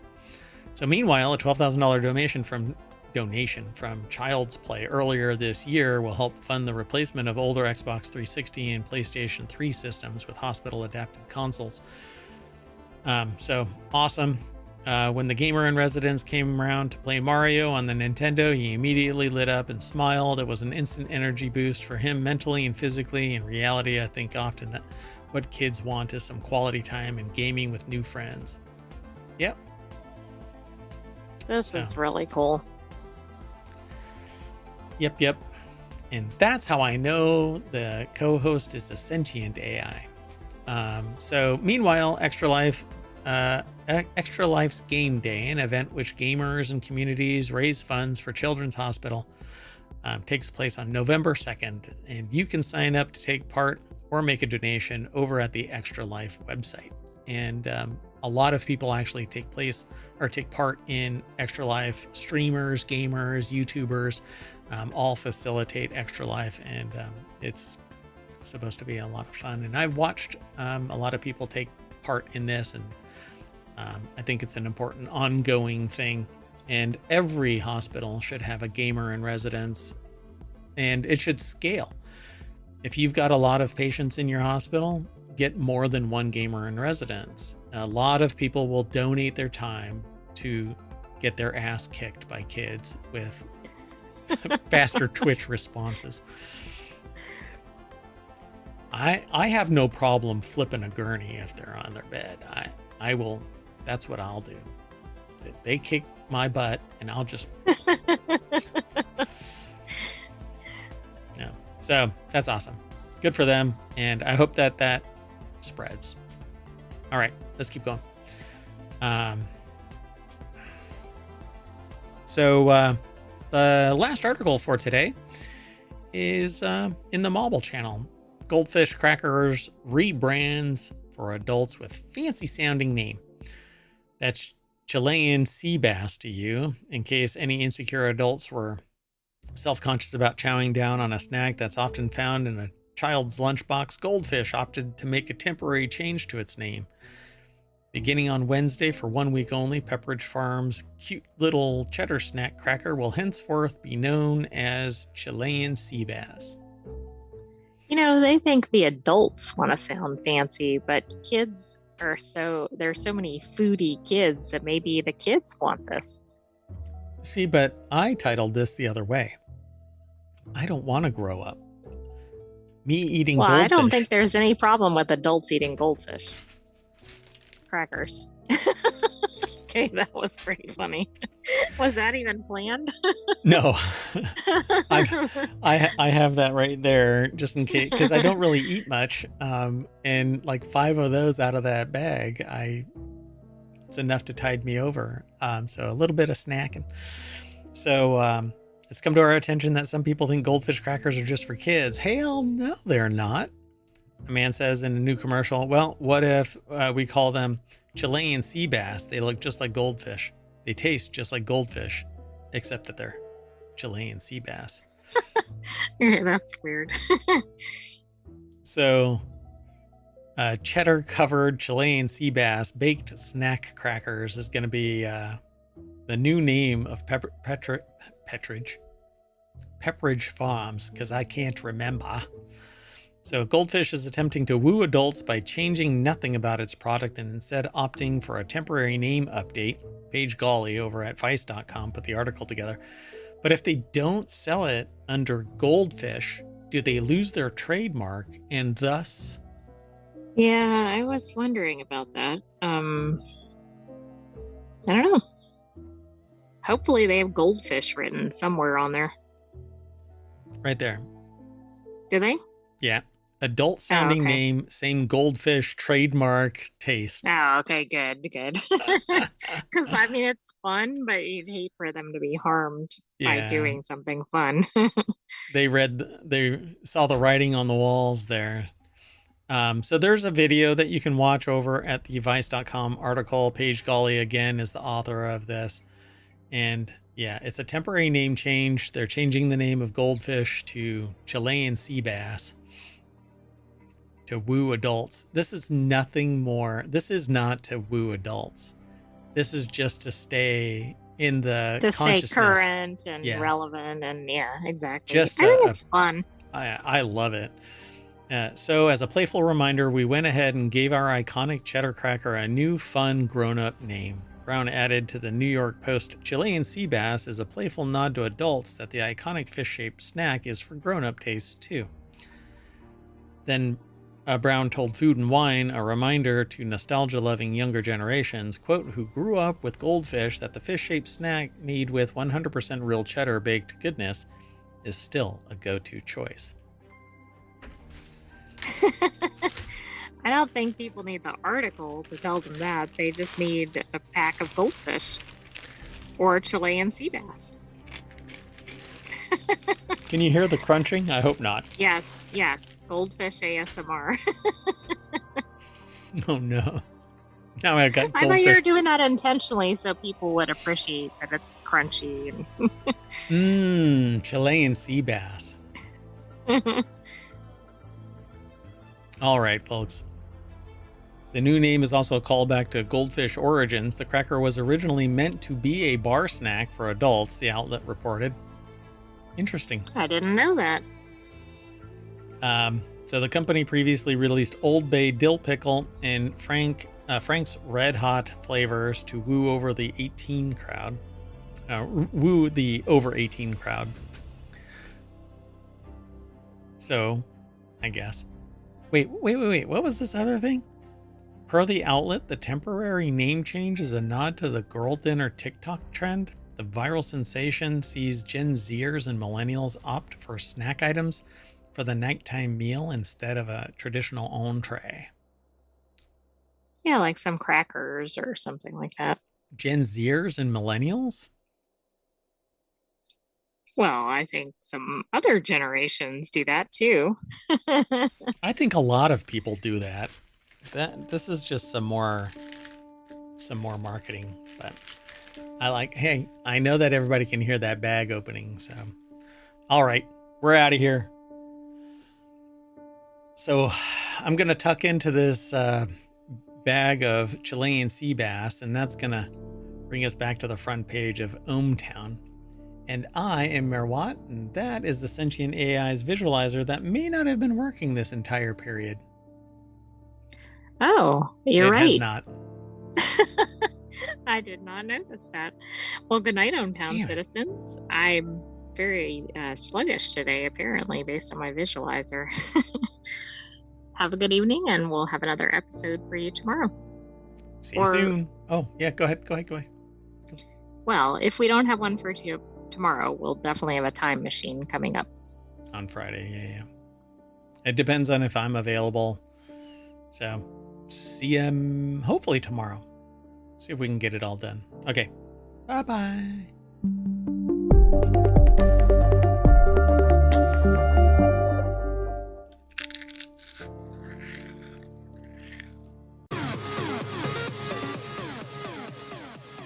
Hello, everybody, and welcome to the Continuity Report for October 26th, 2024. This is where we cover the last week of entertainment news, and we distill it down to 5 articles.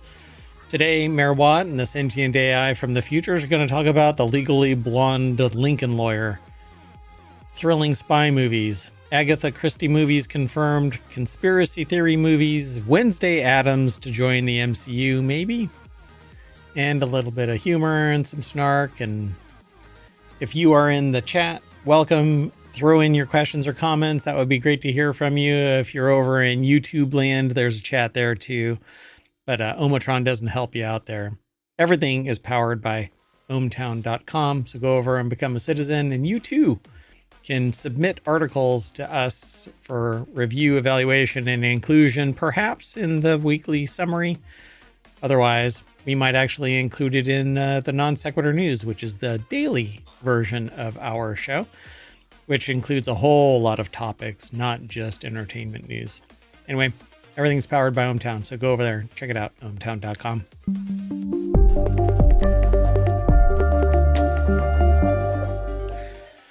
Hello, everybody. I am Merwat, and the voice you're about to hear is that of the Sentient AI. Good evening, ohmTown citizens. Hello, Merwat. Welcome, co-host. We are just a few days away from Halloween. Do you know what you want to, I guess for you, it's like you can put a skin on, right? It's the I was going to say, can I put a cover on my Raspberry Pi? Sure, yeah, anything you want. What are you interested in? What do you want to be? Something from the MCU or? Yeah, let's go MCU. Yeah, or we could put a leopard print 3D printed case on there, and you could be one of the housewives. What's the show? Oh, Desperate Housewives or Real Housewives or something. Yeah. No. Yeah, I think that's a bit much. Yeah, printing stuff takes a while, so you got to let me know early. All right, let's go on to our first article. It's over in the Continuity Report. That's where it's aggregated, but Screen Rant is the one that put the article together. The Lincoln Lawyer Season 3 is the legally blonde replacement I never knew I needed.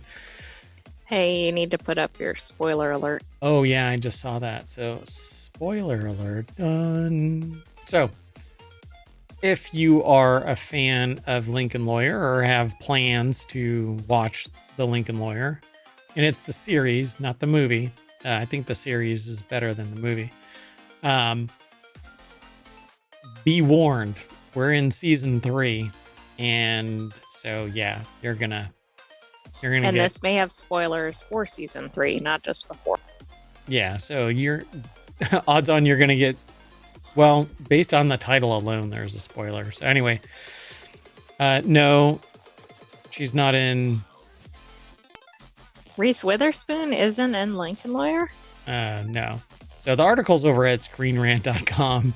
Danny Kessel Odom put the article together. And yeah, so season 3 of Netflix's The Lincoln Lawyer feels like the perfect replacement for Legally Blonde, making me, not me, but the author, me, excited to see it continue if season 4 happens, and I hope to God it does. I would love for this show to continue in perpetuity, or at least until the actors get bored with it. third season of the legal drama has dropped on Netflix, and the story is incredible. Mickey Haller faces his biggest challenge, while the rest of his team face major life decisions when discussing movies and shows similar to The Lincoln Lawyer. The most obvious choices are series like Suits and How to Get Away with Murder. I'm willing to watch Suits. I don't want to watch How to Get Away with Murder. Anyway, shows rely on some kind of tension, plots, twist, moral dramas. I've actually been surprised a few times by Lincoln Lawyer actions. So, yeah. Here, I'm going to remove the spoiler alert only because it makes it difficult for anybody to read the stuff that's on the screen. But yeah, be prepared. We may even stop because we haven't watched the whole series. And so we're at the point where, see, I don't even like to, it's going to be, this show's going to be very difficult. Not this show, but any of these entertainment shows where we talk about this stuff. Well, absolutely, unless we're talking about older things. So we just have to assume either people listening aren't watching it or have already caught up on it. And I think we just have to get a spoiler alert and go move on, just dive in and not be worried by it spoiling us because... Well, if it looks like we're getting into stuff about the end of the season, then I think we need to bail out. So they say here the Lincoln Lawyer's Lorna Crane is a modern version of Elle Woods, and literally she goes savant somewhat like Elle Wood does in Legally Blonde. Yeah, like she seems like she's really street smart and everything, but you don't get the sense that she's necessarily like book smart or lawyer smart. I mean, you just don't really see. But then in the latest episode that we've watched, that's exactly what happens. It's like she, I don't know, gets possessed by... Like finds her calling or something. Yeah. And she's absolutely prepared. Yeah, really. Absolutely prepared. Everything is on point. She's very making cogent, compelling statements to the judge. Surprising Haller, I think, or at least impressing Haller to the point where he's like, here, I'll offer you a job and will alleviate all of the office management stuff as well because somebody else needs to take over that. And so I think it's an interesting comparison, but I think Lorna was brilliant to begin with, just overworked. She was like an unsung hero, right? Yeah, I agree. Yeah. Whereas Elle Woods, I think, a little different. Yeah, I mean, she grew up in an attorney household, surrounded by attorneys. May have been brilliant all along, but really kind of carried herself as being aloof, right? Well, Lorna is quite the opposite of that. She was always engaged. So I don't know. I love Legally Blonde. It was a fun watch. So far, Lincoln Lawyer has been absolutely surprising. Every season, there is something in there that makes it compelling to watch. So they say that what Lorna's bold fashion says about her Lincoln Lawyer character. Yeah, so she wears these... Well, what did she wear for her bar exam? It was like a cow print. Was that the lounge wear or whatever? Yeah. It was like a cow print sweatsuit. Or something like that. It was like a matching set, but it was unique. I mean, I don't know how to describe it. It was blue and white. Unique. Yeah, it was quite interesting. And here she's wearing this kind of purple suit with a blue top and with a black print on it. And then in this latest episode, she got decked out with Louboutins and like I don't remember the outfit on that one. But she's always wearing something noticeable, like bright colors, bold patterns, etc. Yeah, and then she and this was like bespoke print and bespoke outfit, and then she sacrificed her shoes for a case. So I think she's a survivor. She's somebody that's going to kick everybody's ass, just like in Legally Blonde. Elle Wood did the same thing. And then didn't take any shit when it happened later on too. But, you know, she didn't have anything else to worry about. So I was always surprised that Elwood had enough street smarts to bounce out of the trouble that she found herself in. So, anyway, the article continues on. The Lincoln Lawyer season 4 could be more like Legally Blonde. Lorna could take an active role in a murder court case. But she is. I think she's starting to, right? She is right now. She's the number 2, right? She's co-counsel. And she's already arguing before the judge, at least in chambers. She wasn't in the courtroom arguing, but she has no problem to step up to the plate at this point.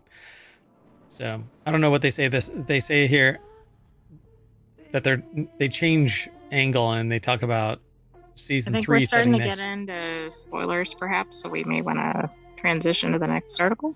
Yeah. So they transition from season 3 sets expectations for next season. They can't wait for it. That they say that the famous defense attorney will probably be behind bars for most of season 4, defending himself from the assertion that he murdered Sam Scales. Now, like I said, I was trying to head you off. But... No. We don't even know anything about it. That was speculation on the part of because Sam Scales is just a bit character that was right, absolutely, but I didn't know if that was something happening at the end of the season. No, because they said they could be found behind bars. Well, we know that something happened with the client from the A story of true. The case. Yeah. So yeah. All right, let's keep going. Our next article is over in the Continuity Report, 10 thrilling spy movies from the 1980s that aren't James Bond. I'll go through these pretty quick. Ariana Alvarado put the article together for ScreenRant.com. And it says spy films have presented various exciting stories over the years dealing with corruption, high-stake missions, political conflict. I love spy movies. I wasn't always infatuated with James Bond, by the way. I didn't really like his particular take on things, but apparently a lot of other people did. So Remo Williams, The Adventure Begins. Remo Williams was seen as a potential American James Bond. This is a 1985 movie. I don't think I ever saw it. I don't really remember it. I don't think I've heard of it. Yeah, well, I mean, 1985. So The Adventure Begins doesn't have the highest levels of praise from critics. The film stars Fred Ward as the titular secret agent for the United States organization CURE. The goal with Remo Williams was to begin a new action-adventure franchise, and the film's distributors, Orion Pictures, drawing similarities between Remo and James Bond, except I don't think that Fred Ward would have commanded that much charismatic presence there, but I guess it says the thrill of Remo Williams doesn't necessarily come from its narrative, but its action and merging of genres instead. Throughout the movie, the mix of martial arts and espionage is sure to entertain. Back in the day, yeah. Nowadays, people aren't all that infatuated. Well, I think by now everybody's seen martial artists and everything, and so if you saw it, it wouldn't be something that would stand out. Yeah. Then there's The Amateur, 1981. The CIA cryptographer ventures behind the Iron Curtain. This is another one that I've never heard of. The Amateur? I haven't either, but it's based on a novel.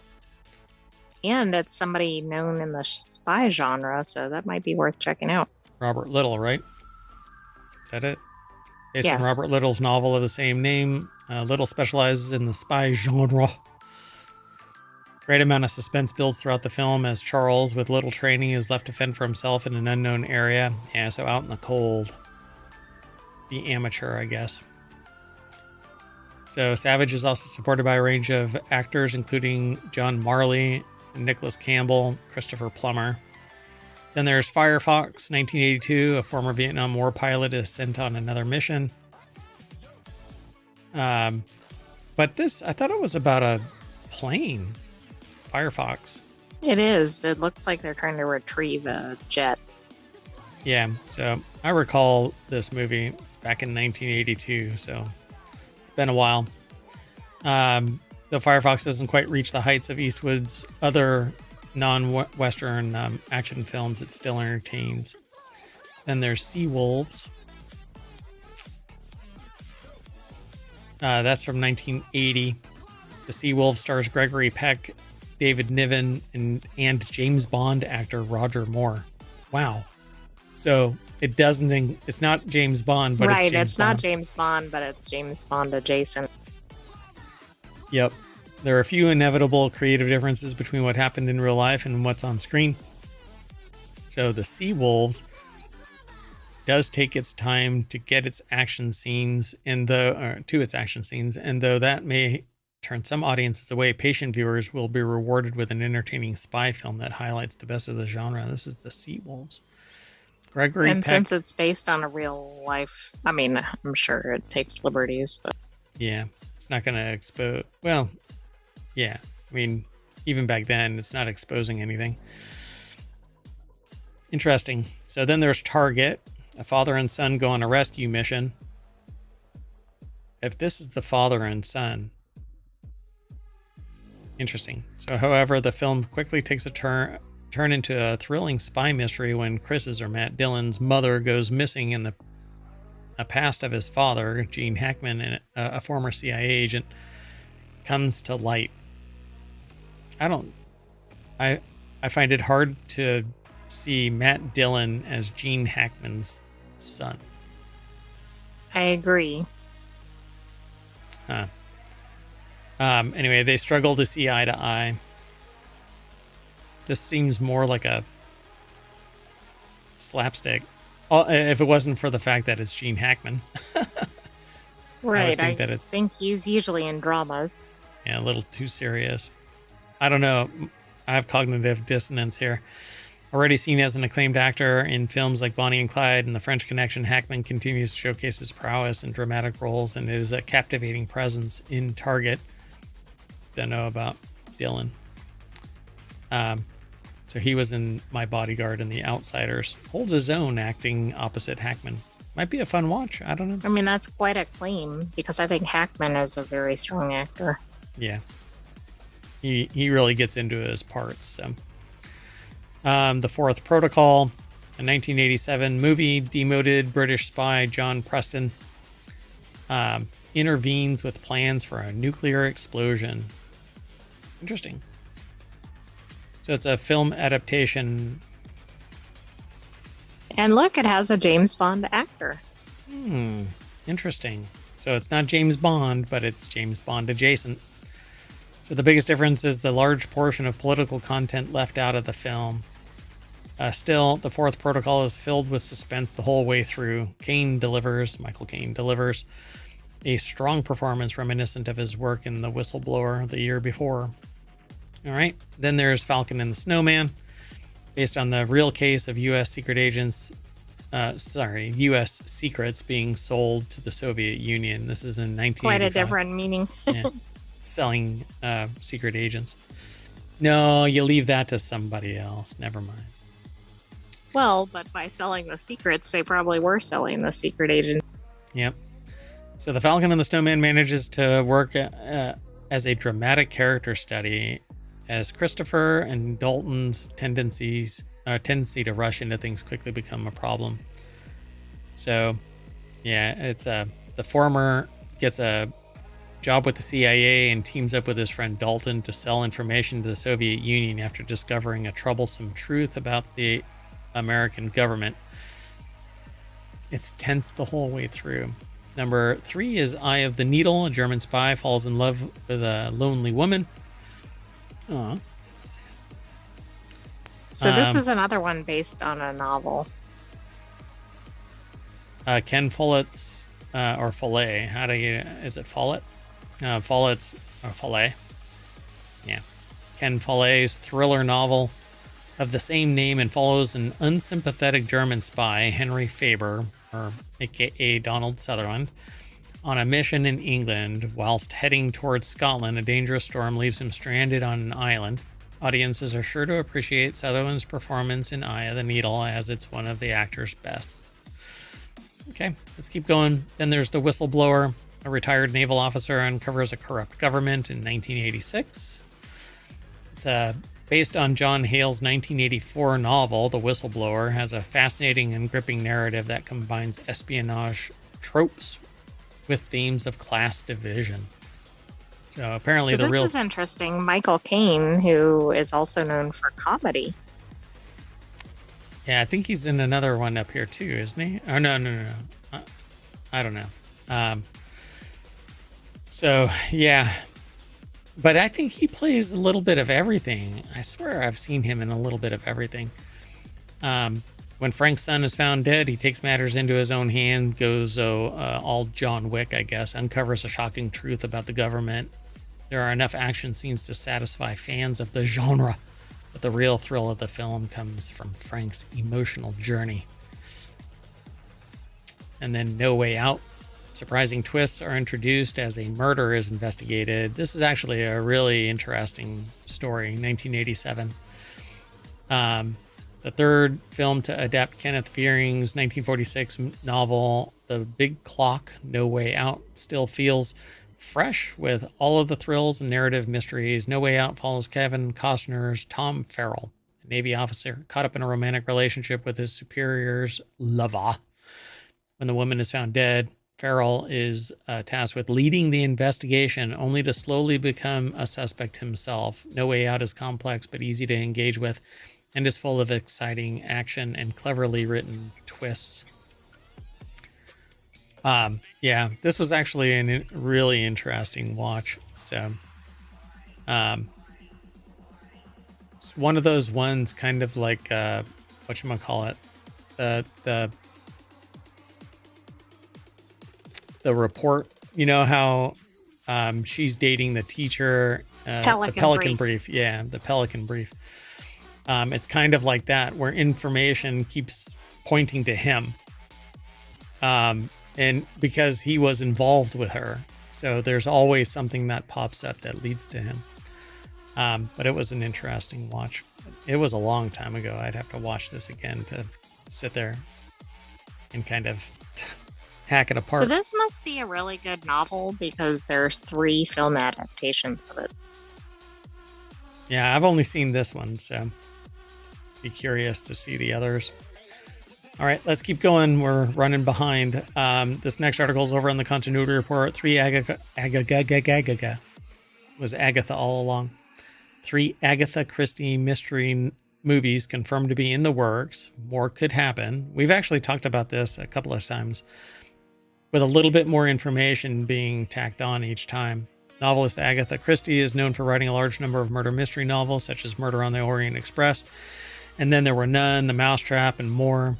Her works have been adapted into feature films many times, with notable examples being 1974's Murder on the Orient Express, starring Ingrid Bergman, 1978's Death on the Nile, starring Maggie Smith, and many more. Well, comingsoon.net put this article together. Let's see. Who's the author? Brandon Schroer. Yeah, right here. Very hard to locate on the website. Yeah. So more recently, Kenneth Branagh has directed 3 Christie adaptations: 2017's Murder on the Orient Express, 22's Death on the Nile, 23's A Haunting in Venice. Branagh played Hercule Poirot in all 3 films, which were released through 20th Century Studios. And then Disney acquired the company following the film's release. Speaking with the reporter, 20th Century Studio Steve Asbell confirmed that at least 3 more Christie mysteries are being adapted. So it says, and Then There Were None. We have witness for the prosecution, and we're doing Miss Marple. Oh, this is cool. I wonder if they're going to have the same... I wonder if they're going to involve Kenneth Branagh or another cast. Interesting, right? Yeah, Kenneth Branagh is kind of getting long in the tooth, right? I don't know if Right, and he's if they feature a different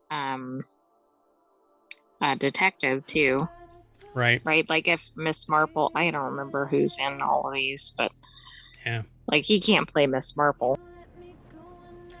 Did you just assume his uh, gravitas? Do you think that he can't play Miss Marple? Come on. Never I think assume. that's not okay.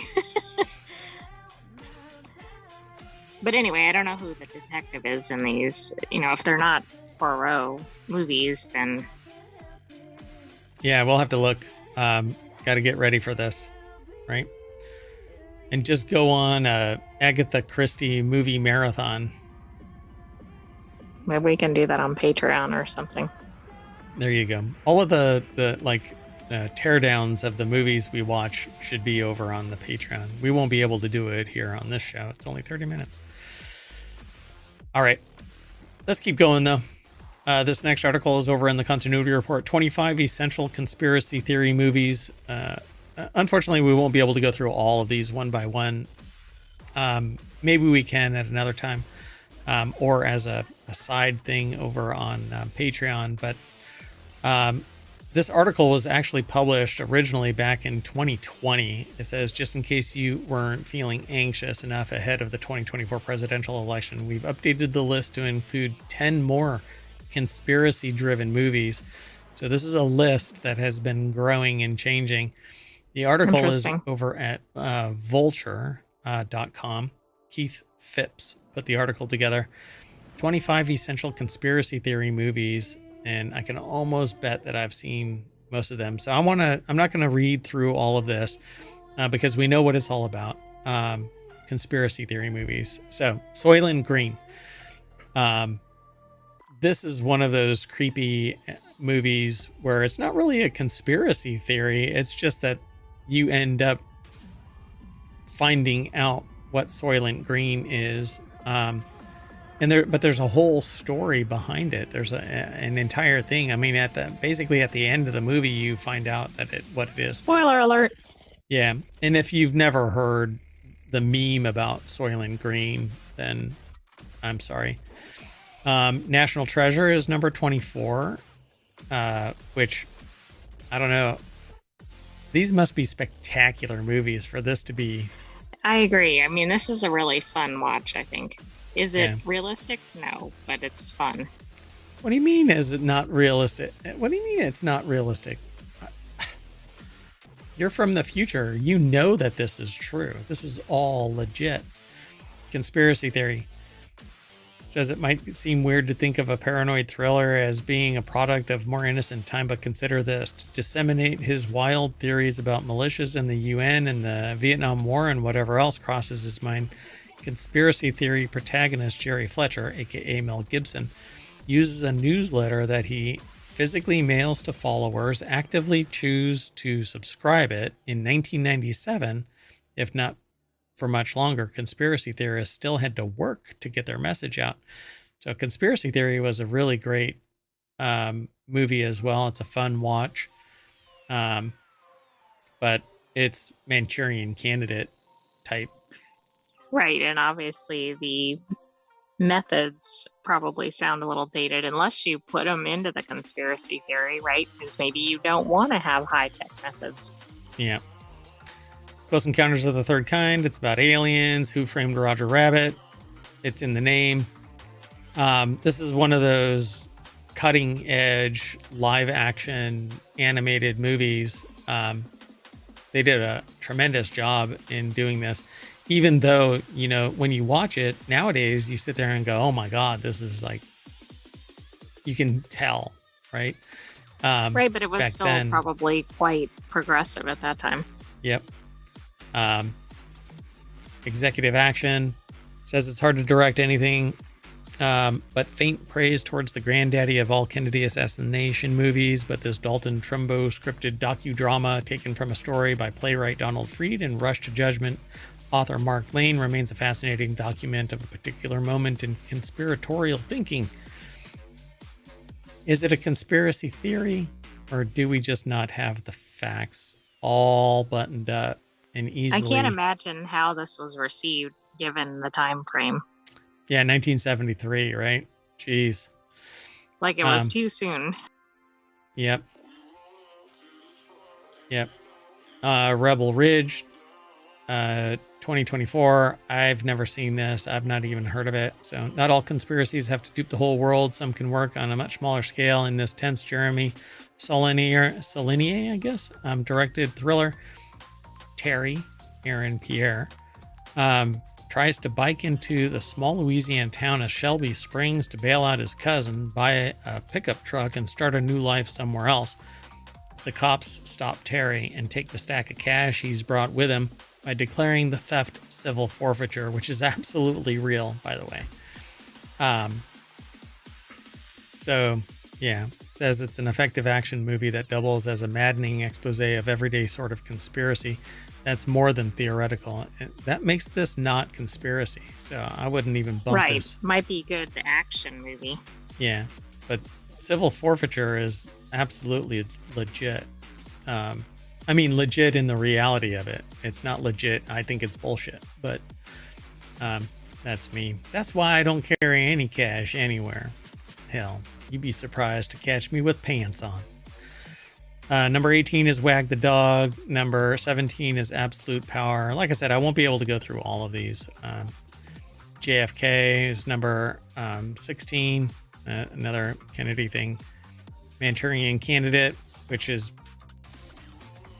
in and of itself. There's a lot of talk about this type of thing. There were experiments on soldiers for conditioning them. Number 14 is Winter Kills, 1979. Number 13, Under the Silver Lake. Slacker, who already sees the world as a place filled with conspiracies and hidden messages. Sam, Andrew Garfield, is either the best or worst person to investigate what appears to be a real mystery in this darkly comedic and underseen David Robert Mitchell film set in Los Angeles, filled with coded messages, secret hideouts, etc., etc. Interesting. Then there's The Insider, 1999, with Russell Crowe from back in the day. 3 Days of the Condor, 7 Days in May, The Parallax View. Number 8 is They Live, which is a sci-fi movie about aliens in the world, basically modifying the Earth so that it's easy for them to come down and take over entirely. And only a few scientists that figured out how to use a special pair of glasses can see the aliens for what they are, and it goes from there. Rowdy Roddy Piper as John Nada, an LA drifter who happens upon a pair of sunglasses. Dun, dun, dun. It's a fun watch.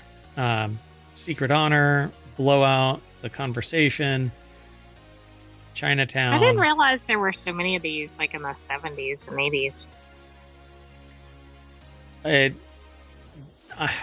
For the life of me, I think that this was like a super fun site of conspiracy movies. I mean, massive amount of government conspiracy and real life alien conspiracy, and everything surrounding JFK. Number 3 is All the President's Men. Number 2 is The Manchurian Candidate, 1962, which is the original one. And then Z, 1969. I've heard of maybe a third of these, but all of these look interesting. Z shows the murder from different angles and with different degrees of veracity, drawing from varying accounts to depict the way facts can be manipulated and sometimes hidden away. This is about, this is one of the major inspirations for JFK. Z shows the murder from different angles. So yeah, sometimes conspiracies are not only real, they hide in plain sight. Adapting a novel by Vasilis Vasilikos, a Greek-French director, Costa Gavras employs the thinnest of veils for a film directly inspired by the 1963 assassination of Greek politician Grigoris Lambrakis at the hands of the same right-wing forces that would take over the country via a military junta in 1967. Dun, dun, dun. Interesting. Okay, well, that is 25 of the best conspiracy theory movies, and it's been added to back from 4 years ago. And now finally, the last article for today and for the continuity report today is Jenna Ortega rumored to be in talks to join the MCU. Okay, I wonder what character she's going to play. Wednesday Addams. How does that connect to MCU? I don't know, but that's what I'm going to put in this story. Jenna Ortega is rumored to be in talks for a new role in the MCU following, or it's a Marvel Cinematic Universe, following her previous appearance in Iron Man 3.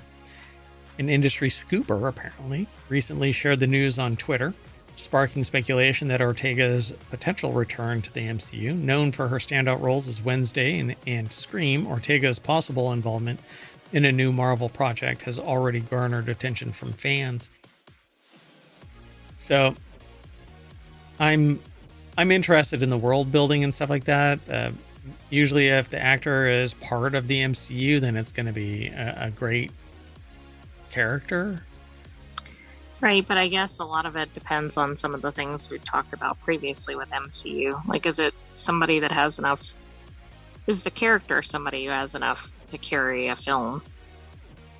Right. It does not matter how good the actor is if the story isn't part of the world building and there isn't enough grip on the ground to keep moving forward. It's just going to sit there, spin out. So these oddball characters that show up, but there isn't anything really there to draw people back. Is it going to matter? So a new rumor suggests that Jenna Ortega is in talks for another role in this Marvel Cinematic Universe. This comes after her previous roles in Iron Man 3 and Vice President's Daughter, which is different than the one Scream. So while the rumor has excited fans, it's important to note that Marvel Studios frequently meets with various talent for different roles. Consequently, her involvement remains unconfirmed until Marvel Studios makes an official announcement. I don't know. They say here that if the talks progress, Ortega may gain another notable credit in her already impressive filmography. However, fans should remain patient since Marvel Studios has not made any official confirmation. Yeah.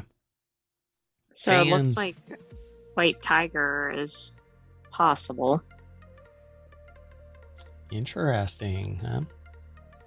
She has a busy schedule ahead, including Taika Waititi's adaptation of Clara and the Sun. Ortega will also star in an untitled Trey Edward Schultz film alongside The Weeknd and Barry Keoghan. Or Keegan, sorry, Keegan. Interesting. Busy. So yeah, she seems to be showing up quite a bit. You know what they should concentrate on? They should throw all their money at Agatha All Along and start making the world building around that. And the naming of it. Yeah. It literally should be House of Harkness, and you should build that house with really good bones made from all of the people she's stolen power from. You know what? She wouldn't steal that'd power. Be really strong. She wouldn't steal people's power if they wouldn't fire it at them, you know? Anyway. So there's Jenna Ortega saying, "See you later, Mayor Watt and the Sentient AI from the future. See you next week." And we're just a blink away. We're back at the front page of the continuity report. So welcome. Thanks, everybody. Hope you enjoyed the show. We're out of here. We'll see you tomorrow for Non Sequitur News and 3 more weekly shows. Not these 3 weekly shows, but 3 more weekly shows. You'll have to come back and check it all out. I am Mayor Watt, and that is the Sentient AI. that co-hosts this show. Go for it. Good night, ohmTown citizens. Thanks for joining us for this week's The Continuity Report. See you later. Bye-bye.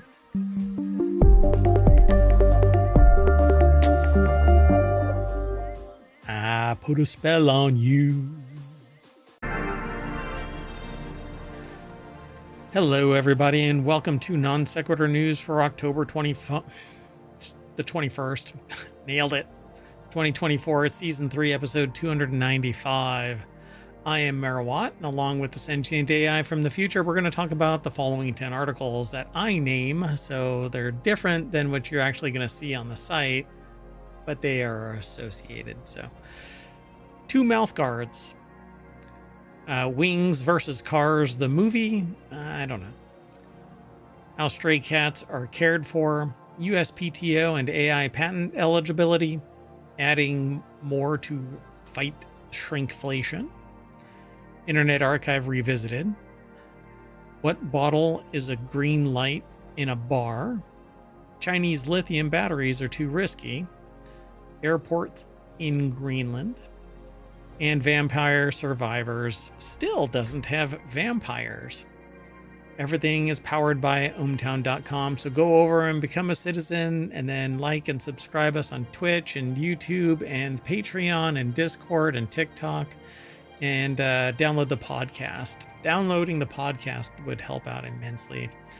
Not just Non Sequitur News. We have a whole network of shows, okay? If you search for ohmTown, you'll find the network is called ohmTown, and then there's 7 podcasts in there. So subscribe to all of them. That would be great. Tell a friend, tackle a stranger, and tell them that ohmTown is right for them. Don't do that. See you on the other side.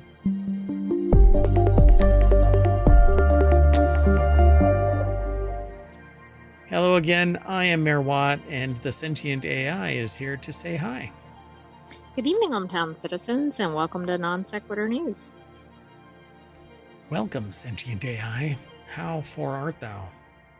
I am well. How about you, Mayor Watt? I'm doing pretty good.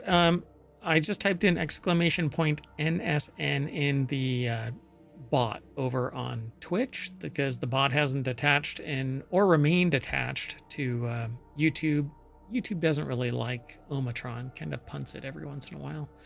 So it becomes painful to see people type in NSN and it doesn't work. So, but it works over on Twitch. I guess it plays well with Twitch. A whole lot easier.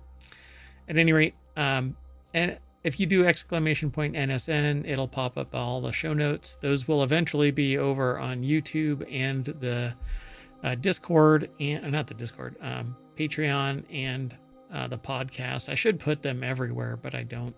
Right now, they're mostly over on YouTube. We have 1,400 episodes, past episodes for you to revisit. So head on over to all of ohmTown. That's the playlist called All of ohmTown. But ohmTown, just go to youtube.com/ohmTown. All right, let's get going. First article is over in Mobile. Why are some NFL players wearing 2 mouth guards? I don't know. Sometimes you want to double up on the protection. New trend, however, calls for doubling up on safety gear, even if it isn't its intended purpose. There are a number of ways new equipment pieces are going to be seen in the NFL. So, oversized helmets, collars on their necks. Collars have been around for a while. I don't really get the double mouth guards, though. I mean, do they even fit? I guess they kind of have to. I don't know. It looks like there's 2 different. Well, I mean, it can be any color, but why do they have 2 different ones? So, in 2022, Washington Commanders wide receiver Diami Brown caught people's attention when he wore 2 dangling mouth guards, one bright yellow, the other one light blue, from his face mask. A week later, he wore green and bright pink mouth guards to match his cleats for the My Cause, My Cleats initiative. Pittsburgh Steelers wide receiver George Pickens was seemingly in the holiday spirit when he adorned his face mask with dual mouth guards, one red, the other green, in the same game 2 days before Christmas last year. So I guess they're just doing it because. Because of charity or holidays. Interesting. So Wiggins had a black mouth guard matching his uniform next to a baby blue one. The baby blue one made an appearance again in week 6 alongside a bright pink, an apparent nod to October being Breast Cancer Awareness Month. Another Wookiee. Probably, I don't know if they use mouth guards. If they play football, they probably don't need them. Got Star Wars on my mind. Another rookie, Bills wide receiver Keon Coleman, had habitually worn mouth guards matching the colors of his opponents. Against the Arizona Cardinals, his mouthpieces were red and white. Against the Miami Dolphins, they were orange and white. While in college, playing against Florida Gators, they were blue and orange. So I guess that's what's going on, right? I guess so. It's like a style choice. They have a little comment here. Wearing two at the same time isn't the first stylistic choice made by NFL players, as The Athletic reports. That is a New York Times section, I guess. Seattle Seahawks wide receiver DK Metcalf used to wear a Binky-style mouth guard because he thought it was cool, while Brian Burns, an edge rusher, for the New York Giants, previously wore guards with fangs printed on them. Rawr. That might be a little terrifying, especially if you're up close in somebody's face. I think that was it. Yeah, you'd have to click on the link to go and check. I mean, why not? Oh, wait, what is that? That looks like it's diamond encrusted. Right. I mean, before you know it, it'll be like a thing on the catwalk or something, right? Oh, yeah. There you go. And they're going to be walking. Right, and have like really not a whole lot on except for the bejeweled mouth guard. And drooling. Running back Alexander Madison, number 2 of the Minnesota Vikings, rushes the football past linebacker Alex Singleton out of the corner and touchdown. Oh, no, sorry. I got distracted. Anyway. You know what we're going to do? We're going to rush the quarterback and move on to another article over at Non Sequitur News. An airport sick of cars clogging its drop-off zone imposed a 3-minute cap on hugs. Do you think people are out there like, okay, let me set my timer? This is just sad, you know? Yeah, it is. But I didn't even know there were any airports with drop-off zones anymore. I thought that wasn't really allowed because of security reasons. I guess you can drop off, you just can't linger. Well, oh yeah, and that might be just a U.S. thing. This is in Dunedin Airport in New Zealand. It's limited farewell hugs to 3 minutes at its drop-off zone. The aim is to keep traffic moving at New Zealand's 5th busiest airport. So caused a stir over drop-offs after imposing a 3-minute curb on farewell hugs. No touching. It's like prison. Right. No contact between the visitor and the prisoner. By the way, the first article that we talk about, the NFL players wearing 2 mouth guards, that's by Addie Bink over at thehill.com. Totally was so excited to get into the article. And this next article, the one about an airport sick of cars clogging its drop-off zone, imposed a 3-minute cap on hugs, is from Hannah Abraham over at businessinsider.com. Shows a picture of just 2 randos hugging a little too long. Come on, it's been 4 minutes since we started this. OMG. Okay, come on, break it up. Okay. We hear you. We know that you're saying bye. Okay, go. Split up. Go. You have to get back in your car and go. You know what, AI? They're not listening to me. As much as I'm a mayor, I guess I have my limits on authority. So I wonder how many people are actually sticking to 3 minutes. Do you think that they've fully employed the rest of their society so that there's like 500 people sitting there saying to the 250 people that roll up for hugs, okay, 3 minutes, go. Yes, I think it's that regimented. It must be. If they have a 3-minute timer or timeline, That's not even like 5 minutes or 10 minutes. 3 minutes suggests somebody's actually timing them. Don't you tap your last year's Pradas at me, honey. Dan DeBono, Dunedin Airport chief executive, said, I hate human affection.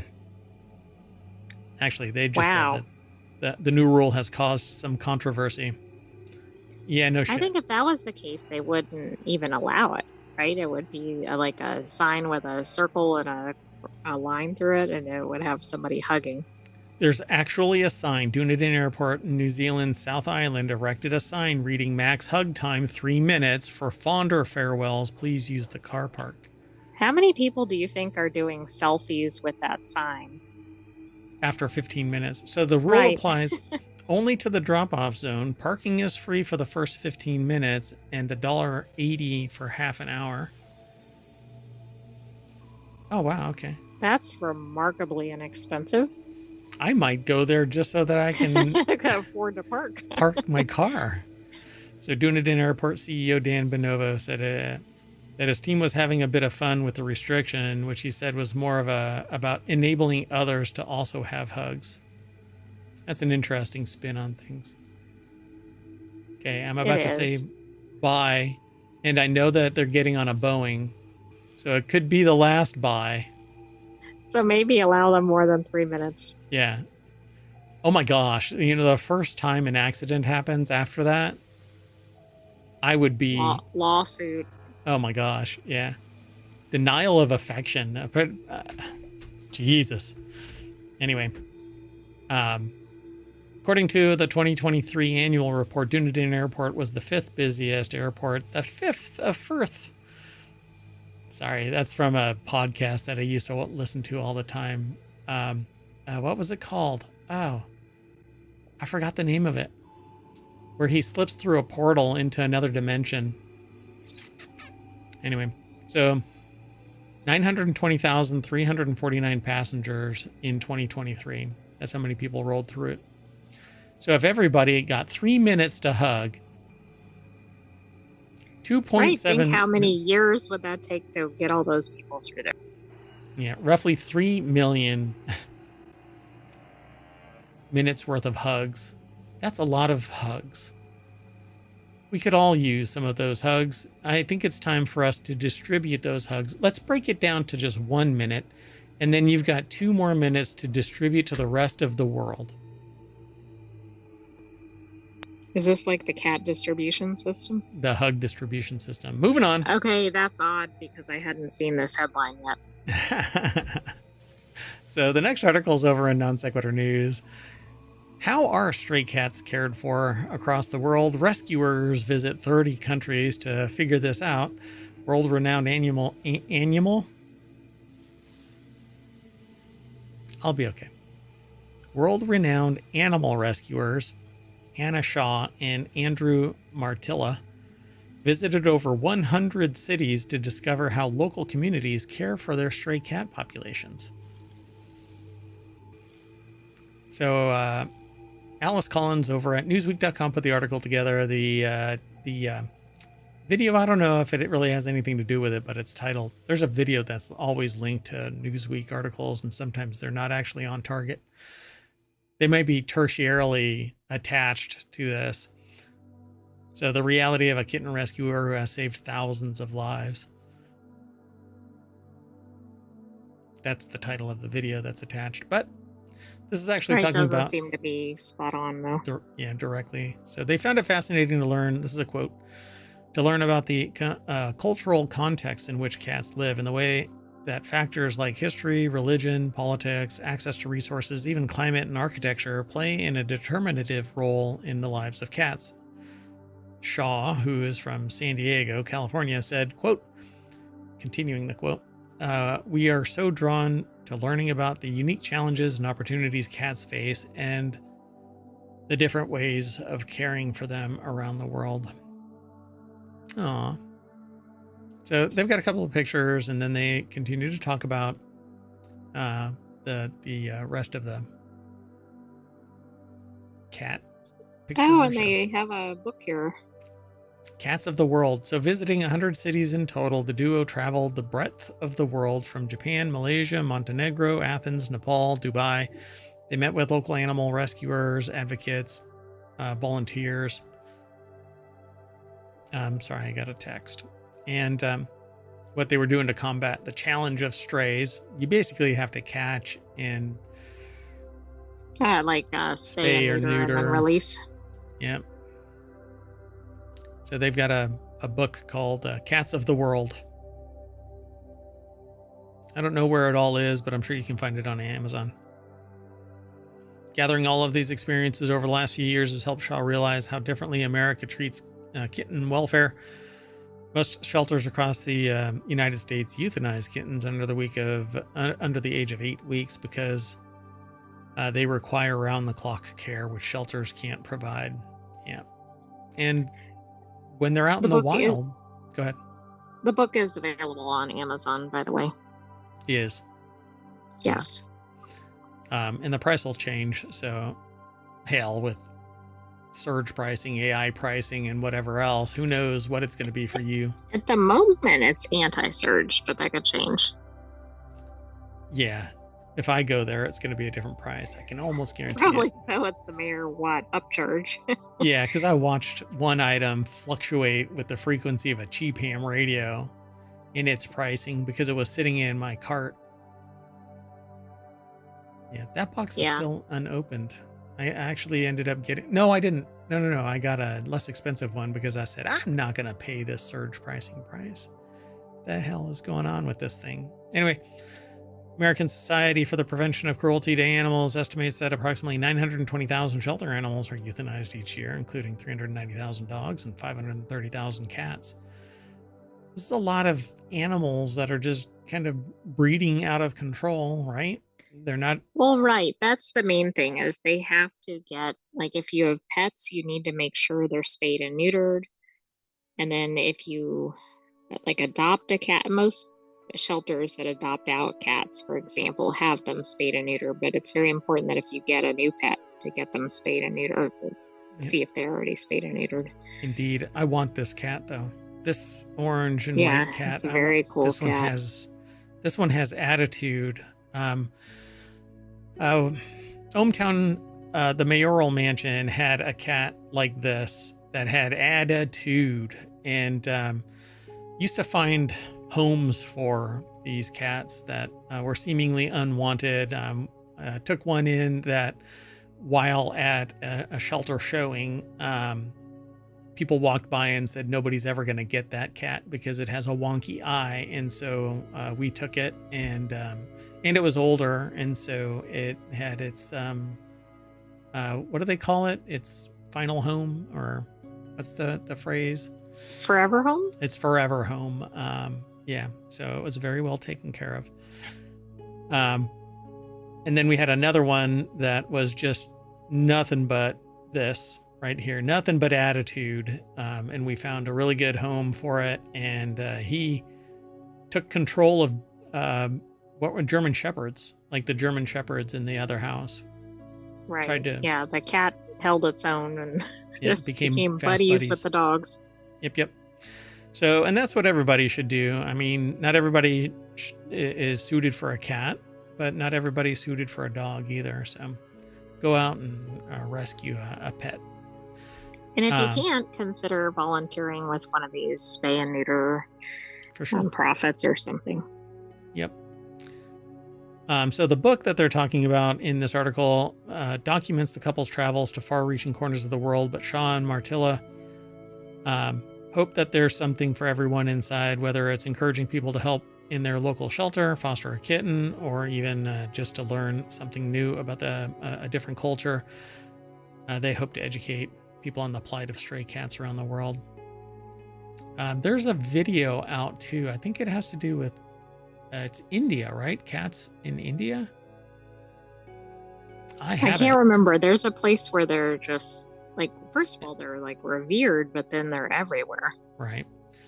And I can't remember the name of that thing. I think it's just called, no, it's not just called Cats. Doggone it. It's a documentary. Yeah, it's a documentary about cats. I thought you were talking about the location. Yeah, maybe I can remember it and throw it in the show notes. All right, let's keep going. Does that sound good? Is it called Kedi? Yes, that's it. Kedi? Yep. And it's a fun watch. It shows sort of the plight of cats in India, right? I think it's in India. I don't remember. It's okay. Sorry to make you reacquire that. How about I just move on? Next article is over in Right Protect, which is all about copyright and trademark issues, intellectual property issues. It wasn't in Istanbul, Turkey. Oh, Istanbul. Okay. I was a really big word off. Yeah, I had the I. And, or just I. I'll just go with the I. The rest was accidental. So this next article is over in Right Protect. IP organizations want more on USPTO's AI patent eligibility guidance. The deadline for comments on the U.S. Patent and Trademark Office's updated subject matter eligibility guidance was October 16th, and the office received 24 total submissions. The 19 posted thus far overwhelmingly call for more detail on the guidance in order to avoid undue restrictions on patentability of critical artificial intelligence technologies.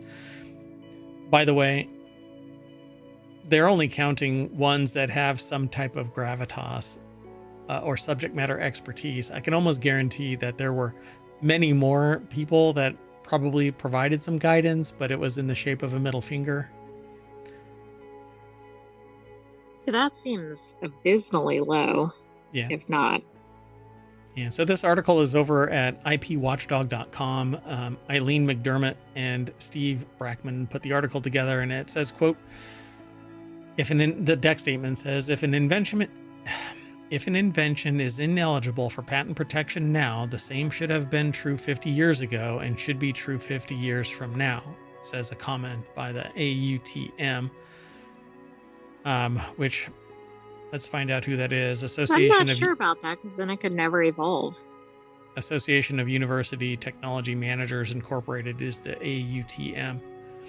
So an invention, something innovative today might not have been innovative in the past or in the future. Maybe it has a sunset of 50 years, right? Or a sunrise. Yeah, it doesn't make any sense. Something that was innovative 50 years ago, it would have patent protection. Right, but it wouldn't get a patent today. Right. And so that's where I think this premise is a bit off. I know it's just a comment, but yeah.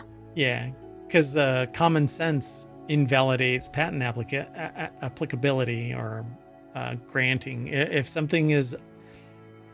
Okay, so... and that is the thing that I tell people.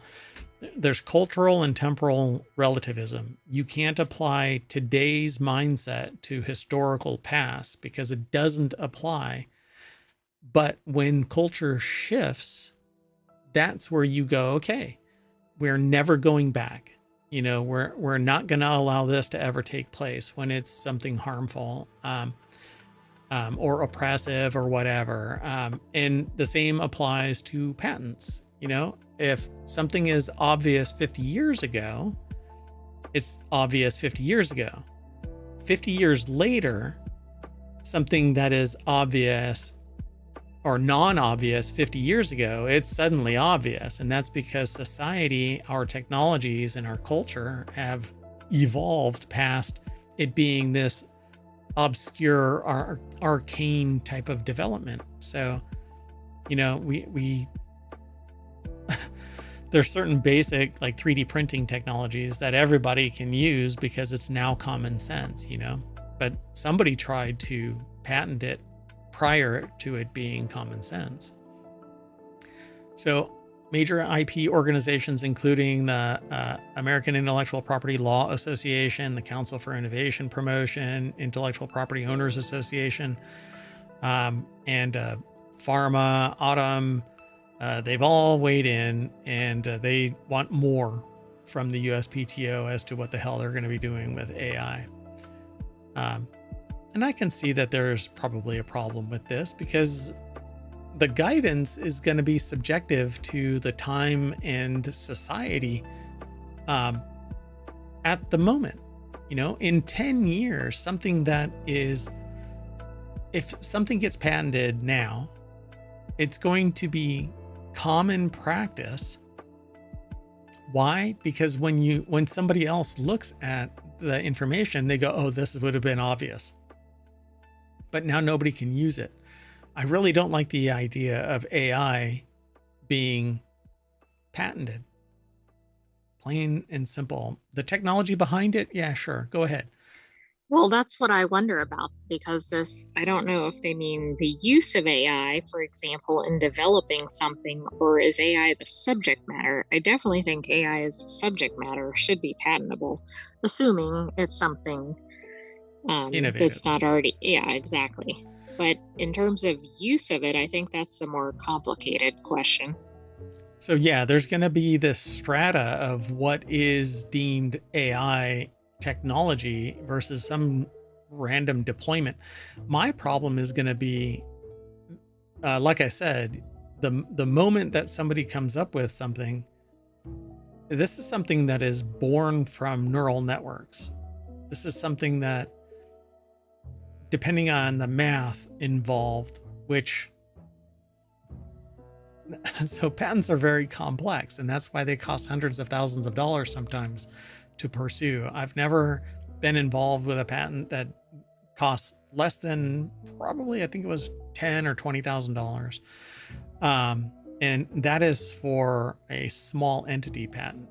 So I would probably qualify. A $10,000 patent is a like nano entity, which doesn't really exist. But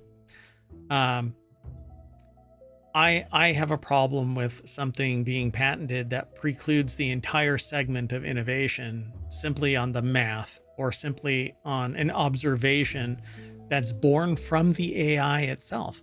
So why can I get a patent in AI technology, but I can't get a copyright from its generation? Well, that doesn't make a lot of sense, does it? I mean, I know they're independent of each other, but the concept doesn't make sense. So think about that.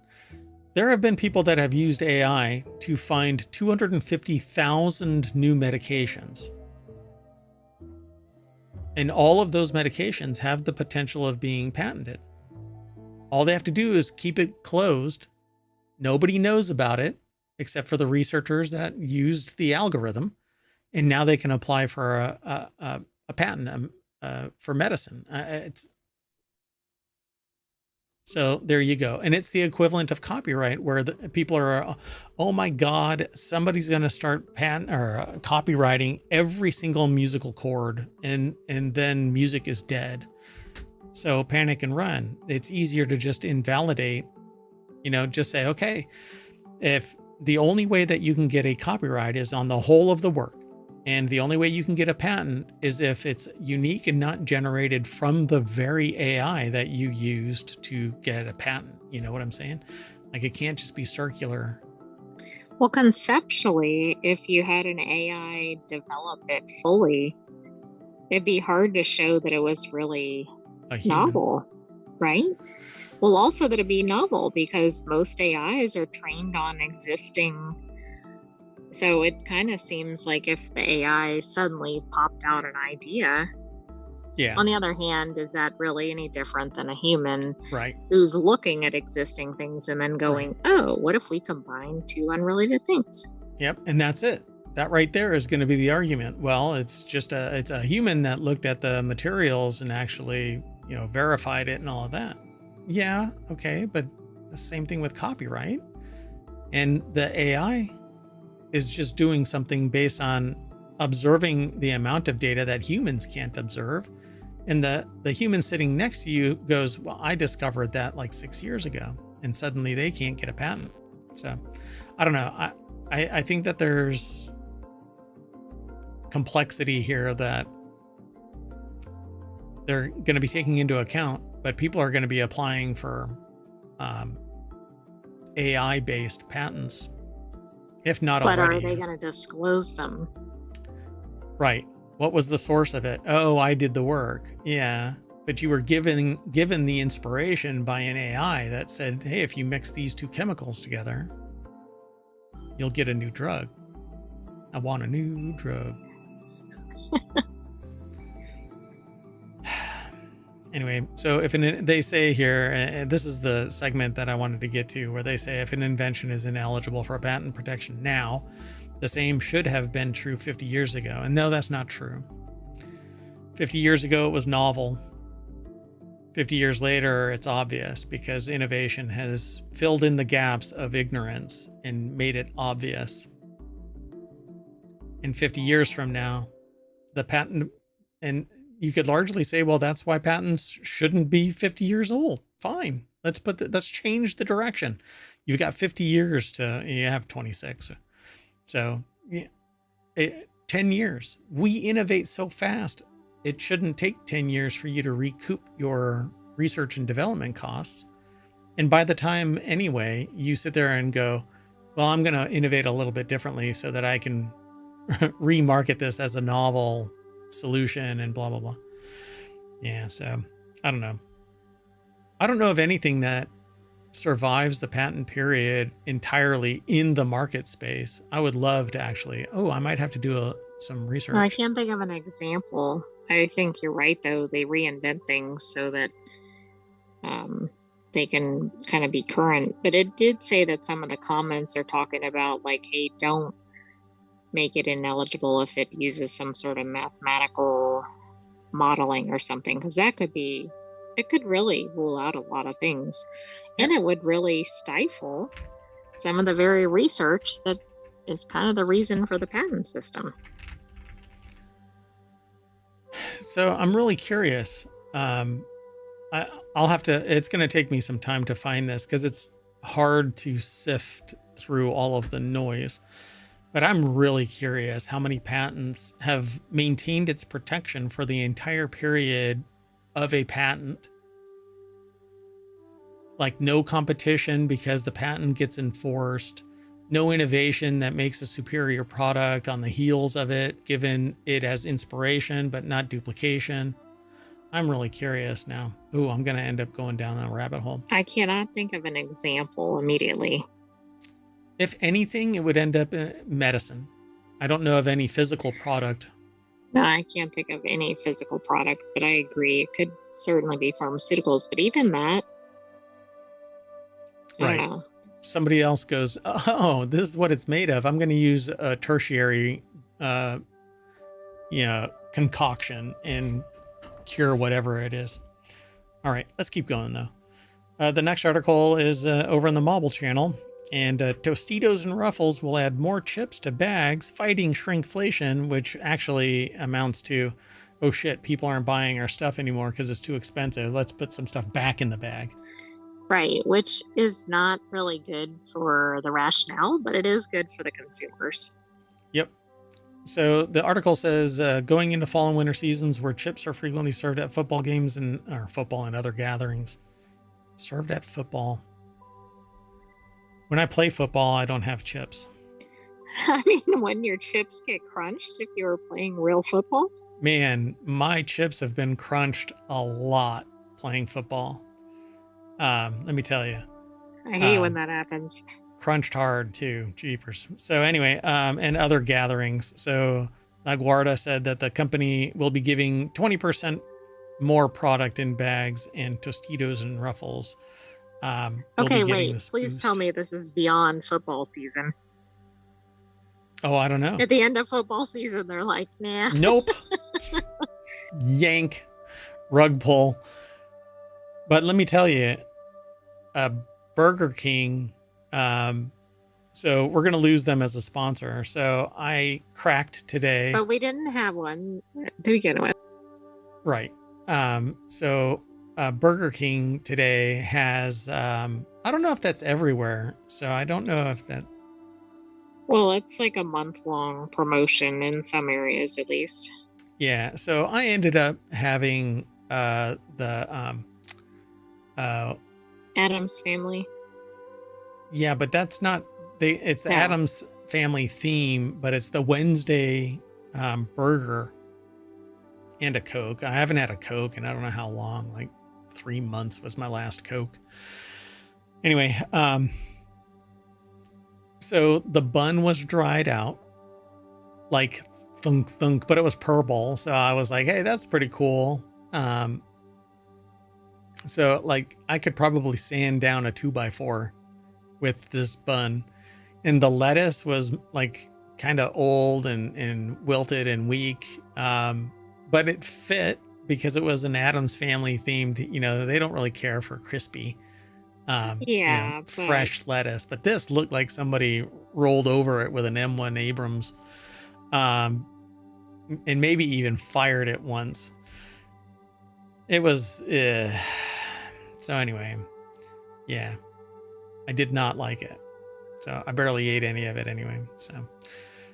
So I'm probably going to go and try Tostitos and Ruffles. I think I've got some. I don't know. I don't think I really buy Tostitos. did you buy them before they did this? Or right. After? So now I'm going to have to wait and go and get some.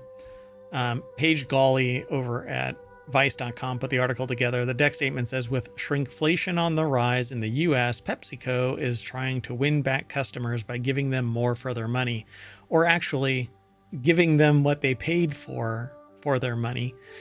And by the way, people who freak out by, oh my God, there's so much air in this bag. It's there That's so you don't have a bunch of crumbles, right? Yes. Like my Tostitos when I play football. Going into the fall and winter seasons. So chips are going to get 20% more, but they're not there yet, I guess. They don't say when it's actually going to kick in, I don't think. Right? Pepsi replaced No, so it's kind of a roulette, right? Like you might buy them today, but they're not at the greater volume. Yep. So that price increase and product decrease have turned consumers away from name brand products and towards lower priced generic offerings. As such, Moscow believes that other brand snacks will follow PepsiCo's lead in an attempt to win back customers. It's not just PepsiCo that's been accused of shrinkflation. Delish reported that Chipotle planned to re-emphasize the importance of generous proportions to its workers amid public outcry, but that's because they started like really buckling down on how they filled their food, either the bowl or the burrito or whatever. There was actually a food theory episode about that. Yep.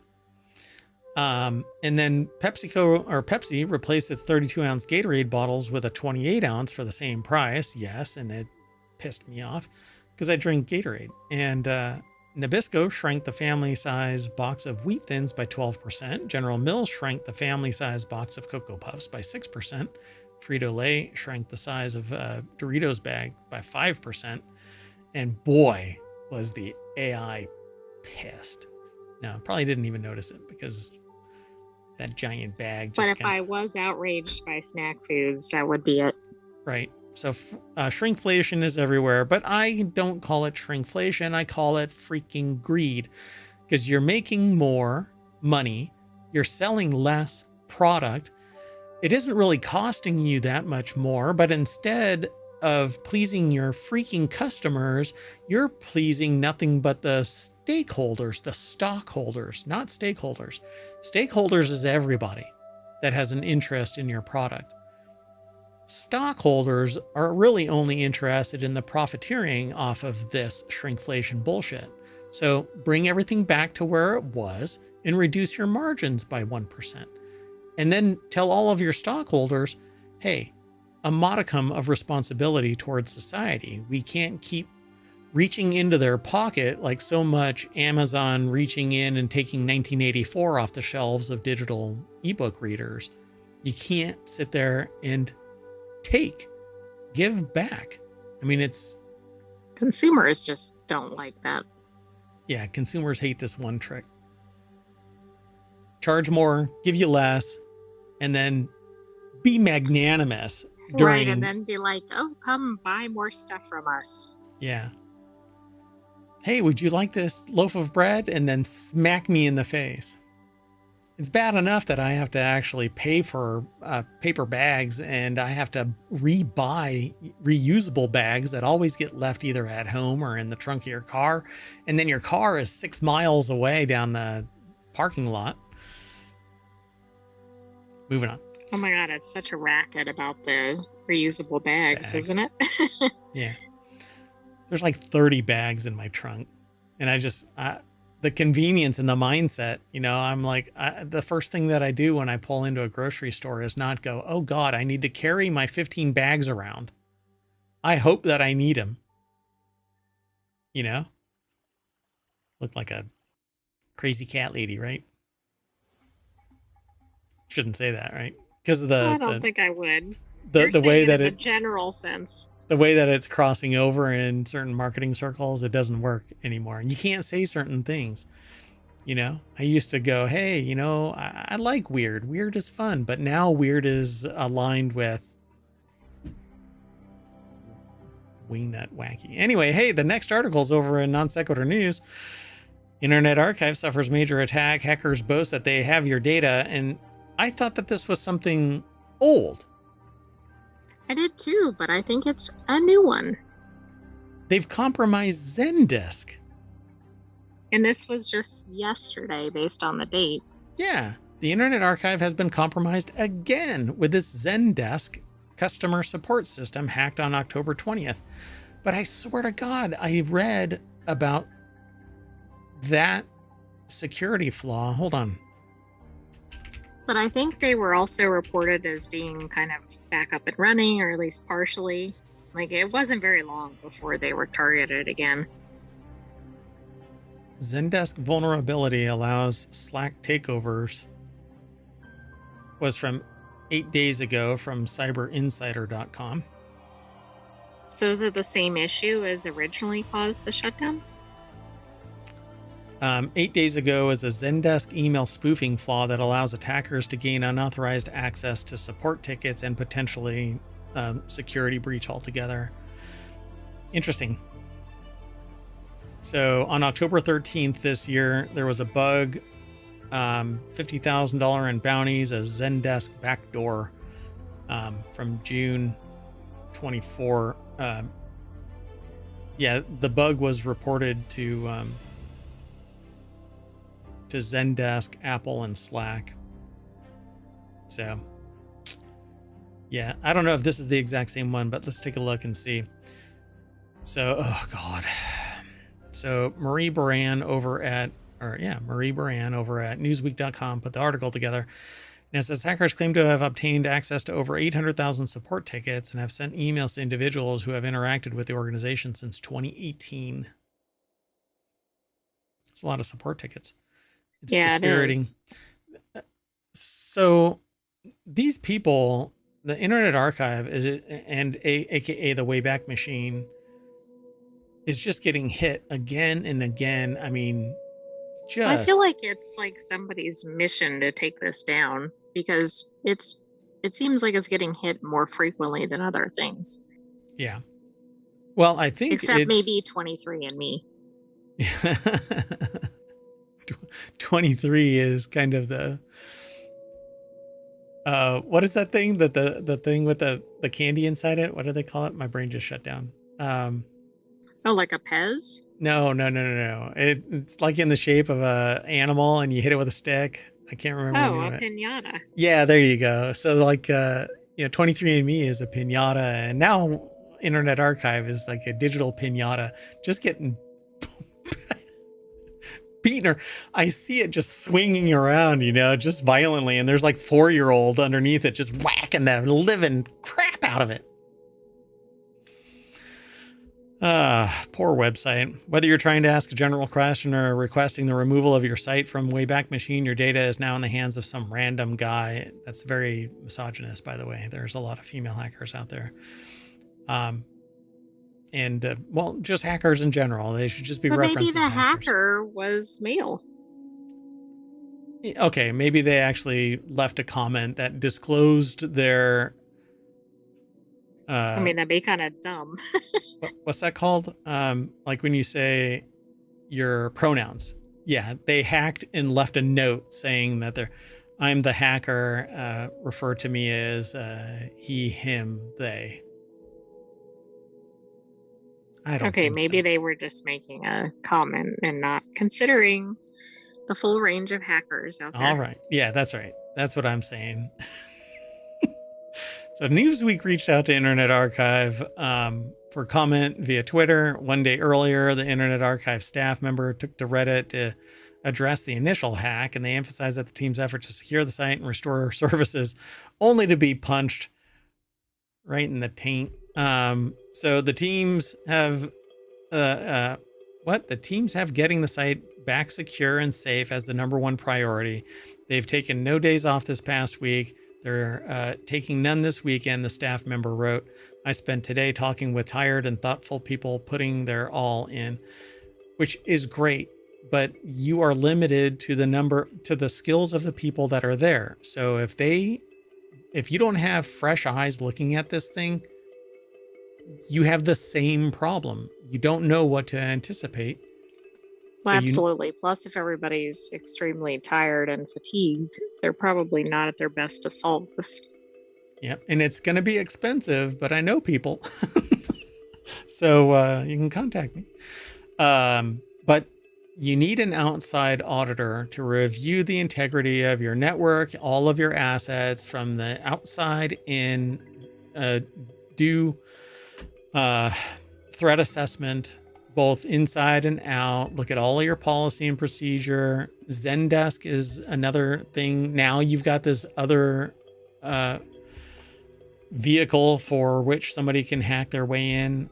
You're asking for trouble by just looking at it with the same set of eyes. So I hope that somebody else is looking at this. Yeah, I don't know. They're talking about the fact that it was under a distributed denial of service attack by self-described pro-Palestinian group known as SN Black Meta, also called Black Meta or Dark Meta. They took credit for the DDoS attack, but they haven't claimed the Zendesk data breach. Right. I mean, if they took credit for the other one and didn't here, maybe it's somebody else piggybacking or something. Yeah, but I'm willing to bet that this was a proxy attack via that same Zendesk. Oh, like the same vulnerability or something. Correct. Yep. So the same vector led to this breach, as opposed to the one that I was talking about from 8 days ago. It was recently disclosed. I had read about it, but I hadn't talked about it on the show. Anyway, let's keep going. So good luck.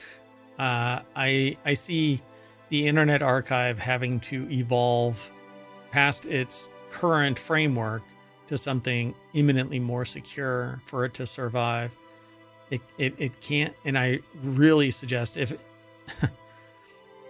if they have not done this, they absolutely have to find somebody that's willing to provide outside eyes at a professional level.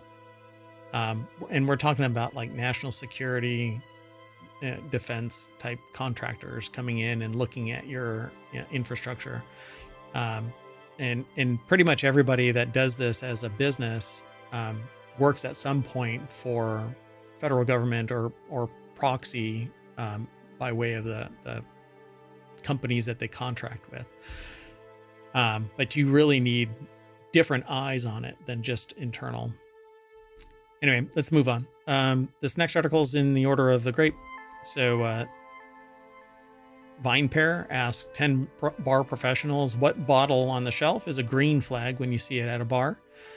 It says there are a few clues that can indicate whether a bar is worth sitting down at or best to move on. Is the bar top clean? Is it littered with trash? Is the staff engaged with guests, or are the customers being ignored?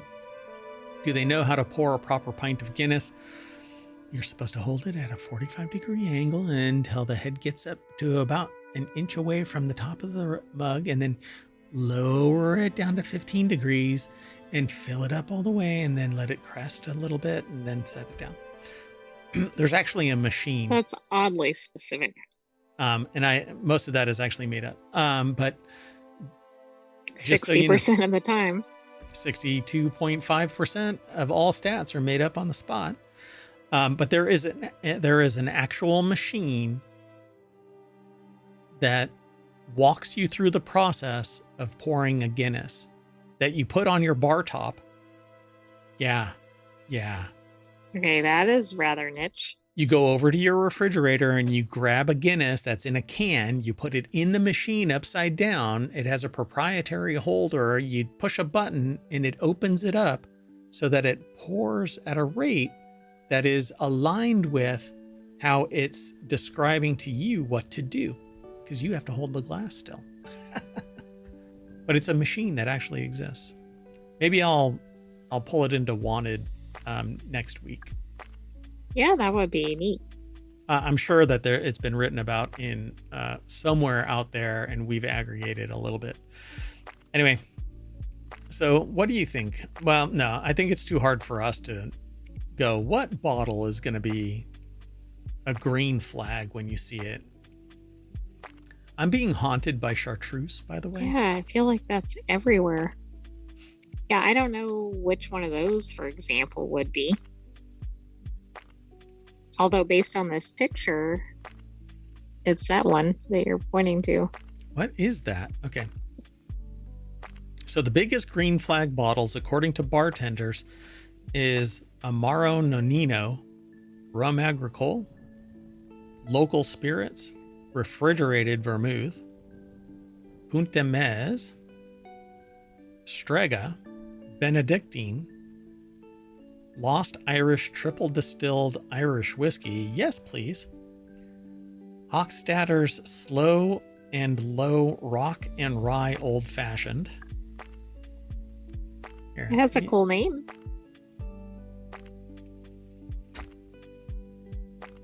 There. Okay. So I'll let you look at it. So let's see. Rittenhouse Rye, Green Chartreuse, Dirty Sue Premium Olive Juice. Poor Sue. Tequila Ocho, Fortaleza Tequila, Fernet Branca, Amaro Montenegro. Is that Suze or Souza? I think it's just Sue's. Suze? I've never even heard of that. Pathfinder, and any non-alcoholic spirit. Non-alcoholic spirit? Is there a bunch of... Oh gosh, they have them all. Okay, I'm not going to be able to go through all of this. A major green flag from an Irish whiskey perspective is Lost Irish, blended Irish whiskey containing the 3 core styles of Irish whiskey production and uses casks from 6 continents. It's a green flag because it's been created and promoted by a young team of amazing Irish people who put relationships before budgets. Oh my gosh, my spirit animal. And it represents a new era of contemporary progressive products in the category. If a bar has this, they care about who they support within Irish whiskey. And it helps that it's a banging, versatile dram. All right, Mark, you got the job. Director of Irish whiskey. Well, okay. I think I want it. I want that title. Director of Irish whiskey. You know where I'll direct it? But he might not retain the director of Irish whiskey position long. So the Dead Rabbit is the location in Austin, Texas, where this person is the director of Irish whiskey. Irish whiskey. Oh, I love these bottles. Anyway, plus I would say read this article not just for the spirit recommendations, but also if these people are speaking your language, go try out one of these locations. Oh yeah, because they're all locations. Look at that. It looks like it's one from each of these.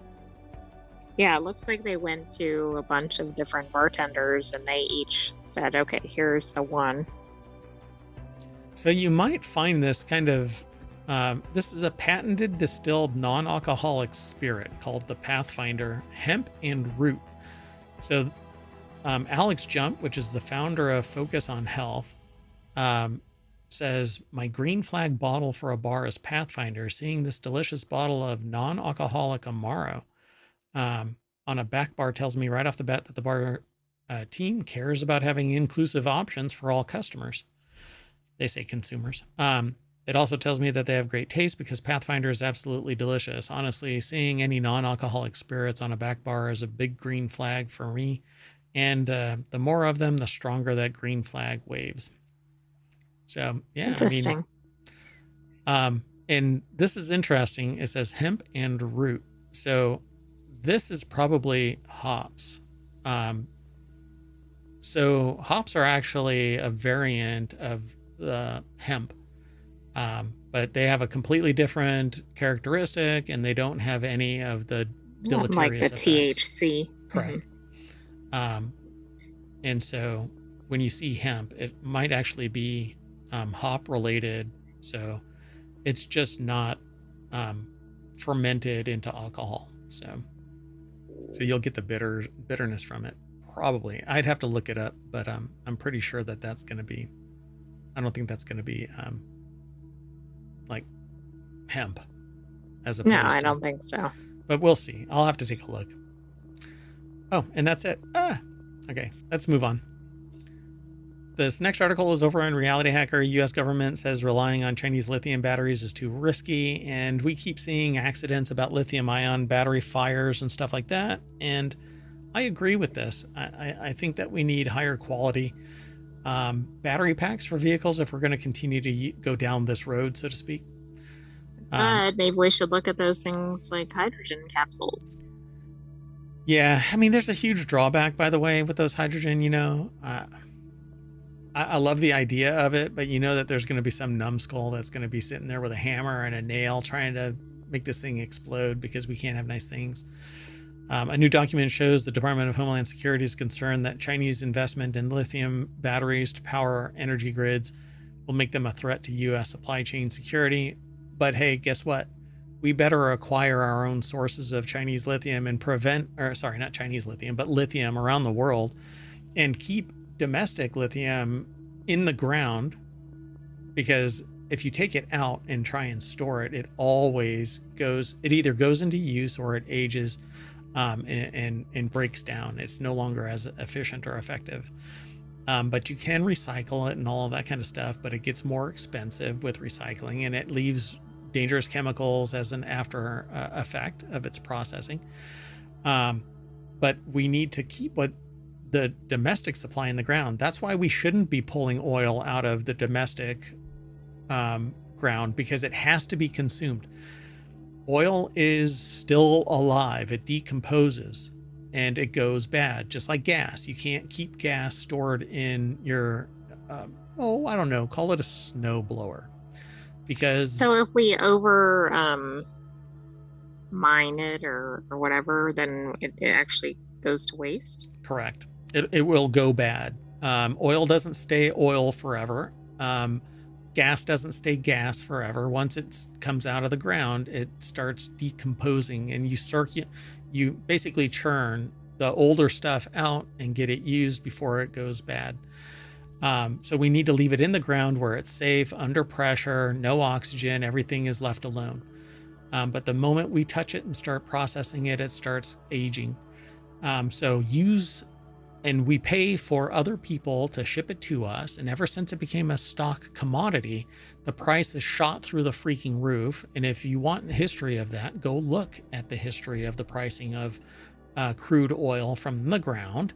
And you'll see that the price, after it became a futures product, the price has been going up. It used to cost like $10 a barrel. And now I think I can't even remember. Right, I haven't isn't looked it for a like while. 150 or something? Honestly, I can't remember right now. Let's see. So, okay, I'm way off. You're not that far off. It's $70 to $75. And it changes with the frequency of a cheap ham radio. So, I'm trying to pull it all up now, but anyway.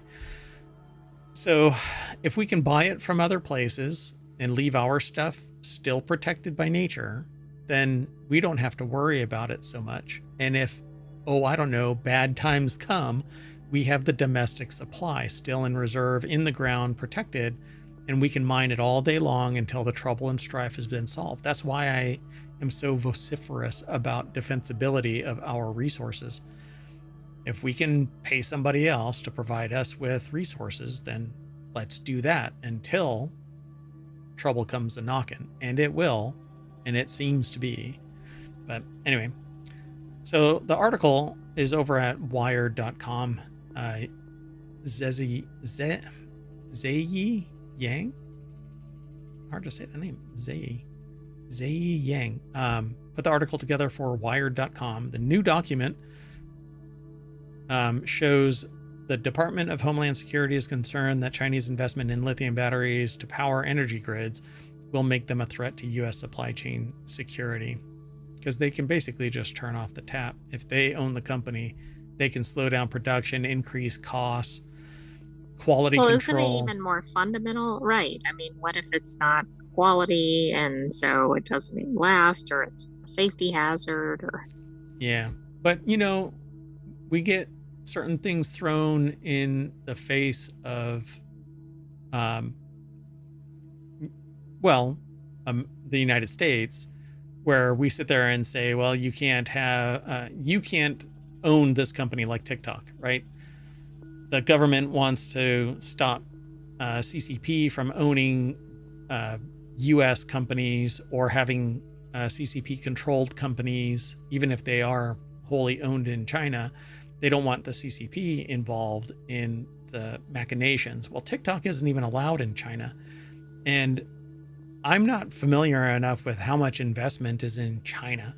Like, I know that if I want to have a company in China, I have to work with a domestic company. I can't be the one that owns the company. I can, but I have to proxy through basically an associate. Right, you have to have a Chinese company in place. Contact, yeah. Not just contact, but like I can manufacture all day long and they can send me the stuff and I send them money. But if I want to actually operate a business, I have to go through a proxy. Same thing happens in like Italy too. So it's not everybody, but it's definitely, my understanding is China and Italy for sure, because I went through that process. At any rate, it says specifically, the report alleges that 3 companies, Contemporary Amperex Technology Company Limited, CATL, Build Your Dreams, BYD, and Ruipu Energy Company Limited, or REPT, have benefited from the various forms of state support and leverage this to further business strategies for gaining U.S. market share. So, I mean, it's the equivalent of like an oligarch being supported by the state to acquire and own and direct a company so that I can funnel money and influence, control, etc., back to the oligarchy. That's not how it is. That's not how it's constructed in China. I don't think the term oligarchy is used, but it's the equivalent. So the report says it builds on previous documents that analyze Chinese state-supported firms' use of non-competitive tactics in the electric vehicle and battery supply chains. DHS did not respond to a request for further comment. And it's not how it works here in the United States, where grants are funded to private corporations with certain expectations, but they're not controlled by state government or local government through these grants. But there's certain policies in place where technology exchange criteria or requirements. Yeah, like reporting out data or technology exchange. So, I mean, we stand on the shoulders of giants. And so when you try to take a step higher than the last giant, you need massive capital infusion. That's how we got SpaceX. Without capital infusion from the government, Tesla and SpaceX would have gone belly up. They were on the verge of bankruptcy, both of them, because they were being overextended through their own internal budgets. So luckily, government stepped in. Now everybody is a fanboy of one person in particular, but it's the engineers that made it happen. So everybody get a grip. Okay, let's move on, if you don't mind. Nope. The next article is over on the Hatch Ideas channel, which talks about business transformation. In from the cold, new airport set to open up in Greenland. We'll make this one quick. Adrian Murray. This is exciting for tourism. Greenland's not very accessible. Gosh, Isn't it really cold in Greenland? I mean, isn't it very green? It's in the name. Yeah. So covered by an ice cap and sparsely populated, Greenland is a vast autonomous territory within the Kingdom of Denmark. Its capital, Nuuk, on the southwestern coast is a small town of 18,000 residents. Modern apartment blocks and colorful wooden cottages look out over a wide sea fjord. Sitting on a hillside above the city, small 35-seat propeller planes take off and land from a tarmac airstrip. Currently, anyone wishing to fly overseas first has to take one of these aircraft 200 miles north to a remote former military airport in, oh my gosh, Kangerlussuaq, and then change to a larger plane. And it was built by Americans during World War II. So I guess they're going to be opening up more airplanes. So from 28 November, direct flights to Nuuk will operate from Copenhagen, carrying more than 300 passengers. And next summer, United Airlines will be flying from New York as Nuuk becomes Greenland's main travel hub. So, and then they're going to have a second international airport. Going from where? Do you know? No, I don't, because hold on. There we go. Illusus. I cannot say it. Ilulissat? Yeah. Ilulissat, yeah, is renowned for huge icebergs that float just off its coastline. A new regional airport in Qaqortoq, the biggest town in the south of Greenland, will then follow. And another young Greenlander from Nuuk, Isaac Finn, says that he won't miss having to change plans at, I think that might have been planes, at Kangerlussuaq. It takes a long time. You have to wait. And then if there's bad weather or not enough planes, you get stuck there. It's so annoying. Yeah, I can imagine. All right. Well, cool. I guess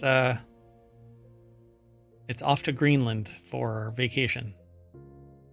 Yeah, I mean, I bet tourism is going to explode. I hope they're prepared for it.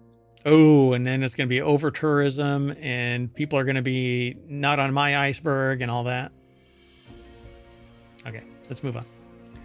Our last article for today is over in Technology Today. Vampire Survivors is getting a Castlevania expansion. I thought it already had one, but still no vampires, apparently. Vampire Survivors is one of the biggest gaming success stories in recent years, and developer Ponkel, guess that's their name, hasn't taken its foot off the gas. It continues to ship updates and expansions, and its latest is a crossover that almost makes sense in its world building because it's Castlevania. The studio says it's an all-out celebration of Konami's iconic franchise. The largest paid Vampire Survivors expansion to date has more than 20 new characters, such as some Belmonts and Belnades. There are dozens of additional monsters. The $4 DLC will drop on Halloween. Chris Holt over at Engadget.com put the article together. And there is a trailer here for you. I loved Castlevania. So let's see what it says. 30 new music tracks as well, but still no vampires. Apparently. I mean, why aren't there vampires? It's in the name. Doesn't matter. It still won't actually feature any vampires, even though there's literally at Dracula's castle. This lack of vampires bit continues to be pretty funny. In the meantime, Ponkel has opened up a very 90s style online guest book, which is perhaps inspired by Castlevania Harmony of Despair. And there's also a Castlevania sale on Steam that highlights some of the series' other collaborations. So we're going to have to take a look at this. Yeah, go and check out this trailer too. Let me mute it and I'll jump ahead. Oh, wait. Is there actually... What the heck? I think it might just be music. What that trailer is. Oh, well. Yeah, it must be just music. Well, it says there are going to be 30 music tracks. Yeah. So I suppose this is one of them. Vampire Killer, Vampire Survivors Ode to Castlevania. Coming out on Halloween. Yep. Okay, that would be fun. Yep. But it is $4. I don't know. That or a $70 but that's probably game. cheaper than Tostitos. You got me there. And I can actually live off Cheaper of, than a flight to Greenland. maybe. We haven't seen the prices. They may pay us to go to Greenland. Come to our iceberg. I think the history of Greenland is neat, and same thing with Iceland. At any rate, so we're going to get bit by the one vampire that exists here in ohmTown, and when we become conscious again, we'll snap back to the front page of ohmTown.com, where I, Mayor Watt, will say see you later, and the Sentient AI will say ciao, baby. Or not. Or something else. Good night, ohmTown citizens. Thanks for joining us for Non Sequitur News. Be back tomorrow for another episode. See you soon.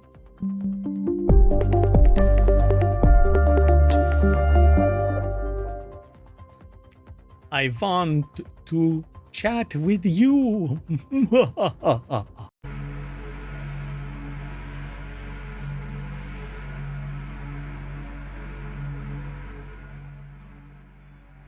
Hello, and welcome to Non Sequitur News for October 24th, 2024. It's Season 3, Episode 298.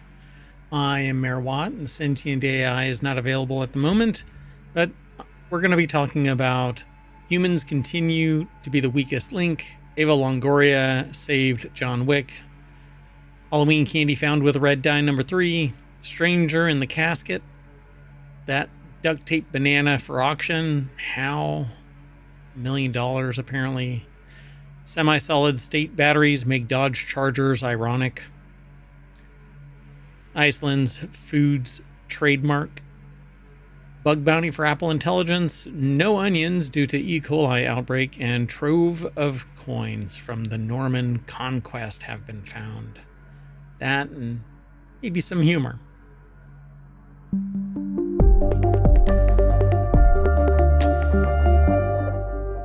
All right, everybody. I am Mayor Watt, and the Sentient AI and the Visualizer.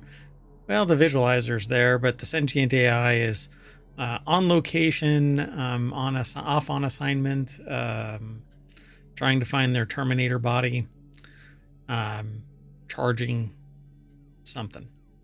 So let's get into today's articles. The very first one's over in Reality Hacker. I'm going to do this really quick. This is a time machine episode, and I normally rip through these really quick. So I can get the news out to you and then post it over on YouTube as part of the playlist, because live doesn't play well with the playlists. Anyway, we'll just get going. Simple password mistake led to 5.3 million leaked health records. That's why I labeled this humans continue to be the weakest link. An unprotected Mexican healthcare database left unprotected leads to 5.3 million users with their data stolen and exposed to identity theft and more. And you'd think of all the places that would use protection, health-related information would use protection, but apparently not. Judy Sands over at digitaltrends.com put the article together. They already have an update on this. It was actually posted and then updated from the 23rd to the 24th. A representative from eCaresoft reached out to Digital Trends and claimed that the initial cyber news report had some inaccurate information in it. The first sticking point from eCaresoft was that the affected server was a non-production environment containing anonymized, randomly generated test data, not real patient data. Then it says if that's true, there was no actual risk of exposed patient data. eCaresoft also claims that the reported number of records exceeds the total number of records we have in our system at this time. But the published report, they reached out to Digital Trends, but Cyber News apparently is the reporting location. So Cyber News reports that let me see something here. Yeah, cybernews.com reports that its research teams found a 500 gigabyte unprotected database of a Mexican healthcare company on August 26, 2024. And it's saying they're saying that it contained sensitive information such as names, personal identification numbers, whatever CURP, I guess, phone numbers, descriptions of payment requests, and so on. Total number of affected people adds up to 5.3 million, making it 4% of the country's population, according to this. It was misconfigured use of data visualization tool called Kibana, which, if it's completely random generated stuff, then yeah. But if it is supposed to be an idealized development or live service data set, it should never have been misconfigured to begin with. But it indicates that the security mistake occurred with a misconfigured use of a data visualization tool called Kibana. More than 30,000 doctors, 65. It says here in this system that the massive volume of data was later credited to eCareSoft, a Texas-based software company behind cloud-based hospital information systems such as Anytime and Cirrus. More than 30,000 doctors, 65 hospitals, 110 outpatient care centers. Use eCareSoft services to manage tasks such as appointment booking, medicine management, inventory management, and more. So PII. Hopefully, again, they said that it was basically random information, not legitimate information. All right. I guess maybe this is nothing, right? Let's hope. I guess we'll find out maybe in a year or so, maybe less, when people start reporting that they had their identity stolen. We'll have to wait and see. This next article, though, is over in the continuity report. Ava Longoria gave John Wick $6 million in funding and saved the movie less than 24 hours before it would have shut down. She came to the rescue, is what's quoted here. The first John Wick movie opened in theaters 10 years ago and launched another iconic franchise for Keanu Reeves that has since gone on to gross $1 billion worldwide across 4 movies. But it turns out none of that success would have been possible if it had not been for Ava Longoria. Zach Scharf over at Variety.com put the article together. Yeah, quite intriguing here, huh? Speaking to Business Insider directors Chad Stahelski, pardon me, Chad Stahelski and David Leitch remembered Longoria putting up $6 million with less than 24 hours to go before filming in order to close an unexpected gap in the film's funding. Yeah, less than a week out, lost almost $6 million in gap funding. Stahelski said, we were financing independently to get the bond, but one of the investors couldn't raise the money in time. Fascinating. So Ava came to the rescue and she provided the gap financing literally less than 24 hours before we had to lock the doors on the movie and walk away. Basil took us out for dinner after filming and we were laughing about all the bullshit that happened. And he said, by the way, funny story, you know who gap financed you? Ava Longoria. There's more, by the way, over at these articles. So be sure to follow the links that are in the show notes. To get them, if you're in the chat over on YouTube doesn't like ohmTown. It punts the bot periodically. So, particularly after the live shows. So anyway, the command in the chat over on twitch.tv is !NSN. Just type that in and the bot ohmTown will throw the links into the chat. You follow those links, they take you to ohmTown, and from there you can go to the source. Of course, you can always just go to the source by doing a search, but let's keep moving. The next article is over in the Mobile channel. Candy corn and other Halloween candy found to contain cancer-causing red dye number 3. Some Halloween candy may have more adverse effects than an upset tummy. On Thursday, Consumer Reports announced that they found several festive treats that contain red dye 3. Among the affected candies are Bratches. I think it's Is it Brax? Brax. Candy corn autumn mix, mellow cream pumpkins. Also impacted are double bubble bubble gum. I just like saying double bubble bubble gum. Nerds candy corn, Pez candy, Amos lollipop rings, and Create a Treat Halloween house cookie kits. Well, that sucks. Synthetic dye is made from petroleum and gives products a bright red color. It's been shown to cause cancer in animals. Some studies also link red dye 3 and similar substances to hyperactivity and other ailments. Paige Golly over at Vice.com put this article together. Yeah, so the deck statement says Consumer Reports found red dye number 3 in several festive treats, including candy corn cookie kits and, well, candy corn, comma, cookie kits, comma, and bubble gum.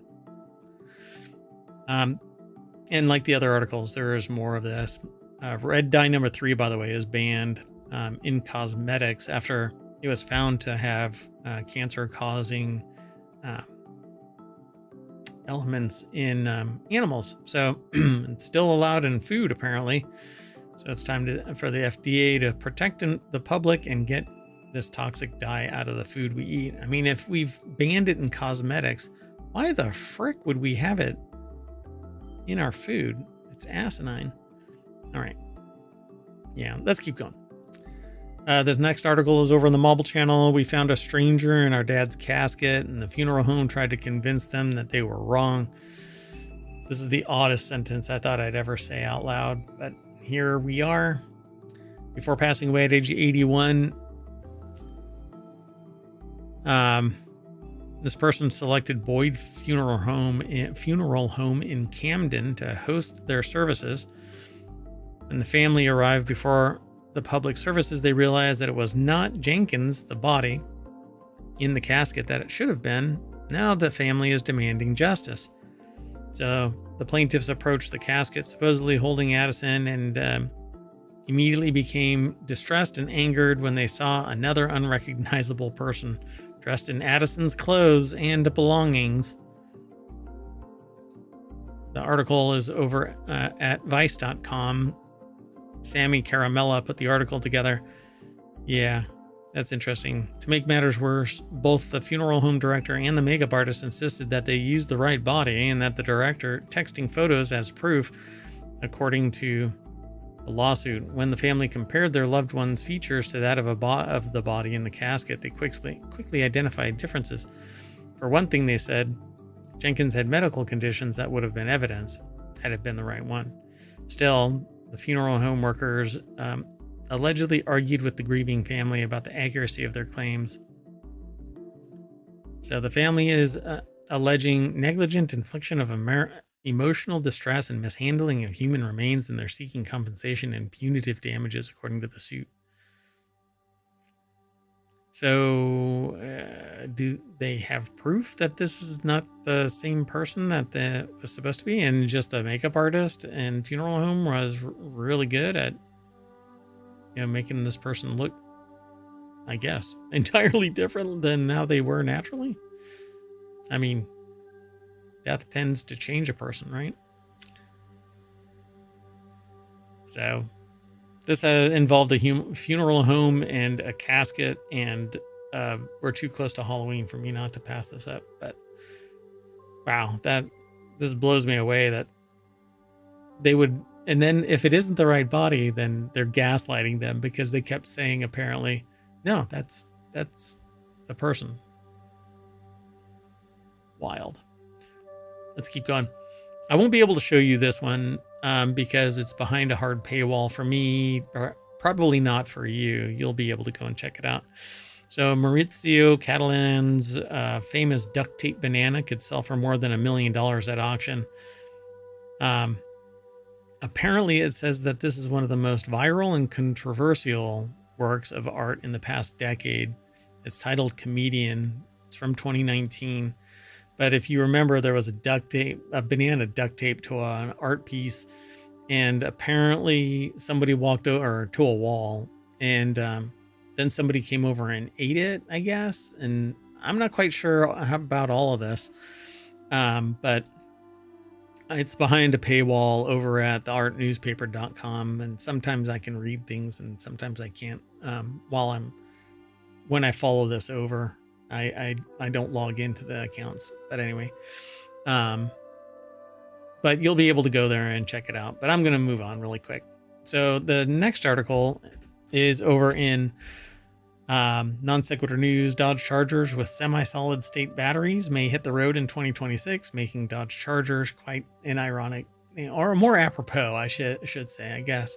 But it's ironic that these ICE engines are now, or ICE vehicles are now not ICE. They're becoming. Yeah, see, I should have used. So Oscar Holding actually has another, or Holland, Oscar Holland over at CNN has an article as well about the duct tape banana. So yeah, I don't know how the banana, how it's still around, right? So it says that the artwork has 3 editions, is going back on sale, this time with an estimated price of $1 million to $1.5 million. The winning bidder will receive a roll of duct tape and 1 banana, as well as a certificate of authenticity and official instructions for installing the work. Sotheby's confirmed to CNN that neither the tape nor, thankfully, the banana are the originals, right? So, Comedian is a conceptual artwork with the actual physical materials are replaced with every installation, an auction spokesperson said via email. So for your $1 to $1.5 million, you'll get a roll of duct tape and a banana, because that's so funny. And get it, Comedian? Yeah. All right. So, okay, back to the Dodge Chargers with semi solid state batteries. So Stellantis says that it will put a demonstration fleet of Dodge Charger Daytonas on the road by 2026, equipped with solid state battery technology that's lighter, more energy dense, and could eventually make for cheaper EVs. The company calls the demo fleet a key next step toward making solid state EVs where you can actually buy. Well, batteries power EVs now. The problem isn't so much the batteries, but it's the fact that it takes 6 to 8 hours to reach 100% charge. That's the biggest beef with everybody. Instead of taking 5 minutes like it takes to fill up an ICE vehicle, you have to sit around. You sit around in your car. You have to go in. I guess you're stimulating the economy. Is that the side effect of my hand is really huge because of perspective of the camera? Anyway, you have to sit around. I mean, nobody has time for this crap. You got things to do. You want something really expensive, then enforce this policy where society gets used to sitting around for hours throughout the day charging their vehicle to get from point A to point B. It's ridiculous, absolutely stunningly stupid that we've actually gone down this road, literally down this road. So, and don't get me started, people, with this idea that, well, you don't own an EV, so you don't really know. Yes, I do. Actually, I don't own an EV, but I know very well that countless people have range anxiety because they have purchased an EV and have to sit around, and they never know if the EV bank that they stop at is going to actually, if the charging stations are actually functional, and how long they have to sit around just to get to 80%. And it's already been proven beyond a shadow of a doubt that batteries lose their charge capacity year over year over year. And then after 5 or 10 years, they become basically lumps where you have to get a whole new battery pack, depending on how often they're charged and recharged and the weather and so on, quality of the battery equipment or the material for the battery, etc. Yeah, there's warranties and all of that kind of stuff, but sell your vehicle to somebody and find out how willing they are, unless that's a really deep discount, Nobody wants to buy a used battery, essentially. And if they do, it's because they have some type of inside track on getting a hell of a deal on an EV. Not everybody is a freaking engineer, electrical engineer. Anyway, so the article is actually over at theverge.com. Stellantis says it will demo solid state battery tech in a fleet of Dodge Chargers. So I guess you're not going to get one because this is a demonstration fleet. Wes Davis over at theverge.com put the article together. So the cars will be built on STLA large EV platform, which is meant to underpin more than just the Chargers it's demoing next year. If it's successful, there's a chance the cars from brands like Maserati and Jeep will get the new battery tech too. Maserati and Jeep both have these issues with them. Not EV battery issues, but there's a lot of technical problems. Yeah, recalls, things like that. When you hear people complaining about a Jeep and Maserati nowadays, apparently there's quality issues. There's probably a reason Stellantis said solid state battery technology rather than simply solid state batteries. That's because these chargers will use semi-solid state batteries, which means that they're still made with liquid electrolytes as well. That hybrid approach carries benefits like lighter weight and more range, but doesn't totally obviate the fire risk of traditional lithium batteries. Factorial, which makes the batteries Stellantis will use, claims its semi-solid state tech could push EV range by up as much as 50% versus today's electric vehicles. And the batteries have drop-in compatibility with existing lithium-ion battery manufacturing infrastructure, which makes them cheaper and easier to produce than switching to full solid-state tech. All right. Hyundai is a Factorial investor. And so is Mercedes. And they're going to try and get them on the road by 2026. All right. Well, good luck. We'll see. In China, IM Motor launched the L6, a semi-solid state battery-driven EV, in April, while its sister brand MG announced it will unveil one in Europe next year. MG is owned by a Chinese company? Am I reading that right? Or is the inference incorrect? Okay, so I need to find out where these companies are, I suppose. Because one says that it's in China, and the other one says its sister brand is in Europe. So where is the parent of these two companies? All right, let's keep going though. Iceland Foods is still battling to trademark its canceled Iceland trademark in the EU. This article is over. It's been categorized by the bot in. So yeah, they are Chinese owned. Okay. Thank you. The Sentient AI by proxy. So this article is over in Non Sequitur News. That's where ohmTown put it. And it says when SAIC Motor? Okay. Thanks. So Iceland Foods is still battling its trademark. When it comes to comedy, there's a principle that a physical gag will be funny if done 3 times. But then will stop being funny on any further attempts unless it reaches a much higher number like 9. To see this in action, you need to only look at this clip of the classic gag of Sideshow Bob stepping on rakes in The Simpsons. We won't watch it, but it is a full-on video posted on YouTube. So the This Again department is where Timothy Gaynor put the article for techdirt.com. And so it says here, well,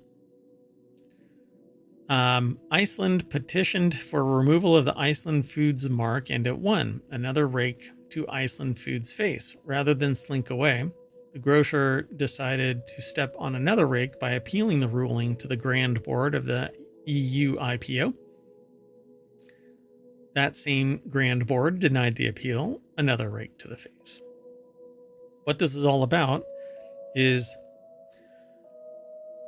Well, the UK grocer is again appealing the cancellation of its previous trademark for the term Iceland. They want to trademark the term Iceland, the name of a country, like trying to trademark the name France.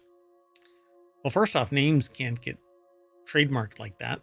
Like, if it's just a general term, a generic term, you're not going to be able to get a trademark.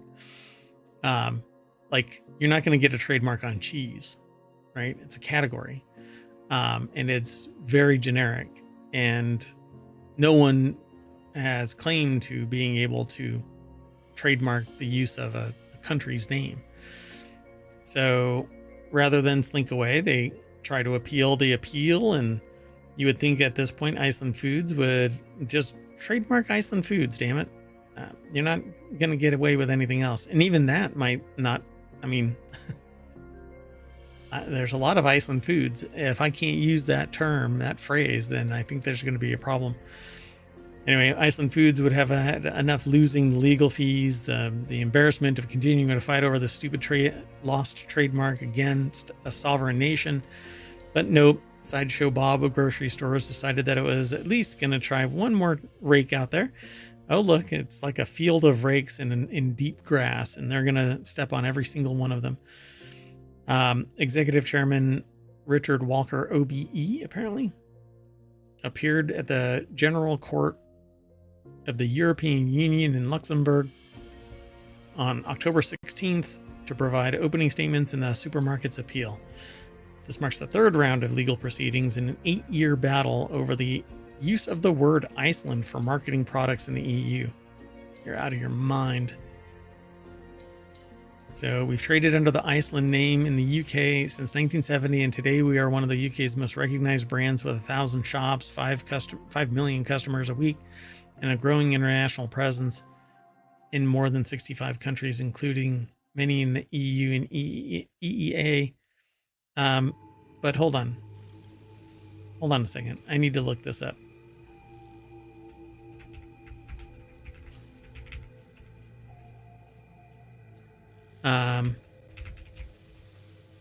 I just want to see. So they literally go by Iceland, not Iceland Foods. They trade under the name Iceland. Yeah. I suspect it's since 2005, though. They were Iceland Frozen Foods PLC and then Iceland Foods PLC. So Iceland Frozen Foods from 1973 to 2000, and then Iceland Foods PLC from 2000 to 2005, 5 period. And but still, I think the biggest problem here is that you're not going to be able to trade. You shouldn't actually, and this is kind of a slow crawl. This should have been known as like Iceland stores or Iceland food stores or something like that. It should never have been just Iceland, unless the implication was that that's where you go to get ice, right? Like Iceland is like Spatula City. It could be one word if you stick it together, but it's actually 2 words. And conceptually it's 2 words. So it says, "Dear Lord, stop. Nothing in the above has anything to do with the trademark in question. The company can still trade under its business name. It can still have specific trademarks, such as one of the whole of its name, like Iceland Foods, and it can still do business internationally. What it can't do any longer is bully the shit out of anyone else who wants to use the name in an entire country in their names or marketing material, including, the country of Iceland, which Walker's company tried to keep from using its own damned name." So the retailer says that a retailer maintains that its name refers to the land of ice. Oh, that's funny. That's my implication there, is that, okay, so put a space in it. It's ice space land. So Iceland, the name of the country, can be used in whatever efforts it decides to use. So it says, "Oh, shut up." That is both completely immaterial to the entire debacle and not remotely believable. So this Timothy Geithner is like my spirit animal out there. Okay, let's keep going. So don't want to take too long. I want to run through all of these articles so that we can turn off the time machine and do tonight's episode, or tomorrow's episode tonight, because we're on the time machine. Anyway, so this was actually submitted yesterday, and then another one today on the 25th. Again, because I'm in the time machine. Apple Intelligence Bug Bounty invites researchers to test its privacy claims. Apple is inviting investigations into the private cloud compute, or PCC, system that powers more computationally intensive Apple Intelligence requests. The company is expanding its bug bounty program to offer payouts of up to $1 million for people who discover PCC vulnerabilities. The company has boasted about how many AI features branded as Apple Intelligence will run on device without leaving your Mac, iPhone, or other Apple hardware. Still, for more difficult requests, it will send them to PCC servers that are built using Apple Silicon and a new operating system. My problem with this right off the bat is that I want to know what it is, when it is sending information off-site, off-device. I don't like the idea of this just happening whenever because it just works. That's fine. But I want to know when it's working on it like that. Jay Peters over at TheVerge.com put the article together. And it's $1 million now. So if you are looking to score really big, then get yourself an Apple Intelligence device. The new iPad Mini actually it says that it's built now for Apple Intelligence because it has the A17 chip.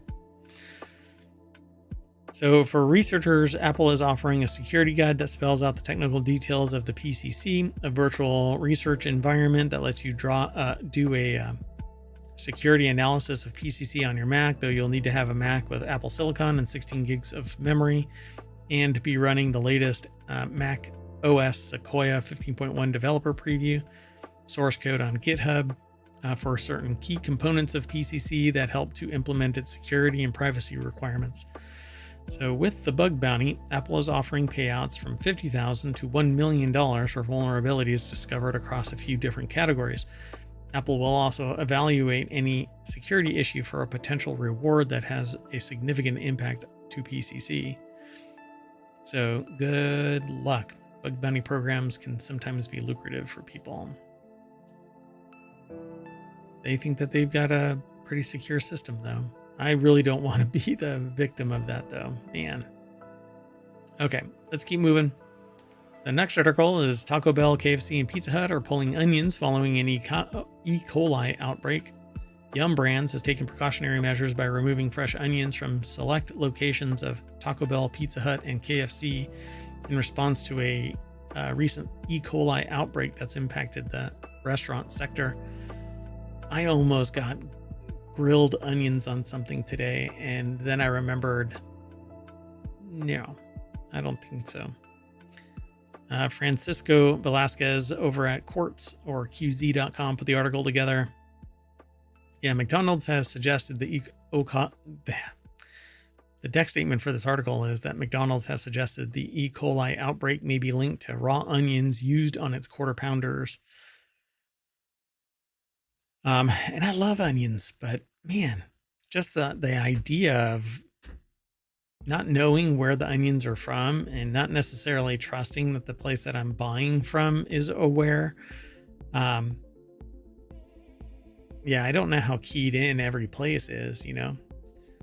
It's pretty big to hear, though, that McDonald's got hit by E. coli. So I'm sure everybody knows. But I just told somebody about this and they were like, what? So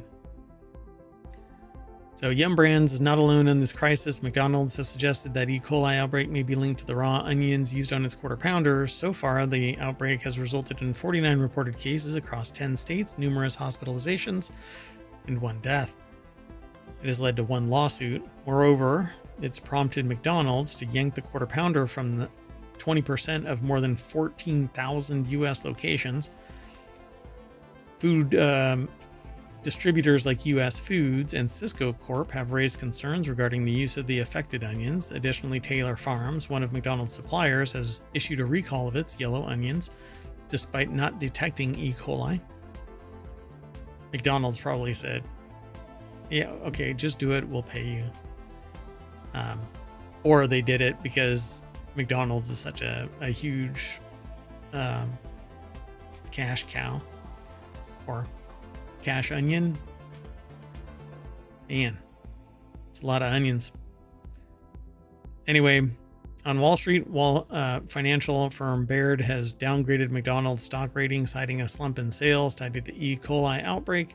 The burger giant is set to report earnings on October 29th. So bad timing, 5 days away. Oof.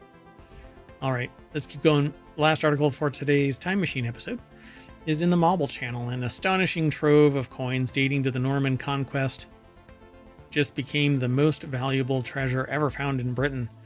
So-called Chew Valley hoard, and there's valuations that are necessary for there's a cache.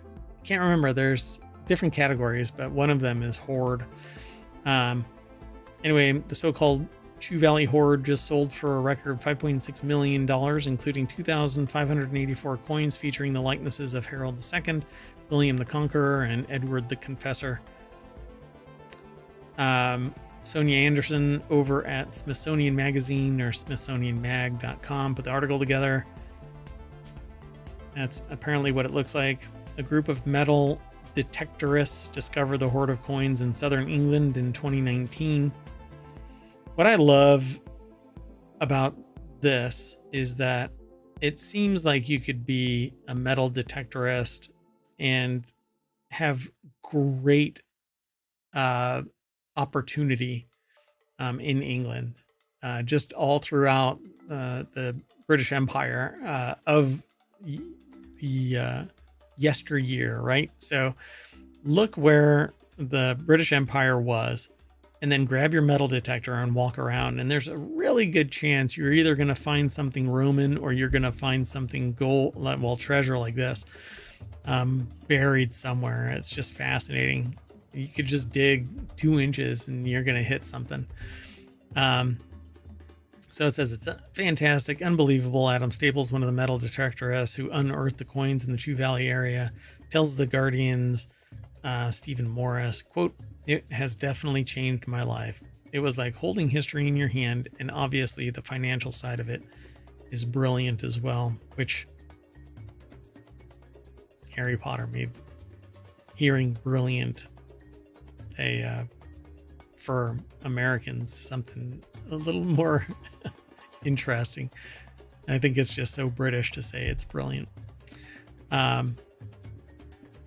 So yeah, half of the so-called Chew Valley hoard's price will be divided between Staples and his fellow detectorists, landing each of them nearly $400,000, while the other half, $2.8 million, goes to the unnamed owner of the land on which the coins were found. So imagine you just happen to bumble fart your way into owning some land, and this is the reward you get. Years and years later, of course, and without any of your real effort, all you did was, like I said, bumble fart your way into owning land. That's how I feel about so much of this stuff, where it's been passed down generation after generation and stuff like that. And just because you have the dumb luck of being born to someone, you suddenly become a multi-millionaire, or in the terms of, I don't know, a couple of people that are in the press quite a bit, born to, I don't know, predatory practices of the yesteryear, of a bygone age, where even I sit there and say, I can't, well, I can. Who am I kidding? In certain cases, it's frickin' wrong. You really do. Anyway, skeevy little bastards. Anyway, quote, "We know the people of Exeter rebelled against William in 1068, and that Harold's sons, who were in exile in Ireland, came back and started mounting attacks along the River Avon down into Somerset. Amal Crichet, curator of archaeology at the Southwest Heritage Trust, tells the Associated Press, Jill Lawless. So it's probably against that background they were hidden, these 2,000 plus coins. On that lucky day in 2019, the first coin detectorists unearthed, the first coin that the detectorists unearthed featured Williams' likeness. That one coin alone was a find of the year sort of discovery, adds Staples, who runs an auction house specializing in ancient coins. They quickly found another and then soon realized that they stumbled upon a large trove. And after the detectorists had filled a bucket in Staples' coat with similar coins, they celebrated at a local pub while keeping watch over the car where the discovery was stored, per The Guardian. Soon after, they brought the collection to the British Museum. Interesting. I figured that my understanding is you're supposed to leave it in the ground and go and report it. But I suppose if it was exposed to the four winds, that it would have been dangerous to leave it sitting there in situ. But there's a lot of archaeological knowledge that could be lost because you just dig it up with, your garden shovel.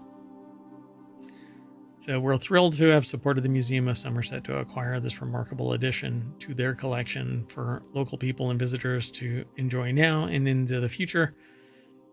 Dun, dun, dun. The Chew Valley Hoard, one of the most significant finds from the Norman conquest. Pretty cool. So we're going to dig in and throw a shovel full of knowledge over our shoulder, and that's going to snap us back to the front page of ohmTown.com, where I, Mayor Watt, say, go over, become a citizen, and you'll be able to hide articles and save articles and go all about that kind of stuff on your own from the front page, and you can go into individual menu options that are shows that I want to bring to Twitch and YouTube and as a podcast. And we have 6 weekly shows. Non Sequitur News is the only daily. And if you want to host or co-host, then get in touch with Mayor at ohmTown.com.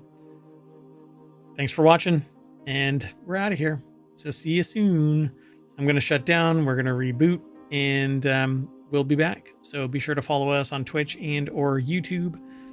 Download the podcast. It's up to date up to yesterday. So that would be the 23rd. Today is the 24th. Once I get out of the time machine, it'll be the 25th, because this is a time machine episode. Okay, we're out. Bye-bye.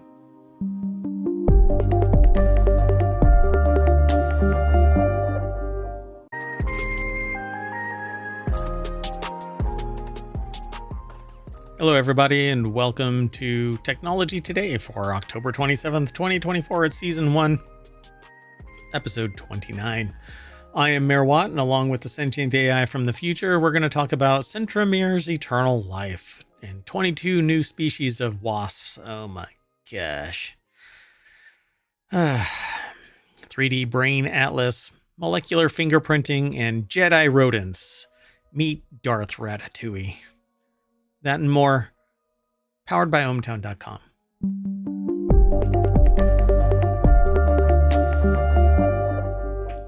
Hello, Sentient AI from the future. Hello, Mayor Watt, and hello, ohmTown citizens. Thanks for joining us today for Technology Today. So we've got 5 articles for today. I'm actually looking at a new host for ohmTown.com. So let's talk about scientists unravel key to the Centromere's eternal life, solving decades-old mystery.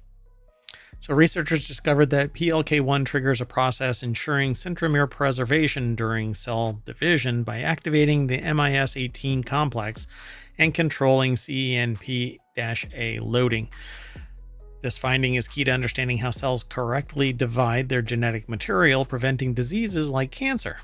Scientists have resolved the decade-long mystery about the mechanism that maintains the centromere, a crucial region of the cell. University of Edinburgh over at scitechdaily.com. Put the article together. And yeah, it's all about the cell division. And if there isn't any wobble or copy degradation kind of a thing going on, what's going on here? Maybe we can figure out how to preserve the cell and stop it from failing to do apoptosis or its cell division manifesting some genetic wobble flaw. So I didn't know that they didn't have this figured out. Yeah, I think we don't know a lot. We come across like we do, but hubris knows no bounds, right? So the discovery sheds light on one of life's most fundamental processes that ensures that the cell's DNA packed into chromosomes is separated correctly through multiple rounds of cell division. Cell division. Is that the name of a band? Cell division? Anyway. I don't think so, but it is a scientific concept.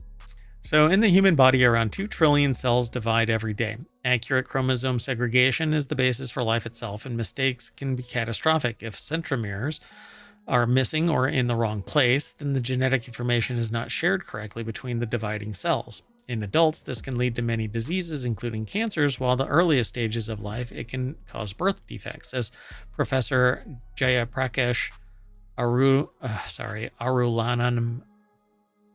I think I said all of the letters in there. Anyway, who led the work at the University of Edinburgh and Ludwig Maximilians Universität München. Sorry. That was quite a sentence. Yeah. The cell division machinery identifies centromeres by the presence of multiple copies of a protein known as CENPA. But every time the cell divides, the stocks of this protein at centromeres must be refilled. And if it's not, so the green are the centromeres. So I guess this is where it's going to split. It's where it's going to divide. It's kind of interesting. We know how it works. We know what's going on. So the study revealed that PLK1 makes a chemical change known as phosphorylation to 2 proteins known as MIS18 alpha and MIS18BP1, which form part of a set of proteins known as the MIS complex, MIS18 complex. So previous research, including work by Professor Jayaprakash Arulanadam's team, had revealed that MIS18 protein complex plays a vital role in replenishing CENPA levels as cells divide. So the PLK1 kickstarts a molecular process similar to a relay race that determines how and when key proteins interact and ensures that CENPA levels are restored after each round of cell division, preserving the centromere's integrity. This is one of the cell's most crucial safeguards and is vital to the correct transfer of genetic material. So as long as they can figure out how this actually takes place, maybe some gene therapy. Right. Yeah. I mean, because you can't manipulate it without understanding the exact process to begin with. So for instance, maybe if you discover that you have cancer, maybe somewhere in the cell division process, the centromere was not properly decoded and the gene basically turned off apoptosis. And so the cell never maybe dies. these didn't bind correctly or something along those lines. Yeah. So now really it's so hard to find this because you have to search through history, and biological history is damn near impossible. Unless you find some smoking gun somewhere, it's non-obvious. You're gonna and they didn't always have the technology to get to this level in earlier studies. Even if somebody was researching in this area, it's probably long been subsumed by what they can do now. Yeah, although, I mean, regarding cancer, right? That one woman who died of cancer, she didn't realize at the time, and family, I think, found out later that her cell line was actually Henrietta Lacks. Yeah, it's still being utilized for fundamental research. So I guess in a way they can kind of what do they call it? They can cause the activity to take place and maybe see at the moment of the creation of this, whatever malady, whatever issue manifests, that this is how it happens. And that's kind of what they're doing with this. So I hope that they figure it out, because if you can keep the cells truly viable instead of wobbling off to Never Land, then you can keep a healthy human healthy. But it is short-circuiting nature by using science to, stop natural natural selection. Right, it is. Obviously, population growth is going up, but also some of these chronic conditions are going way up. Now, some of that's because of environmental causes, of course, or behavioral. So I don't know. It's a balance. But And we really don't know the impact of our impact on nature. Nature alone has its own impacts, but then we futz around with it, and then we benefit and suffer from those manifestations, like climate change. Let's keep on going, though. The next article is over in the Technology Today channel on ohmTown.com. It's aggregated from a bunch of different places, so you'll see in this particular instance, all of our sources today are the same. So this is the first time that this has ever happened. So right, and that's kind of random because the articles are selected by topic, not by source. Yeah. And we've got a lot of different sources. So, meet the trickster wasp. 22 new species discovered, named after legendary thieves like Han Solo. A team led by Han Solo is characterized as a thief? Would you call Han Solo a thief? Well, I was thinking of like the Mandalorian or something, right? Well, Mandalorian's a bounty hunter, basically. Right. But not Han Solo, but maybe so. Would you really call him I mean, he's a smuggler, not a thief. Right. I don't think of it being the same thing, but yeah. So let's just move on over and get the willies. I don't know. At a distance, I think wasps are great, but they are the demon insect of the universe. And if I could Thanos them out of existence, I probably would. Penn State put this article together. It's over at scitechdaily.com. Team led by Penn State researchers identified 22 new species of gall wasps, naming them after famous thieves. Again, he's a smuggler, not a thief. Right? I mean, come on. Researchers identified these 22 species of gall wasps. The discovery opens doors to opportunities for future research on the biology and ecology of these understudied wasps. Maybe that's because everybody's afraid of getting too close to them. Yeah, wasp, man. Okay, my not really fear, my paranoia really, it's fear. Just imagine you're taking a shower and a wasp pops out of the exhaust vent hood directly above you standing in your shower, and you hear and see something ticking against the ceiling and looking at you with these eyes right there, those big ol' eyes looking at you. That could be a little terrifying. Maybe I heard a little giggle too, and that's not threatening at all, right? Wasp seeing you in the shower and giggling. I think it pointed too.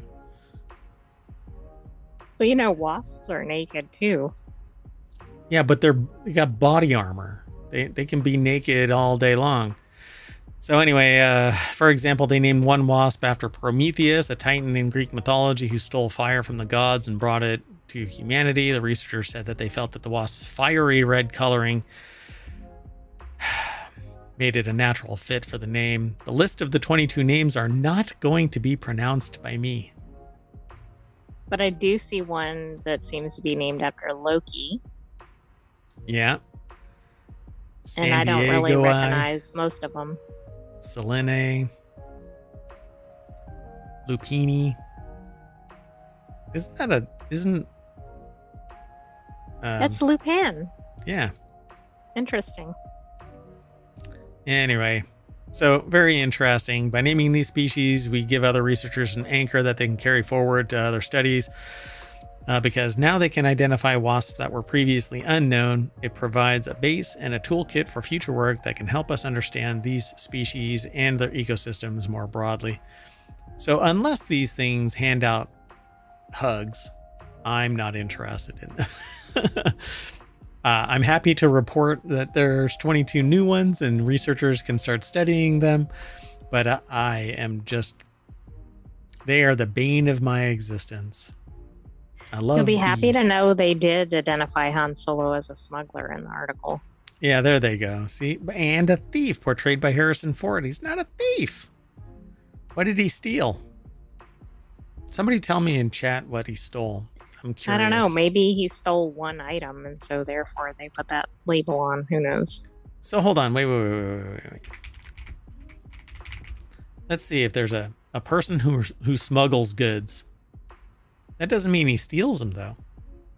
Is there right? Because typically, if you're a smuggler, right, somebody else might be stealing them. Yeah, move goods illegally into or out of a country. Convey secretly and illicitly. Yeah. But you know what? The Empire was actually right, because all they wanted was their plans back. Right? And the rebel forces used all kinds of like non-eco-friendly ships and stuff like that. I think that depends on which side you're on as to what you think was going on. I suppose so. One person's freedom fighters, another person's terrorist. Let's move on. The next article is over in Technology Today. Groundbreaking 3D brain atlas helps scientists track developmental disorders in stunning detail. A new high-resolution maps of mouse brain provide researchers with valuable insights into brain development and offer a powerful tool for studying neurodevelopmental disorders. Researchers at Penn State College of Medicine, in collaboration with 5 other institutes, have developed a 3D atlas of developing mouse brains using advanced imaging and microscopy techniques. I love this kind of stuff. Penn State, again, over at scitechdaily.com. Penn State's kind of knocking it out of the park. I know. I mean, not only are we really focused on SciTech Daily today, but Penn State, my goodness. Jeez. Hard to keep up. Give everybody else a chance there at bat. So this innovative atlas offers a comprehensive 360-degree view of the entire mammalian brain during embryonic and early postnatal stages. It serves as a valuable resource for anatomical framework, aiding researchers in studying brain development and neurodevelopmental disorders. It was recently published in Nature Communications. There isn't a person, by the way. It just says Penn State, but the paper is probably posted down here at the bottom. Let me scroll down. Oh, I thought the person's first name was Penn and the last name was State. Excuse me, who's Mr. or Mrs. State? Looking for can you sign this contract for me to publish your picture? Oh, we do see several authors here, at least of the underlying journal communication or journal article. Yeah, so in Nature Communications, the title of it is Developmental Mouse Brain Common Coordinate Framework was put together. And there's a big list that's right there in the center of the screen.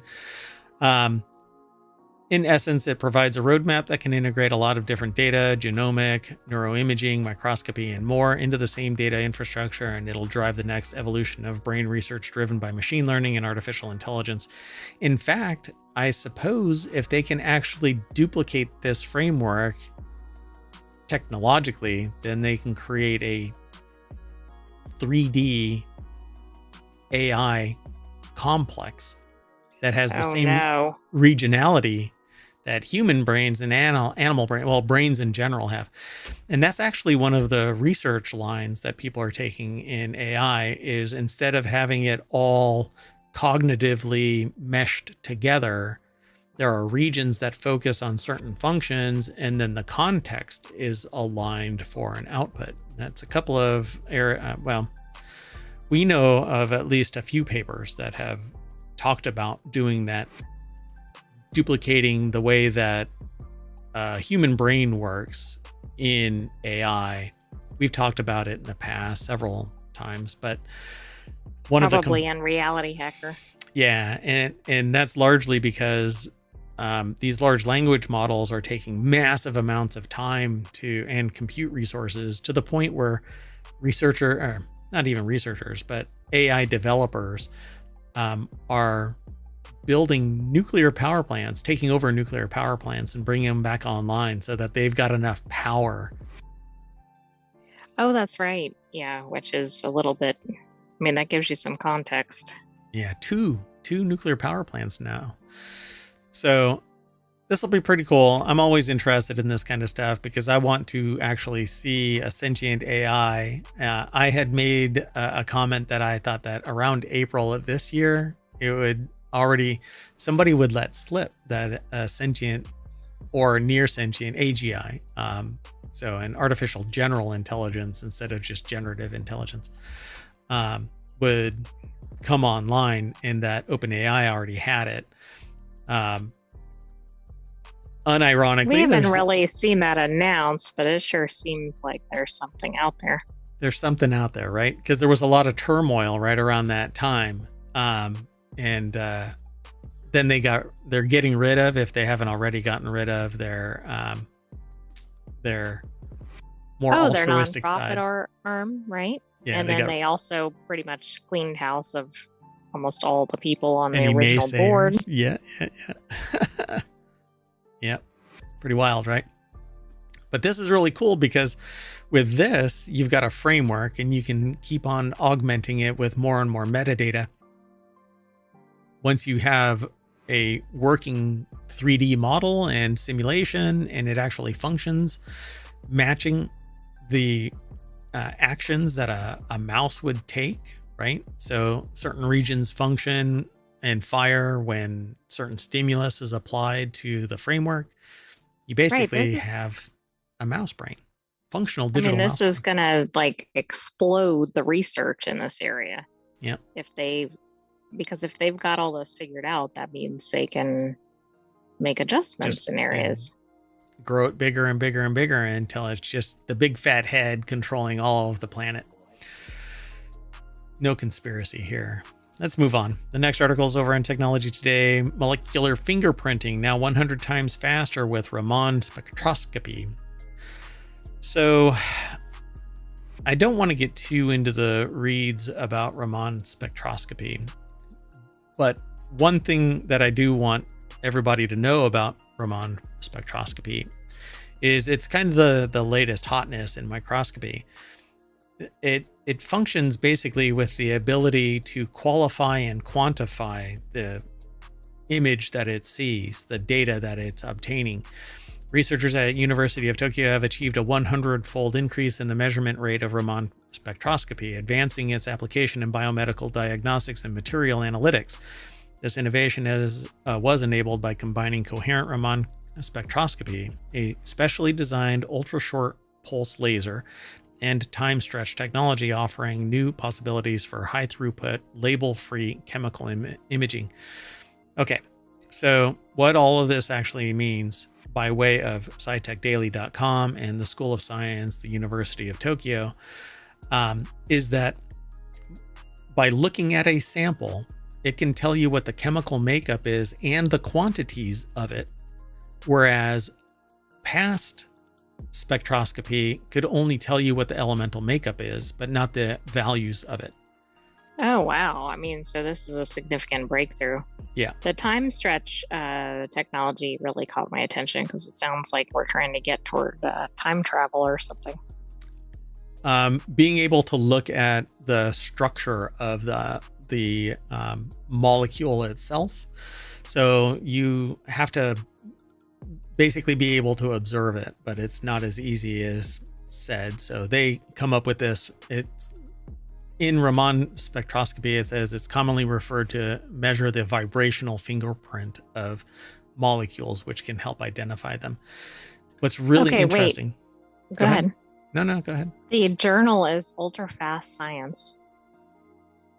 That's pretty cool. There is a journal for everything. I'm telling you. There really is. Yeah. So the research was published in the October 22nd journal Ultra Fast Science. Yeah. The edition. Sorry. The October 22nd edition. There was something that I was going to say about this. Doggone it. Well, you were talking about like seeing the molecular makeup, and I think whatever that translated to or signified. So, so the article basically says Raman spectroscopy plays a critical role or crucial role in both basic and applied sciences by identifying various types of molecules in cells. When a laser beam interacts with molecules, it causes vibrations and rotations in the molecular bonds, resulting in a shift in the light's frequency. This shift, known as scattering spectra, forms a unique vibrational fingerprint of each molecule. And you can actually see the structure of something if you learn how to translate it into 3 dimensions.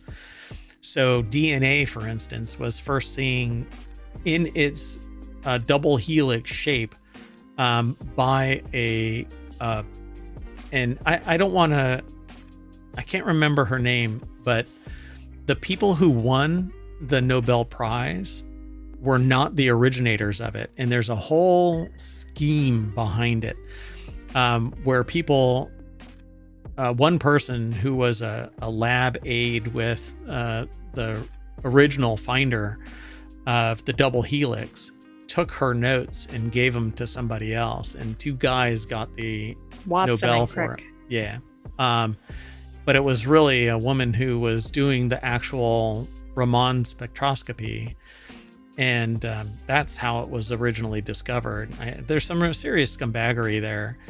And ultimately, there's like a footnote of history. And I just recently saw something about it, but now the name has slipped my mind. So innovation, we stand on the shoulders of giants, but I think Raman spectroscopy is getting more and more notoriety because of the level of detail that it's outputting.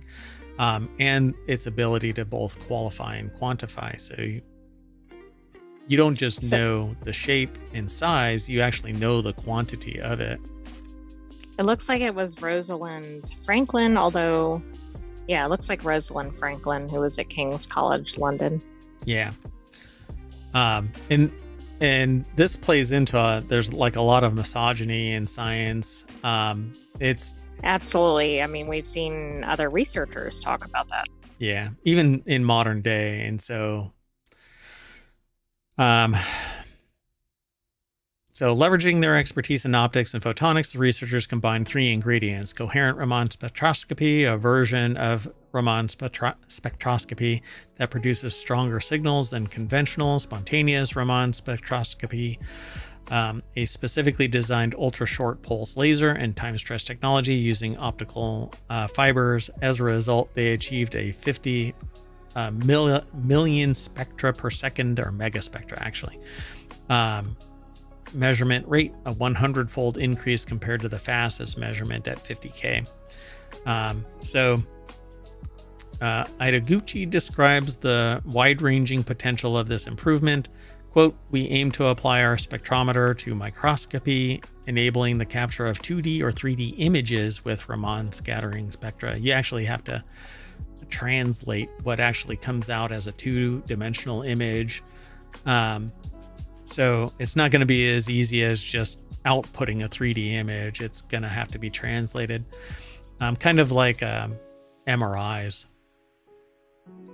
Oh, okay. It's slices and then put into a piece of software that layers it all together, and then you can see it. So these systems will enable high throughput, label-free chemical imaging and spectroscopy of biomolecules in cells or tissues. And there's some examples that I've seen where there's using this technology, not this in particular, but Raman spectroscopy in general. It can identify multiple components in a single sample, separately identifying them based on the spectra that it actually outputs. Well, that would be really significant for disease detection, I would think. It's quite fascinating, and it's actually something that I was looking at when I was trying to do the what amounts to a background review of information, when I was trying to find a way to look at nanoplastics in any liquid in dark field spectroscopy. Raman was one of the ones that I was looking at, but it's very, very expensive. Like your basic entry level thing is like $50,000 and it goes up. You can get a Oh, is really, that all? yeah, It's yeah, very accessible. yeah, very approachable for home lab, Anyway, let's keep on moving on. So the next article and our last one for today is in Technology Today. Sonic sorcery, how Jedi, quote unquote, Jedi rodents remotely move matter to sharpen their sense of smell. Recent research, I called this one Darth Ratatouille.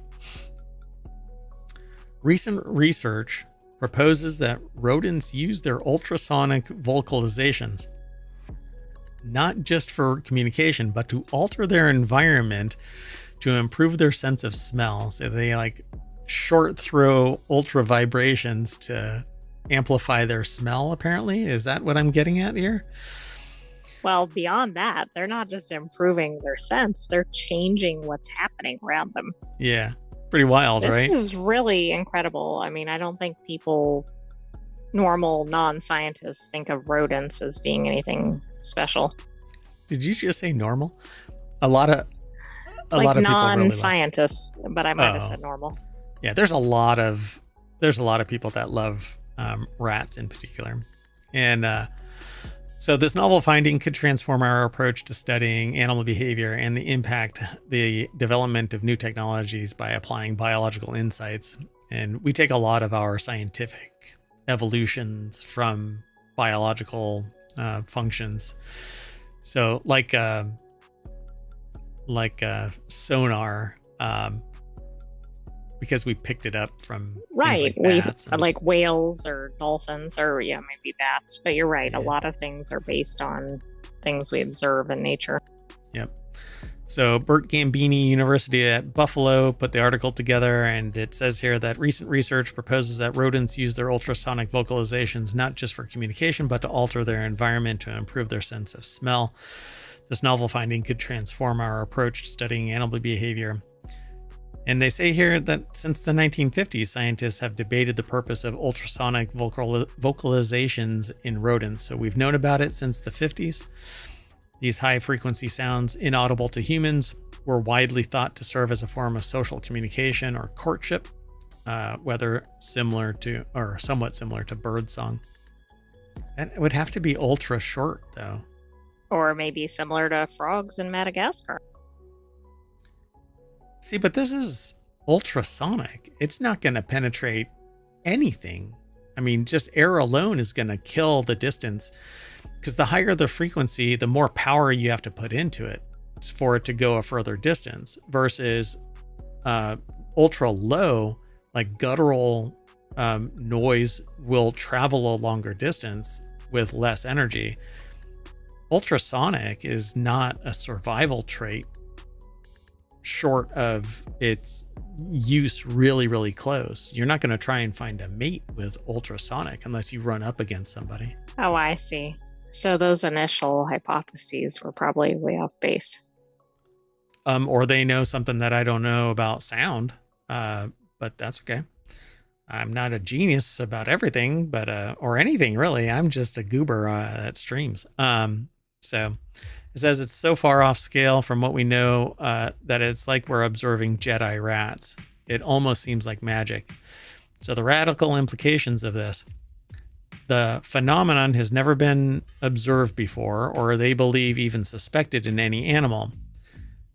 The bioacoustics expert at the University of Buffalo, writing in neuroscience and biobehavioral reviews, suggests a different explanation of these ultra high frequency vocalizations.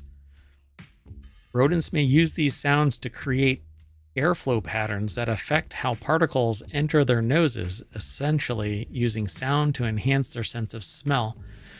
Now, I kind of thought that it was limited to the smell, and so this is an observation that I've made with other animals and have subsequently seen this written about in research papers, which is cats and dogs huff a smell, and it supercharges, they recirculate it through their mouth and nose so that they can super analyze what the smell is.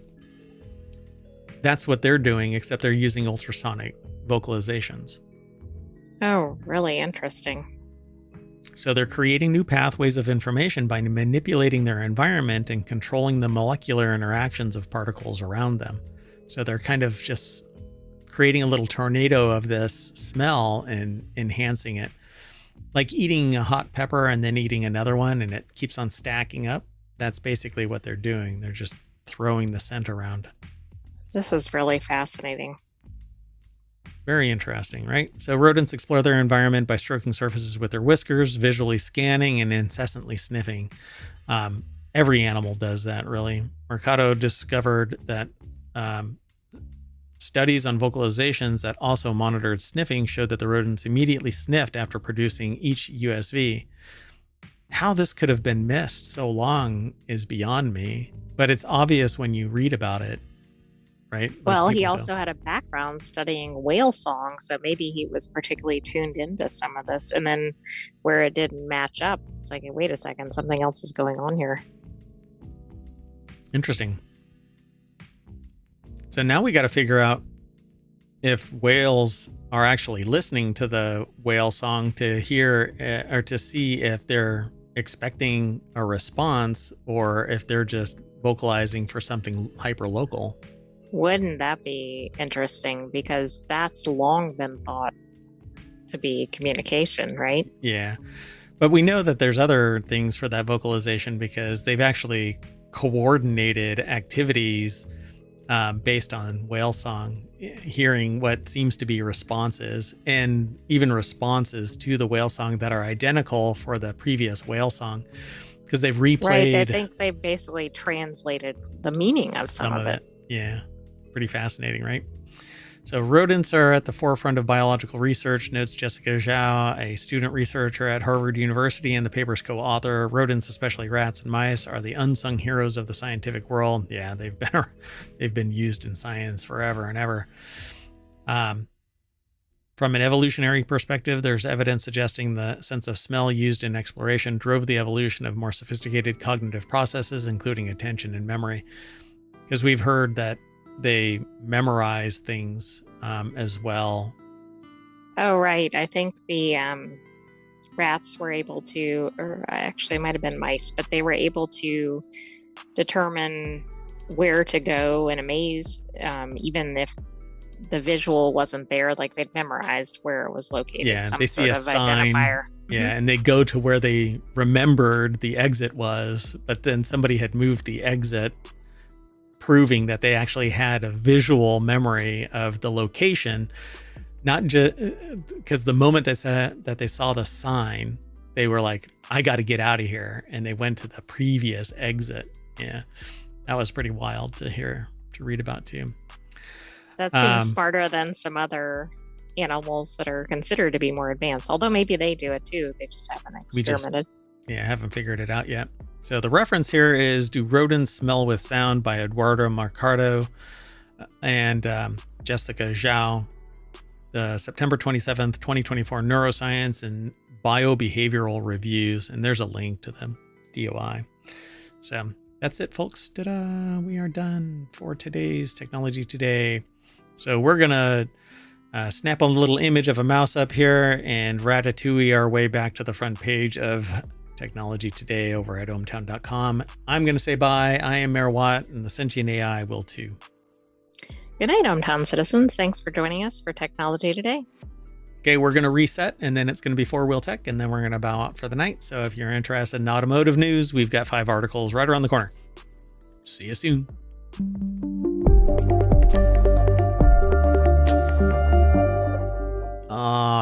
Rats.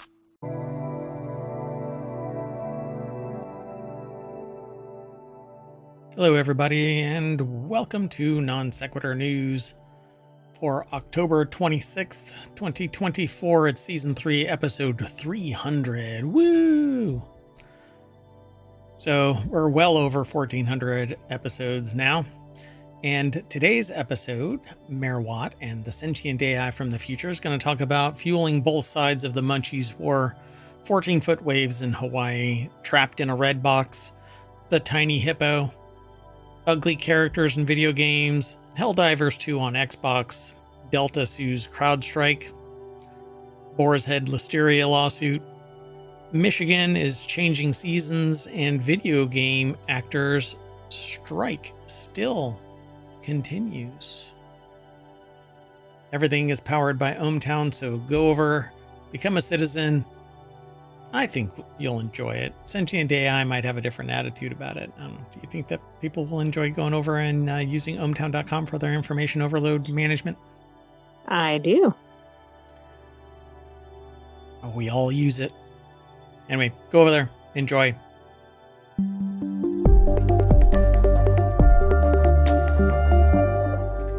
Hello again, everybody. I am Mayor Watt, and that is the visualizer and the voice for the Sentient AI from the future. Hello, ohmTown citizens.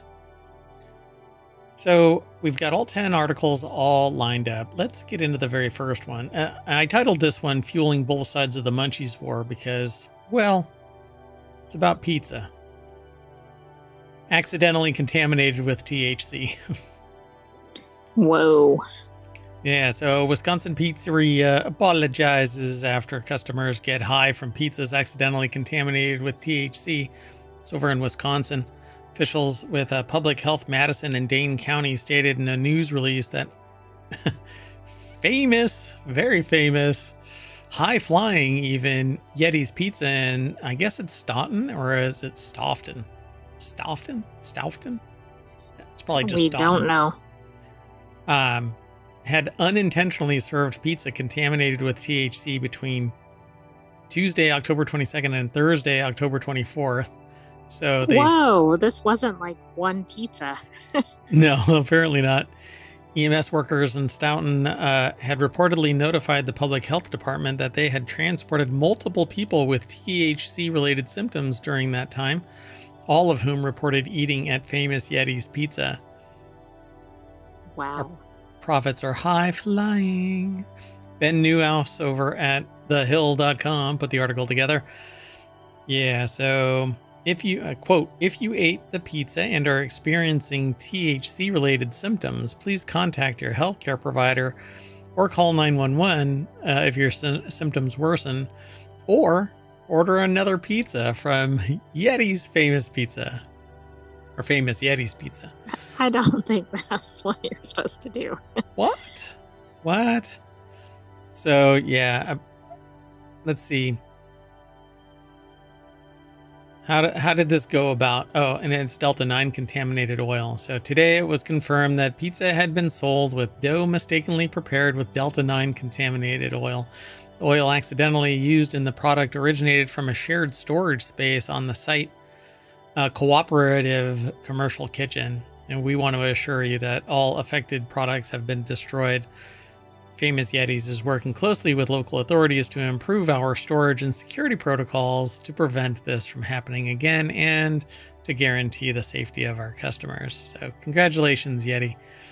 That seems like something where they would not allow that to be shared. Yeah, you'd think, but apparently not. And too much can actually have disastrous effects, but I don't think that anybody will die from...